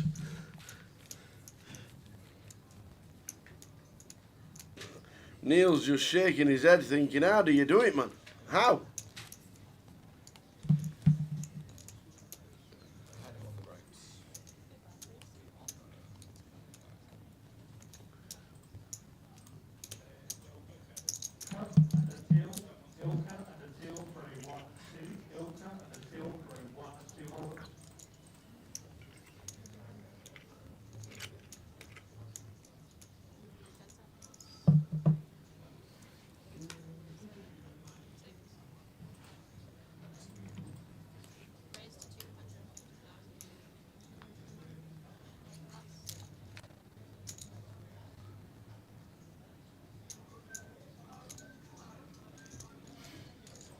Needs a moment now. I'm not surprised. He's off to tell everybody how bad he's running. Jack 6-4. So bottom for Nuno here. Neil, nice one to continue. Goes for the check back. Just instantly finds the 10 on the turn.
Breather in the booth.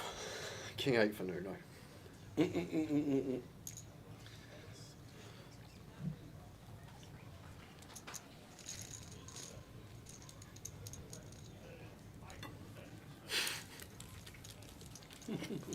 How you doing, Keith? Mr. Littlewood, hope you're well. How you doing, Keith? Are you back home in Spain? Is that what he is? Yes, I think so.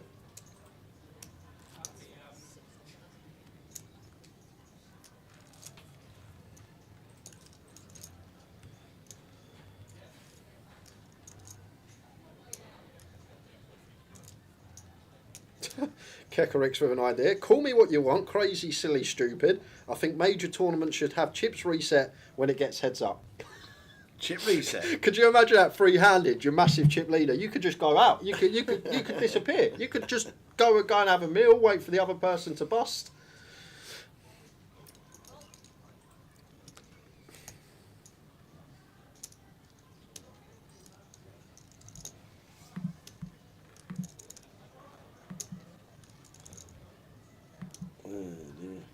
A chip reset. So you both start with 500 bigs or whatever it is, or just level chips? Yeah, I'm guessing. Me and you would love that, wouldn't we? So we'd love that 80 bigs in play, get heads up, 500 bigs in play, 250 big blinds each. Yeah. You've earned all these chips, but let me just tell you, we're taking them off you.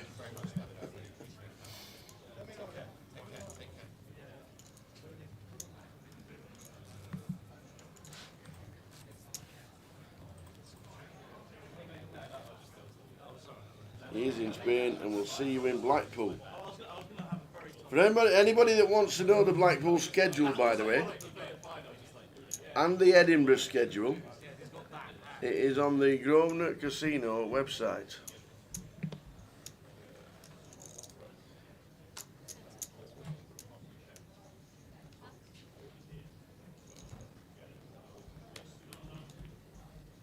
And I'll try and get...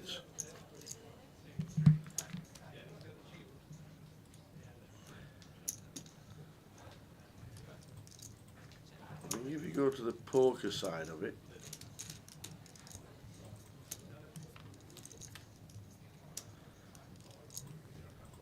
and then you go to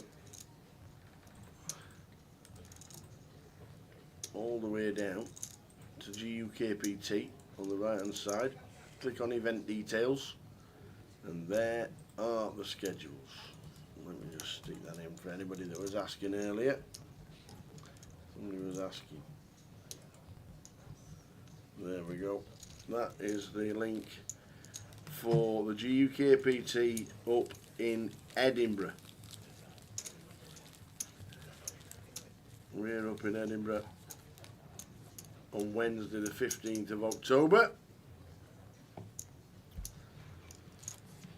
until Monday the 20th, and then we're off to Dublin for the IPO on the Thursday, I do believe. And then we come back, and then it's Blackpool.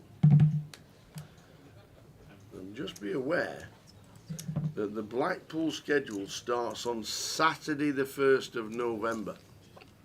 It's only an 8-day festival this year, 1st till the 9th. It starts on Saturday the 1st of November with the cash out satellites, and then on Sunday the mini main starts. Mini main day 1B is on the Sunday, the cash out satellite, day 1C on the Monday, day 1D on the Monday, so there's 2 flights per day. Then there's a turbo on the Tuesday. Final day on the Wednesday, which is what we'll be covering. So plenty going on. GUKPT schedule, if you want to go over to casino.com, scroll all the way down to live poker, and then on the right hand side at the bottom it says GUKPT live events, and that is where you'll see them all. And also 888 Festival in Liverpool is on its way, and we've got a schedule for that as well. Ravi. And if Ravi wins this and gets 28 points, it moves him up to 5th, is it?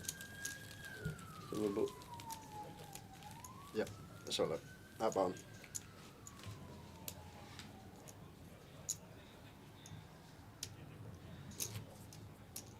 Quick butchers, there we go. It moves him up to, if he gets 28 points, it moves him up to 5th, but only a point behind the Mad Turk. But the key thing is he's got 4 results in the locker to use. Yeah. So, the big one, this one for Ravi.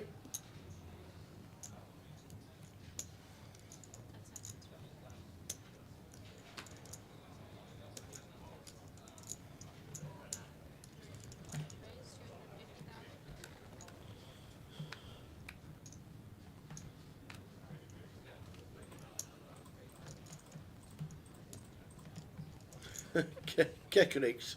Been playing online for some years now, but never ventured going for live games. Since you fellas know the circuit, where should I go to burn 150 or £100? Where do you live, Kekerix? Have a guess. Oh, no, he's in London, by the way. I come to the Vic.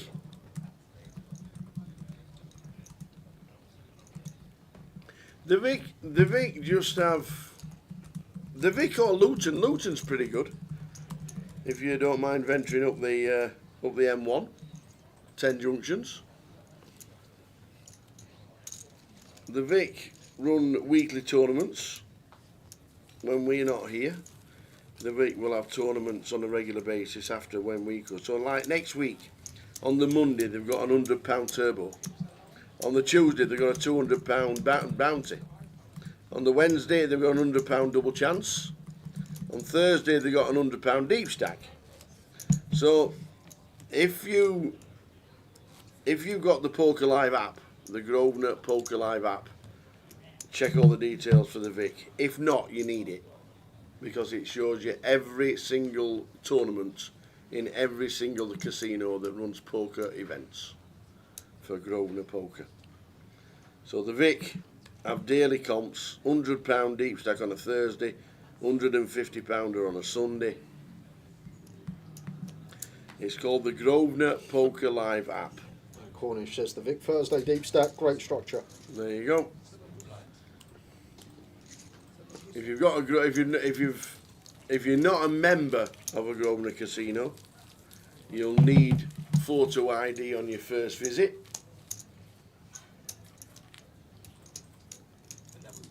And then once you've got yourself a card, you can log into the Poker Live app,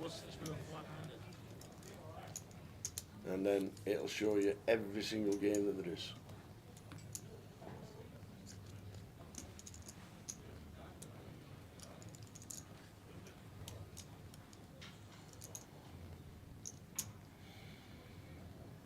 No, with the Jack 3.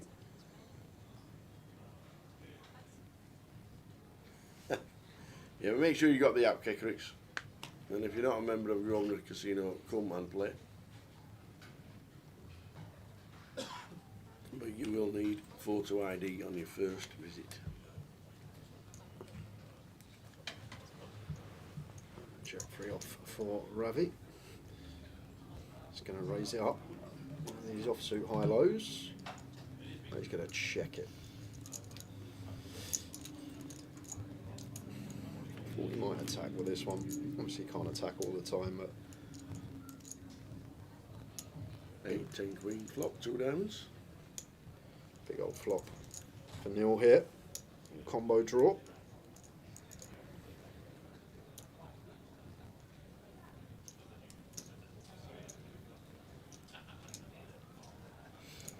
It's going to start firing.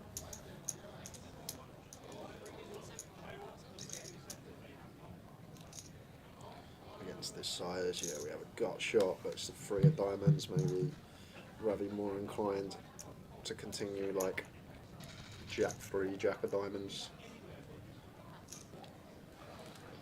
Does let it go against the larger sizing from Neil. Let's get the better hand out there.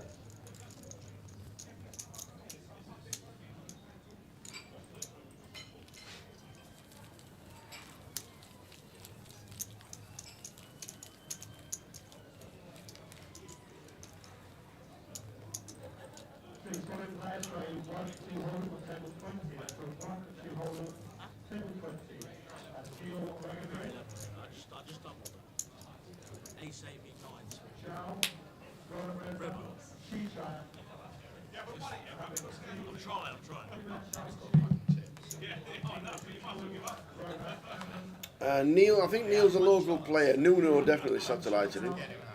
And Ravi wouldn't have, unless he'd just played the satellite for fun. But I think Neil and Ravi both bought in, and Nuno definitely satellited him from Portugal.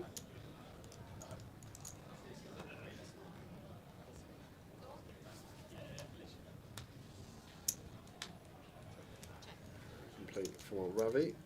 Quick check for Nuno.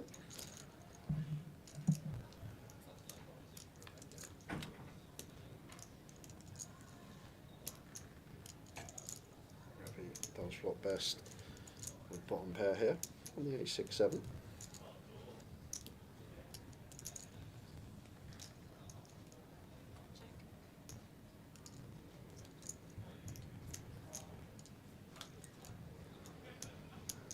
Check to the 10 of clubs turn. Another overcard rolling off to the 6, so Macy check again here from Ravi. Don't see too much merit in betting. Just on the hunt for showdown.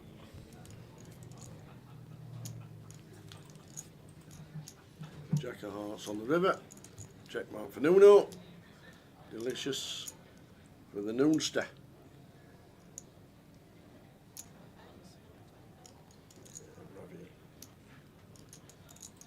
Go for a block for 1BB here, and Nuno with a jack, never going to be folding. He'd be thinking about a cutthroat value raise here. I personally just call, but is he thinking against this size that Ravi would go bigger? Yes, he is. Look at this from Nuno, finds a tidy little value raise here on the end, and Ravi with the snap call sees the bad news, non-believer.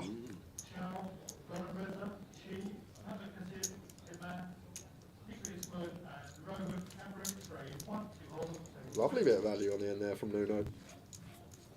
I feel like a lot of people, including myself, would just call that. Maybe thought Ravi's one big blind sizing anything better than our hand might have gone big up. And look at this, neck and neck and neck, all separated by 4 bigs, top to bottom.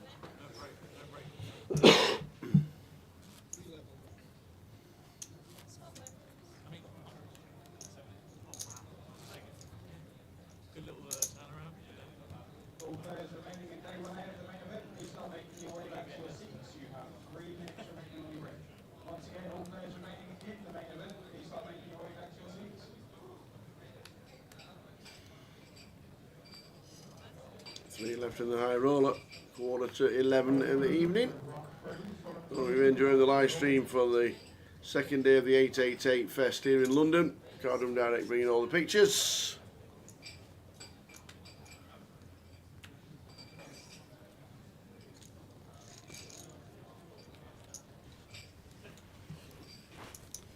Nuno 36, Neil and Ravi 30. This is tight.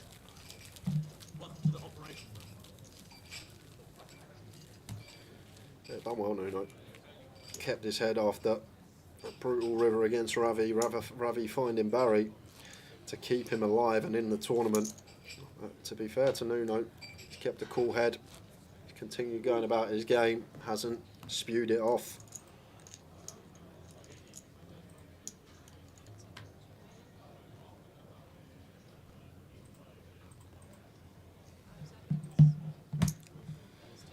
Don't see much of this from Nuno. I'm going to open the 8-9 off on the button. I like it now that we're chip lead up.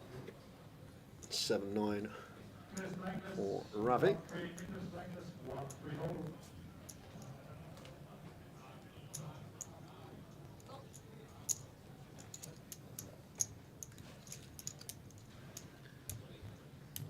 Off to the flop.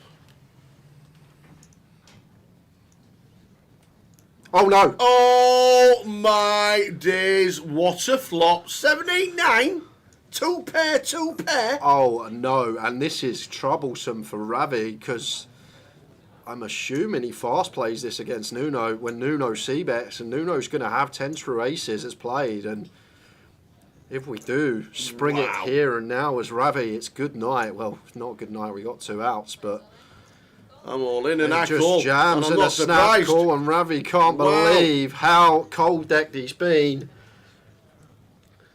Shake of the head. To be fair, fortunate to be there with the ace on the river. But even this man's going to struggle to get out of this one. Going to need to find a 7.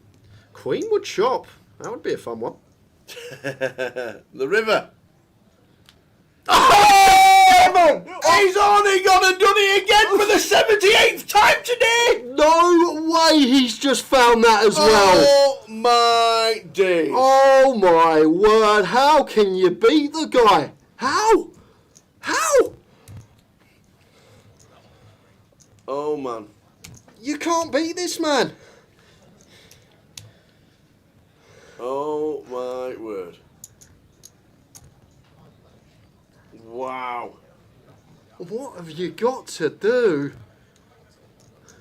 Make sure he's not in the hand. Jeez. Make sure he's not in the hand.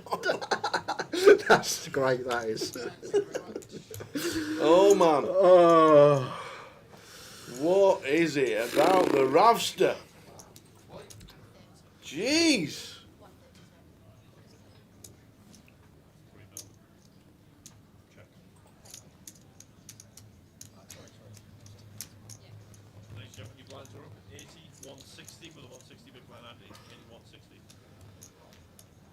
Wow. Nuno just sat there, just perplexed.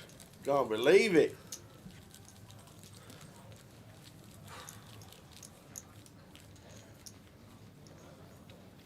That is filth. Right, it is. Absolute. Sandra says, can't watch anymore. Night all. Wow, just time after time. Cindy Lauper. If you call, I will beat you time after time.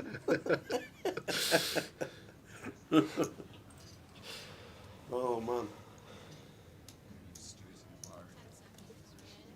Oh. Hey, dear.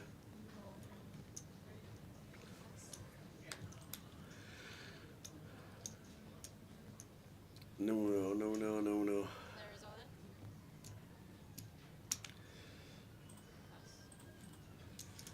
I would have called that as Nuno Tower. I think that has to be a call for 4 bigs. I know he's made a great fold. Jack 8 suited, he was dominated, but You're right. I think the Jack 8 is a goal. We know you'd have been behind, but that's not the point.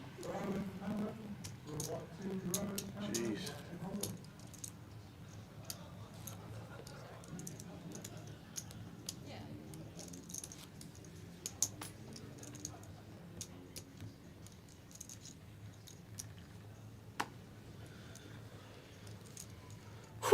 breather in the booth. I'm loving it. It's great. It's great entertainment. Just wow. Just unbelievable. It proper is. Unbelievable. If he ever tells you a bad beat story, ladies and gentlemen, just remind him of today. What is it? 6, 7, 8, 9? Who knows these things? It's definitely 6. I don't know what else occurred on the outer, but there's 6 I can recall. Well, 5, because the Hardcastle one wasn't all in pre, was it? That was the Doot on the river, but there are 5 that I've seen today, behind, 2 in front. Hey, man. Keith Littlewood's just waiting for Noel Edmonds to pop out with gotcha.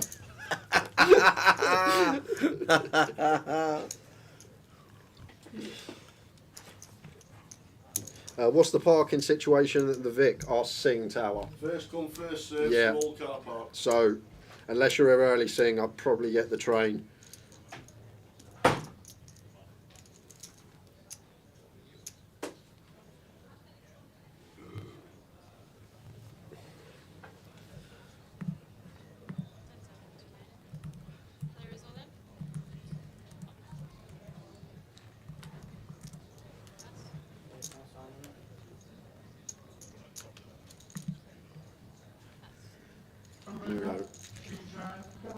with the Jack 9. Shoves the button with his short stack, gets it through.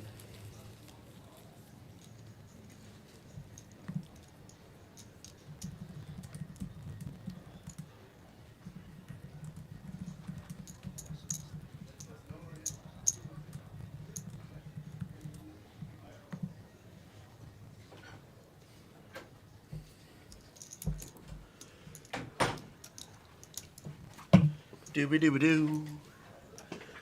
The Roster.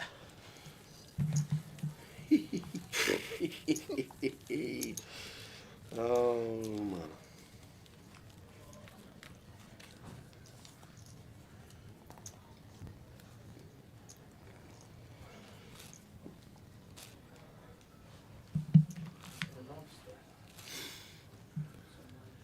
Three players left.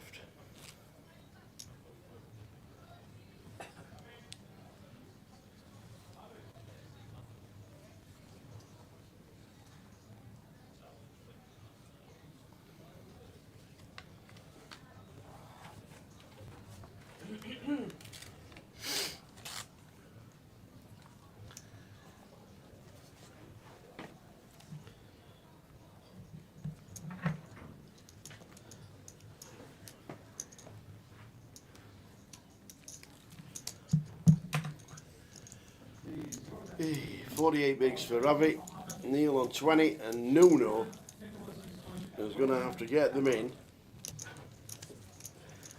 Do some job not to finish third as Nuno.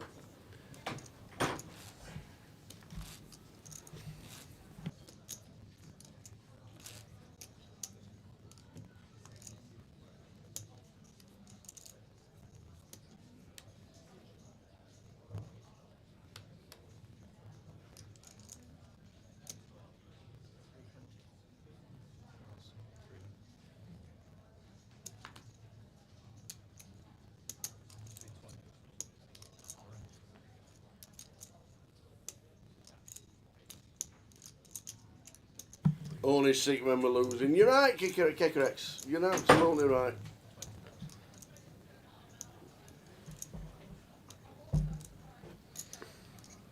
So when will Nuno get them in?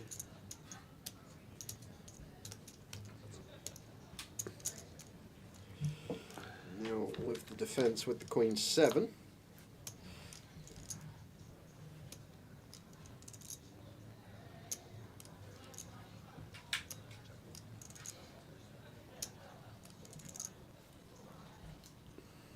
Eight, 6, 3 flop.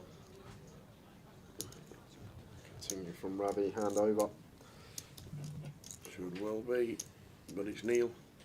Sometimes you just never know. He's not got the stack he had anymore though. Ah, that is true. Only 16 bigs to work with. That is true. If he had 10-7 here though, he'd probably be all in. You couldn't do it twice.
Pretty hard to get out of this one.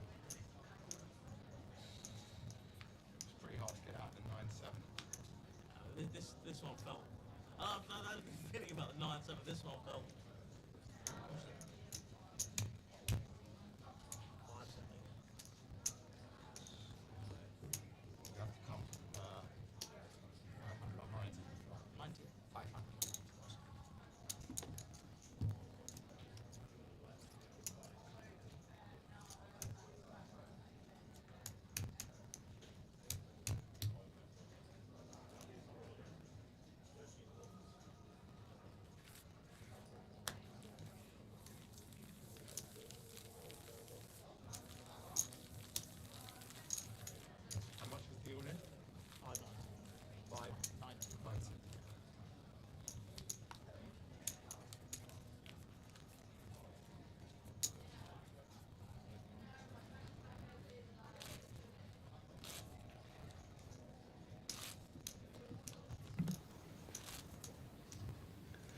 Ravi, Nuno.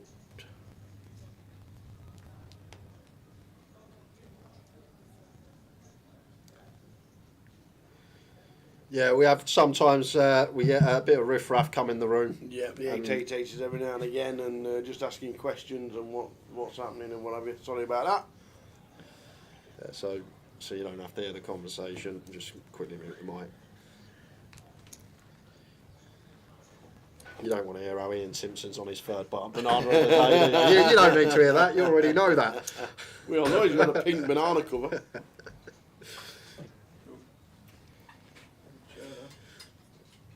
6-3 for Ravi. Nuno with the 8-6. Calls. With the blinds now at 160. Yeah, we're going to the next keyword. When we get heads up, we got 3 109 tickets. Have we? 3? Beautiful. So when we do get heads up, there'll be a short break, and when we come back from that short break, we will kick off with the keyword to reward all the people coming in early. Loving it. Thanks to 888 for all the giveaways today. It's been superb. A lot of free money for you guys. Yeah, Nuno getting that one through. Picks a bit more off Ravi. And just like that, we suddenly got 11 bigs tower. 3 big blinds Nuno had, and suddenly second. Yeah. Could be a possibility here. Extra 9,000 for second place. And it could have been in with his 3 bigs with the Jack 8. Oh,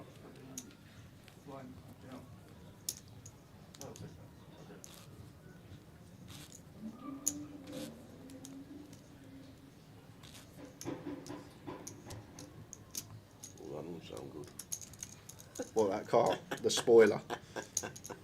That did not sound good.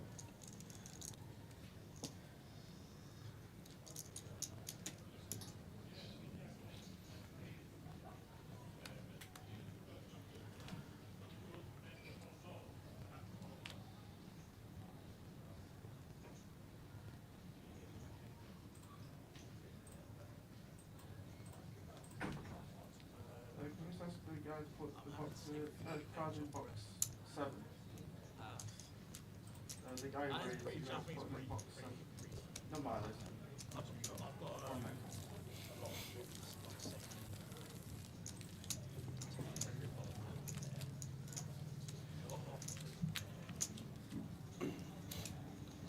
See there in the background, Liverpool, September the 30th till the 5th of October. We will be there.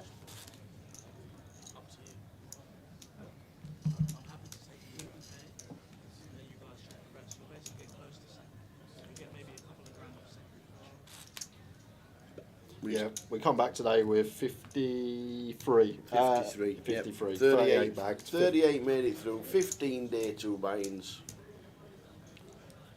Started at midday today. Day 2. So 11 hours of play for these players. We'll be getting tiresome. Mental fatigue will set in. But you've got to stay alert. Just try and make your best possible decisions for the last hour or so.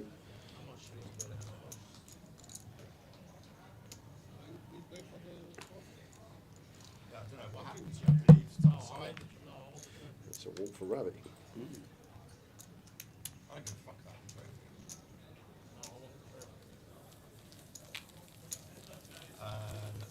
What would you be happy with? I think I'd be happy with like 27 and a half, something like that. Would you be happy with 27 and a half?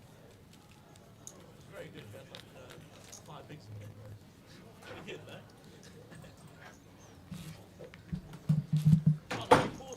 Simon? Yeah, Simon, can you pause for 1 second? Let's just get counts.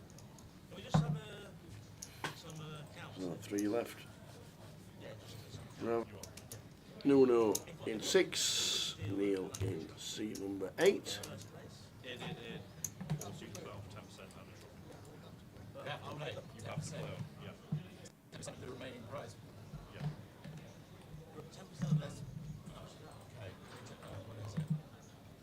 Can we just look at numbers? I would get Simon, I would get the points.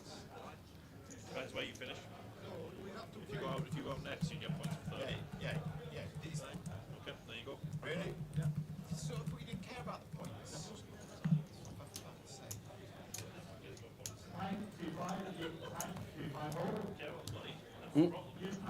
They literally said, can we have a look at the numbers? Robbie said, where do I get, what happens if I get the points? He said, well, if you finish third, you get third place points. He went, no deal. And then Neil went, thought you weren't bothered about the points. Not bothered about the points. He folded King Jack suited to a single open in the small earlier. He folded Ace 8 off first in on the button. Not bothered about the points. It's all about the points.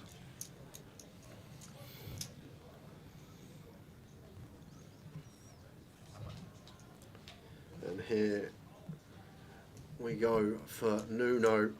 Nice little reshove here from him. Takes the ace free off. A tidy 1 at 10, to be fair, in a free-handed set. And love this from Nuno.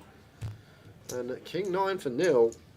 And all of a sudden he's going to be like up to 14, 15 bigs. Well, not just that, he's going to be second. And suddenly Neil now going to be favourite to come third. I wouldn't call King 9 here as Neil, but we've seen some optimistic ones from him already this FT. But love this from Nuno. Really, really nice. I wouldn't be assigning him this hand at all, the way he's played this FT. Maybe trying to use his image to his advantage now, and if he is doing that, credit to him.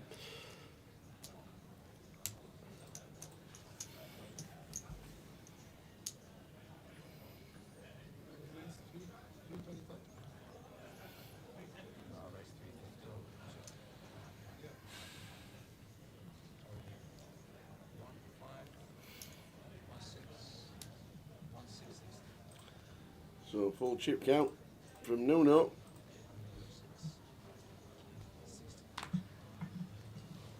They are going in the bin. He doesn't want to, but he folds. Shows him the ace. Shows him the ace.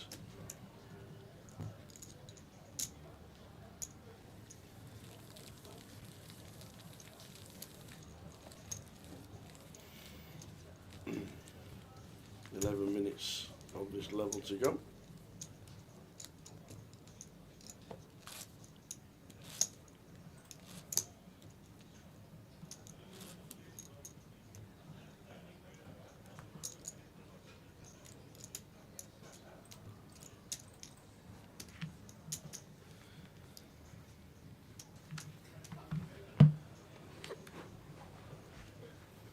Ace Queen for Ravi, monster.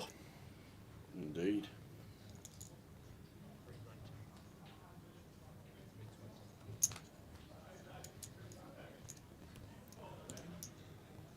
Oh, and here we go again. Sixes for Nuno, in they go. Ravi with the ace queen.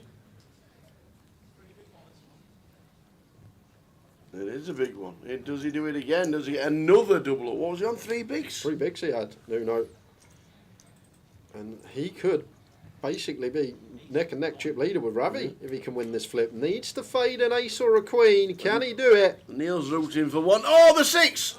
I saw the queen first. Oh, no, with the 6. Queen in the window, 6 next door.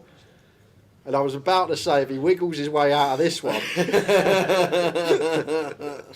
But dead on the turn and an ace on the river for a bit of rubs for Ravi.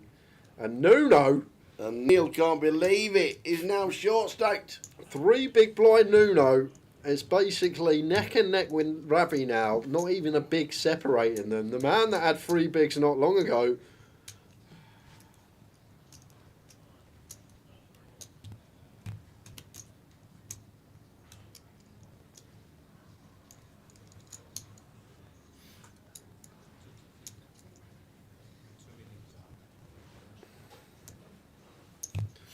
Would be a great winner, Nuno. A satellite winner over Absolutely. from Portugal, Yeah. in for the min. Imagine in for the min for the max. That would be a story.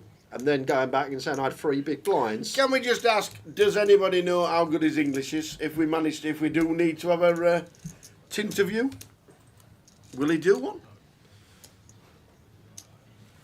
I would have done it in Portuguese for you. I'll just sit here then, I'll finish. You just crack I would on. have done it. Bossingua, Ronaldo, Figo, Pepe. Portugal. Oh, what a player Figo was.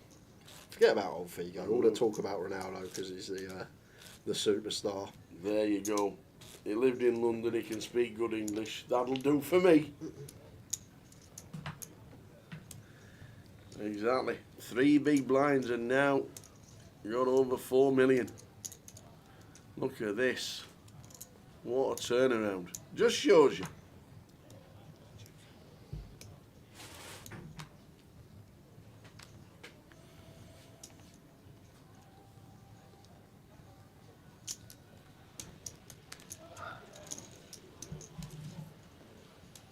It's time blind. It's going to be going up again, guys. 200k, which would mean 55 bigs in play in 8 minutes when they go up.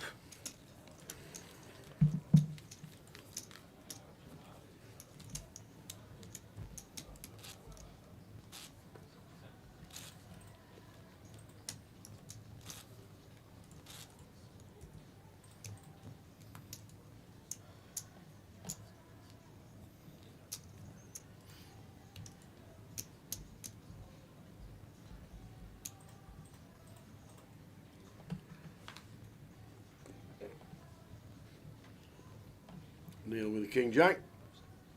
Now playing just over 11. Got to go in as Neil, and Ravi with ace 10 makes the call in the small blind. And Nuno going to get out of the way. Is this the hand up? Nuno stands up because it's worth 9k to him. If the ace 10 of Ravi can hold. Here we go. And there's a jack and the king of spades as well. Is the pendulum swinging the other way? Oh, maybe not. King of clubs. Still a lot of outs. A spade, a king, a jack, and it's a big fat brick. All the outs for Neil. Ravi. Oh, and the handshake was there. Well done, Neil. Got it in good. Thought it might be turning for him the other direction when you see that flop, but just the offsuit king kills the hopes of Neil of taking this down. And we are heads up, guys. I'm guessing just a 5-minute break or so. So we will leave the pictures on and we will return for heads up. When we return, we got 3 109 tickets to give away. So make sure you're in situ and have a chance at winning one of those yourself. We'll leave the pictures on till they're ready. We'll go and grab a quick cup of tea. Back in about 5 minutes' time, we reckon.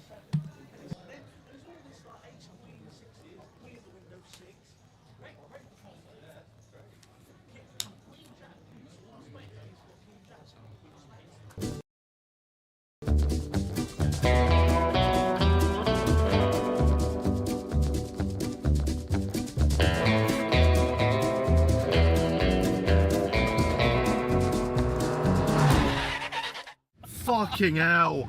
Jesus. Right, vlog, I'm not hyping this up. We've just come off the road. We literally have just come off the road. Fucking hell. I'm a bit nervous now. Oh, my heart, mate. My heart went.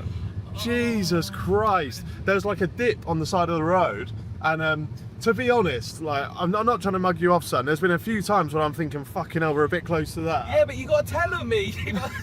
Don't not tell me, because we could die. Oh, mate. And then all of a sudden, we've come off the road and the car's gone like that. Yeah, but did I handle it? You did handle it well. Like, you didn't turn into it. You just let it take us off the road.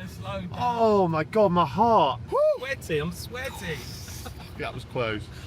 Oh. We're off to the research centre, which I don't know if it's a research centre or not. I think it might just be a gift shop. But we're going to go there because apparently there's a big alien outside.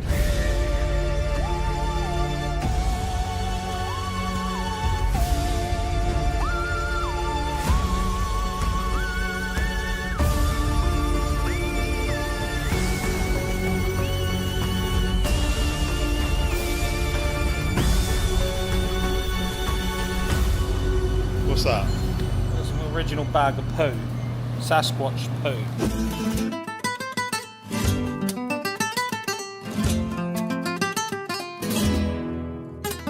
It's been a month here and I was missing so much my food, of the food of my country, which I think is the best. You know, Spain is well known for paella, and I have a very good friend in Las Vegas that has a restaurant called Fideuà, Taste of Spain, and it's amazing. You have to see. Follow me.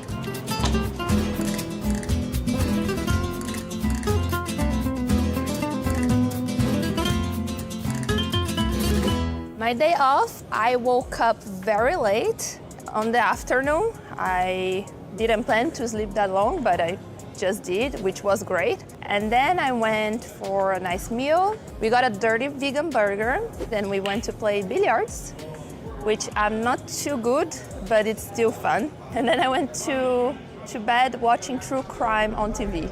Earthlings welcome, little Ailey Inn. In the middle of nowhere, mate. What, are we going in, are we? Yeah, we're going in.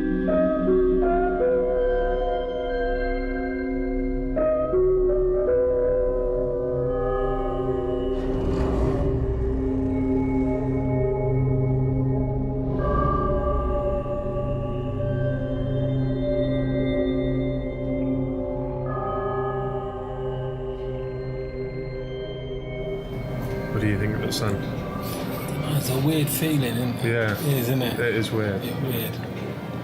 That is weird as fuck in there, don't you think? Yeah, I don't know. I didn't like it. No, I got weird vibes in there. They told me I couldn't film as well, which is so weird because it's done up to be the most touristy, trappy looking place in the world.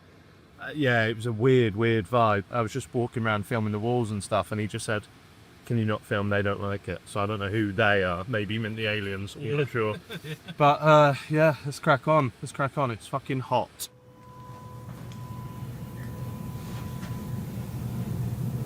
Well, last night when the day ended, I was pretty hyped. You know, I bagged a good stack for day 2 of the main. When I play online at home, the day ends, I can pretty much decompress for it in half an hour. But with this tournament, I'm thinking, okay, I'm coming back for day 2. I have this stack.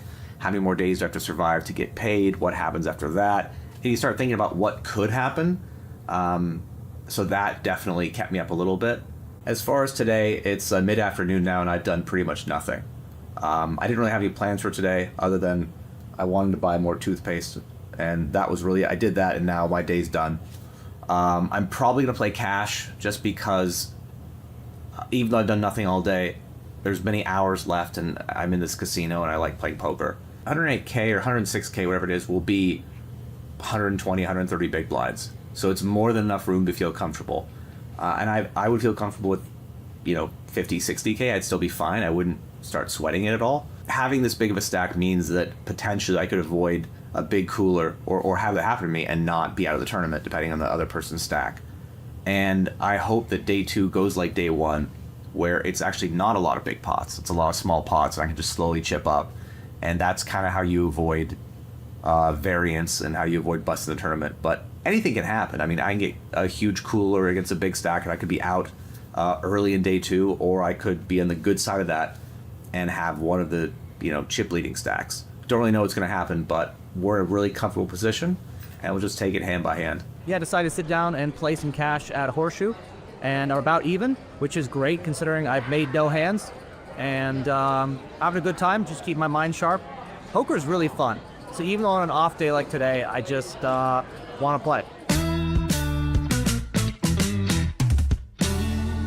Okay, we're back. We're on the strip. I'm trying to maneuver it. I don't really know what I'm doing. People know I can't even drive in Norwich, let alone Las Vegas. We didn't find any aliens. I felt a bit awkward in the alien because the guy wouldn't let us film in there. We were going to go to the gate. We decided not to go to the gate because this car has not been too good. It's been a bit sort of stop-starting. I thought if we break down in the desert, being a ginger, Glastonbury killed me. I've still got the fucking scars on my lip to prove it. I'm not going to survive very well in the Nevadan desert. So we're done. We're back on the strip. No aliens found. So there's your proof. They don't exist.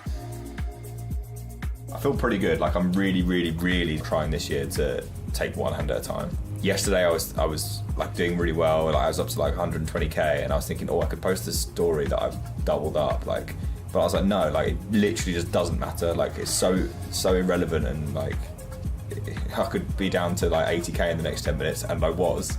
So it's just not it's not useful to think in that way. Is that, you know, I've played 5 levels of a tournament. You play 5 levels of a tournament at home, like nothing has happened, and nothing has happened here yet either. So, yeah, every hand is playing it as best as I can, and then we just see where we end up. And if we're out, we're out. We make it to day 3, awesome. We change some flights and crack on. But you know, until then, we just have to keep playing the game.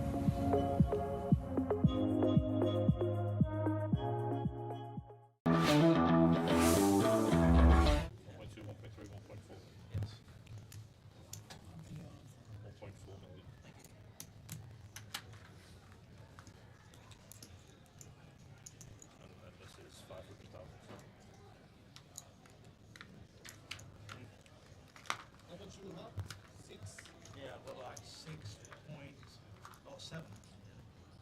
6. We have to play anyway. Yeah, but we have to play for 10%. No, I don't want to smooth it. I only wanted to chop for the point. Might as well just play now. Just play. Okay, gentlemen, we will resume at 8160. I remind you there is no anti-ease heads up. Okay. What is the point? And we are back, guys. Woo! Let's do it, ladies and gentlemen, and we are back. Ravi Chef on the left, Nuno Duarte on the right. We are going to go straight to a keyword. I'll give people an opportunity to get back in. So we'll play one hand, and as soon as that one hand is finished, we will do a keyword. Just give people a couple of minutes to get back in. This is when we have an all-in and call first hand. It's over. Oh yes, yes, yes. It's your button. Correct. Absolutely. What's true is true.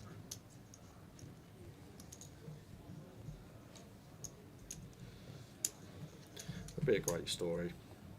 Ravi's been there, he's done it, multiple victories, but a satellite winner coming over and taking the higher roller down in an unbelievable field would be a story for Nuno. And not only that, add on to the fact that he had 3 big blinds. That's the big one, isn't it? 3 big blinds, and then we obviously just get the double when you need it. You don't lose, and you actually outflop Ravi. That's the way it went. So guys, final keyword of the evening. This is the big one. This is the one you want to win. We have 3 109 tickets up for grabs. Yes. If you're watching on YouTube, if you're watching on Facebook, make your way over to Twitch, 888poker TV. You can only win a ticket via this platform. So the final keyword of the day is heads up. Woo! Heads up, baby. Heads up. Just heads up. Just heads up. Forget the baby. Heads up. Go, go, go. Good luck, good luck, good luck, good luck, good luck, everybody. Heads up, heads up, heads up. Tower 66. You were trying to win one. That's not me. That's not you. Yeah, That's all not right. me. I was born in 68. Oh. Okay. Nuno with the 8-6, Ravi with the 9-6, pips him.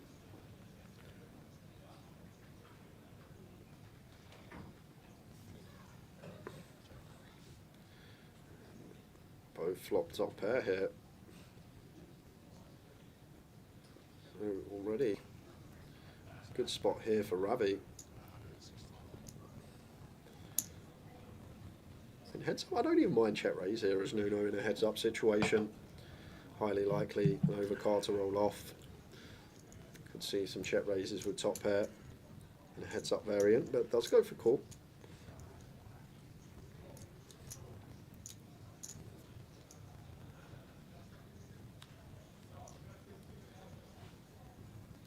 Diamonds on the turn, not changing anything. Ravi's 9-6 still best. However, do expect to see heavy check here now from Ravi.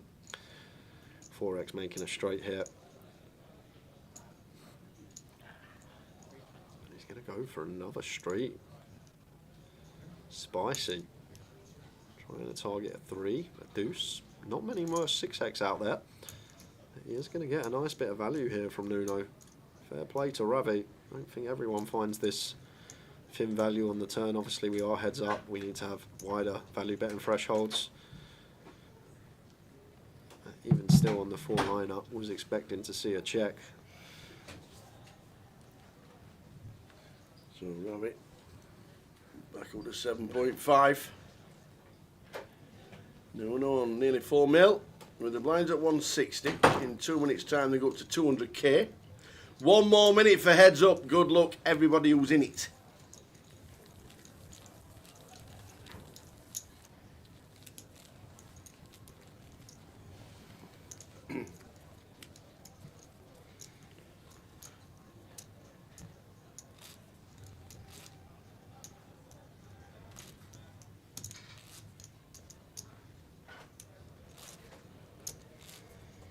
One more minute for heads up. Stick it in the chat. Chance of winning one of 3 $109 tickets. Good luck.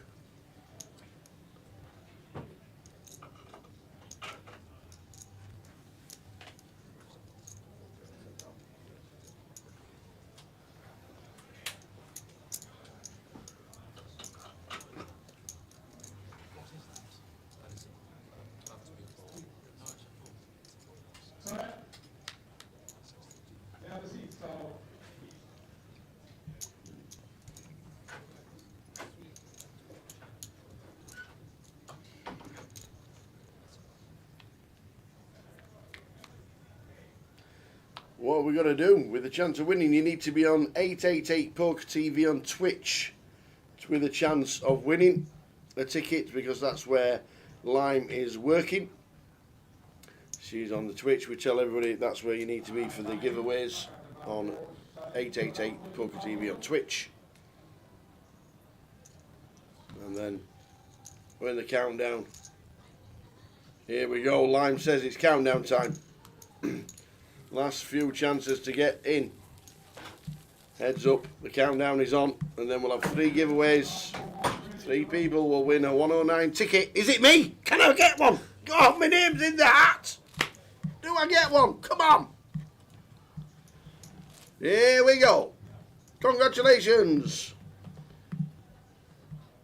Darkened Furia has won the giveaway. That's 1. Well done to Darkened Furia.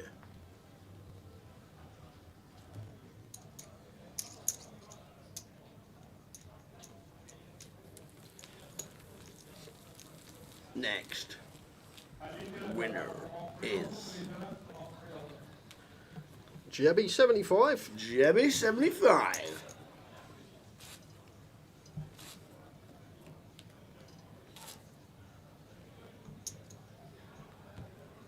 And the winner of the 3rd, the final one tonight, is PVD 2015. Well done to you 3. Well done. Another one you didn't get. We'll do it again. Here's 7 Nuno. 10-9 suited for Ravi here.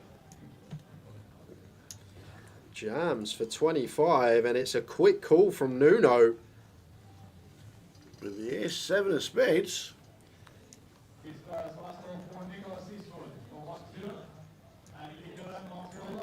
Ravi's probably thinking, okay, maybe this jam isn't as good as I thought. If A7 suited, snap calling me. The Ravster for the title. Oh, saw the 9 again. Ace 7. Flopping top pair. Needing to fade a 9 or a 10. If it's a 9 or a 10, we have a champione. And it's not, it's next door, it's an 8. That's a double up for Nuno. Look at the stack now for Nuno. 3 bigs Nuno.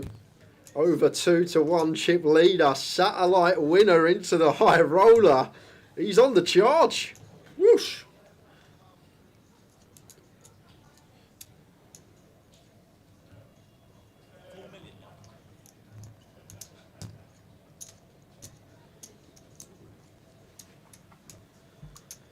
No deal has been done.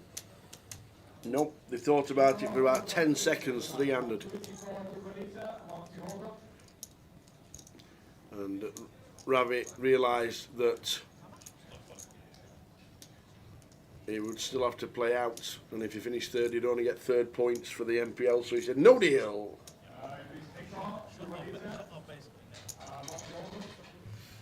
So no deals, no talking of deals anymore. Nuno, chip leader. Been a great watch this final though, hasn't Loved it? it, yeah. It's had it all really. It's had everything. 3 bigs. Now chip leader, heads up. We've had 1 outers, we've had 2 outers, we've had all kinds of outers. It's been great. Yeah, the idea there of the jam they're seeing is heads up, jamming that one. We're meant to fold out King 10, Queen 10, Jack 10, King 9, Ace 9, Queen 9. All these hands that dominate us, and then the call-in range when we're called by Ace Jack, Ace Queen, King Queen suited, Ace King. Got a nice 40% that hand. Like, he's gone for the theory jam. However, against Nuno, I don't think we want to be taking these big jams. I think the better way to play against him would just small ball it. If I throw you back to Luton last year, Keith Johnson against Mukhtar. Ace 3. I remember Keith just whittling his opponent down and just winning loads and loads of small bots, small balling it, limping button, playing tiny pots, keeping the variance low. That's probably what was in Ravi's mind, maybe seeing that this hand can shove for 25 effective heads up, but if our opponent's not going to call the range we expect him to, then it goes out the window. Dark and Furio, you need to answer Lime Ricky. There we go, straight in. He's on an old slow iPad at the moment, just firing up the ZX Spectrum as we speak. At least we've acknowledged. Nice one, Darkened. You'll get your ticket now. Nuno in with the ace. Ravi now behind. Can't do anything with the 9-7. Follows to Josh Manley as well. For picking up his biggest live score. Vivi Saliba, another massive cash this week. Won the big shot. And now 4th in the high roller. So well done to her. We'll be watching all the 888ers during the main event as well.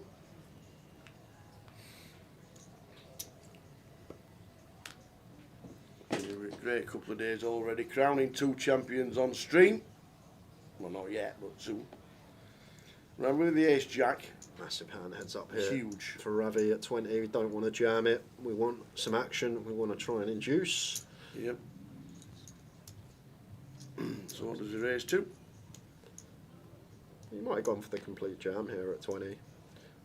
But once again, I'm not sure why. He looks like he is jamming. And there's a snap call from Nuno. He's got boots.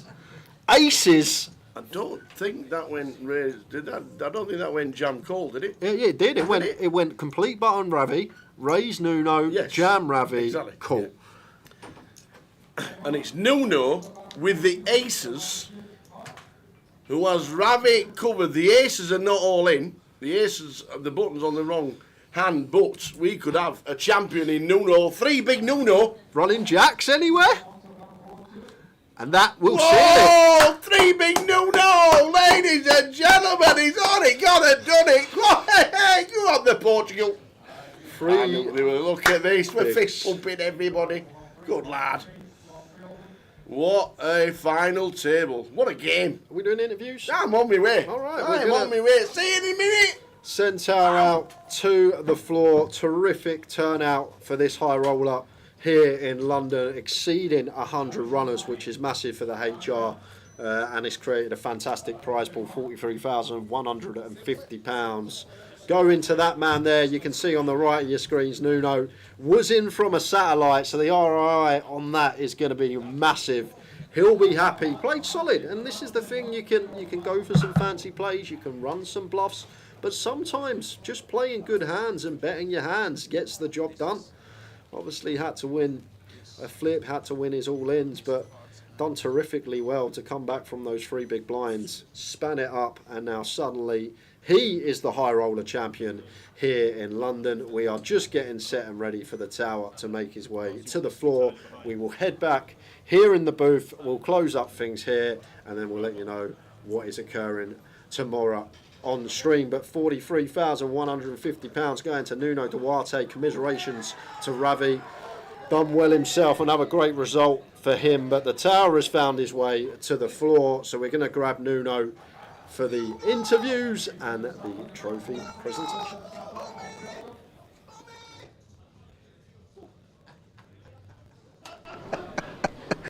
Hey!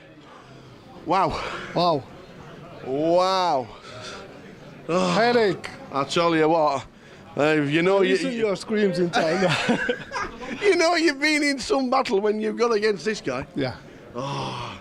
So it feels better like this. Yeah, absolutely. Yeah. You're satellited in, but you play no satellite. No, but I play. You play in England on a regular basis. Yeah, I play. And around about 4 or 5 years ago, you cashed in another 888 as well. So we know you can play.